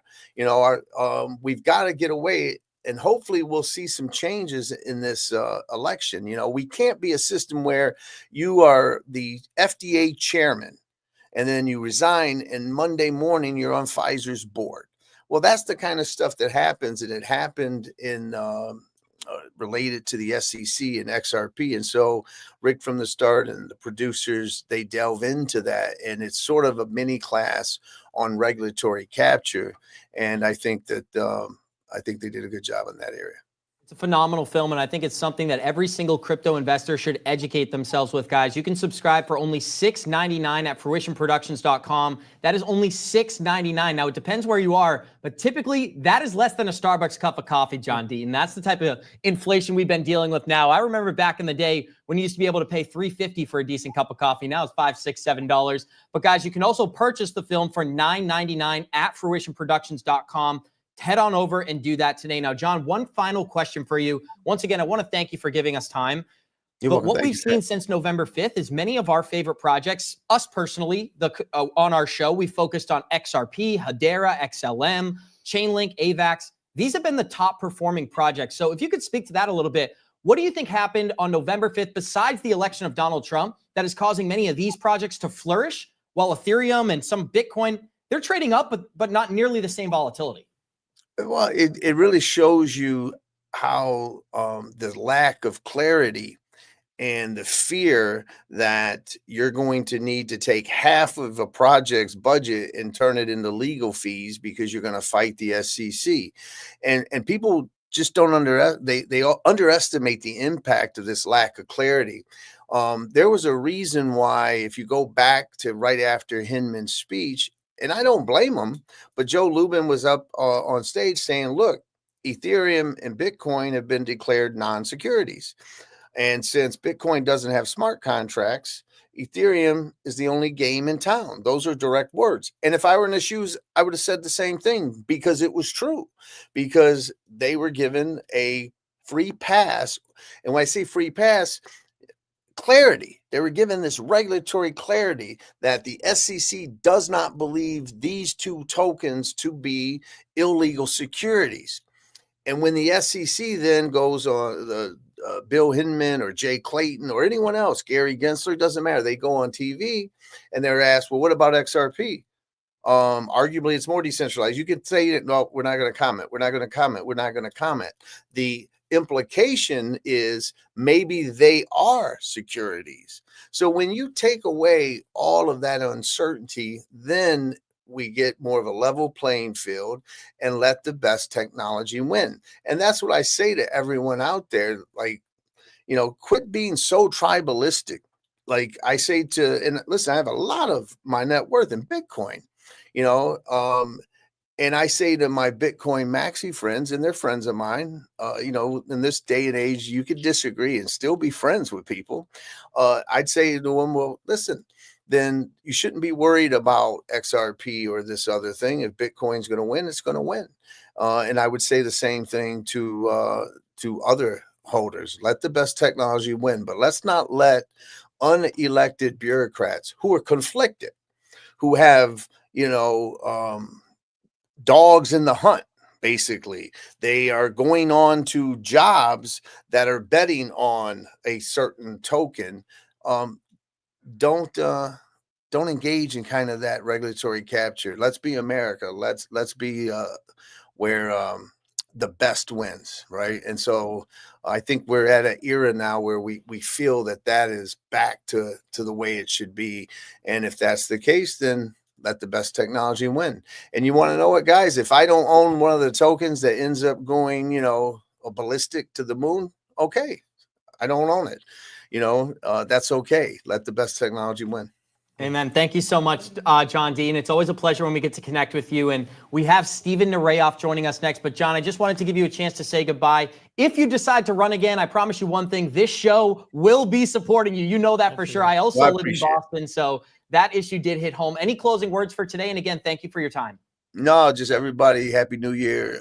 There's reason to be optimistic. I would say that pay attention, crypto law. We just issued a new Choke Point 2.0 project page where we're going to be exposing that. I've been in contact with the fellas that run FDIC Exposed, and I think there's a lot more to come about exposing the corruption and unlawful behavior at these government agencies, and I'm looking forward to bringing that.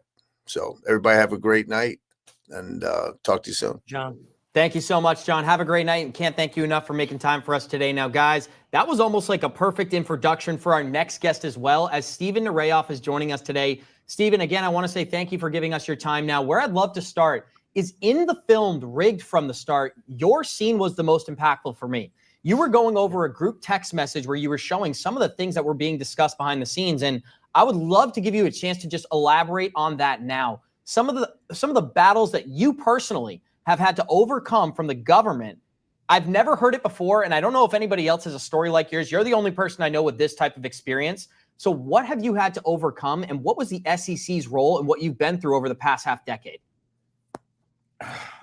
Well, so I mean, it kind of started back when I got prosecuted allegedly by the DOJ, which is criminal cases in the federal court system, and it's handled by the DOJ and investigated generally by the FBI. But what I was able to determine during my defense was that it was actually initiated and led by the SEC itself. And that's like a real problem because, Choke Point 2.0, that's a big problem, but they're actually, utilizing, they're misusing the tools that they have. And in this case, they were leading a criminal prosecution, and they're a civil agency. So they're not allowed to do that, right? I mean, they're not allowed to do that. So, my case was, we can get more into that, and there's a lot of reason to be optimistic. I'll give you an update on that. But it was 4 years. Fortunately, I was actually able to find the evidence that they said that I committed, this crime, and I found it on email exchanges between FBI agents. Literally, fabricated evidence. And so when we presented that evidence, along with other pretty damning material, the government moved and the court dismissed my case with prejudice. And for those who don't know, like a federal indictment getting dismissed with prejudice is almost unheard of, right? But we literally showed that. But going through that, and speaking of Choke Point 2.0, what was really interesting is prior to actually being arrested, about like 2 years prior to that, and for that 2 year period, it was interesting that I had over maybe I would say somewhere in the neighborhood of somewhere between 40 to 50 accounts closed for me or my business. And we have the top consulting firm in crypto. It's called Alchemist. It's still around. And so Alchemist accounts were all closed. We launched more projects than anybody in crypto.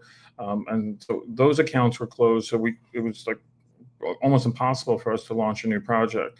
My personal accounts were closed. It was so obscene where I'm not going to name the companies, but I actually had crypto accounts from companies, major crypto exchanges, US based, that were closed. And then the rest came. Steven, that's just amazing to me. When I was watching Rigged from the start and hearing your story, it's amazing. I mean, I always try to think of the moral of the story here, right? And it's, man, don't delete your emails. Because I'll tell you, it sounds like you had the proof there. And most people don't believe that the government, as you said, would stack evidence against them. But yet you're the perfect living case of exactly that they will do it. If you go against certain people or so, we've been talking about this all morning, right? We're seeing a shift from the old power to a new world or a new power or a new shift. And so there's lots at stake there. And when you're someone that can make the difference, it's your story was touching to me. I saw it because I was like, wow, what does an individual like us, we're powerless, right? And yet you have the government that they've got all the resources at the end of the world that can come after you. And yet, we're just trying to figure out how do we survive. But I think the good news is if we move forward into the new era starting today under President Trump, one of the things, he's been persecuted similarly, right? We've seen his life under attack. His freedoms have been under attack. I mean, the lawsuit against him in New York was a complete kangaroo court joke of the way they were able to pull that thing against him. And so, when you think about your experience, what would you say to somebody if they were, in that same situation that you're in? What can someone do to protect themselves?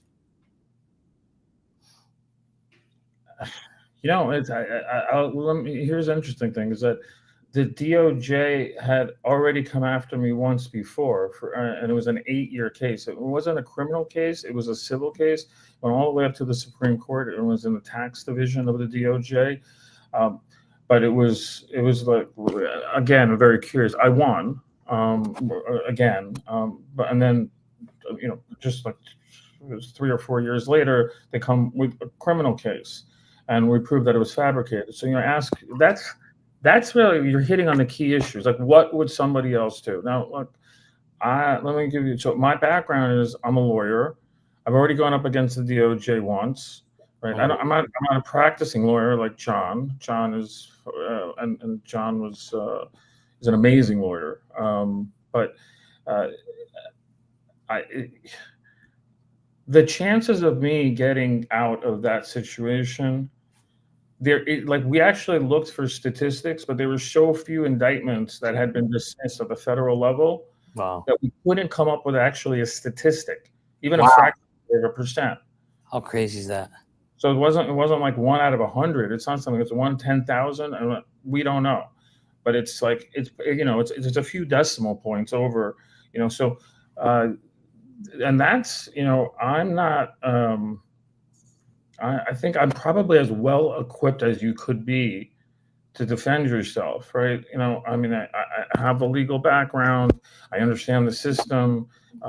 I ended up actually firing my entire legal team except for one guy, and then handled the rest of the case myself. One guy, because That's the scarier point, is that not the people aren't, don't have the background to defend themselves, is that the lawyers are a big part of the problem, because my lawyers, I actually had, another piece of evidence, a video evidence. They said I did some extortion. I had video evidence of that exact conversation, of the Skype conversation. And in the Skype conversation, it was clear there was, extortion. They didn't know I had this. My lawyers, knowing I have evidence that proves my absolute innocence.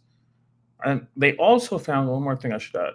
They found that the FBI, because it was timestamped, 11 months before they arrested me, they had evidence that I could not have committed this crime. I could not have committed it. So you've got fabricated evidence. I've got a video proving that the crime didn't happen. Literally, there's a murder, and you're not there, right? And they're still charging you.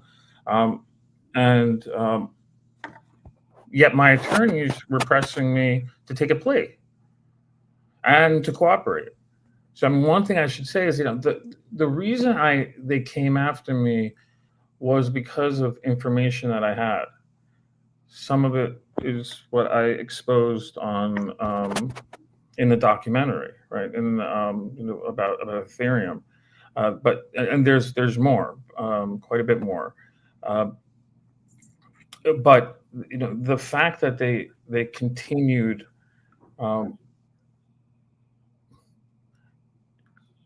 Let me put it this way.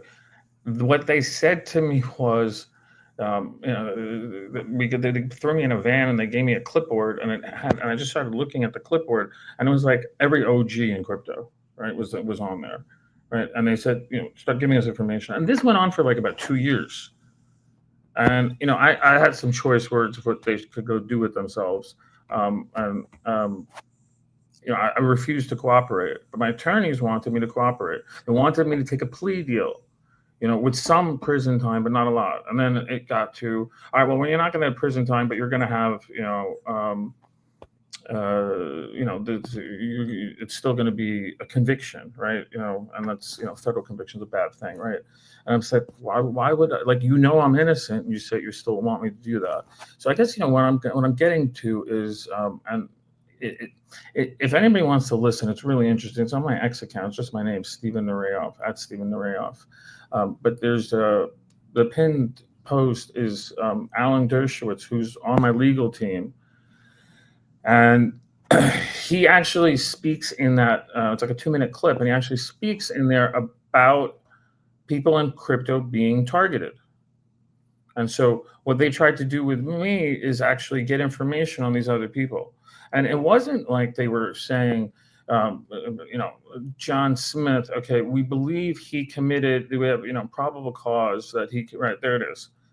I don't know if you can play it. It's really interesting because he's talking about this broader issue. I don't know if you're able to play it. Am I able to play this audio, guys? I'm going to check and see if I can get this audio queued up, Stephen. But while I'm queuing that up, would you feel free to just let people know who haven't seen the film yet? When you talk about exposing the evidence of what happened with Ethereum, what are you referring to there? I've seen the film, so has Johnny, so we know, but many people in our audience do not know. Sure. So, it was a painful thing because I had a lot to do with Ethereum. When I set up a lot of the foundation. I also invented the initial coin offering and the utility token for them at the time, and then those had their breakouts out afterwards and caught on. But while I was there, I wasn't a lawyer for them. I didn't accept my ether, and I didn't get paid. I didn't get my expenses reimbursed, so I had no direct connection with it, except I spent an enormous amount of time in order to get the ICO done and the foundation, everything set up. And in that process, I ended up with most all of their legal documentation that they had, and otherwise, the tons of other documentation, like the text messages you were referring to. So one of the documents, it was during my prosecution. I did not know. All I knew was I was innocent. Right. Right. And I wasn't in a situation where And my lawyer kept saying, well, a lot of times people don't realize that they committed a crime. So maybe you don't realize. I'm like, no, actually, I'm like, what they're saying never actually even Hey, happened. did your lawyer know that you're a lawyer? Did he forget that part? But I'm saying this is what you're dealing with. So I'm like, the average person really has no chance. Correct. That's the problem. Point. The average person has absolutely no chance. Yeah. And so I went down one rabbit hole after another after another.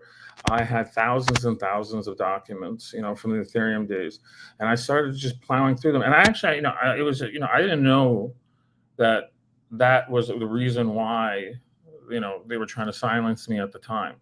And then so I went through and I found this particular document, and I think this is what you're talking about. There's a document in there that requires Ethereum to take certain steps, effectively issue a certain amount of ether over a certain number of years in order for them to be effectively decentralized internally.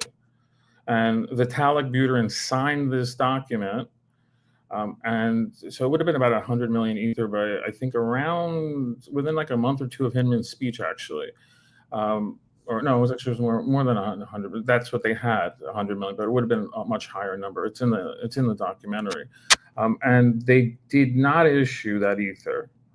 So what that means is there's a document that Vitalik Buterin signed for his lawyers, requiring his lawyers in order for them to give the opinion to do the ICO. They said you have to you're going to test that you swear that you'll do these certain things, and one of these things was issue this amount of ether, and if they did, then they would be considered internally. They would say, the lawyers would say, you're decentralized, and that's what they gave the opinion that it's probably not a security based upon that, specifically that clause very much, and they didn't do it. So there was only three people. There was the lawyer, who was Jeffrey Alberts from Prior Cashman. There was Vitalik. There was Joe Lubin and myself on the email chain, right? So I mean, the four of us had this document, and I guess I was the odd man out, right? I mean, so I didn't, it became pretty clear. It's a much longer story than I think we have time for today, but that I think became very central, because that's where I was a supporter. I should tell you, I was a supporter, and if you go to my YouTube channel, you'll see that I'm talking in 2014 about Ripple as the gold standard in crypto. So I've been a supporter of Ripple and big believer in XRP since it came out, but I won't say I was a part of the XRP army, but when my case dropped, there was this marriage between alignment of interest in terms of me figuring out why they did this, and the evidence in terms of them saying that Ethereum was decentralized, and that's why the free pass that John was talking about, that Bill Hinman said gave regulatory clarity to Ethereum. Well, what he means there is they said that it's decentralized, that it wasn't perhaps at one point, but today it is decentralized, and that because it is decentralized, we're going to not consider it to be a security. Well, that specific document states Ethereum itself by its own terms was not decentralized, and it's important to note that this is not the issue. Is not about Ethereum. I mean, I have love for the technology. I think it's a fantastic protocol, right? And I hope it flourishes. And it's about the bad actors behind that, right? And so we have to always separate those two. And so that kind of became a smoking gun. So if that for people who don't know that Vitalik was actually brought in days within the speech to specifically ask about whether or not Ethereum was decentralized, and so obviously he signed this document. He knows it's not decentralized, and then Bill Hinman gives the speech that it was decentralized. So you can draw your own conclusions from there. Yeah. I was going to say thank you, Stephen. It's honestly, it leaves a lot of us shocked, right? Because I've never actually heard someone with a story like yours. So as you go through these details, it makes me aware of what really goes on behind the scenes. And anybody who wants to learn more about Stephen's journey or John Deaton's, check out Rigged from the Start. You can buy that for only $6.99 at fruitionproductions.com today. That is fruitionproductions.com today. Now, Stephen, I just want to give you a massive thank you. This is an interesting conversation. Honestly, I'm pretty shocked hearing some of these details. I mean, I had heard it in Rigged from the Start. Hearing it from you here as well, it's very, very shocking. It's very enlightening. Johnny, any closing comments for Stephen? And then we'll roll into Freddie and Jeremy Hogan. Yeah, Stephen, you know what? At the end of the day, you really are, blessed to have, we always talk about having to get out of jail free card, and you really lived that experience with that email. I'm so grateful. And I was glad. When I'm watching the movie, you're sitting there, you're rooting for the underdog, right? And it was so awesome that when you pulled that email, it's like, yes, So I encourage everybody, guys, if you want to see the corruption that exists in this space, you need to go check out Rigged from the Start. Go to fruitionproductions.com, sign up for that. As Ab said, for less than $1 a day, you can subscribe for $6.99. You're going to get lots of other content, not just Rigged from the Start, but also other content that's coming out as well. Other documentaries that they're working on. So, Stephen, thank you for your time. Appreciate your story. And you know what? Justice prevailed, and I'm very, very happy for you. Thank you so much, Stephen. Thank and guys, you. You can follow Stephen at Stephen Narayoff on Twitter. He puts out phenomenal content. Like he said, go and check out that unforeseen clip. It is pinned to his profile. We've got two of our favorites joining us next. So again, thank you so much, Stephen. Look forward to talking again soon. Have a great day, and I hope you're celebrating the future of America today. It feels like we are. Thank you, Stephen. Have a great day. Now, guys, we are going to bring in Freddie and Jeremy. Now, some call him Freddie Riz. I'm calling him Freddie Rockstar this morning. I can't sugarcoat it. Very excited to have both of you joining us. Jeremy Hogan as well. This has been an amazing stream. We just got to talk to John Deaton about a lot of the things that we're going to discuss with you both. But Freddie, I feel like it's only fitting. Is it Freddie Rockstar? Is it Freddie Riz? What am I calling you this morning? Or tonight, because it's 5 p.m. Are you guys there? It's so bright, the future, that I don't think I could see or hear you. Don't worry, we're blinded too by them. Whatever you want to call those things, them 1970 sunglasses there. It's always great to see you, Freddie, and you're looking sharp. Any quick reactions here? What is your reaction to, Trump's inauguration? A lot of the positivity in the air. We're here in Washington, D.C. People seem to be more optimistic than ever, at least according to Ray and his Feet on the Street segments, which have been amazing. Any quick thoughts from Trump's inauguration today? And then we'll introduce Jeremy Hogan as well. The only quick thought is that I'm glad he finally got in. I'm glad he's still the president. I'm glad nothing happened, because a lot of weird things were on the lead up to the election, and so far, so good. Absolutely, guys. And we've got another great guest here joining us, Jeremy, the New Hope Hogan. Now, Jeremy, when there's a tweet that I think about from you, is the one you put out the other day. After Ripple and Ripple CEO Brad Garlinghouse met with Donald Trump in Mar-a-Lago, you said, take everything we know about the SEC lawsuit for the time being, crumple it up and chuck it out the window. So with that being said, I want to give you a special thank you for making time for us, as well as Freddie. How are you feeling, and what's your reaction here to Trump's inauguration thus far? I haven't been Trump who? What's going on? Actually, I'm just a little still stunned by, to be on the same screen with Freddie Rockstar Rispoli over there. That's amazing. It's looking good. Looking good, sir. I'm just happy to see all the excitement in the community. The digital asset, the crypto community has been kind of shat on for so long that it's so good to see people with some smiles and some hope for the future. That's the new hope, baby.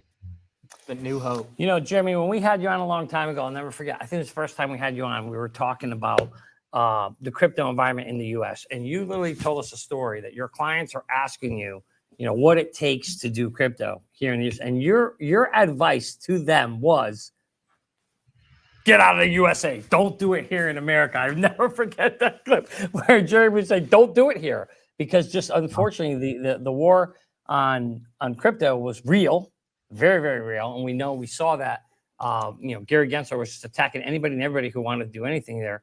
But you had literally said, don't do it here. And my question to you is now, with the new administration coming in, turning a new leaf, pro-crypto everything, pro-crypto environment, pro-crypto administration, pro-crypto agenda, pro-crypto SEC chair. What's your feelings? What would you tell your clients now if they wanted to start a crypto company in America? Well, the weird thing now is it's not really a legal question, right? And this is why I said take everything that we've been talking about for the last 4 years, crumple up and throw it away, because Now this becomes a political question. Is there the political will to make real change? Now everyone has said there's the will there, but we haven't seen anything yet. If you remember, go back 4 years, right? Gensler was coming in. Oh, this is a guy that understands crypto. He's gonna, be a lot of people were saying that. A lot of people were feeling it, and then look what happened. So, the proof is in the pudding. So we'll see. I'm very positive. I still have some crypto clients, and I'm very chill right now as compared to I was, a couple weeks ago. The SEC threw one last. Freddie, did you see that? They threw one last lawsuit out last week on Thursday. No, which one was this? I can't remember the name of the project, but it was a securities violation, no registration, with some fraud kind of thrown in for good measure. So they were going out right into the last moment. So only after Gensler stepped down could I really kind of breathe easier a little bit. But we'll see. I'm optimistic, but I think I'm glad to see everyone's all excited about what's happening. But from a lawyer's perspective, nothing legally has changed. So what we're talking about now is what kind of changes are coming. And then once we see what those changes are, then I think everyone's going to be able to breathe easier and figure out how the digital asset space is going to fit into the whole ecosystem. Jeremy, I just want to give one quick follow-up because a lot of people have been asking about the Ripple analysis, and that's what we're going to get Freddie's thoughts on as well. But did you mean what you said when you said take all the evidence and all the investigations that we've done over these last 3 years in regards to Ripple and the SEC, you can crumple it up and throw it out? Maybe you can explain that to a simpleton like myself. What did you mean by that, and what are you anticipating over these next few months? Well, just what I mean is that it's no longer a legal analysis. Now, when you have the president of the United States who appoints all the people that are at the SEC, who then oversee, and when you have the Congress and the Senate have Republican majorities, and let's face it, right now, the Republican Party is the MAGA the party. I mean, Trump controls it to a large extent. When you have that kind of power on your side, it's no longer a legal issue. We're not talking about a Howey analysis anymore. We're talking about the president of the United States calling the head of the SEC and saying, "Hey, Paul, this is what I want, and this is what I want to have happen." And when you have that type of relationship, it's not a legal analysis anymore. This is a political question. And so we'll just I think the only thing that we don't know is how much pressure is Atkins going to have on him to make changes very quickly, and then how are we going to get legislation through Congress? But Jeremy, help us understand some of this. You said something important, right? So I think there's confusion between people saying, the SEC gets to call the shots on this versus Congress. I think the reality is we don't want, and correct me if I'm wrong here, but we don't want the SEC making rules of how crypto is going to work, right? Because it's so different than orange groves, sales of oranges, right? We really want, and correct me if I'm wrong, but don't we want Congress to come in, understand that this is a very completely different technology, and that we want to put new framework around what that looks like, and then lay that out in a bill, pass it, and then the SEC, doesn't the SEC become irrelevant then?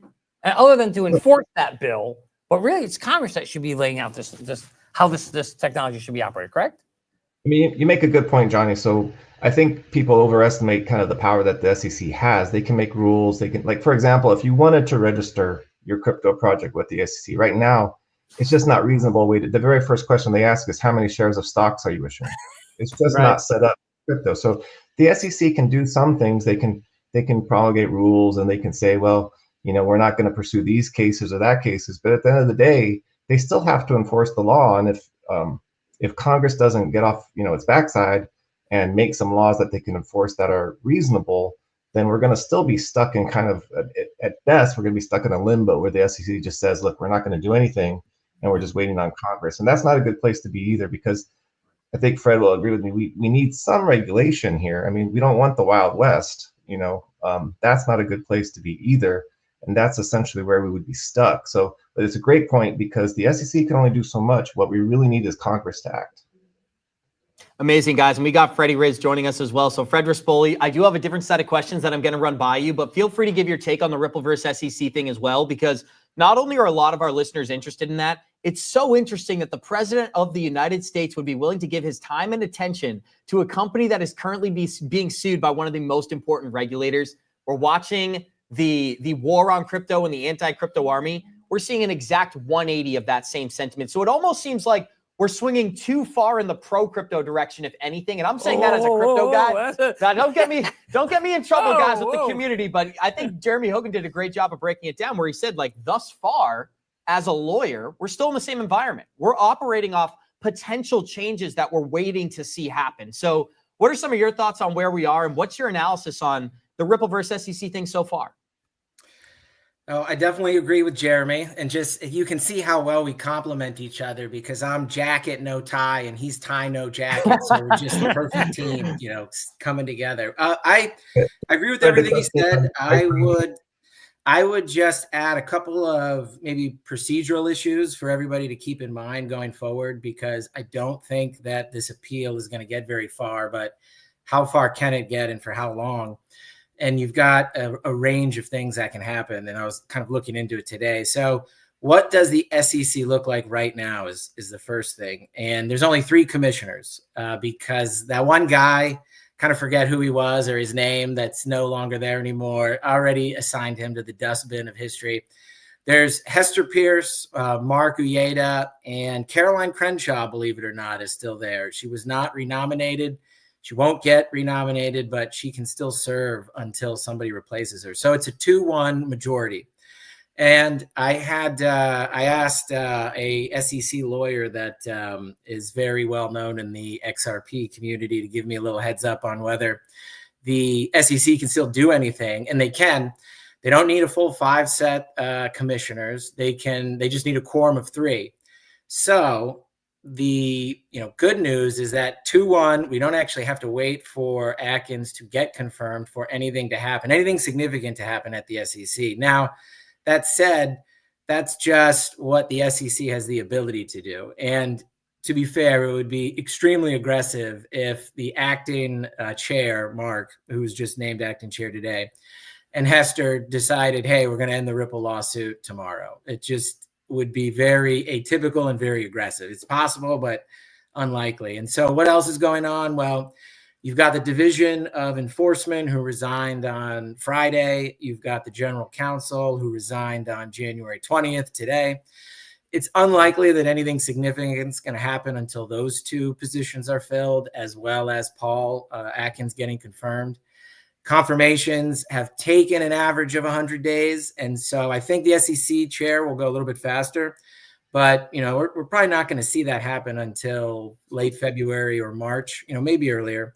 So in terms of the timeline, still probably unlikely for anything to happen with the case being dropped until March, April-ish is what I would, put it at. But, I agree with Jeremy 100%. I think this thing's getting dropped.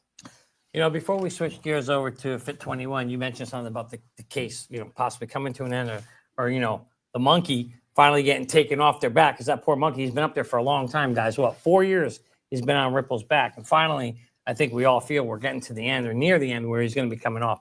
But the question I have for you is, there's still this whole thing of about $125 million fine out there. There's the appeal. So I'd love to hear your guys' thoughts. We had John Deaton on. He kind of gave us what he thinks. But I would love to hear what you guys think. What do you think is going to happen when Paul does get in there? Is he going to drop the appeal and take the check, or drop the appeal and drop the case completely? No check? What do you guys think? When we start with Jeremy Hogan, then we'll go to Freddie. Well, I think he's going to drop the case and take the check. Not that they have to. I mean, the SEC can do anything they want. They could say, well, we're not going to take the $125 million judgment from the court.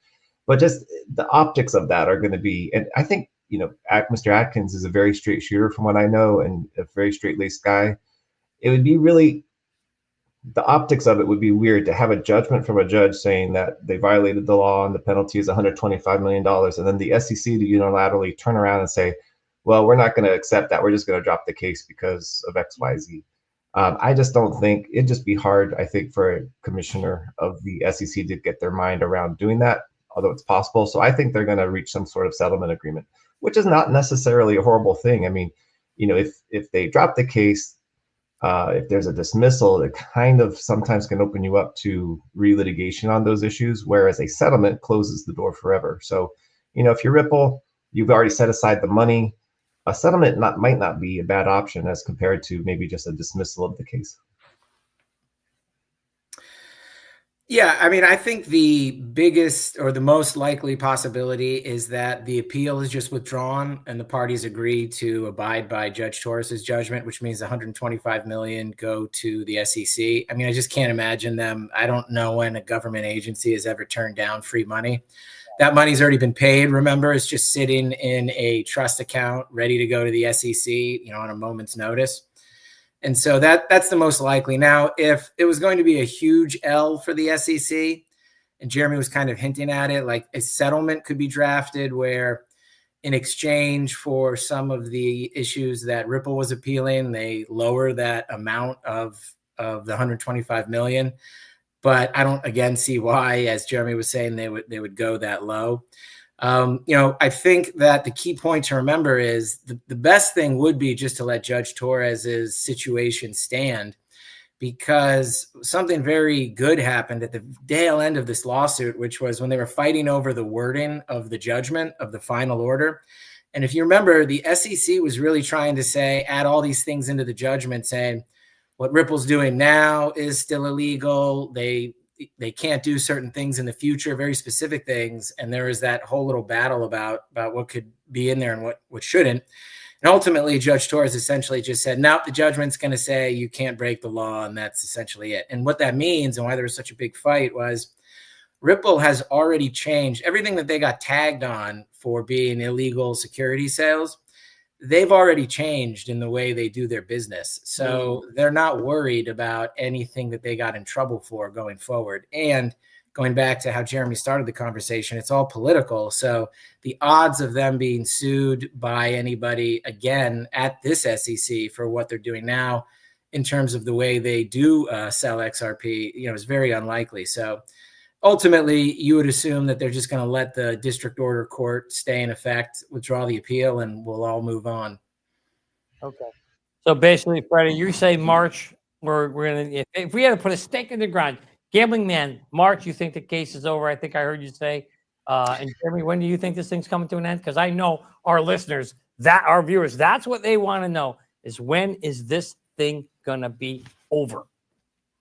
You heard it from Jeremy Nostradamus today. May is our month. May. All right. Sell in May, go away. Always That's remember, return in September, guys. And Johnny, I don't know if you want to throw on the revolutionary hat, but I think that we are in a new day and age for digital assets. Now, Jeremy, something else that we can talk about is Fit 21 and the relinquishing of control of crypto from the SEC and given over to the CFTC. What would the impact of that be for many of the projects that we're talking about now? Even if we get a resolution with the SEC, does that mean we don't have to worry about regulators coming after Ripple from that point forward? As far as Ripple, yes, I believe so. Now, I think the thing you have to understand is this. So the SEC, when you're selling a security, you have to register with them and disclose certain information before you sell it, right? With the CFTC, which oversees commodities, you do not have to do that as long as it's just spot markets. If you're doing futures trading and stuff like that and more sophisticated trading, then yes, you have to register with the CFT as well. So the main difference is really you've got registration with the SEC, but you don't have to register to sell with the CFTC. They're mainly on the lookout for fraud and such. So the main thing with Fit 21 is that if you are a decentralized network, which is where the complications come in, of course, you're going to be funneled to oversight by the CFTC. So there's not going to be a registration requirement with the CFTC. They're just going to be making sure that you're not committing fraud and that type of thing. And then the SEC would be left with, the projects that are deemed to not be decentralized. So, I mean, of course, the tricky part then is to get into the decentralized category, which I believe Ripple would fit into the way that the legislation is currently written. Okay, so you're really saying that is going to be the fine line, decentralized versus non-decentralized. And that's why, of course, Hinman went out and said, oh, yeah, Ethereum's, sufficiently decentralized. To this day, none of us still know what the heck that means. Ripple doesn't like that. They don't like the Hinman speech and they don't like decentralization. But the way the House wrote Fit 21, I think that Ripple is going to fit nicely into the decentralized category, and they're going to be shuffled off to the CFTC.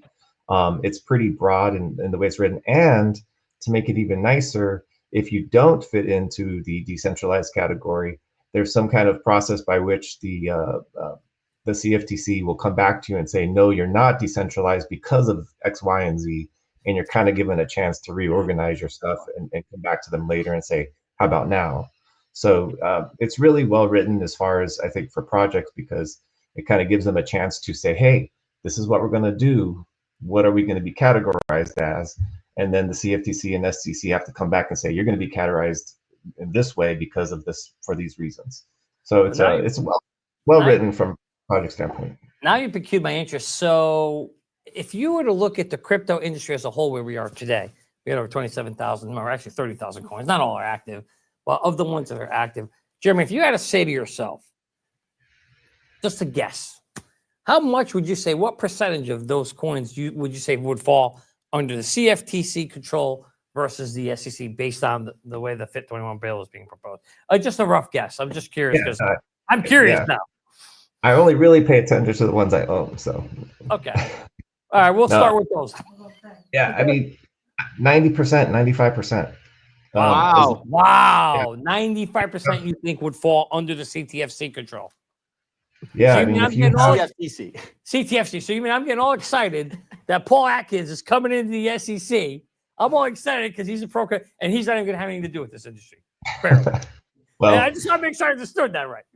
Yeah, I mean, this is the one bill. I was reading Ron Hammond. I think his name is Hammond with the Blockchain Association.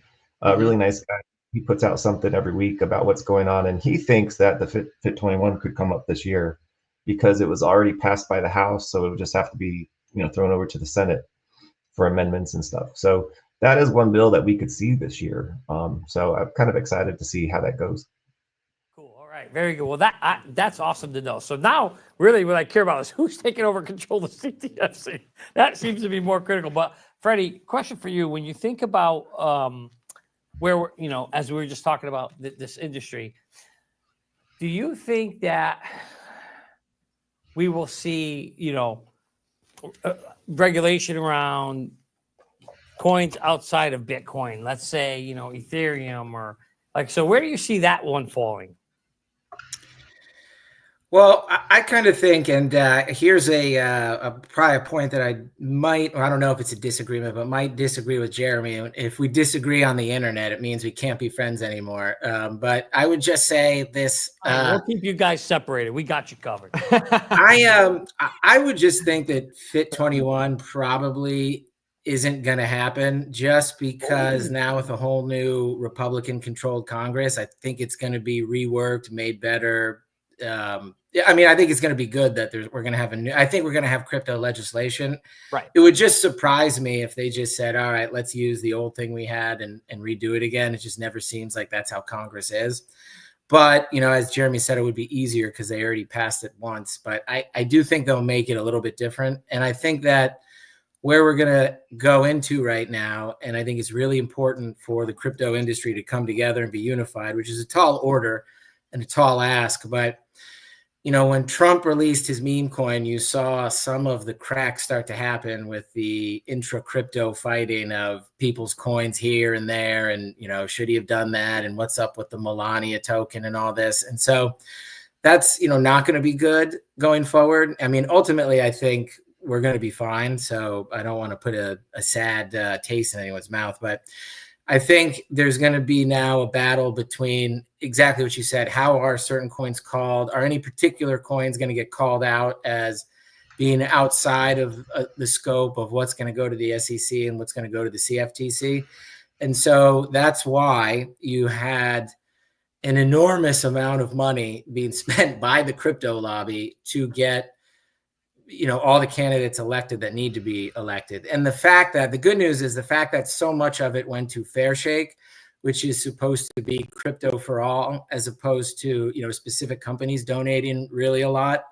I do think that's going to end up where we're going to see more of a one size fits all. And if you had to force me to guess, I'd say the only difference we see is Bitcoin is something else and then everything else behind it, which ultimately will probably be treated the same, but I do think there'll probably be that call out there. All right. So as attorneys, this is the last question for me, and this is to both you guys. So I'll kick it over to Jeremy first.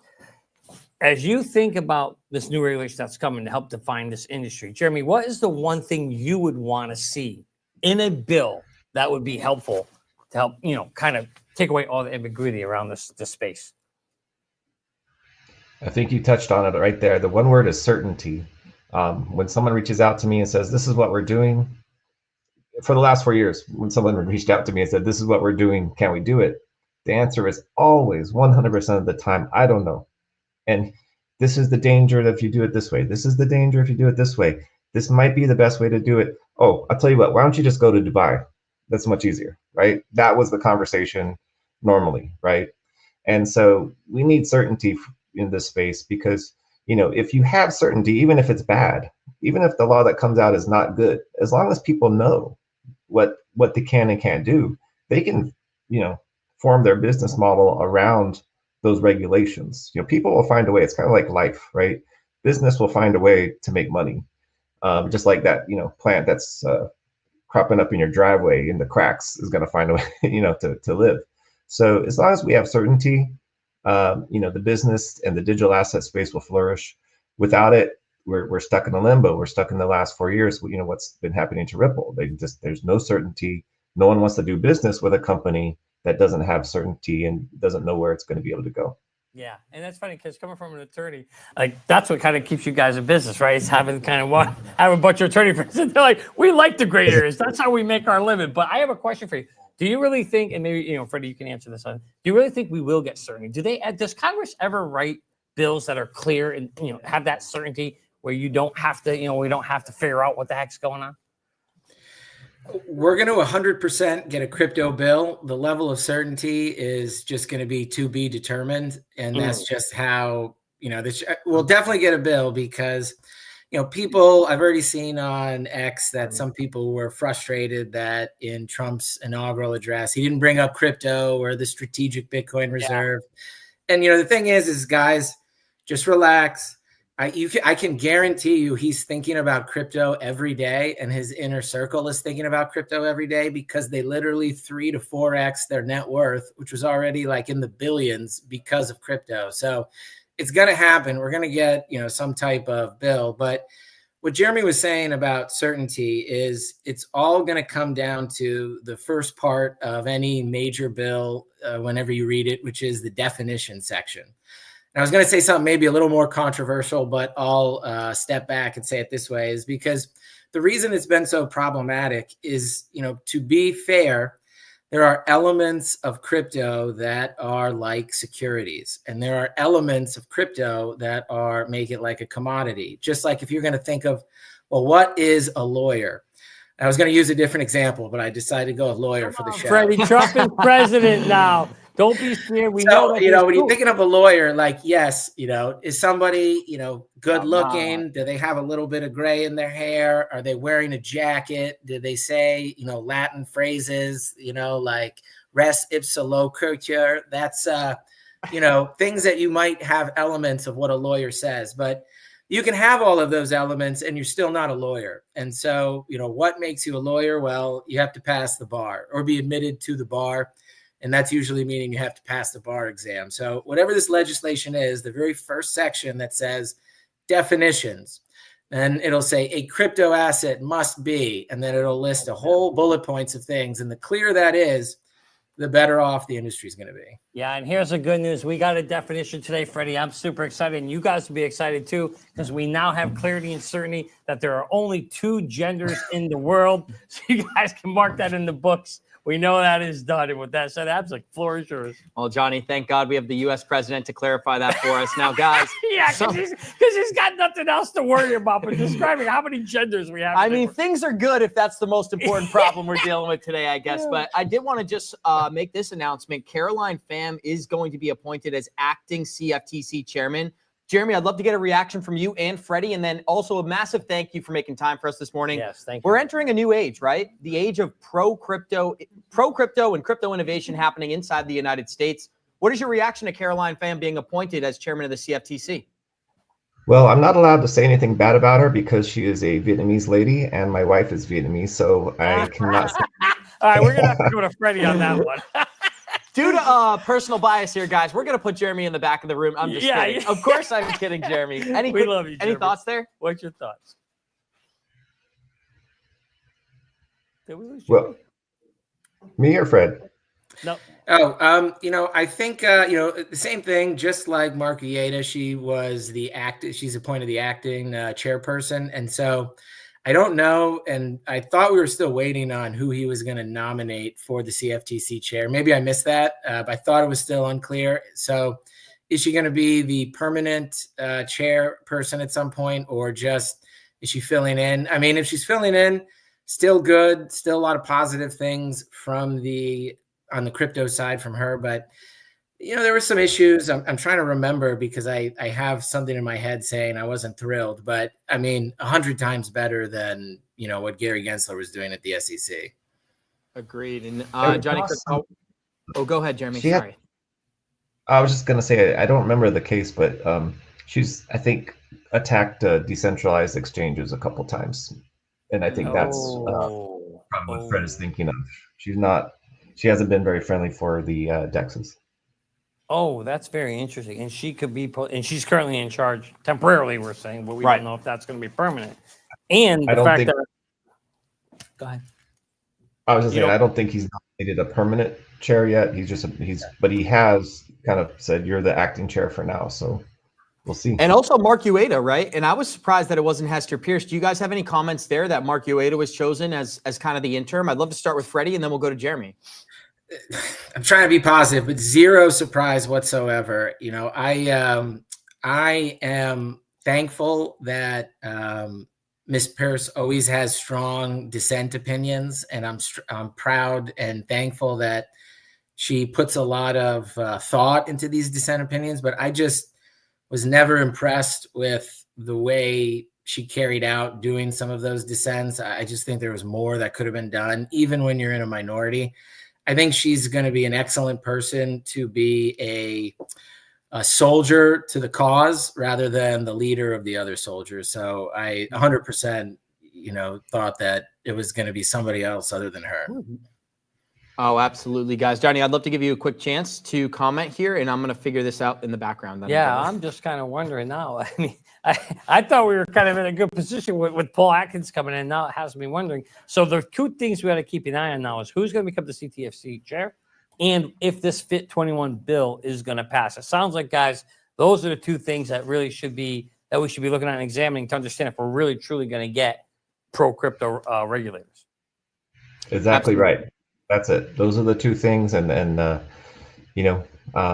far as Ms. Pierce, I can't comment on her either because I think back in 2021 or 2022, we reached out to interview her on my YouTube channel and she kind of ghosted us.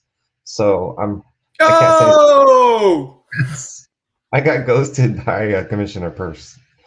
So no, I was a little surprised. I mean, Ueda's, I think also, is going to be fine. He's a strong and pro crypto guy. I was a little, if you're a crypto person, you're thinking Pierce because, of course, of her dissents, like Fred mentioned. But I don't think it's going to be any different. I mean, to do anything right now, they're going to have a 2-to-1 vote. And so it's going to have to be Ueda and Pierce voting against, I think her name is Crenshaw. So it doesn't really matter. I think the commissioner, the head can bring things up, whereas Pierce is going to be limited in what she can bring to votes. But, if you're thinking about Ripple and if you think about the litigation, I don't think it really matters too much. I want to give a huge thank you to both Jeremy and Freddie for making time for us today. Now, it's an exciting day, regardless of if we believe in Caroline Pham and Mark Ueda and Hester Pierce. Here's something that's clear. Gary Gensler is gone. So we can celebrate that much, right, guys? Any closing remarks here from Freddie, and then we'll kick it over to Jeremy and bring it home. I would just say that it's a great day. It's a new day in the country. It's a new day for crypto, and everything is looking good, but just don't, rest on your laurels. Everybody out there, keep the pressure on. Make sure your voices are still being heard by your elected reps. And, it's not over till it's over. So thank you guys so much for having me. It's great to finally be on a stage with the great New Hope. Love it. And Jeremy, special thank you to you as well for making time for us. These interviews are always great. Freddie, I got to say, you got to be one of the most funny people. It's underrated. Your humor is underrated in the crypto community. So Big shout out to Freddie Riz, and a big thank you to Jeremy Hogan as well for making time for us. We appreciate both you guys. Jeremy, any closing remarks here? You know, what Fred reminded me, because Fred and I have become friends. We message each other. I know about his new job. Congratulations, sir. And so, you know, being in the trenches, you know, being attacked brings people together. And I'm so glad that the last 4 years I've made a lot of friends, because, you know, when you're being attacked and you have a common enemy, that brings people together and it brings people closer together. Yeah. So, you know, but we need to just keep that, you know, solidarity and moving forward, because as Fred said, the real work begins now, because even though you might not be on the defensive now, you still need to be all together and united, because now you've got to shift and change the law and change how these things are perceived. So I think this next year is going to be vital, even more vital than the last year, maybe, in as far as how the digital asset space progresses. Yeah, and I got to say, guys, it is awesome because we got to meet you guys and become friends and know you guys as well because of it. So it is really, truly cool how the community has come together. And you know, while Freddie might be the most funniest, I'll tell you what, Jeremy was the most creative when I was watching your videos. I love them. And Jeremy, we'd love to get an update on your boat dock one of these days. So keep us posted on what that looks like. I'll send you my GoFundMe page. There you go. There's the update, guys. Big thank you to Freddie. Big thank you to Jeremy as well. We got 2 more special guests who are going to be joining the show. So can't thank you guys enough, and looking forward to connecting once again soon. Now, while we're uploading our new guests and getting this thing ready, we are going to show you a little bit of Trump's live inauguration stream, because that is the title of today's episode, guys. It is President Trump's live inauguration, and we are live in Washington, D.C. right now. Now, we do have over 68,000 people watching on all platforms. If you're enjoying the show, show us some love, smash that like button. It's greatly appreciated. We are running into our 8-minute number 46 of today's live stream, and we got several hours left of great programming for you guys. If you want to learn more about Rigged from the Start, we've been talking about this all throughout the day. Head on over to fruitionproductions.com, where you can subscribe for only $6.99 a month, and that is less than a Starbucks cup of coffee, especially if you order a latte, guys. It's jacking up. Everyone's feeling inflation, especially Starbucks. Now, with that being said, while we get our next guest ready and queue up these next few topics, we're going to leave the inauguration stream on here and have some great discussions. Here we go.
crowning close to 300 from the Mississippi Valley State University Band.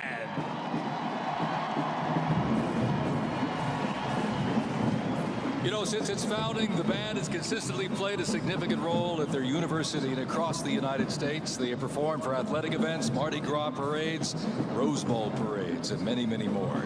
The Mississippi Valley State University Band takes great pride in presenting culturally diverse presentations for students, faculty, and the surrounding Mississippi communities. Take a look at that brass out there. Woo! That's just part of the big green marching machine. The Mean Green Marching Machine from Inauguration, Mississippi, ladies and gentlemen.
And we are back. We've got Batman and Robin with us, aka Jake Claver and Max Avery.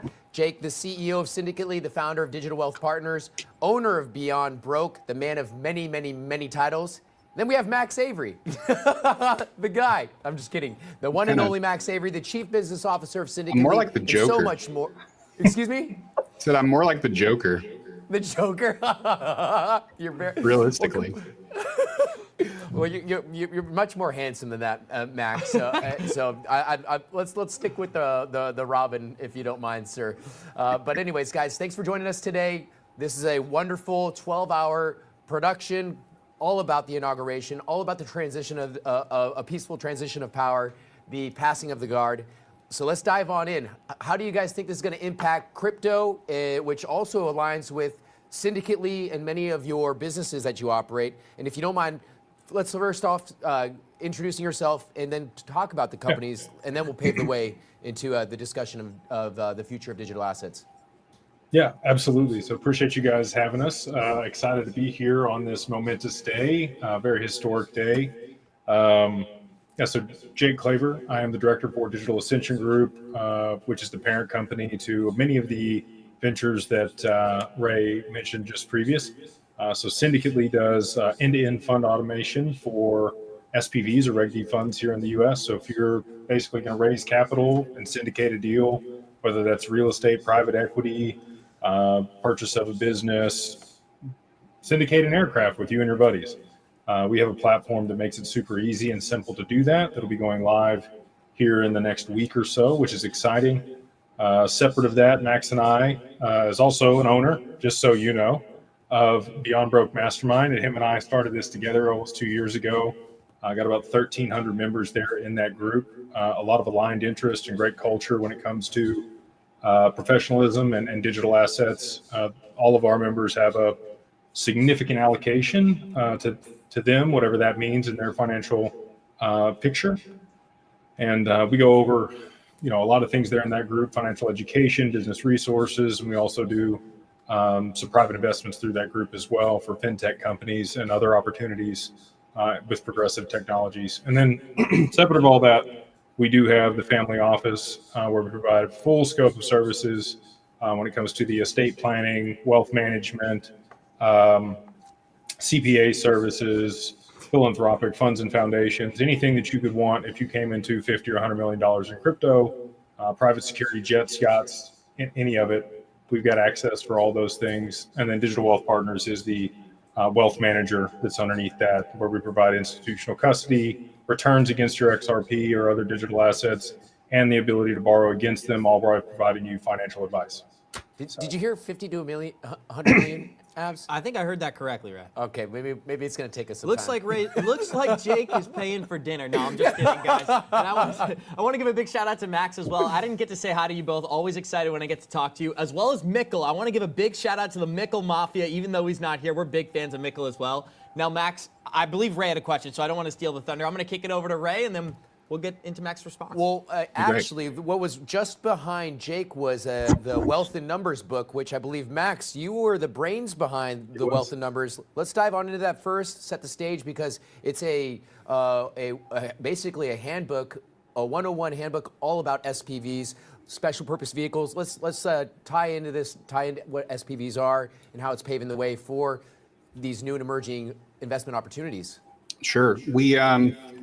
I think I have an echo. There was an echo on Jake too. I don't know if you guys have something there too, but just to point that out. The book on Syndicately for Wealth in Numbers was really kind of something to help people that are coming on to Syndicately, because there's so many people that can run private investment deals and have maybe heard of an SPV or have heard of people syndicating deals together and just weren't really sure where to start. They don't know how to pool capital in a correct and compliant way. And it's, there's a lot of people that come across great deals and just don't know where to go to get that started. So we wanted to put something start to finish on how to run a Regulation D 506B or 506C deal. I don't want to get into all the technical details of that here to bore everybody. They can read the book if they want to learn all of it, but more or less it's a way for people to, take advantage of the ability to pool capital together and do an investment opportunity for whatever that may be. So say you come across an apartment complex, a piece of land, private equity in a deal, a merger, something like that. And there's a lot of people that obviously coming into digital asset appreciation. It's something that people want to diversify into other asset classes and need to have the education to do it. So we put all that book together. People are welcome to do it manually. That book shows everything, how to do it on paper. We built the Syndicately platform to make that a whole lot more streamlined and easy for people to do that don't want to go through the process of it. But it's something that I want to, empower the community to be able to run their own deals and get into other asset classes and grow their wealth over the long term. And I think that SPVs are a great way to do that. Do you mind double clicking on how important or significant your platform Syndicately is, enabling like-minded investors, those that are aspiring to allocate their capital together and participate in investment opportunities that were once out of reach? We're talking about essentially fractionalizing large tranches of whatever you may want. You mentioned airplanes, private equity, commodities, real estate. Let's talk about the significance of special purpose vehicles and democratizing access to these hard to reach investment opportunities. Yeah. So under the SEC's Regulation D, there's two exemptions for 506B and 506C. 506B allows for up to 35 non-accredited investors to participate in a private deal. 506C offerings are for accredited investors only, but they can be publicly advertised. So there's kind of some nuance of what fits what type of deal to make it more viable for whatever you're going to be doing within your network. But 506B offerings are great for a lot of the people that are not currently accredited or looking to get into the space that maybe soon will be accredited.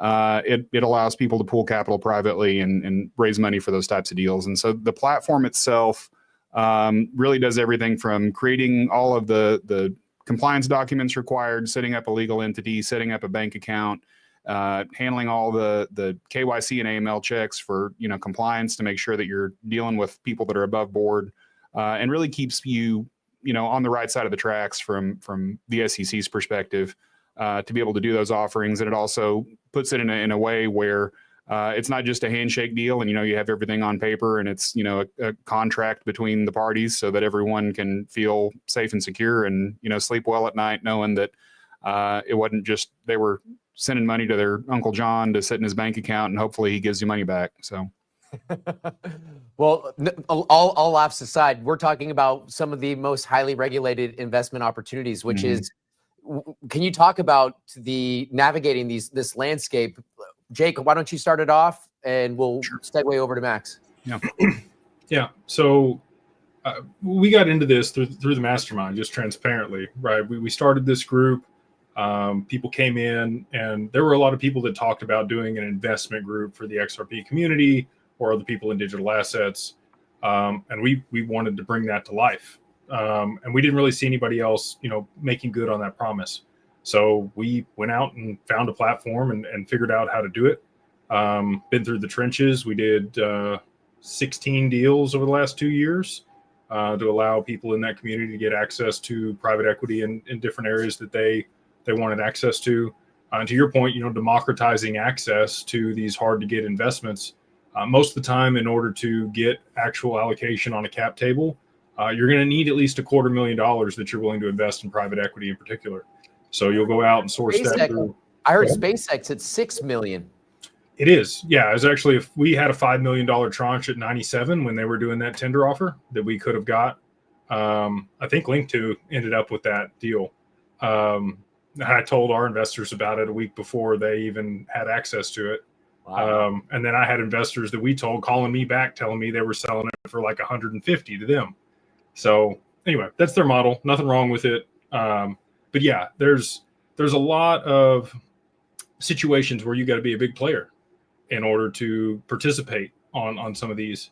Mm-hmm. And you may not be a big player yourself, but you may have people in your network that don't necessarily have access to that opportunity, and you can pool that capital together and then go in and coordinate the deal and then get you a little piece for that. When I was in college, I almost got my real estate license.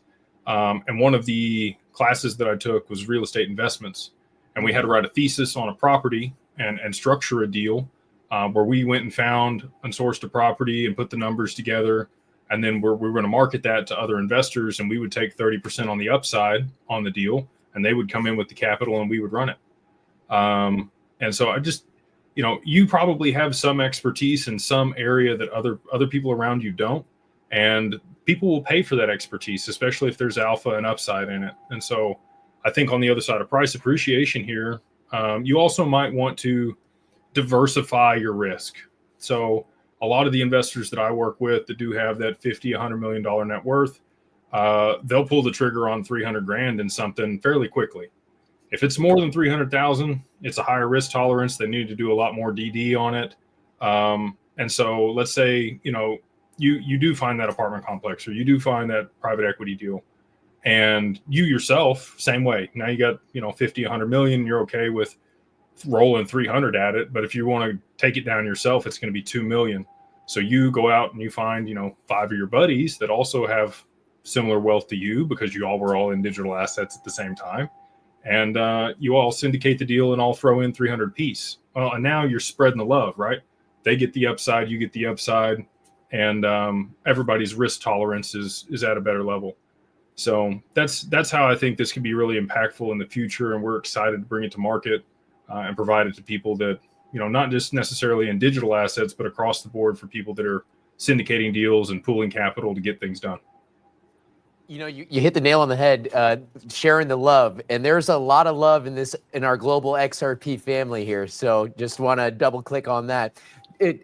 Actually, to go a little bit deeper in the weeds, getting technical, when you're talking about essentially tokenizing real estate, does that all, because when you're working within this compliant regulated landscape, are you talking about tokenizing a real estate investment trust, using SPVs? Do you mind getting in the weeds on that? Yeah, so that's going to be a little bit further down, maybe the next 6 to 12 months. You are going to see the tokenization of private investments. You've already got Securitize starting to do that with some funds.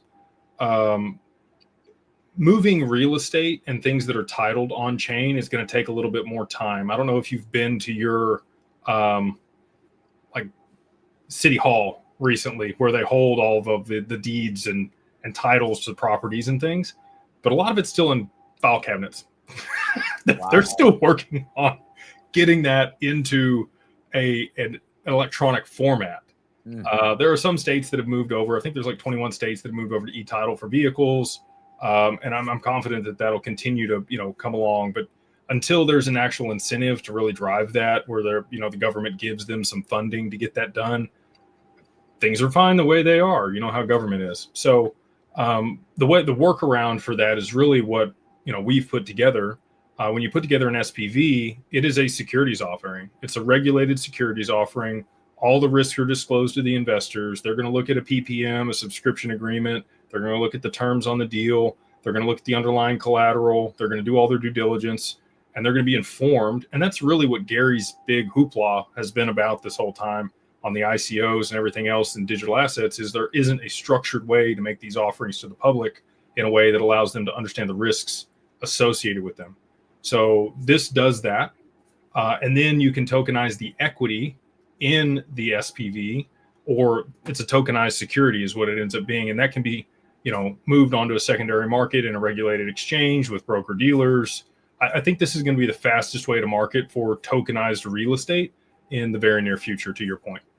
Excellent. Shifting over to UMAX, what do you think the future utility of digital assets or the tokenization looks like post a regulated and confirmed era? Having the clarity in the space is a big deal. There's a lot of institutional adoption that's been going on in the background, but no one wants to pull the trigger and get started until they know that they're going to be in a place that they're not going to start getting scrutiny from the SEC in the same way that we've seen so many other people get, unfortunately, taken into court. So I think that as soon as we can get some kind of framework in place and know where the guide rails are, we'll start seeing a lot of those things come into play that we've been waiting on.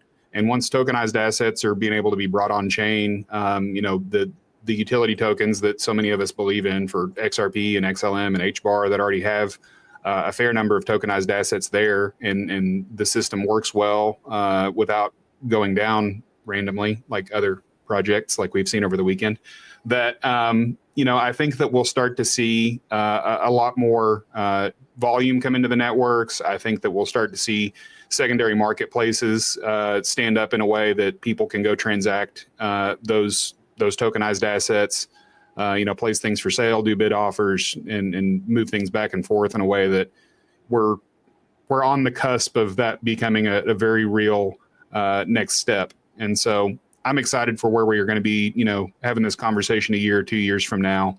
I know Congressman Hill coming in as the House Financial Services Committee chair position is going to be great. He is the author of the stablecoin legislation.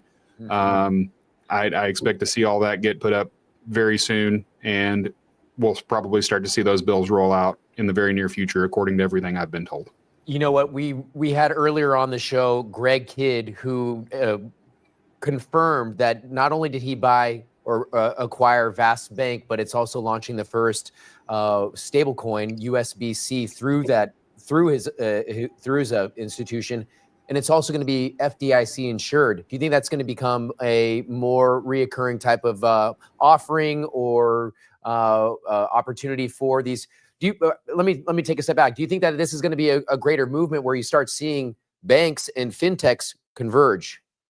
Yeah, it's something that is really the most logical step for them to start issuing assets that way and bringing their own assets on chain. There's so many banks that have so many assets under their own custody right now that for them to be able to do that, provide their own backing, issue stable coins, and put that in a way that they can move their own value and release their own value and make use of it is really going to provide so much more liquidity to the country and the world that it's going to provide a really big advantage to a lot of the smaller players especially in corridors that have restricted access to liquidity. So you start looking at foreign nationals, that may be wanting to transact with U.S. entities. They're a manufacturer or a service provider. Wire transfers can be very slow in smaller developing nations. And so by starting to have all these things brought on chain, just the velocity of money is going to be able to increase their economy in a way that I think you'll see a lot more development coming out around the world. And that's just going to snowball. I think that having this administration be so pro-tech and pro-blockchain is going to really be the catalyst for kicking everything off. And so I think we're in line for an exciting 4 years. Very exciting times. As some of these comments that are coming into the live stream here, we're talking about the dawn of a new era, a golden age era, golden America. What do you think that means? I asked some of the participants, or let's call them passionate patriots, that were walking down Philadelphia Ave about the return to the golden era. Jake, I'd like for you to kick this off, sir. Do you think there's more to that messaging? Do you think we're going to see a reinstitution of sound money with asset-backed currencies? I do. Yeah. I mean, if you listen to Judy Sheldon, she's close with Trump there, and she's proposed, a 50-year gold-backed bond that could be released on the 250th anniversary of our nation. So 2026, that'd be 250 years. That would, mean that the bonds would expire on our 300th year anniversary of our nation. And I think, there's been a lot of things that have happened over the last 4 years here that have brought light to things that may have been, repressed or kept from the public. And I think that'll continue with the new administration. I think that there's going to be a lot of reform when it comes to government. Excited about Doge and their removal of look at what Elon did when he came into Twitter, right? He cut the majority of the staff. He made that company extremely profitable in the time frame that he's had it. And I think that those same changes can be made to government institutions, including the IRS and other three-letter agencies. I think they've been able to just continue to aggregate funding every single year and have been incentivized to do so. They spend all of their budget, so they get an increase next year. If you don't spend all your budget, they reallocate your money. And that's just how government works. I think if you put a different incentive system in place that was more for a for-profit type environment rather than a nonprofit type environment, and they can move the funding of the government over to the tariffs. I'm excited about that transition. I think the way that they've put that together, where they're going to increase that over time, is a really educated way to bring that about, instead of just whacking people up front and passing a lot of inflation on to the public. I think instituting small tariffs and ratcheting that up over time incentivizes companies here in the U.S. to reshore or onshore manufacturing to native partners or here domestic in the U.S. And there will be some transition period. And I think Trump, because he's not running for re-election, this is his second term, he can do some things that aren't necessarily favorable in the short term and will have a little bit of pain associated with them, but are going to be much better for the long-term benefit of our nation beyond his presidency. And I think that'll be his legacy here that he leaves. Well, speaking of Trump, he is back up on stage with another speech, but I want to give you guys the stage for 2 minutes to address which is top of mind and most important for you guys with the many companies that you operate, for the benefit of investors like me. Well, we appreciate you, Ray. You've always been awesome, and love you mucho. Love you mucho. Love you mucho goes a two-way street, Jake. So I guess, if you want to learn more about what we're doing and just get involved at a level, we do have the mastermind group. We talk about a lot of the things and business ventures that we're in there. I don't ever like to rush into things. I like to know about things before I make a commitment or get involved to a large extent or spend more money with somebody. So the minimum threshold there, we have a social membership. It's $25 a month. We have a Carbon One membership there, which allows you to participate on the private deals that we run in the group. And you can try it for a month for free if you want to use the code BeyondBroke1, the number 1, and then MO like Mary Oscar or month, all capitalized. You go to beyondbroke.com. and go check it out. Yeah, Go ahead. Done. Repeat that again one more time. Yeah, it is Beyond Broke, just like it sounds. The number one, and then MO, like Mary Oscar, or the abbreviation for month. And they get you a free month there in the group, connected to Discord, get access to the town halls and everything, all the financial education and business resources we provide. And again, if you're in the Carbon One group, you can look at participating in the private deals that we run there in the community. What about you, Max? Any last words, sir? Just we're entering into a new era. I think that, like we were talking about a minute ago, that seeing us return to a Republican government that's practicing Republican politics is an exciting time. It's been a while since that's been the case. Smaller government is a core ideology that has gotten away from the Republican Party, and I think that having this return to shrinking some of the bloat is a big thing that needs to happen. Obviously, for a federal level, the states, you can tell who's been reining that in and who's doing good at a state level versus ones that have really let bureaucracy take over their state. And I want to see people be able to get ahead and be able to be prosperous despite their government. And that hasn't been an opportunity for a lot of people for a long time. And so I think that if we can restructure taxes, we can get tariffs in place, we can start getting things back on track in this country, that everyone's going to be able to benefit from it. And it's going to be great for people that are investing in any asset class when they have more money to be able to allocate. So I'm very confident in this administration to be able to achieve a lot of its goals and push that forward. So exciting times. With you guys at the helm, there's no doubt that your community members are going to be led towards a prosperous future, the golden era, a market trending up into the right. So, gentlemen, thank you for joining us today. I hope you have a great rest of your day. You're handsome as ever, and take care. Have a great 2025. Love you, Mucho, Ray. Love you, Mucho. Appreciate gentlemen. you guys. We'll see you. That's a good hang loose, Jake. And next, to gain immediate control of the vast federal out-of-control bureaucracy, I will implement an immediate regulation freeze, which will stop Biden bureaucrats from continuing to regulate. Most of those bureaucrats are being fired. They're gone.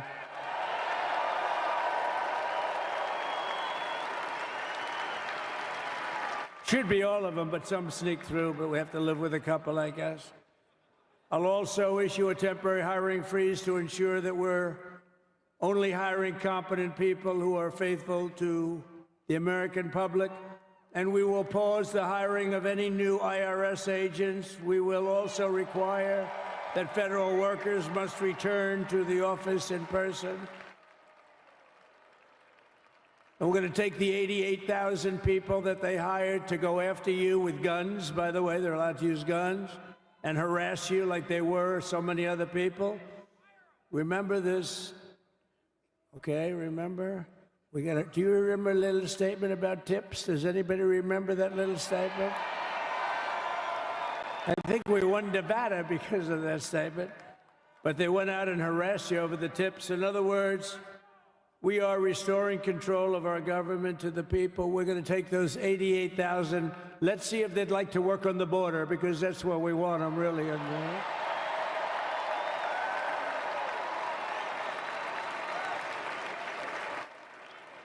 So we're going to have no tax on tips, right? No tax on tips.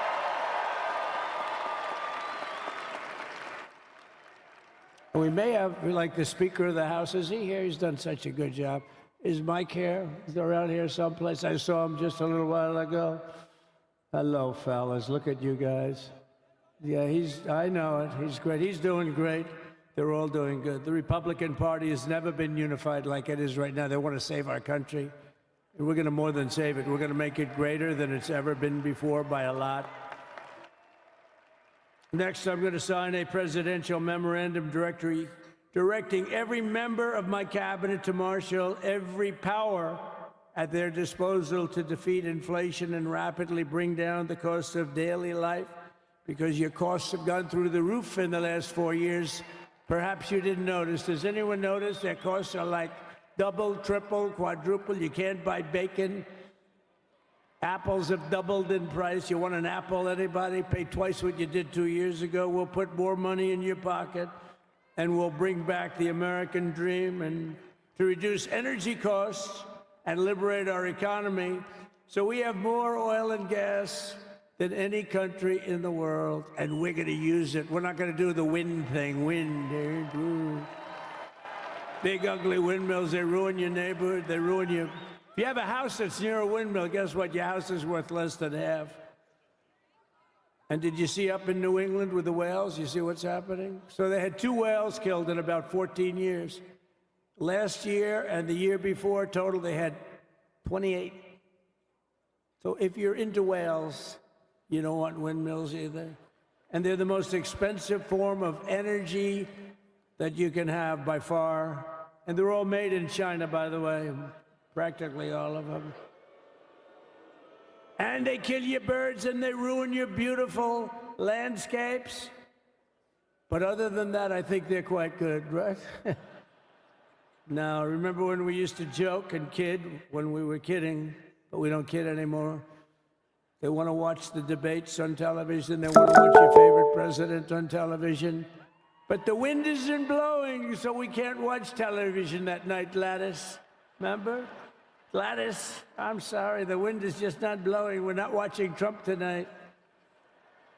But I'm immediately withdrawing from the unfair, one-sided Paris Climate Accord ripoff. The United States will not sabotage our own industries while China pollutes with impunity. You know, China, I mean, look, they use a lot of dirty energy, but they produce a lot of energy. And when that stuff goes up in the air, you know, it doesn't stay there. It's not like you got a wall. We love walls, don't we? Not like you have a wall around and it doesn't. It floats into the United States of America after 3.5 to 5.5 days. It floats across the oceans and it comes right over your neighborhood and it falls into your neighborhood. So they all say, we have to fight for cleaner air, but yeah, the dirty air is dropping all over us. So what the hell are they talking about? Unless everybody does it, it just doesn't work. You know, we had the cleanest air and the cleanest water that this country's ever had under the Trump administration, and we didn't do anything to stop jobs and stop production. Believe me, you're going to see a lot of companies come pouring back because tariffs. I always say tariffs is the most beautiful word to me in the dictionary. Then I was reprimanded by the fake news. They said, what about love, religion, and God? I said, I agree. Let's put God number 1. Let's put religion number 2. Love, I don't know. We got to put that number 3, I guess, right? And then it's tariff. Because tariffs are going to make us rich as hell. It's going to bring our country's businesses back that left us. And I'll also sign an executive order to immediately end federal government censorship of the American people. In America, we believe in free speech, and we're bringing it back starting today to stop the weaponization. Oh, do I know about that? These creeps. Deranged Jack Smith. You ever hear of him? Deranged. He's a deranged prosecutor. He's sick. They suck him on me. He's now been reduced to getting on an airplane, going back to The Hague or wherever the hell he came from. We got to get rid of that guy. Hey, was he one of the many people that got a pardon today? Did they pardon Jack Smith? You know, did you know that Biden, while I was making my speech, pardoned his whole family?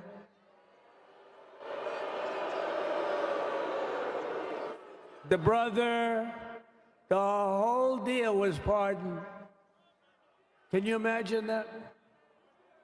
While I was making my speech. Did everybody hear my speech? Did you like my speech?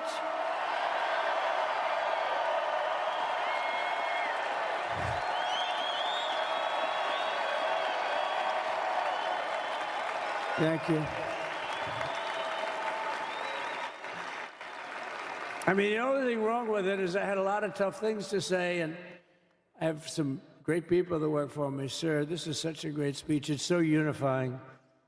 Don't talk about Biden with his pardons of his family.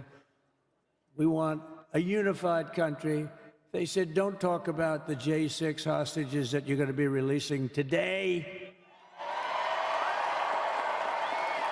Sir, don't put that in your speech, please.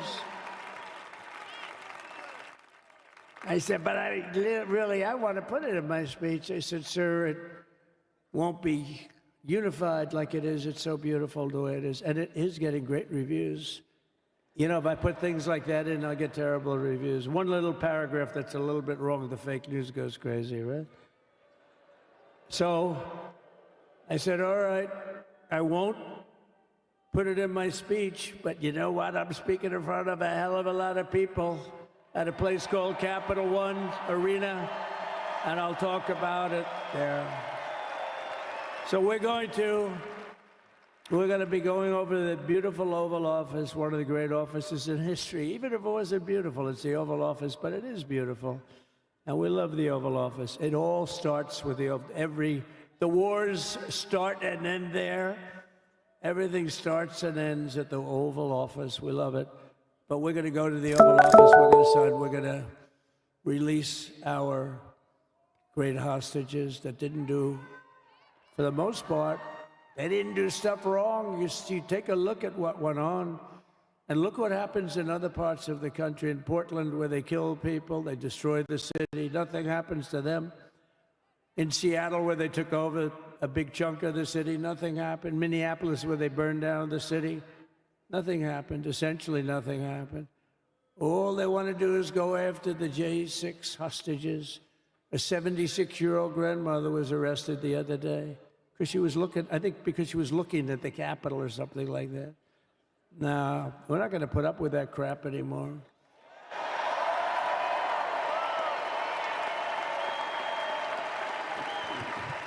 And to stop the weaponization of law enforcement, I've been investigated more than any human being in the world. I believe I have the all-time record. Every day a subpoena.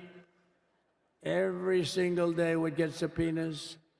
I was more than any person. Alphonse Capone, remember I used to talk about it? Now, Alphonse Capone, Scarface, he was a pretty rough guy. He was investigated about 1/100th what Trump was investigated. My father's looking down at me, my mother, how the hell did this happen? You know what it is? They investigated their political opponent, the opponent of Biden, and then ultimately Kamala. Has anyone ever heard of Kamala?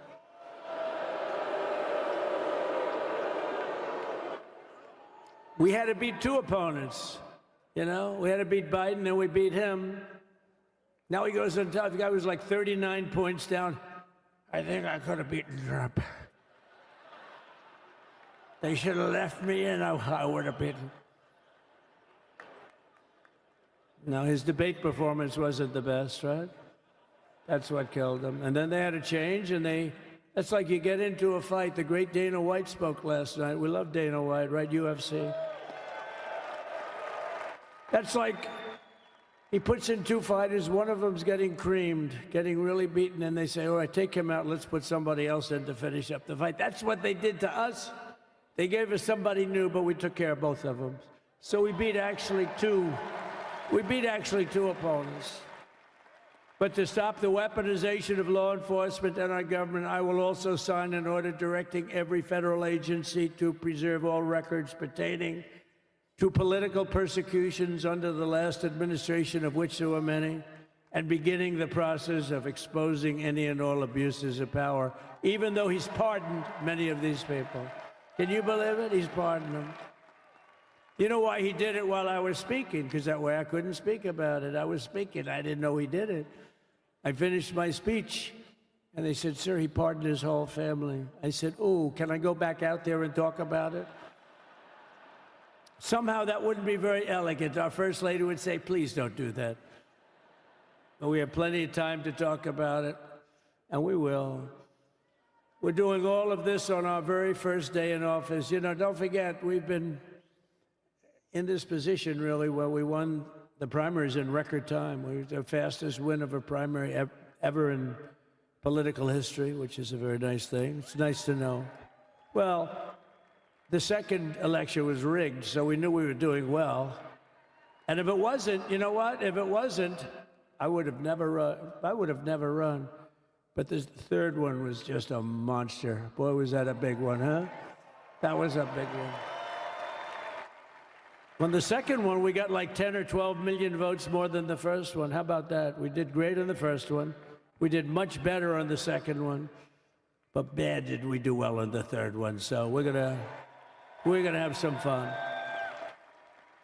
It's very simple. We're gonna make our country great. We're gonna make our country great again. We're gonna make America great again. How good a name is MAGA, though, right? You know? I was going to say keep America great, but unfortunately it wasn't great. Can't say keep it great. It will be great again, but CAG, keep America great, CAG, I don't think it's ever going to replace MAGA. Does anybody like CAG? I don't think so. Never replacing MAGA. Nothing will ever replace MAGA. MAGA was the most successful political operation, political movement in the history of our country, maybe in the history of the world. Let's see what happens. And you guys what?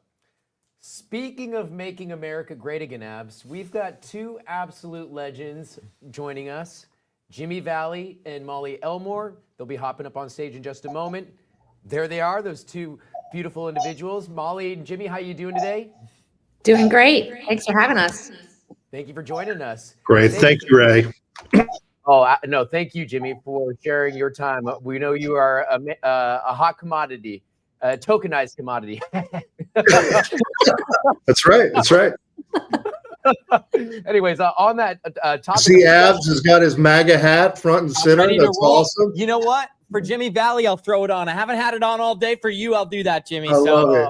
We're Thank you so celebrating much. down here, and the vibe. This is what I was saying to Ray. It's like the optimism in Washington, D.C. as we're walking around. People are so excited. People have good energy, and that's what we've been trying to bring to the stream as well. I do want to say a huge thank you to Molly, huge thank you to Jimmy Valley for talking to us today. Now, I know Ray has a question prepared, so I'm going to kick it back to him, but I'm excited for this. Me too. I'm actually jealous. I wish I could be wearing my beautiful MAGA hat, but if I had put anything on my cap, I'll be losing my hair because it's cutting off circulation. I've already got a growing forehead. But anyways, on the topic of tokenizing assets, Jimmy, right behind you, you have a world-renowned art piece, one of the first of its kind tokenized art piece. Can you talk about that? Let's set the stage of tokenizing real-world assets, beginning right there in your office. Yeah, I appreciate you asking about that, Ray. What this is, it's a painting called "Sail Me to the Moon," which was the first NFT ever offered as a security in the history of the world. Val Hill underwrote that back in October of 2021 as part of the Texas, what was it, Crypto Summit? It was a Texas Blockchain Summit put on by the Texas Blockchain Council back at the time. This was, the 21 NFT craze was like what the meme craze is now. It's like, we had this whole first wave of NFTs. Molly remembers Bored Apes and stuff. We've talked about that quite a bit, but we're kind of seeing this kind of cycle back through. Looks like memes are starting to be minted to the XRPL, which is kind of fun with First Ledger and stuff like that. But yes, this is a historic piece right here, painted by Rolando Diaz, a Cuban American artist out of Dallas. They have that significant art piece behind you, but I see some.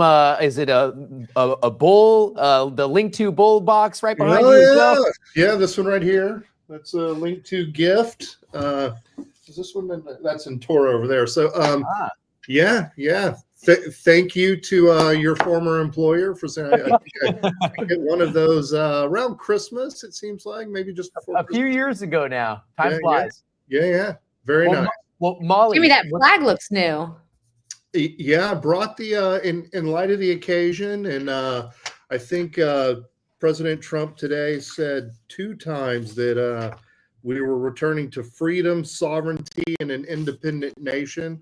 So I've brought out the civil peace flag for this podcast, for this live stream. What a wonderful treat this is. Thank you guys for joining us. Molly, would love to pass the torch over to you, knowing that you are so well versed in the tokenizing of real world assets, blockchain, DeFi, all the above, institutional grade blockchain infrastructure. Do you mind kicking things off for those in the audience who may not be as well versed? What's going on with the new regulations and how it's going to be impactful for the future landscape of tokenizing real world assets? Sure. So we've had the thesis for the last couple of years now that we are kind of in the dawn of a new era, and this age of fiat money, where money was essentially printed out of nothing, is now going away, and we're entering this new era where assets are money. This has happened historically as fiat currencies have become hyperinflated. People lose faith in governments, and we have to kind of return to a quote gold standard. But gold standard is really a euphemism for some sort of real world asset that everyone agrees has value, now being kind of considered money. So we do think that gold will make a return, probably be revalued to a much higher market value, so that sovereign currencies, if they need to be reissued, would do so with these assets being backed by gold. However, not every nation on the country has gold. I mean, if you're blessed and lucky if you have a whole bunch in the ground, but not everyone does.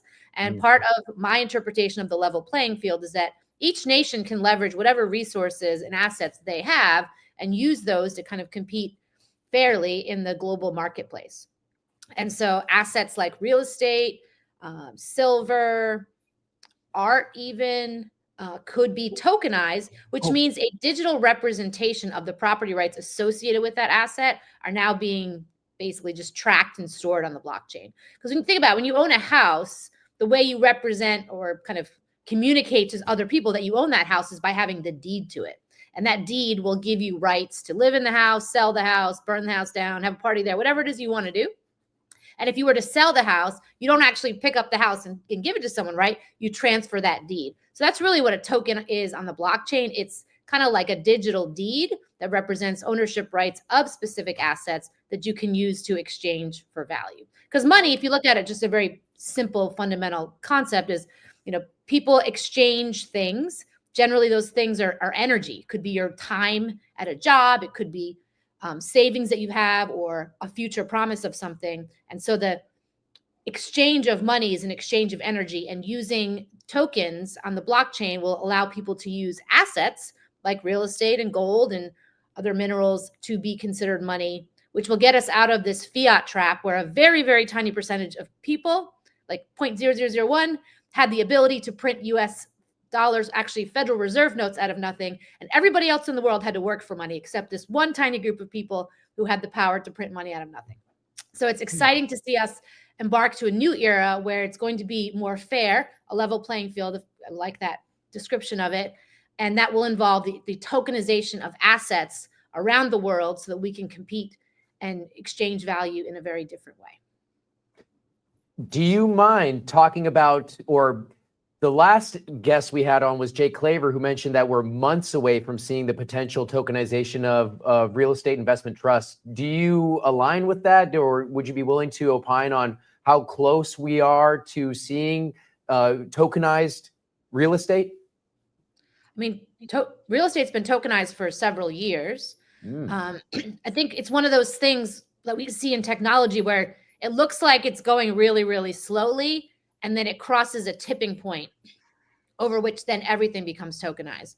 So we haven't gotten to that part yet.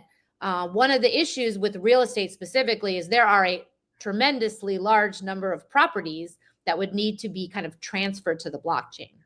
That's why it's a little bit easier to start with something like tokenized stocks or securities, because you could just issue new securities on the blockchain.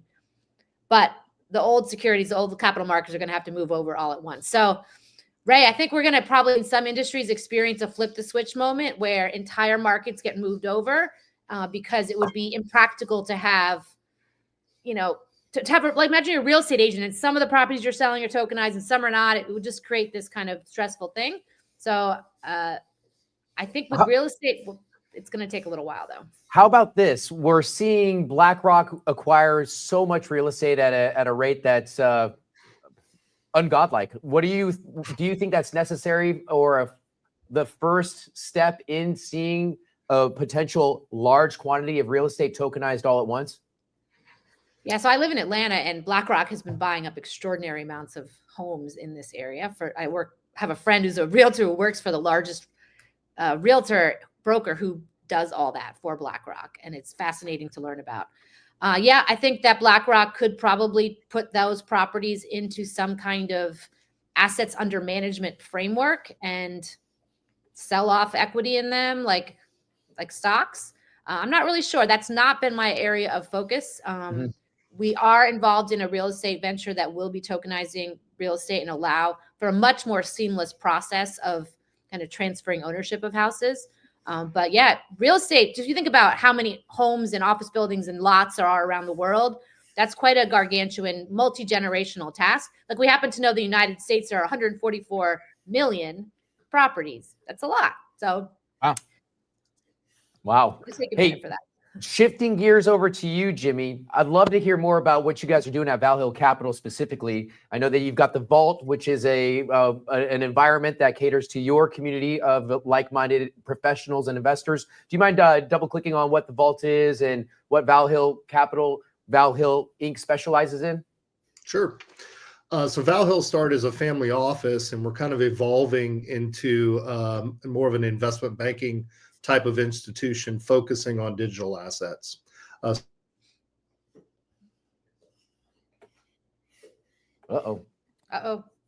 And just like that, FBI has entered the chat, guys. We're going to get Jimmy Valley back connected here. Now, Molly, what's really interesting is I was trying to figure out, because we were showing Trump signing executive orders right now. There seems to be some speculation on Twitter about him signing something in regards to a regulatory freeze. I couldn't find any valid sources on this yet, but it is playing out right now. I'd love to be able to report that live. Do you have any quick comments there? I don't know what that means. What is a regulatory freeze? That's a great question, because that's what I'm trying to figure out on Twitter. This is what I'm trying to figure out as well. Is that just like a headline grabber, or is there any validity here? But Jimmy, we got you back connected. I'm going to give you the open floor, and then we'll continue. Yeah, definitely keep us posted if he signs anything related to crypto or digital assets. I'm watching the monitor here, and I show him like holding up these. I mean, when do you recall getting so excited about seeing a president sign, orders and stuff? I mean, it's like never before. Rock star environment, got people dancing and everything. It's really amazing time. Definitely better than what I was talking about. But anyway, yeah. So we're going to settle into probably our business, Ray, probably 3 different categories. It'll be advising on tokenization of securities and other real world assets, doing advisory work on M&A for blockchain related businesses, and then doing asset management for people who want to come to Val Hill and have us custody certain of their assets and do some trading and make money for them. That requires a licensing process that we're kind of starting to embark on, becoming a registered investment advisor and things like that. So probably 5-6 months we would be ready to go with that. But those are kind of the 3 broad categories of things that we're focusing on right now at Val Hill. The Vault that you mentioned is it's kind of like Jake mentioned their mastermind group that they have. You can go on to valhilladvisors.io and check out our Vault. We put a lot of our thought leadership, a lot of the great infographics and stuff that we do, and ebooks and things like that. And then you can become a member of the Vault, and we have pretty much monthly meetings with our membership. And it's free to anybody who wants to join, who has an interest to find out what we're up to. It's a pretty organic group of people. We cover all kinds of topics, including what we're up to when we have those meetings. Want to kick it over? Yeah, I'd love to get into this clip that we have prepared about tokenized assets. Larry Fink talking about the tokenization of everything. This is something that we've been discussing for quite a while, and I know your community has as well, but still most Americans, not only do they not understand tokenized assets, they're still learning about Bitcoin. So these are the advanced conversations that I believe are going to become more important here in 2025. and Trump launching his meme coin, it's more chaos, but it's also more attention on the crypto market. So with that being said, we're going to talk about tokenized assets and the tokenization of everything. Here's BlackRock CEO Larry Fink. We believe the next step going forward will be the tokenization of financial assets. And that means every stock, every bond will have its own, basically, CUSIP. It'll be on one general ledger. Every investor, you and I, will have our own number, our own identification. We could rid ourselves of all issues around illicit activities about bonds and stocks and digital by having a tokenization. But the most importantly thing, we could customize strategies through tokenization that fits every individual. We would have instantaneous settlement. Think about all the costs of settling bonds and stocks. But if you had a tokenization, everything would be immediate because it's just a line item. And so we believe this is a technological transformation for financial assets. I believe if you want to talk about voting and voting choice and all the things, if we know every moment who is the owner of that stock and it's now time to vote, every individual who has ownership is identified and they can vote their own share. And there you could tell, Jimmy Valley, we are in a new day and age. When people like Larry Fink are explaining tokenization to us, I think we've arrived, right? So any quick comments there, and then we'll get into our next Q&A. Well, one comment is that, he made those remarks, I think that was on CNBC or Bloomberg, in like January of 2024. And now here we are in January 2025. And there's still a whole bunch of people who are like, are we really tokenizing everything or not? A big, issue in our industry is that you've got the people who know finance and securities and bonds, and that's their key business. And then you have kind of your software developer types who know blockchain and know how to reduce these types of things to code. But there's not a lot of people, crossing over and talking to both sides. And that's kind of the space that Val Hill seeks to fill. I was a corporate securities lawyer for over 20 years before I got into blockchain and this technology. Molly comes from corporate backgrounds herself. Everybody kind of around here is finance and technically adept people. So we can go into the conference rooms and the boardrooms and speak the language of both sides without kind of, unfortunately, up until this particular time, there's just a lot of people who want to kind of go in and fist bump the CEO of Bank of America with a hoodie on and basically start talking about Python. And, that just doesn't go over very well. We did have on the call earlier today, Greg Kidd, the CEO of Hard Yaka and now the owner of Vast Bank, who did dive into the weeds about the convergence basically between TradFi and the emergence of fintech, the convergence of fintech and traditional banking, which means or underscores that, like to your point, we're seeing the market mature. We're seeing the adults in the room come to the cream rising to the top, basically. Mm-hmm. What do you think, or how soon do you think we're going to see large quantities of tokenized stocks or treasury bills, large amounts of collateral move on chain, regardless of which chain? Maybe it's the XRPL, maybe it's something else. But let's first talk about, when do you think we're going to start seeing that flip of the switch moment? And then let's dive into potential future price predictions if you're willing and able to. Okay. Well, I do think that we're going to see a ramp up with the President Trump administration, because leading into the inauguration, since his election, he has been talking about digital assets and crypto being a national priority, that we have to become a leader globally. Other countries are very, very far ahead, notably China is very far ahead in their kind of development of a true digital asset economy. So we've got some catch up to do. I think there's going to be federal funds. The FIT 21 Act actually has an R&D component of it to start investing, federal funds into the development and education of professionals in the industry. So that'll help a ton, right? That'll provide grants and other research things that universities can start, getting. Right now, most of the universities don't really have like blockchain departments, right? That's not part of the business school. It's not part of the engineering, the software engineering school. So seeing things like that will definitely help ramp it up. Price predictions. What do you mean, like XRP price prediction, or?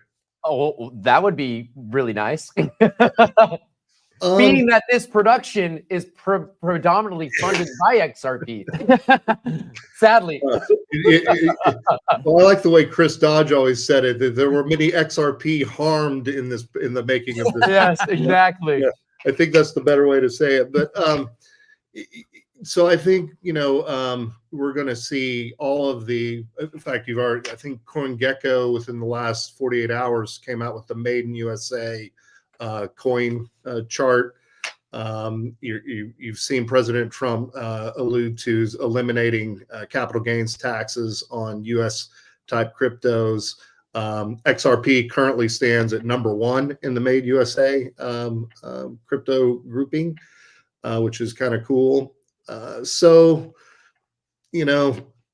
I think we're going to see some very positive price action with respect to XRP. I wouldn't be surprised if certainly if the lawsuit ends. And I watched some great discussion from John Deaton and Jeremy Hogan and Fred Rispoli on kind of their predictions. I'm a little more aggressive. I think something's going to happen sooner. I think this pause that Abs was referring to that's going around could be the type of thing you see. I mean, he's the president of the United States, right? He can pause all executive agency, actions right now, reevaluate. So I'm going to say things are going to come together more quickly, that within a month, we're going to see the settlement, the full and final settlement of the Ripple case. And it's going to be a immediate double-digit, type thing. Will be $10, $15 very quick. Molly, why don't you go out on? I have a different thesis, which was actually Jimmy's original thesis when I first heard him on a podcast years ago now.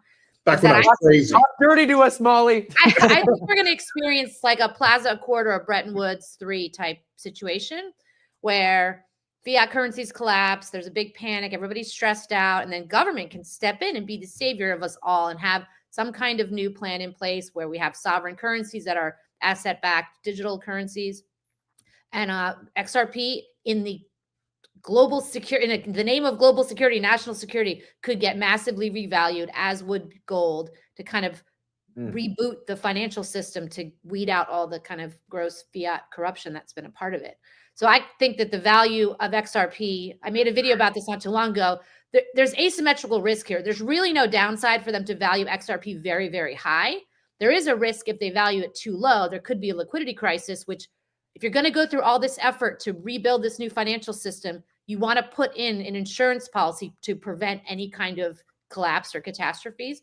And a very, very high value XRP would prevent a shortage. So you that would be like think 100K plus. Repeat that again. I'm sorry, Molly. I think the value at a minimum would have to be 100K. I mean, I think $1 million a token. Ray's about to fall out of his chair. Guys, we're going to need a bigger studio. XRP was set up to have these drops where it gets divided into $1 million. So kind of makes sense. If you valued it at $1 million, then your little drops are $1. Like how. All right. So let me put on my tinfoil cap here with you, Molly. There is going around, in addition to this regulatory pause that may get signed tonight, there's this rumor circulating around Twitter that there's been a major Supreme Court decision in a case called Moore v. Allied Credit. I haven't been able to find the Supreme Court decision. Apparently it was decided on the 14th of this month, but allegedly the Supreme Court has ruled all fiat denominated contracts and fiat currencies to be invalid and illegal. And it's going to result in a debt jubilee type of situation. Sounds like a black swan event. Are you talking about Nisara Jasara? It would be consistent with that type of thing. You guys just look, do a Twitter search right now for more V Allied credit, and you'll see a lot of this stuff start to come up. I'm trying to find the opinion. So if anybody does find the opinion, please send it to me. You can DM me on Twitter, jvalley2000, because I want to read it and know. But that, if that has happened, and I'm not saying it has, I'm just saying if it has, Molly's exactly right. Basically, that's all faith in fiat currency has just been eliminated, and we got to come up with something like really quick. Man, I think you just tickled the fancy of the likes of individuals like Mel Carmine. Oh my God, yeah, 100 XRP. Ray, I want to address something that I see in the comments I've heard come up before, and that whether or not, in order for that value of XRP to be very, very high, does XRP literally need to carry all the value globally? And my answer to that is no. It's like an umbrella insurance policy that if you're going to go through the effort of revaluing it, having like a Plaza Accord type agreement, you want to insure against the worst case scenario. In this case would be all the value globally being transacted simultaneously. Extremely unlikely scenario, but like the whole point of an umbrella insurance policy is the worst case thing, right? It doesn't really happen. So valuing it very, very high would just prevent any liquidity crisis. And it doesn't really matter if all the value moves on the XRP ledger. They've now created a situation where it could, and then it becomes the safest place for global transactions to happen because there would not be a liquidity shortage. I got something else for us to talk about. And this was a reference. So when Jeremy and Fred were talking about kind of how fast regulations could roll out, they were referencing a lot the FIT 21 Act, which was passed by the House in September. Now, we've gone and studied the FIT 21 Act, and buried in the definitions is this, the whole act focuses a lot on the concept of decentralization. I haven't really been a fan of the concept of decentralization, but more so because of the way the Hinman Group incorporated that and gave Ethereum a free pass and didn't kind of provide that same opportunity. But in the definition, it says that if a person or a group holds 20% or more of the supply of the asset, then the network is not decentralized. Ripple holds what, 48% of the supply of XRP in escrow. So let's just go with the logic here, right? They just had this big dinner with Trump last week, where they come and start saying, talking about what they had for dinner and all this stuff, and that could be some kind of deal got struck between the deal maker of the century, Donald Trump, right? You could see that he said, I think you're going to need to give the U.S. Treasury 35 to 40 billion XRP so that you guys can, so that XRP can be fully decentralized under the way we're going to regulate this stuff. And the Treasury now has it as a reserve asset. And if that happened, I don't know that it did, obviously. I have no inside information. But if it did, I think Brad Garlinghouse would have said, no problem. Because it solves the biggest problem that Ripple has, which is how do you distribute all this XRP? Go ahead, Abs. So what's really interesting is we got to have a great conversation with Mark Yusko, and I'd love to play the clip and get your reaction here, because I believe if Mark Yusko is changing his opinion on Ripple's business model and XRP as a public ledger, then there are many other billionaires in the American markets who have done the same thing. And it's probably because of something that you had just referenced, which is everybody is competing for Donald Trump's attention right now. But for some reason, he's willing to give it to Brad Garlinghouse and Stuart Alderati. Let's talk about it after we show this clip one more time. This is Mark Yusko talking about how the XRP ledger is legitimately created as a competitor to SWIFT. The one piece of legislation that is likely to happen. The other stuff, there's a lot of talk that they'll expand beyond just Bitcoin to now, XRP and Cardano and Hedera. And look, those founders have been buddying up to the administration and to Eric, and I think Eric's driving a lot of this, his son. So we'll see. But the case for the strategic Bitcoin reserve, because Bitcoin is digital gold, everything else has different roles. Something that could happen. I don't know if it'll happen the first 100 days, Abs, but there's some talk. This will make the XRP people really happy. There is some talk that XRP could be utilized and or ordered to be used for a central bank digital currency or as the base layer for national banking. I don't know if it'll happen or not, but that's one that if that does happen, that changes things. It's kind of like, right now I look at Dogecoin and XRP kind of similarly in that they're utility tokens where you don't really get a share of cash flows. You don't really have a claim on anything. And there's not a lot of developer activity. But if, let's say Doge, if Elon gets in and actually says, hey, we're going to use Doge for people to pay taxes. Now, I'm not saying that's going to happen, but if he did do that, I'd have to say then it's going to be worth more. And so if XRP really does get adopted as the SWIFT standard, clearly it's going to go materially higher. So the reason I think that clip is so important, Jimmy and Molly, is because we've known Mark for years. And when he first came onto our show, he used to laugh and giggle and kind of, say, oh, it's very cute, the XRP thing you have going on there. Us big guys, the Bitcoin investors, we're the adults in the room. Well, now he's completely changed his sentiment. And he went as far as to say this could be the base layer for the national banks. I'd love to start with Jimmy and then we'll go to Molly. What is your reaction to that clip and the fact that guys like Mark Yusko are now, I wouldn't say he joined the XRP army, but he's at least looking at us seriously? Welcome to the war. The more, the merrier. And this has been a base thesis of ours for 5 years. But for the lawsuit, I think we'd be much further along. And one of the things that these more traditional financiers look at, and you hear this a lot if you go onto Mikkel's been doing a lot of Twitter spaces with kind of Gary Cordone and guys like that. And they really go to how many developers are developing stuff on the XRP or how many, projects and all this stuff. And it just completely ignores the fact that XRP is the only one that was attacked by the US federal government for 4 years.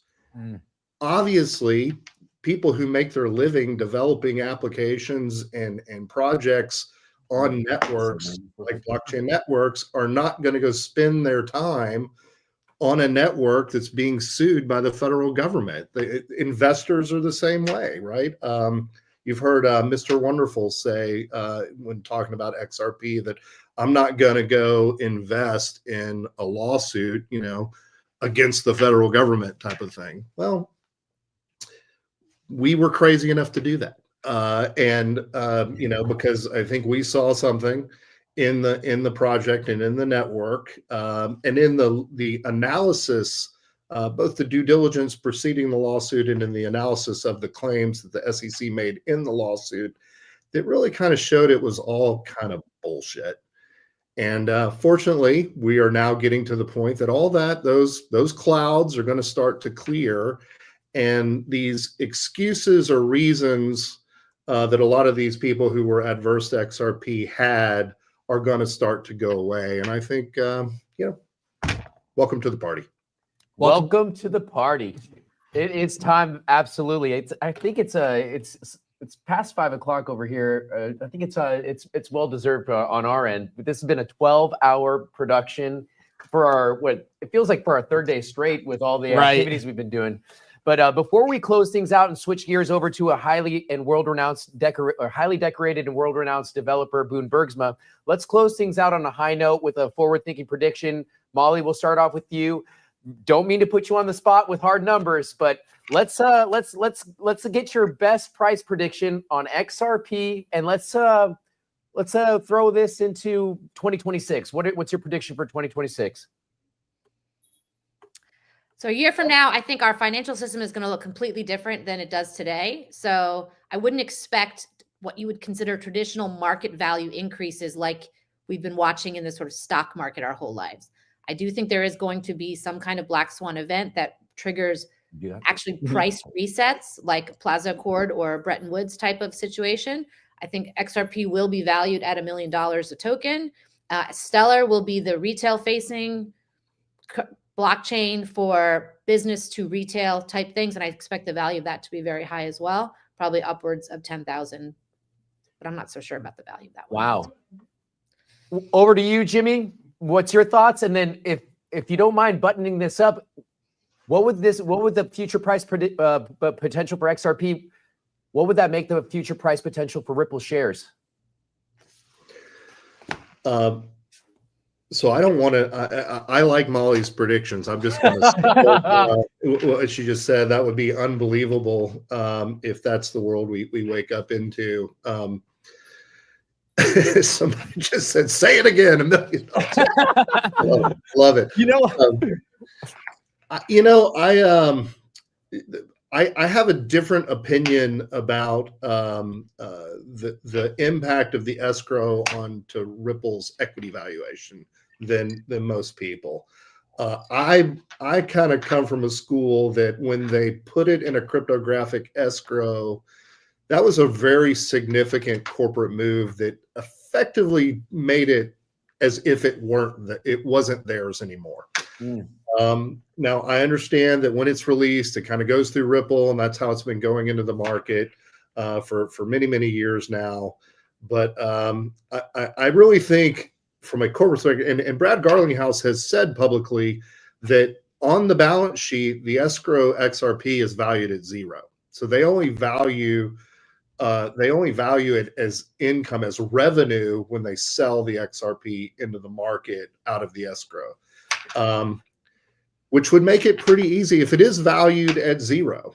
So they got, it's about 48 billion, I think, that they still have in escrow. If that's being carried on their balance sheet at 0, it would be pretty easy for them to give a big portion of it to the U.S. Treasury as part of some big Trump deal. Trump would then let's stretch it a little further and like really tap dance all over Molly's theory here. Let's do it. Put all those tap dancers.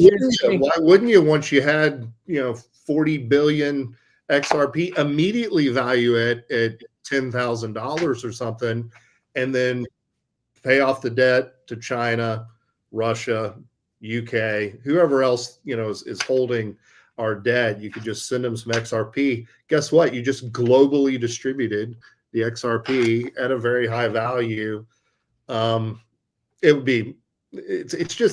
It flows logically pretty well. So back to the Greenland impact on, I think you got to look at Ripple's valuation and Canada. And Canada, 100%. That's right. Maybe that helps bring them in as the 51st state, which is I discussed that actually on another podcast of Canadians earlier today. You're having more fun on this chat, right, Jimmy? This is pretty fun. Not as serious, but this is a pretty fun chat.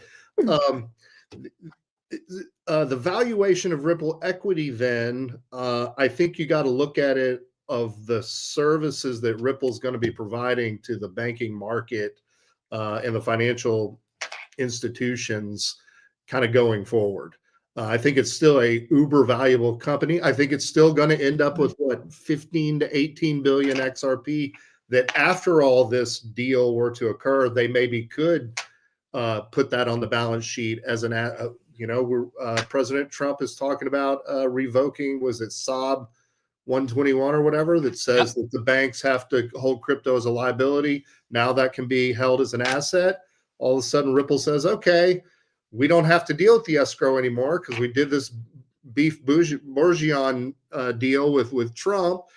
U.S. is getting the 40 billion. We've still got 15 to 18 billion or whatever it is. We'll put that on the balance sheet at $10,000 or Molly's $1 million a unit. I mean, you know, they're a multi-trillion-dollar company, a quadrillion-dollar company probably. And all the Link 2 people rejoice, and it's going to be awesome. Oh, from your mouth to God's ears. Did I do that right? You got it, brother. Excellent. Well, Jimmy, Molly, it's been quite the pleasure. Great to see you both. Will we be seeing you at XRP Las Vegas in the shortcomings here? Great question. I will be there definitely. Excellent. You'll be off sailing to the moon, Jimmy, just like your painting. Let's hope so. That was awesome, guys. I want to give a special thank you to Molly, special thank you to Jimmy. This has been an awesome conversation, and we're 10 hours and 15 minutes into the stream. I needed a little boost of energy, so this was that boost of energy that I needed. 1 million. If we get a 1 million XRP, Molly, I think I owe you at least 1 XRP for being right on your prediction. So I'll give you 1 XRP because that's already going to be a million. No. You're going to give that to me, Abs. We'll all meet on Molly's yacht and sail the Gulf of America. How about there that? There you go. Oh, that's a strong way to end it. Thank you so much to both of you. Thanks for joining. Thank you. Take care, guys. Take care. Bye.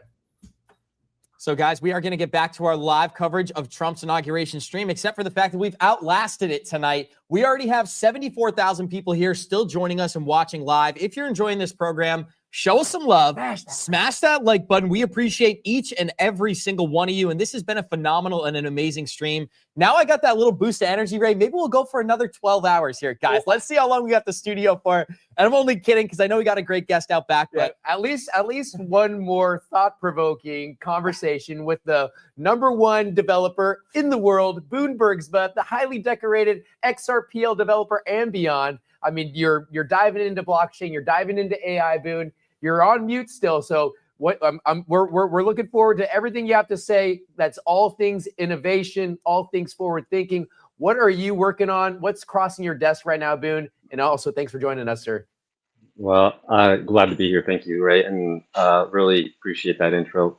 Way overdid it, but I am, honestly, as a developer in this space, incredibly excited about just Trump's coming in office and really his regulatory stance on this whole industry. We've been building in this space for over 3 years, and it's not only been a challenge for us, to talk to investors, but it's been a challenge for even the clients that we're building for them, some of them to sell their real world asset solutions, to potential customers. So I think it's awesome what you guys are doing with this event, and glad to get on here and really talk about kind of what we're excited about in the future of digital assets and audio. Excellent, Boone, and thank you for setting the stage for this conversation of this whole this peaceful transition, a new paradigm shift, this return to a golden era. What do you think that regulations will pave? How do you think they're going to pave the landscape going forward for digital assets? And if you don't mind, being the fact that you and I, our common ground is the XRP ledger, let's hyper focus on the impact of regulations for the XRP ledger blockchain and developers like yourself. Yeah, absolutely. So I think again, like the administrative appointments of like Paul Atkins and David Sachs, right? Both these guys have been champions of this industry before taking office, and now for the first time we're going to have someone in charge of the SEC who actually really wants to help the United States embrace this technology and be a leader in the space, right? And we've had the doors slammed in our face for the last 4 years, right? And a lot of companies out there are actually again trying to really use this technology to streamline services, to improve, existing things that we're already doing today. It's just about more ownership over your data and your assets. And so I think if you're a builder in this space, even though we're just day one into Trump's administration, I think that you have the most exciting days ahead of you, even if you're not in the United States. And the reason I say that is because regulations drive global demand. And so any unregulated business will grow to a certain extent, right? And as soon as there's clear global regulations around that industry will immediately have substantial growth. And that's just because all global players know what the rules of the road are for that thing, right? And although there's been, great strides in regulations globally in the last few years, I think what the United States' unique position right now with Trump taking office is him and his team can look at everything that's been implemented by every other country, and they can take the best things out of all those frameworks and those plans, and then really create a plan for the United States that uses all of the other countries' best practices. Boone, what I want to dive into is, or shift gears here, something that you're well versed on, which is the whole token-gated, tokenized environment, things that W3 SaaS is pioneering. Do you mind setting the stage for those in the audience who aren't well versed on what tokenizing is? I know we've had a few different panel discussions, but for those, I mean, this has been a 12-hour discussion. For those who've been on the call for 12 hours, kudos to you. But for those who are new to this conversation, let's take a step back and talking about the impact of tokenizing and what it really is.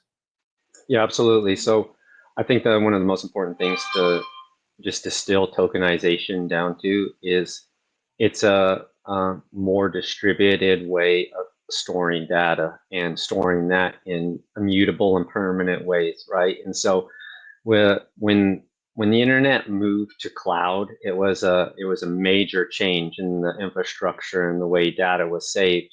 And most distributed ledger technology today still even leverages a large part of it is theoretically distributed. It's distributed to a point that it's distributed on pretty much the same 3 major cloud providers. And that's not, I'm not saying it's 100% like that, but to a large part it is. And there needs to be more true independent operators of nodes and things like that. And that's really, again, what's going to happen in the industry with the new regulations is we're going to see a lot more businesses, private industries come in and start to operate these public networks. And this, to your question on tokenization, what this really allows us to do is imagine it doesn't really matter what you own or what you're holding, right? But in the future, if that item becomes tokenized and you can have that in a wallet, you can imagine the barter and trade economy that used to exist where, Ray, maybe, in the old days, you had some tools, some shovels and picks, extra picks, and I had some carrots and some extra food from my garden or whatever, right? And we'd be able to trade those two things hand to hand, right?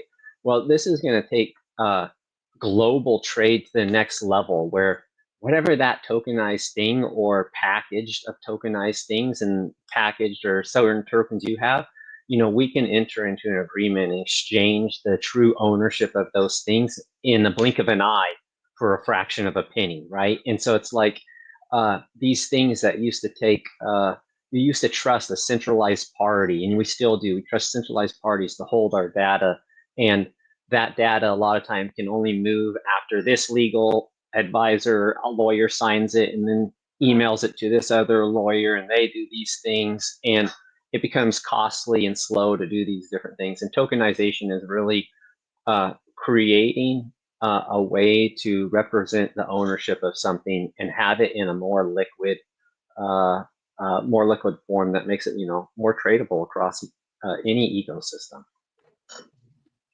Wonderful. Thank you for sharing your perspective on the impact of tokenization on real world assets. Diving deeper on something that a common ground between you and I, Boone, you actually helped me develop my website, which I'm going to bring up on stage here. Specifically, I'm actually glad that it hyper-focused on the Connect to Zaman plugin, because that's really what's the key driver or the new technological advancements that you're pioneering as far as creating these token-gated environments, specific access points that are only privileged to those that hold a certain key or an NFT. Do you mind diving into the utility of token-gated environments and the impact of just how businesses operate moving forward? Absolutely. Yeah. So really yeah, I'm glad to be involved in your project, Ray. We're inspired by what you're doing, and yeah, absolutely love you, brother, and love to see just how even over the years everything you're doing has just become growing and become awesome. But token gating is really again like this. You think about like when you check into a hotel and they give you your key card to the room and you scan it on the door and it unlocks your door. Well, in the future, what we're going to, again, the same way that you have digital wallets or different apps in your phone, that's what really our website's token gating is really about. Creating a token, and that could be a 1 month membership, one never ending access, but it's representing a really an access card that allows you into certain content. And so, for example, on your website, you have a private community where you're sharing different knowledge with in this group, right? And so, by becoming a member of your thing and holding your membership NFT, people are able to access, really a more private and personalized engagement with you. And I think, again, you're going to see this.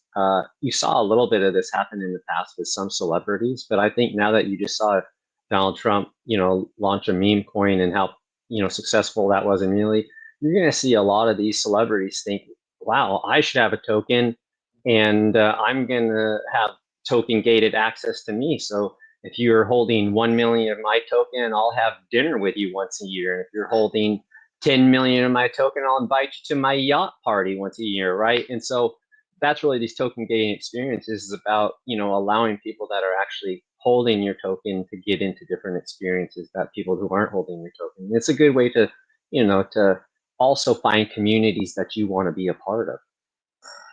You know what, Boone? I'm so proud to be in a community that is with the likes of individuals and productive developers such as yourself that are really moving the needle and driving innovation, particularly on the XRP ledger and beyond, because this is going to go beyond the XRPL.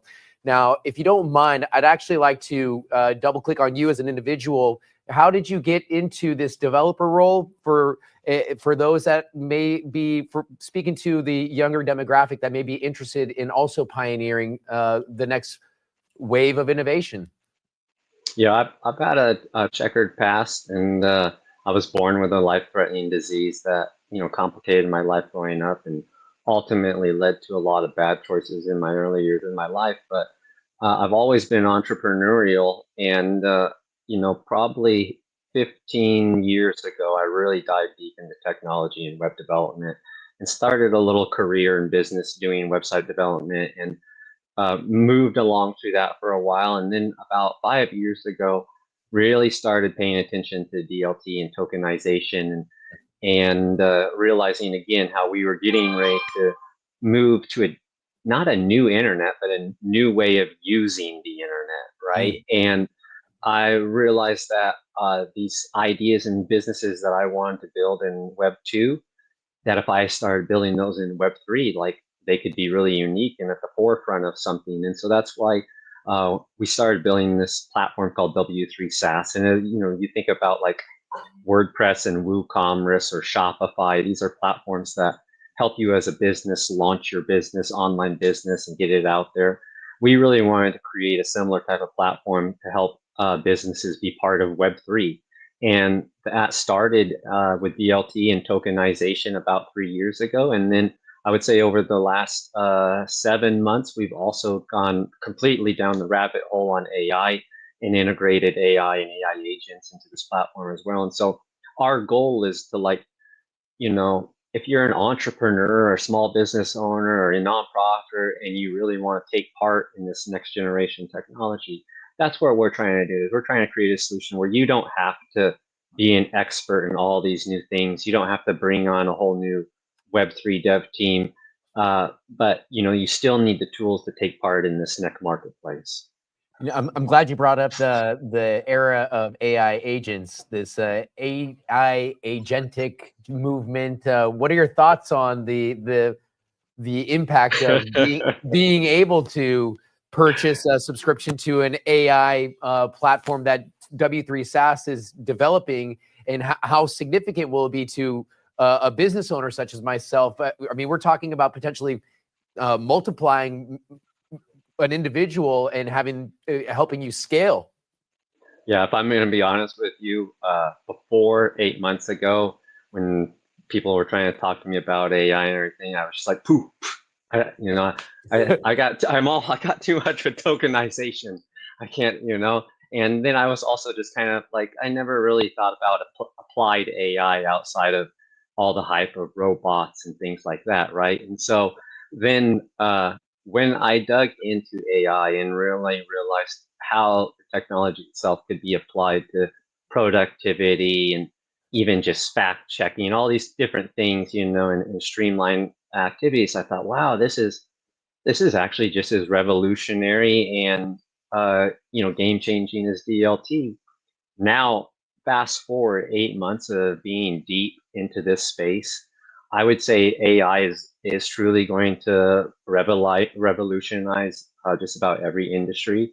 And mark my words, if you're not spending time each day right now learning how to use AI tools, no matter what your job, hobbies, loves, whatever it is, there's a good chance that you're kind of going to miss out on an incredible opportunity to, have some prosperity or more free time in your life, right?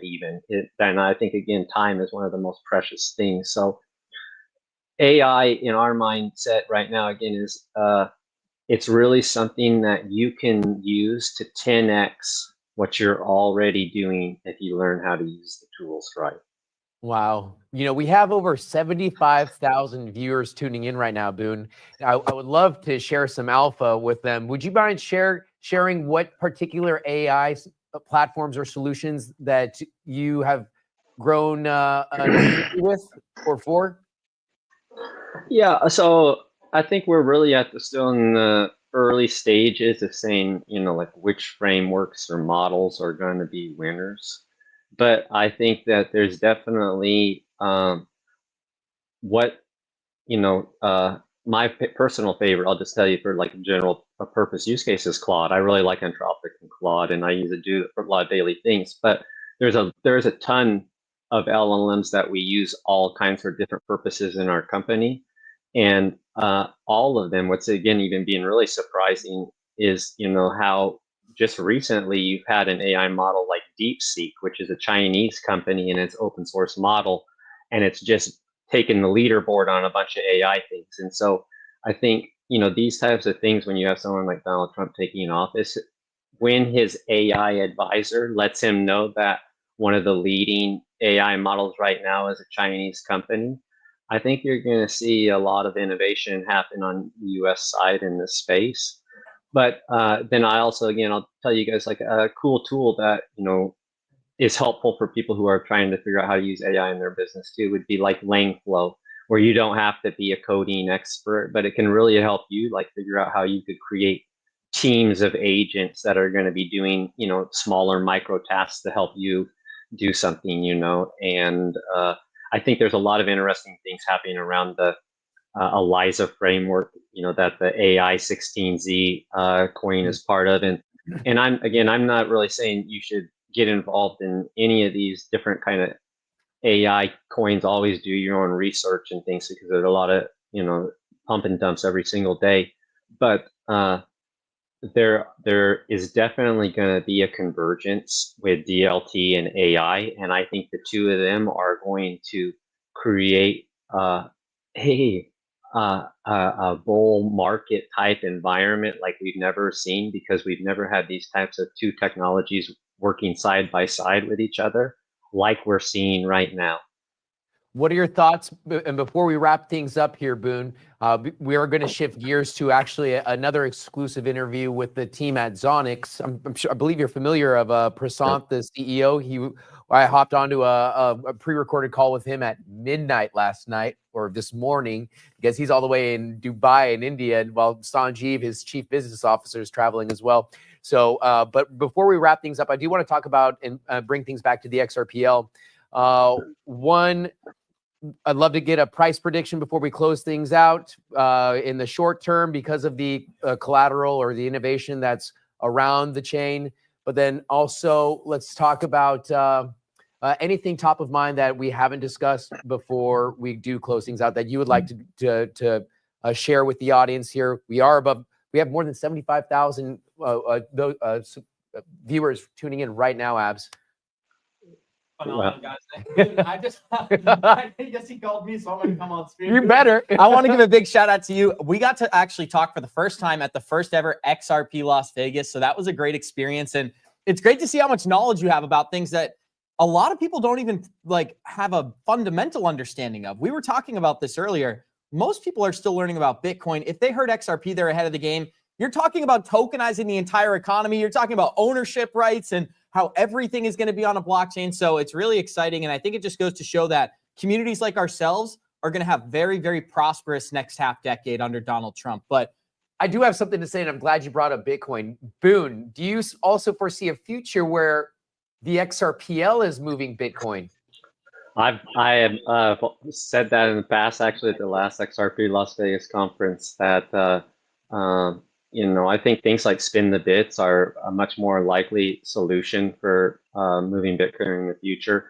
You got to remember, we still live and Trump's not a big ESG fan or anything like that, but we still live in a global economy. And so Bitcoin is still going to face challenges in the coming years about its energy uses and different things like that. So if you can find ways to move Bitcoin more efficiently, those are going to be important things.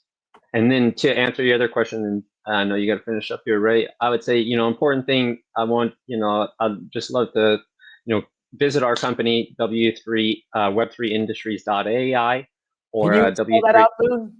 Yeah, web3industries.ai. And that's number 3 or 3 spelled out?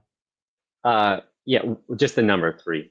As seen in my little tag right there. Oh, I'm sorry, I'm cross-eyed right now. No worries. It's getting late over here. And you guys have been going nonstop. And follow us. We're doing a lot of cool things in the industry, and we have several RWA projects that we've been working on for over a year that are coming out on the XRP ledger this quarter. And we already have a nature-based carbon credit registry that's doing reforestation projects that is doing RWAs on the XRP ledger. And so, our businesses and our clients have had slow momentum and adoption because we chose to use the XRP ledger. We were actually,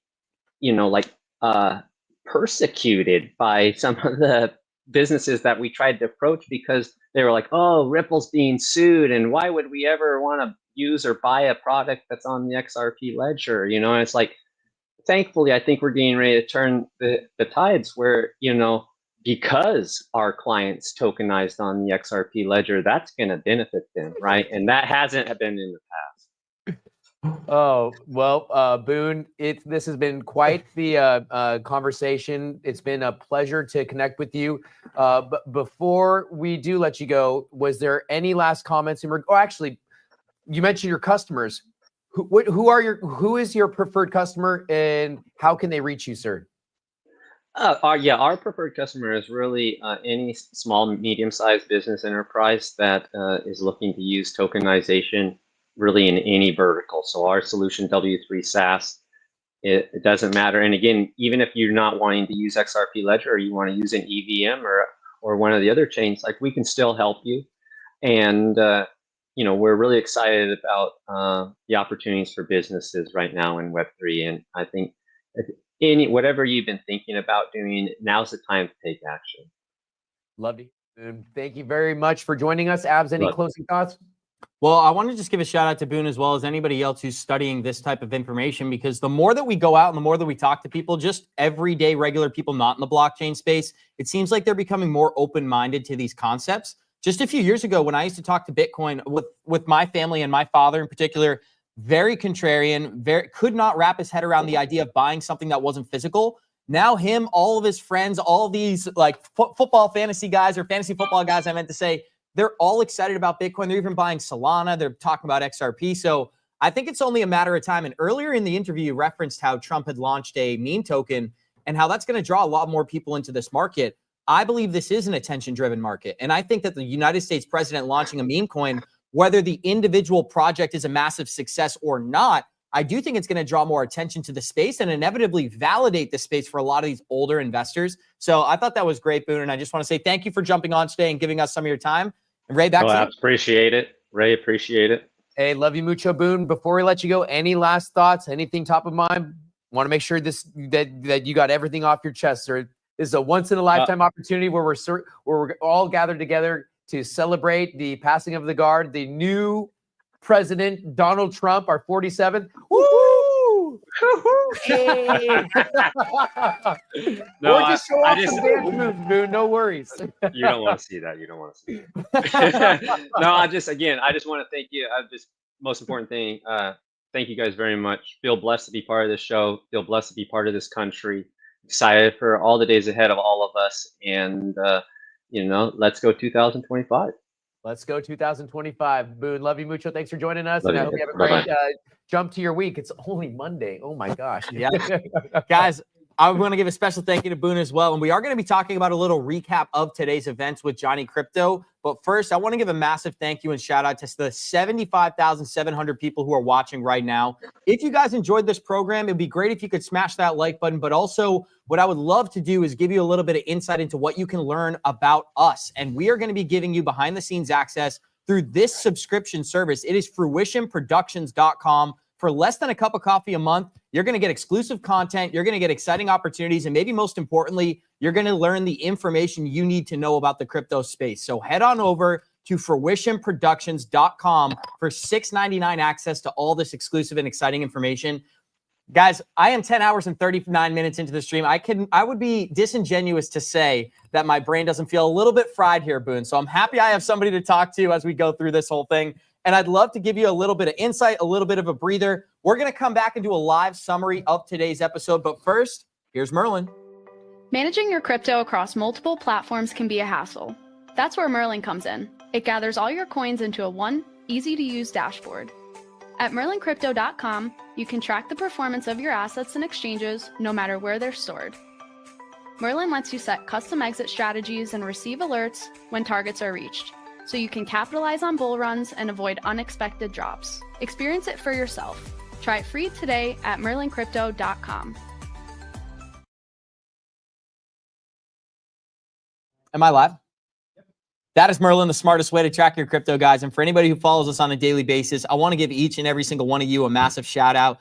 Now, people tell me they're the biggest fan of Good Morning Crypto, right? But this guy, KG, is actually possibly in the conversation for the biggest fan of Good Morning Crypto. So I want to give a big shout out. People are asking, are we going to have a show tomorrow? We will be having a show tomorrow. I'll prepare a bunch of content tonight. Maybe we'll go through some of the highlights of this stream during tomorrow's episode. So if you would like to support us and if you enjoyed today's stream, please head on over to fruitionproductions.com so you can check out a lot more of the content that we're creating and get first access to many of the projects that we're going to be building in the future. Now, Johnny, I do see you're on stream. Is your audio connected so I can begin this thing? Yeah, or just about ready. Go ahead, Simon. I'll join you in a second. Okay. So, guys, I am sitting here with Johnny Crypto, and we are showing the Merlin tracker on screen. What I'd actually like to get into is just a little recap of today, right? Because we learned a bunch of exciting content from a bunch of amazing guests. We started off with DAI. We had Brad Kimes here. Then we had Coach JV, John Deaton, Linda P. Jones, Jeremy Hogan, Fred Rispoli, Greg Kidd. You want to talk about an A-list a star of A-list guests? I'm stumbling over my words here, but that's all right, man. You've been going for 12 hours. People get the gist. We had a bunch of superstars in the building today, and those are a bunch of them that I was excited to talk to. So I think one of the biggest things that we got out of today was when Greg Kidd was asked by Ray if there was one thing, and Greg Kidd has so much money, so much influence, if there was one thing he could draw attention to in the crypto space, it would be how much money it costs to send your transactions cross-border. That is on-demand liquidity. That was the initial use case for Ripple and XRP. So I found that to be really interesting that he could have said anything, and that was the direction he went. But what was the highlight of the stream to you? Well, I'll highlight, geez, that stuff. There was so many. Or one of them. There was so many things coming out of it. But I'll tell you what, Abs, I think for me, one of the, I always like looking and reflecting back and saying, but first of all, before I get to that, let's just say there was so much positive energy and around this whole entire space and catalysts that are coming and you're finally seeing them kind of unleash itself today. But when I think back and I look at, like, for me, what was a big learning, the whole idea of this concept that we've been sitting here for, I don't know, 3 years, bashing Gary Gensler, saying he's been horrible for the industry, and finally being very, very grateful that he's out, and we got Atkins coming in, very pro crypto friendly environment. And in discussing with the attorneys, what did we learn? Well, it's a CFTC that might govern this space, and so that could be more critical than the actual SEC. So everybody's out there looking at it and saying, "Oh, we got to look at what's going on with the who gets appointed for this." But the reality, Abs, is it's probably not the SEC chairman we need to look at. We need to keep an eye on what happens with the CFTC position. I'm just teasing you. I'm losing my mind behind the scenes, guys, here. We are 10 hours, 43 minutes into this thing. If you enjoyed today's show, share some laughs with us. Let us know what your favorite moment was in the chat. I want to give a shout out to the people who have been here all day. Shout out to Nathan, Allie, Carla, and maybe somebody who a lot of our listeners are familiar with, the XRP cult members. Some call him the leader of the Mario cult. So big shout out to Mario. Big shout out to Gonzo. Huge shout out to all the 3T team members as well. But Johnny, I want to read some as they come in. We'll address some of the thoughts from the chat. This person says, "Great show, Johnny and Abs. I've been watching you guys since August of 2024, and you are my go-to source for crypto news ever since." Shout out to Kent. You know what, Kent? I'll give you this compliment. You're brilliant. That's what I'll say. If you ended up on our show, you're brilliant. You're doing things correctly. You're going to do great. 2025 is going to be fantastic for you, Ken. I want to give a shout out to the people you don't see, the people behind the scenes who really helped make this day happen. With Josh and Tad and Chris and his wife and his dad, those guys, they all make it happen. And you guys don't get to see them, but they're back there, and they're the reason why it's so great. But what's going to be great is you're going to get to see them right now. Bring them in there. There we go. Look at it. This is where the magic happens. These are the guys that made today a really, really fantastic day. Put on a hell of a production. Let me see. Do I got to go up? We got to go up. Well, I just want to say thank you so much to everybody watching. 76,000 people. This is citizen journalism at its finest. Nobody asked us to do this. We did this on our own. So we're very excited to be here in Washington, D.C., covering the news for you, the people out there, for the crypto industry. That's why we made the documentary Rigged from the start. That's why we talk to these amazing reporters, and that's why we come here to Washington, D.C. So thank you so much for tuning in, and everything you do to support us. We appreciate that.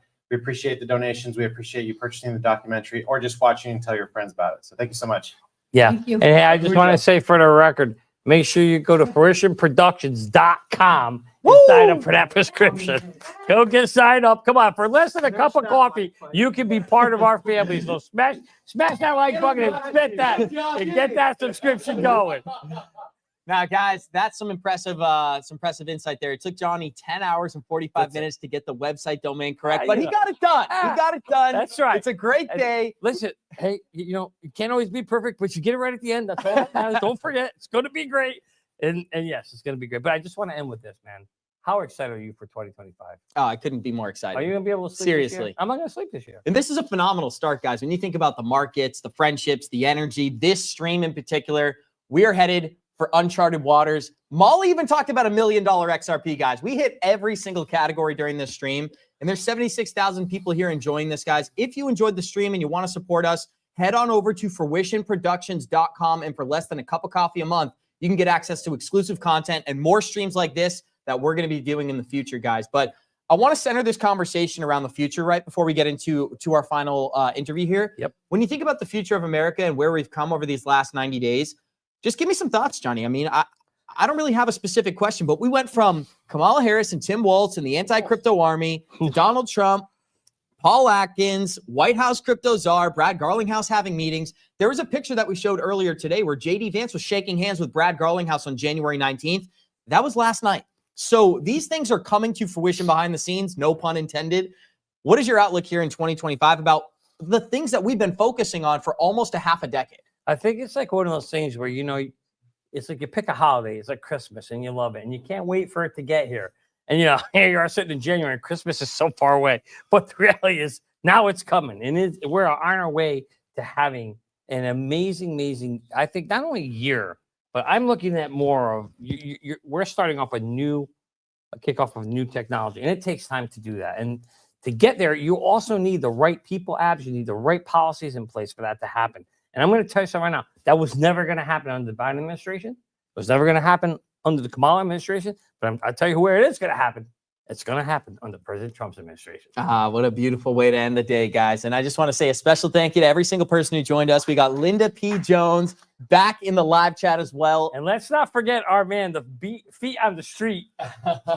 Well, hey, before we do shut things down here, guys, I want to bring up onto the screen the Luma page for our XRP family meetup tomorrow, Tuesday at 5:30 p.m. I believe that's going to be at Walter's Sports Bar and Restaurant. So be there or be square. We're going to have our XRP family meetup as mentioned. So like-minded investors, looking forward to seeing you there. Thank you to the sponsors, Merlin, the #1 and easiest to use app for tracking your crypto and planning your exit strategy, as well as Link2, the #1 application for pre-IPO investments. Point, click, and invest into fintech companies like Ripple Labs, like Uphold, like Kraken, and even Link2 itself. So again, thank you guys. Thank you to our sponsors. Great job, Johnny and Abs. I'm out of here. I just want to say, guys, this is your chance to meet our Feet in the Street reporter live. Make sure you head over. Yeah. Make sure you head over to Walter Sports Bar Arena and you get to meet Ray Fuentes. Oh, well, hopefully you guys are there too. I'll be on a plane. I'll be there, Johnny. I'll be here in spirit, Ray. I promise I'll be here in spirit. I'll bring your money. Here, I'll tell you what. Here, you take that with. There you go. Get better. There. John, I feel like a new man. God, you fit you perfectly. It looks like it belongs there. I want the white wig. Hold on, I don't. All right, do it right. All right, we'll bring it. Oh, this is beautiful. Listen, some call him Johnny Cannoli, some call him Tony Cannoli. That was a phenomenal clip of today as well. And look at now we got Ray the Revolutionary joining us in the building. Return to the golden era. That's right. Hey, guys, the last interview of the day is going to be with the CEO of Zonix. They are a pioneer in the technology-enabled space. They have tokenized almost $5 billion in assets across the commercial real estate, across the security landscape, as well as what I believe government assets, short-term treasury bills. Right. So we're going to be diving into all things Zonix. Stick around. Thanks for tuning in. Love you, mucho. Mucho dinero. What's going on, ladies and gentlemen? My name is Ray Fuentes, broadcasting from Washington, D.C. in honor of the presidential inauguration of Donald J. Trump. And today I have with me Zonix CEO Prasanth Kalangi, a decorated executive leading the charge of a transformative technology-enabled company on a mission to tokenize assets worldwide. Prasanth, thank you for joining me today, sir. How you doing? Very good. Thank you for having me, Ray. Good morning, everyone. It's a great day. And I'm always excited to talk to you, Ray. You're one of the guys that's really focusing on our industry, which is very much needed at this point in time. And I appreciate you taking your time and then having me on the show. Well, I appreciate you kicking off your morning. I'm actually closing my night off here over on the East Coast, because normally I'm talking to you from the West Coast, but due to the fact that we're here for the inauguration, regardless of the time, I'm just glad that we're able to connect, because now we're able to inform a worldwide audience of exactly who you are and what Zonix is achieving. So if you don't mind kicking this off, Prasanth, who or what is exactly Zonix and its overarching mission? Yeah, so Zonix is a Silicon Valley-based company. We are a fintech infrastructure and middleware company. We focus on one specific thing, and the only specific thing we focus is on real-world asset tokenization. We started the company as an idea in 2017, and then that became as a product, and we tested with a few clients in 2021.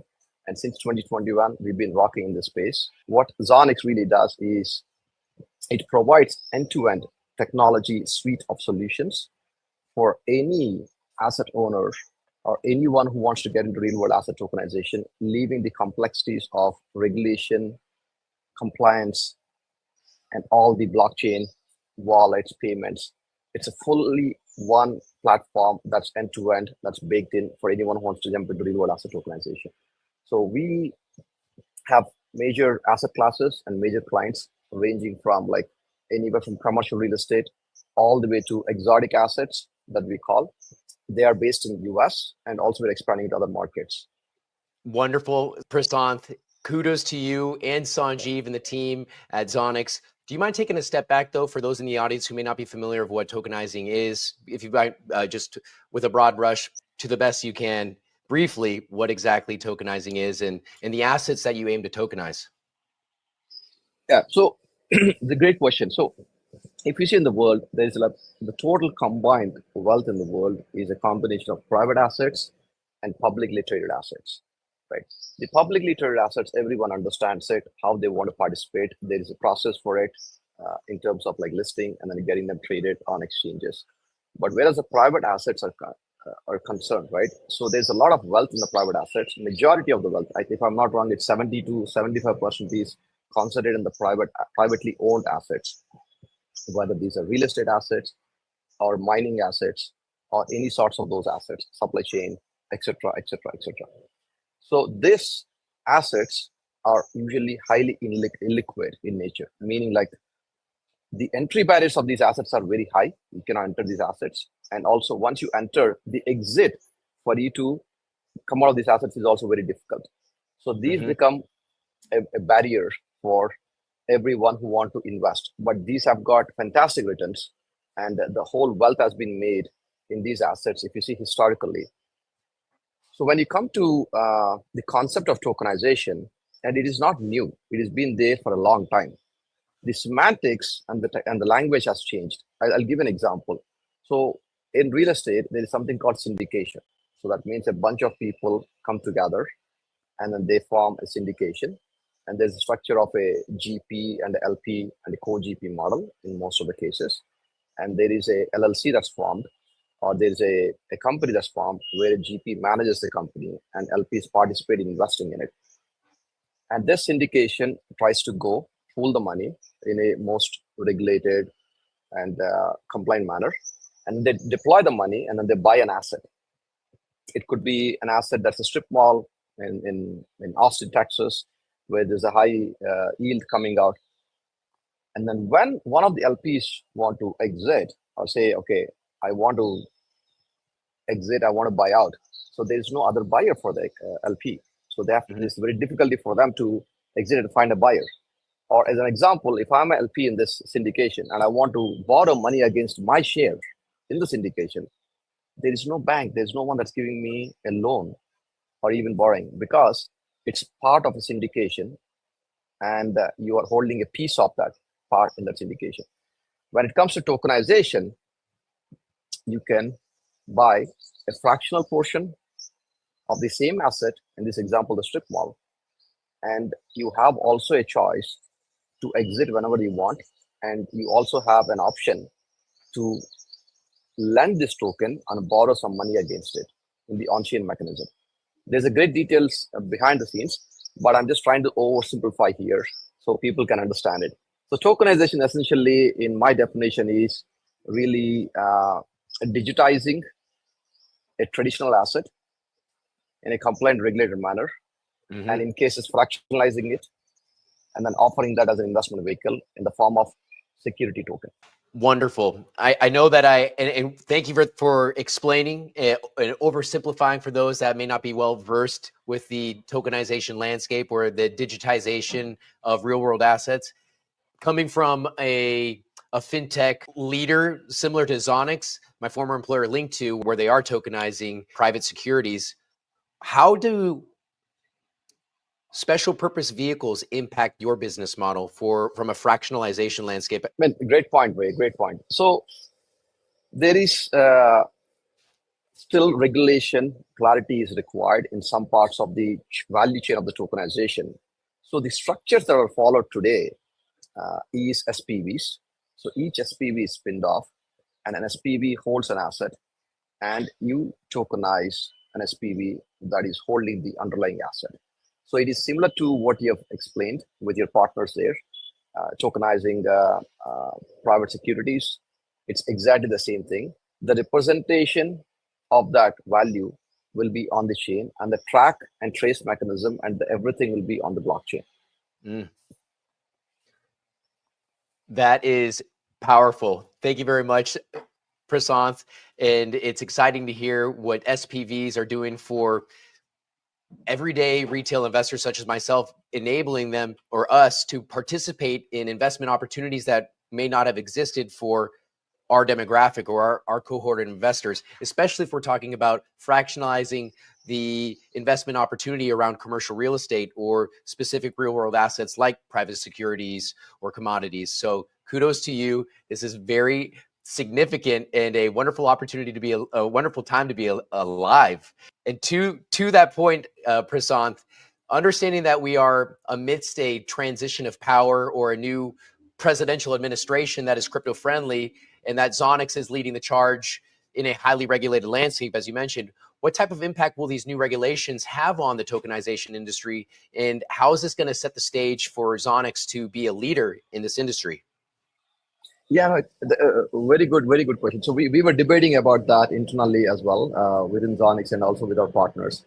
I mean, so far the Trump administration has been giving very positive signals in terms of like the selection of the representatives with the crypto background and also the forward-looking people that are going to come into administration. And the recent Trump meme coin that just like skyrocketed also proves a point that they are not taking this easily. They're taking it very seriously. And then like the discussion about the reserve also is a point that we should talk about it, right? Please. So I mean, I'm just painting. It's a broader brush strokes that are happening across industry. But when specifically comes to Zonix, what we do is a security and the regulated compliant tokens. These are financial securities. These are not utility tokens.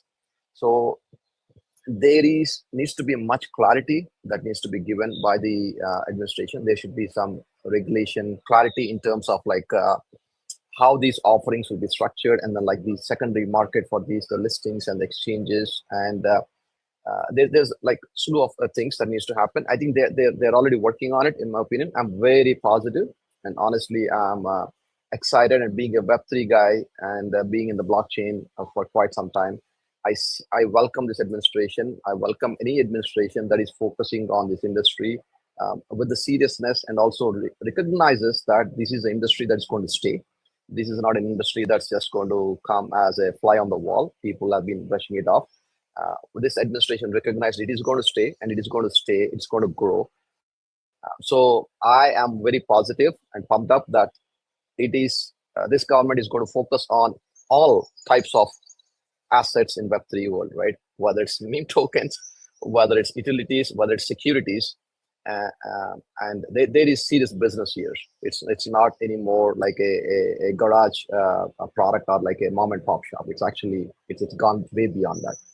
How interesting of the timing for Donald Trump to launch his meme coin on Gary Gensler's last day as the U.S. SEC chairman. It was almost like a I don't want to just I would say a kick on his way out. Did you get a chance to buy those? Did you get a chance to buy those, Ray? I couldn't. But I was in different time zones. I was in different time zones. Yeah, no, traveling, as you know. I've been busy working the just from preparing for the inauguration, doing pre-recorded interviews such as what we're doing today in preparation for the live stream of the inauguration, which we're going to do tomorrow. There's been no time to participate in any of those exciting investment opportunities. But at the same time, you know, I don't really participate too much into the meme movement. I like yourself, I'm focused on real world assets being tokenized and participating, investing in companies that are like you. I would say, I don't want to say being the adults in the room, but I'm just I want to park my pennies next to the dollars of the largest financial institutions in the world. And maybe they're participating in memes, maybe they're not, but regardless, I'd like to stay within the arena that Zonix plays in. And so I did not get a chance to participate, but congratulations to those that did, because I've heard it's been a very fruitful opportunity for many investors, some multi-millionaires made overnight. So I just happen to stick stick to the blue chip type of digital assets like XRP, and I just kind of remain in that domain, sir. So, but I did have an opportunity to brush elbows with Donald Trump Jr. here at the victory rally ahead of the presidential inauguration. So I mentioned to him briefly, hey, check out XRP and Ripple, and he kind of gave me that nod that he didn't want to opine too much because he was headed backstage to speak in front of the thousands of patriots that filled the Capital One arena. But regardless, he gave me that nod that, you know, I was hovering above the target, and the guy and the guys that were around him, like his Secret Service and probably his personal friends, when I was discussing this, you could see them smiling from ear to ear. So is it like this morning, is it? That happened around this afternoon, actually. So this afternoon. Okay. Only a few hours ago, Prasant. So it was an exciting time. And then I got an opportunity to brush elbows with Eric Trump as well, his other son. And it's but regardless of the memes and all that jazz, it's there was many individuals that were in that room that were also part of the XRP family at large. So it was a reassuring experience being in the likes of individuals that not only share our passion for reinstituting good values here in the United States, but also reinstituting sound institutional grade blockchain infrastructure as part of our, I would say, our financial system. So again, it was just a great time to be in the room with many XRP investors and patriots alike. But regardless, enough about what occurred at the victory rally. This is all about Zonix right now, sir. So let's talk about who are your preferred customers, or what is the perfect customer for Zonix in the industry that you're trying to service, or industries. Yeah, no, Zonix, the tokenization is a very broad spectrum, Ray, as I just explained to you. So the asset classes range, I mean, this is how I look at the tokenization spectrum, right? On the extreme left and the extreme right, the extreme left is something that's really liquid in nature, the asset classes like treasury bills, money market funds. And on the extreme right is a fully illiquid asset such as like land, right? So land, you buy, you hold. That's all. There's no liquidity in there. So it's very difficult asset, right? So Zonix started with real estate, which is a little bit on the right, commercial real estate. And then we start like coming in the middle. So right now we are, the most exciting asset classes for us is all the asset classes we have done, because there is always an angle for every asset class, which is in commercial real estate, I'll tell you there's a yield play, there's a rent, there's a profit. And if it's a private equity play, there's a lot of stuff you can do. And we are also into reinsurance industry, which we are tokenizing the contract of a reinsurance contract that gives you very large yield, approximately 40% and above.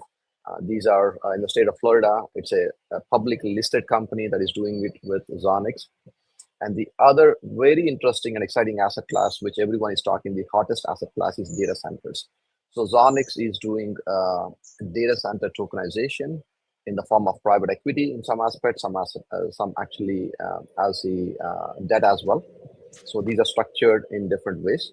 And these data centers are green data centers and AI-based power data centers, meaning like all the AI stuff that we are hearing, right, which is going to continue and grow.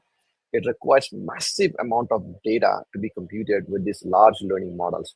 That means there is a need for the data centers to hit the reset button in terms of modernization of their data centers, including the right hardware chipsets, plus the cooling systems.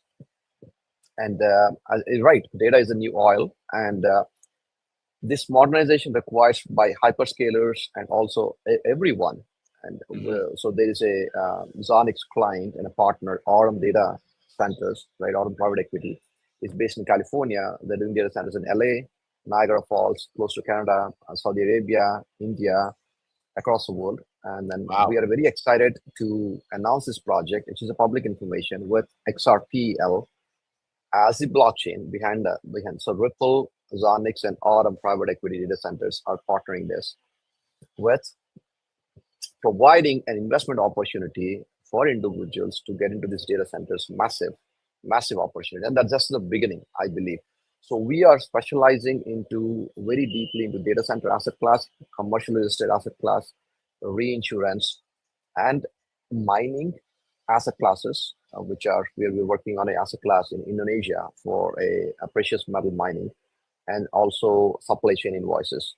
So these are the asset classes Zonix is focused on, and we believe these are the asset classes that people are demanding us to tokenize. So they want to get the investment opportunities brought to them. So our target clients are typically asset owners, asset managers, fund managers, private equity owners, family offices, institutions. These are our typical target clients. So some of the largest players on planet Earth is what you're trying to say. True. Some of the largest players on planet Earth, so if you see the pyramid model, so the largest is on the top of that. So we started with the mid segment there, and then we're inching towards the top of the pyramid right now. Well, I hope to see you at the top, Prasanth. That would only that would just reconfirm all of the homework and research that not just myself, but many market participants or XRP family members, community members that have been doing the research for quite some time. Now, thank you. On the topic of XRP and understanding that you are utilizing the ledger for essentially processing or tokenizing the collateral that you mentioned, these real world assets, what kind of impact is this going to have on the value of XRP, if you don't mind leaning into not a speculative type of conversation, but a literal, when we're talking about collateralizing billions of dollars of assets, what type of impact is that going to have on the ledger? Yeah, so so I cannot specifically talk about XRP because I cannot represent them, but I can try to give my perspective, individual perspective, nothing related to Ripple or XRP. So if you see any blockchain that is coming, XRP is a leader in this space in a lot of ways because they're the OGs in terms of like doing the payment rails for intra-banking space with their way early on. And Zonix and XRP partner to do the real-world asset tokenization, bringing the real-world assets on XRP ledger and building the native tokenization capabilities for XRP to process this volume and the different asset classes in the most regulated and compliant manner. Mm-hmm. So any blockchain, including XRPL, number one is the quality of assets have to be very high, what you're trying to tokenize. Number two is that the compliance and regulation aspects has to be extremely tight. Mm-hmm. And number three, the experience of the application for the community, whether investors or the tokenization of the issuers, whoever is issuing these tokens, has to be very good. Number four is the transaction and the low latency aspects, which is the technology aspects, right? Has to be addressed in terms of the traffic and everything. And number five really is about the ecosystem that the chain has, right? So these are the five things that you need to have. And XRPL has got the fantastic ecosystem, right from like large institutions, payment gateways, and then they've got extremely good community. And their technology is also great in terms of like they use trust lines on XRPL. And so their technology is amazing in terms of doing it. And the Zonix. You mentioned the XRPL has great community members, but I flashed up onto the screen here your ecosystem partners. I mean, you're servicing the likes of Amazon, Deloitte, Coinbase, Polygon, Hedera. So maybe after we discuss the impact the XRPL and the wonderful community they've developed, let's talk about and deep dive Zonix as well, if you don't mind, Prasanth. Sure, I'll do that. Thank you. So so Zonix is bringing these quality assets, and XRPL is our partner, Ripple is our partner in this, and then so we work together in terms of like getting which projects will go on XRPL chain, and then like they work very closely with us, and then we work very. Both of us goal is really to bring the high quality assets onto XRPL chain, and in coming to your question about like how does it impact on the XRP. I think XRP has been rallying regardless for a long time because there is a lot of like other things that come on XRPL, and I'm glad to hear that like Zonix and the tokenization engine that we have partnered and built with XRPL is helping it. And then I'm upbeat on all the partners that we partner with, not just XRPL. And when you're talking about the standard or the solution that you've built, that's specifically DICES, the DICES protocol that is creates that interoperable solution specifically for the XRP ledger. That is correct. So, so if you see XRP, so there's like two sets of thoughts, right? Three sets of thoughts in the blockchain world. One is an EVM set of thought, like Ethereum virtual machine compatible, ERC20 compatible, school of like chains and also protocols built. Then there is specific to non-EVM bucket, right? Within non-EVM bucket, you still have like more classifications you want to do. One is like XRPL, what they use and how they use, and one is another one is like Cosmos based, and wasn't Cosmos is what we call. So language is very important, essential component, right, for humans to interact. And the technology also, people need to understand, okay, so if a shipment is coming from like Saudi Arabia, which is not written in English, or like in India, it's not written in English, then in US, it's in English. So the supply chain processes that are invented like 30 years back, 40 years back, they use a standard called EDI, Electronic Data Interchange Standards, right? So how I bill invoice is the same thing. How I do shipping is the same thing. In the blockchain world also, or any technology world, if I have like a certain set of like token representing on XRPL, then I need to transfer that to a different blockchain for whatever reason, different company or different institution. Then you need to have this interoperability that understands within both of these things seamlessly, right? There are many standards and protocols that came in, but they are very generic. So what Zonix focus is only specific to real world asset security token standard. That's why the name itself actually has like compliance in there, security in there, and also dynamic. So basically these have to be dynamic in nature, that a financial security is represented in such a way which has to be fully compliant and has to be interoperable. And it has to be dynamic in nature, where you can manage the capital table of this in a dynamic way. So we have built this standard, and then yes, it's all fully leveraged and utilized on XRPL. And we are also extending the standard to other blockchains, where we're building this ecosystem between all these chains. It has got like the permissioned aspects which are required for this. It has got all the metadata that's required. It has got the security and compliance aspect as well. And this is the standard we believe is going to be the golden standard for all the security token offerings and real world asset token offerings. Kudos to you, Prasanth. How does it make you feel as the CEO of Zonix, knowing that you're pioneering something that is not only profitable, but highly necessary for the longevity of the global network that we know and love as the XRP Ledger?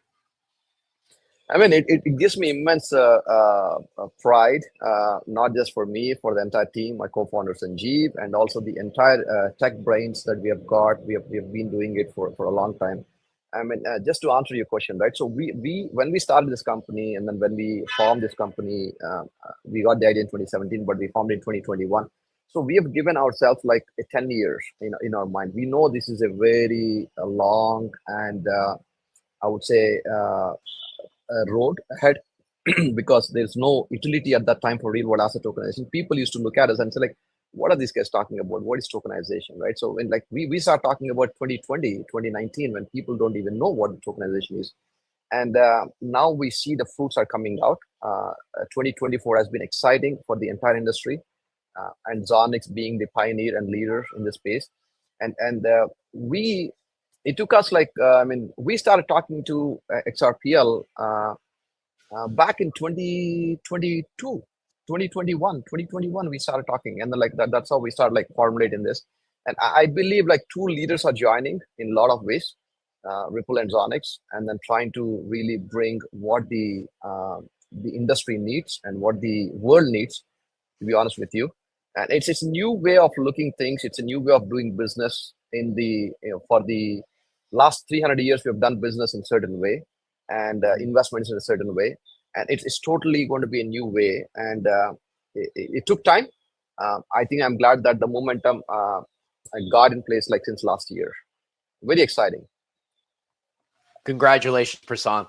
Now, to close things off on a high note, let's talk about the next phase of utility. What does that look like for the space, for digital assets, for Zonix, and what is the opportunity that we're talking about here for all of your ecosystem partners that I'll bring up on the stage while you're bring up on the screen here while you're discussing, from Ripple to Amazon, Deloitte. What is the opportunity here? The entire world now understood, okay, there is a real value in tokenization of real assets, and the how to tokenize aspect. So I'll tell you. So why to tokenize is already solved. The value why to tokenize, and how to tokenize is solved by Zonix.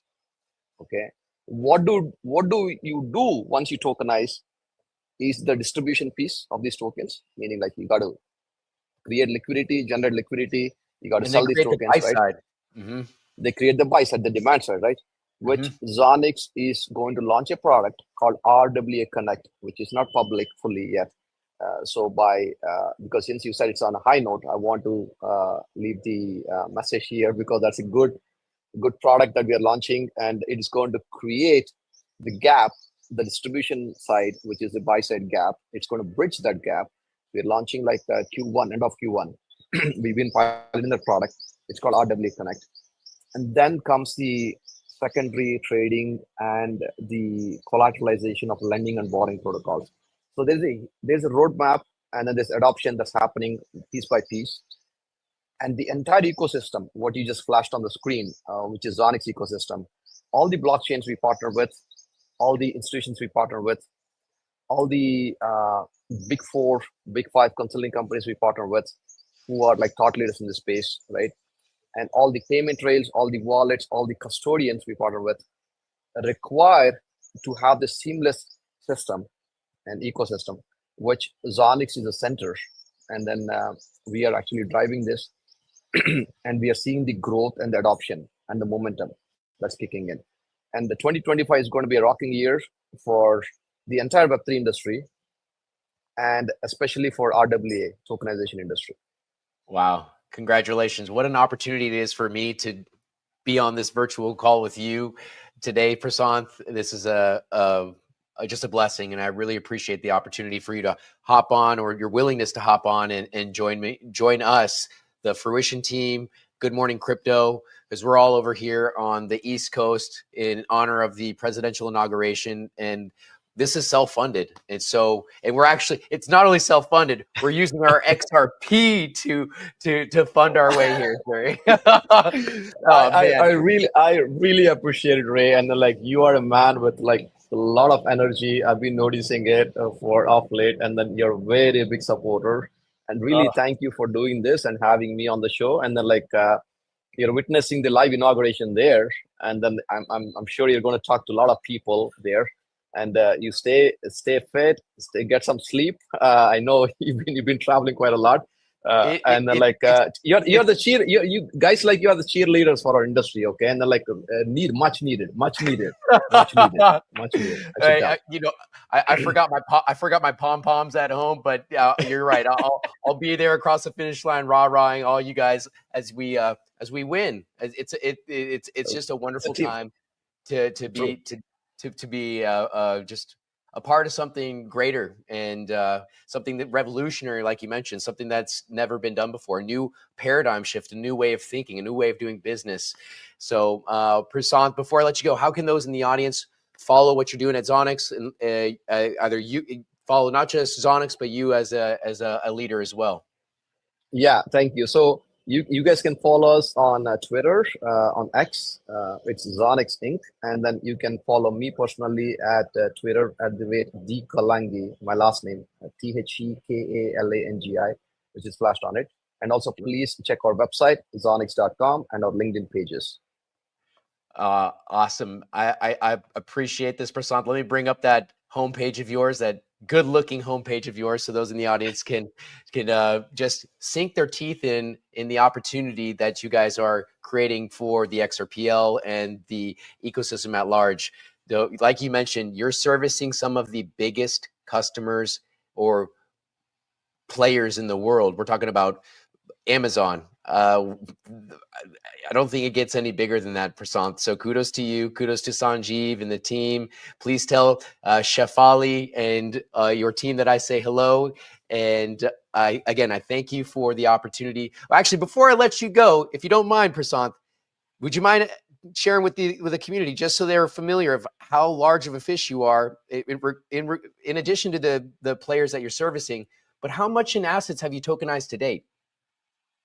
Yeah, so the assets on platform is the metric that we do. So we have done close to $5 billion of assets on platform. These range from like a different multitude of assets, which I described earlier. And the number is going to just grow. The transaction volume is what we're focusing on 2025. So which we want to bring the transaction volume up and up and up, which is what's going to happen with the new product that we're going to launch in RWA Connect.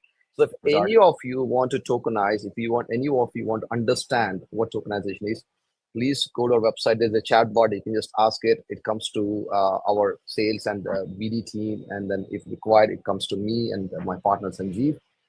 And then you can just shoot us an email. So we are tokenizing assets across the globe, whether it's US asset or like anywhere in Europe. Do not hesitate. Or if you just want to understand it, we're always there. Thank you, Prasant. This has been a pleasure. Thank you.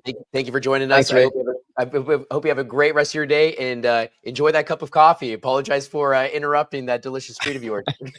No, thank you. You have a great night, and then enjoy the inaugural show, and then do share us. I follow you on X, so I'll see what you're going to post there with the live streaming there as well. I'm excited. You might see a few dance moves sprinkled throughout the You production. should. You should do the Trump's classic TikTok move. Oh man, I don't know if I can do that. I don't know if I can move that elegantly, but I'll do my best. Anyways, Prasant, thank you for joining me today. I hope you have a great rest of your day. Thank you, sir.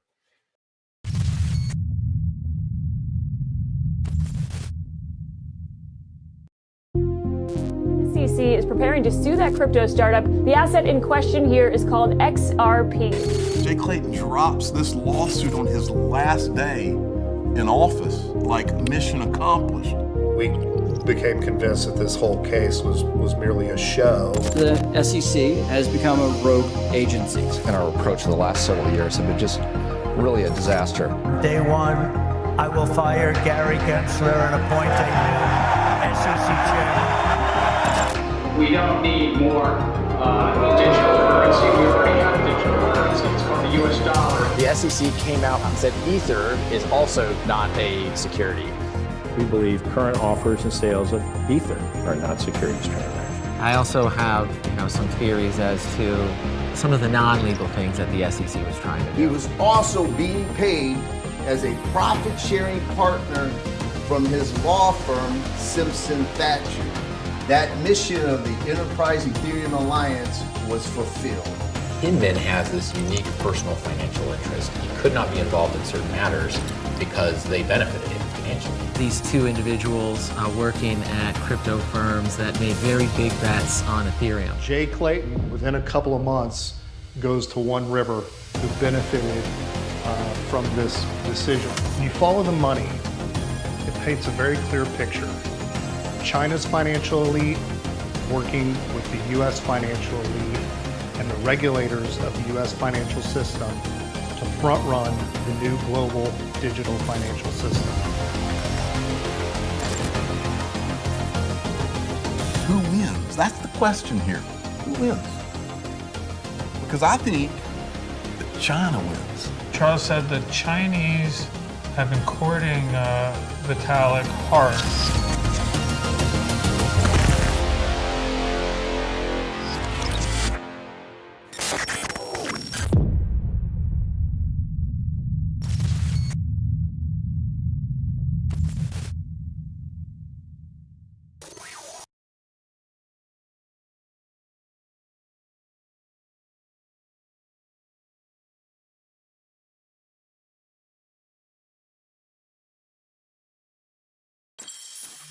Money.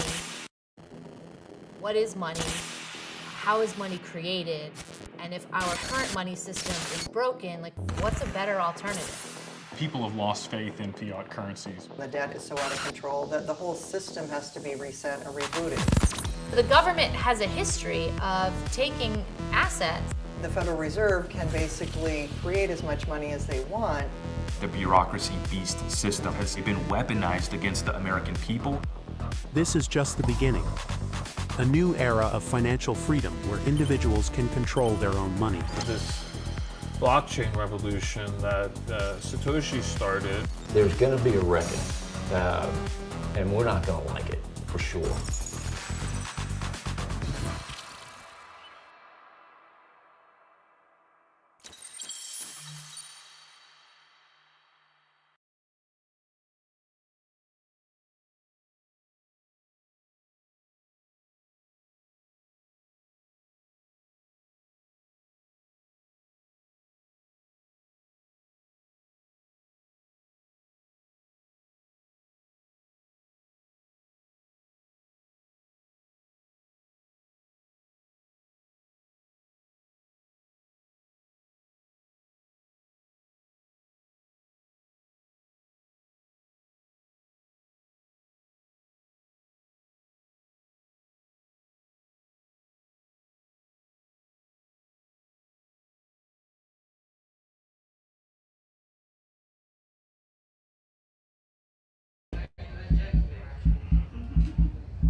Yes, I will. We are going to rush it.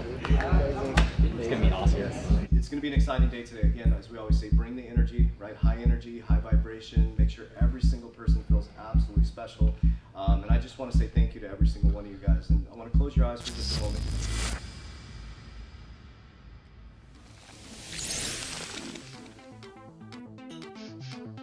My name is JB. My social handle is Coach JB.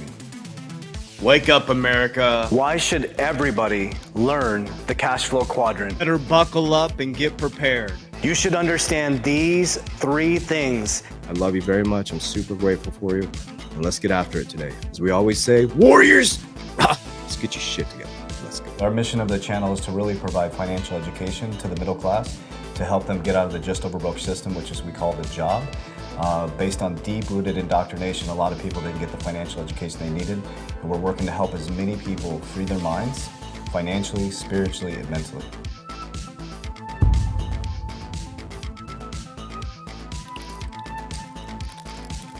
Well, here we are, guys, 2024 conference. Excited to be with you guys. So we're gonna do a quick briefing here. So we're gonna go over, I'll kick it to Maya, kick it to Jeremy, and then we'll kick it over to Sterling for security, and then the media team as well. I just wanna say thank you guys for your dedication, your discipline, your consistency. We made it through the bear market, guys. Congratulations. One more time, I can! I will! I must! On 3, warriors rise. 1, 2, 3, warriors rise! There we go. Get your shit together.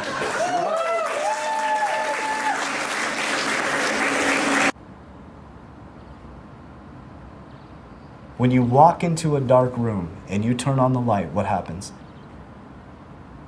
Darkness goes away. And where is that light?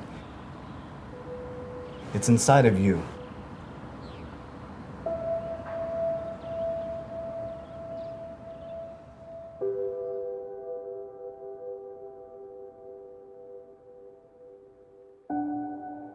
"17 years ago, I committed suicide on December 18th, 2006, due to a massive opiate addiction. Why? Because I was living for the world. I was chasing the things. And I was absolutely miserable.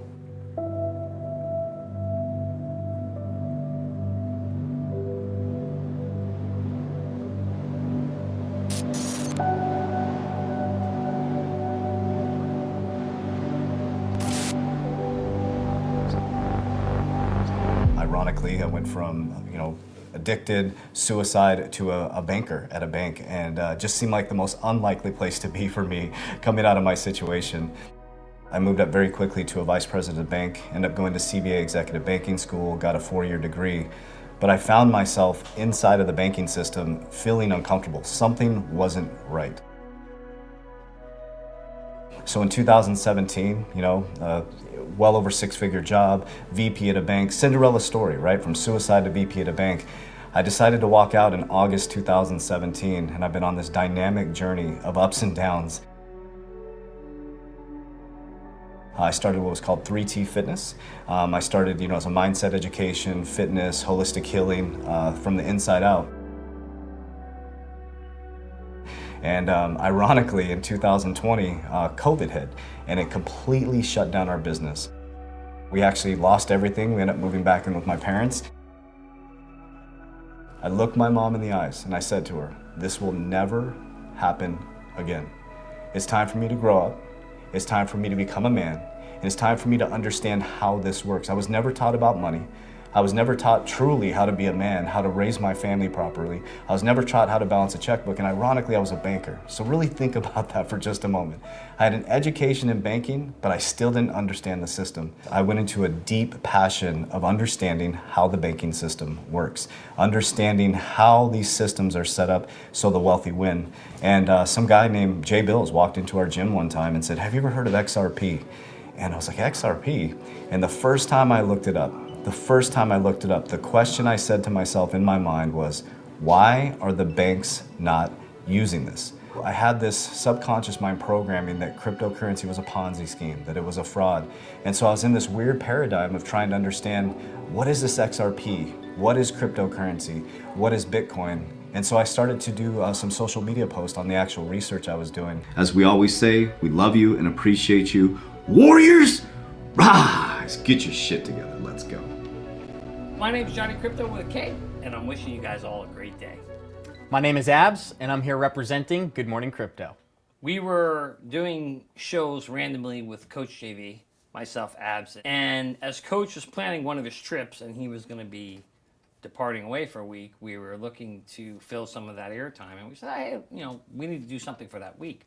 And so okay, we'll do it. We'll host a show for the week. All right, cool, great. And what we found was such a positive response from the community. Over 5,000 people were showing up every single day to watch our program, that by the time Coach JV responded and got back from his trip, he said, we got to keep this thing rolling for the people. So we do it for the people, but we enjoy it ourselves. Well, I got into, and this was Coach JV I'm talking about, and I said, you know what, I want to see what's going on here. I want to learn more about it. And I joined the academy, and I got really, really interested in being a technology guy in general. Blockchains and crypto kind of always fascinated me. So I'm going to try today to teach you how to create an exit strategy, but it's more than that. I'm going to teach you how, first, before you create an exit strategy, you have to understand how the markets work. I am the CEO of Merlin, the smartest way to track your crypto. So Merlin was an innovation we created to be able to solve a major problem in the crypto industry. What we learned was when folks got into crypto, they found out that their crypto was scattered all over the place, and it was very difficult to know what your portfolio was doing. So what we did was we invented this app to bring all your coins into one place. But we did something additional. We didn't stop there. We bolted on or added an exit strategy tool into Merlin so that we can help folks not only know when to get into crypto, but the most important part is having an exit plan so you know when to get out. You want to think of this as something that you're investing in the future. Future technologies that are going to drive this paradigm shift that's coming. So I would advise everybody, go play with a little bit of crypto. Go understand it. Understanding XRP, cryptocurrency, I started to educate people on the pattern that I was doing.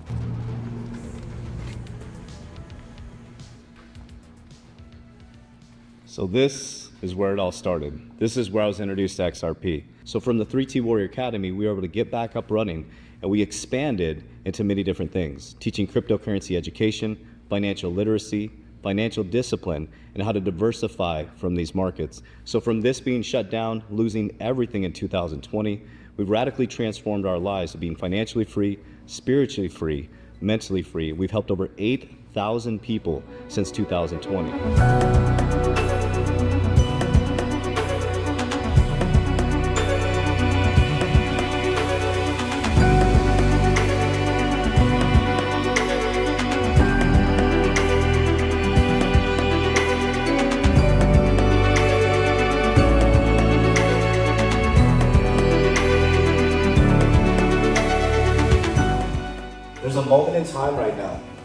people need to make a decision. And that's what you came here for today. This weekend, we're gonna break down cryptocurrency, we're gonna break down wealth building, we're gonna break down mindset. The highest level of consciousness is gratitude, authenticity, and unconditional love. And I can truly say from my heart of hearts that I unconditionally love every single one of you.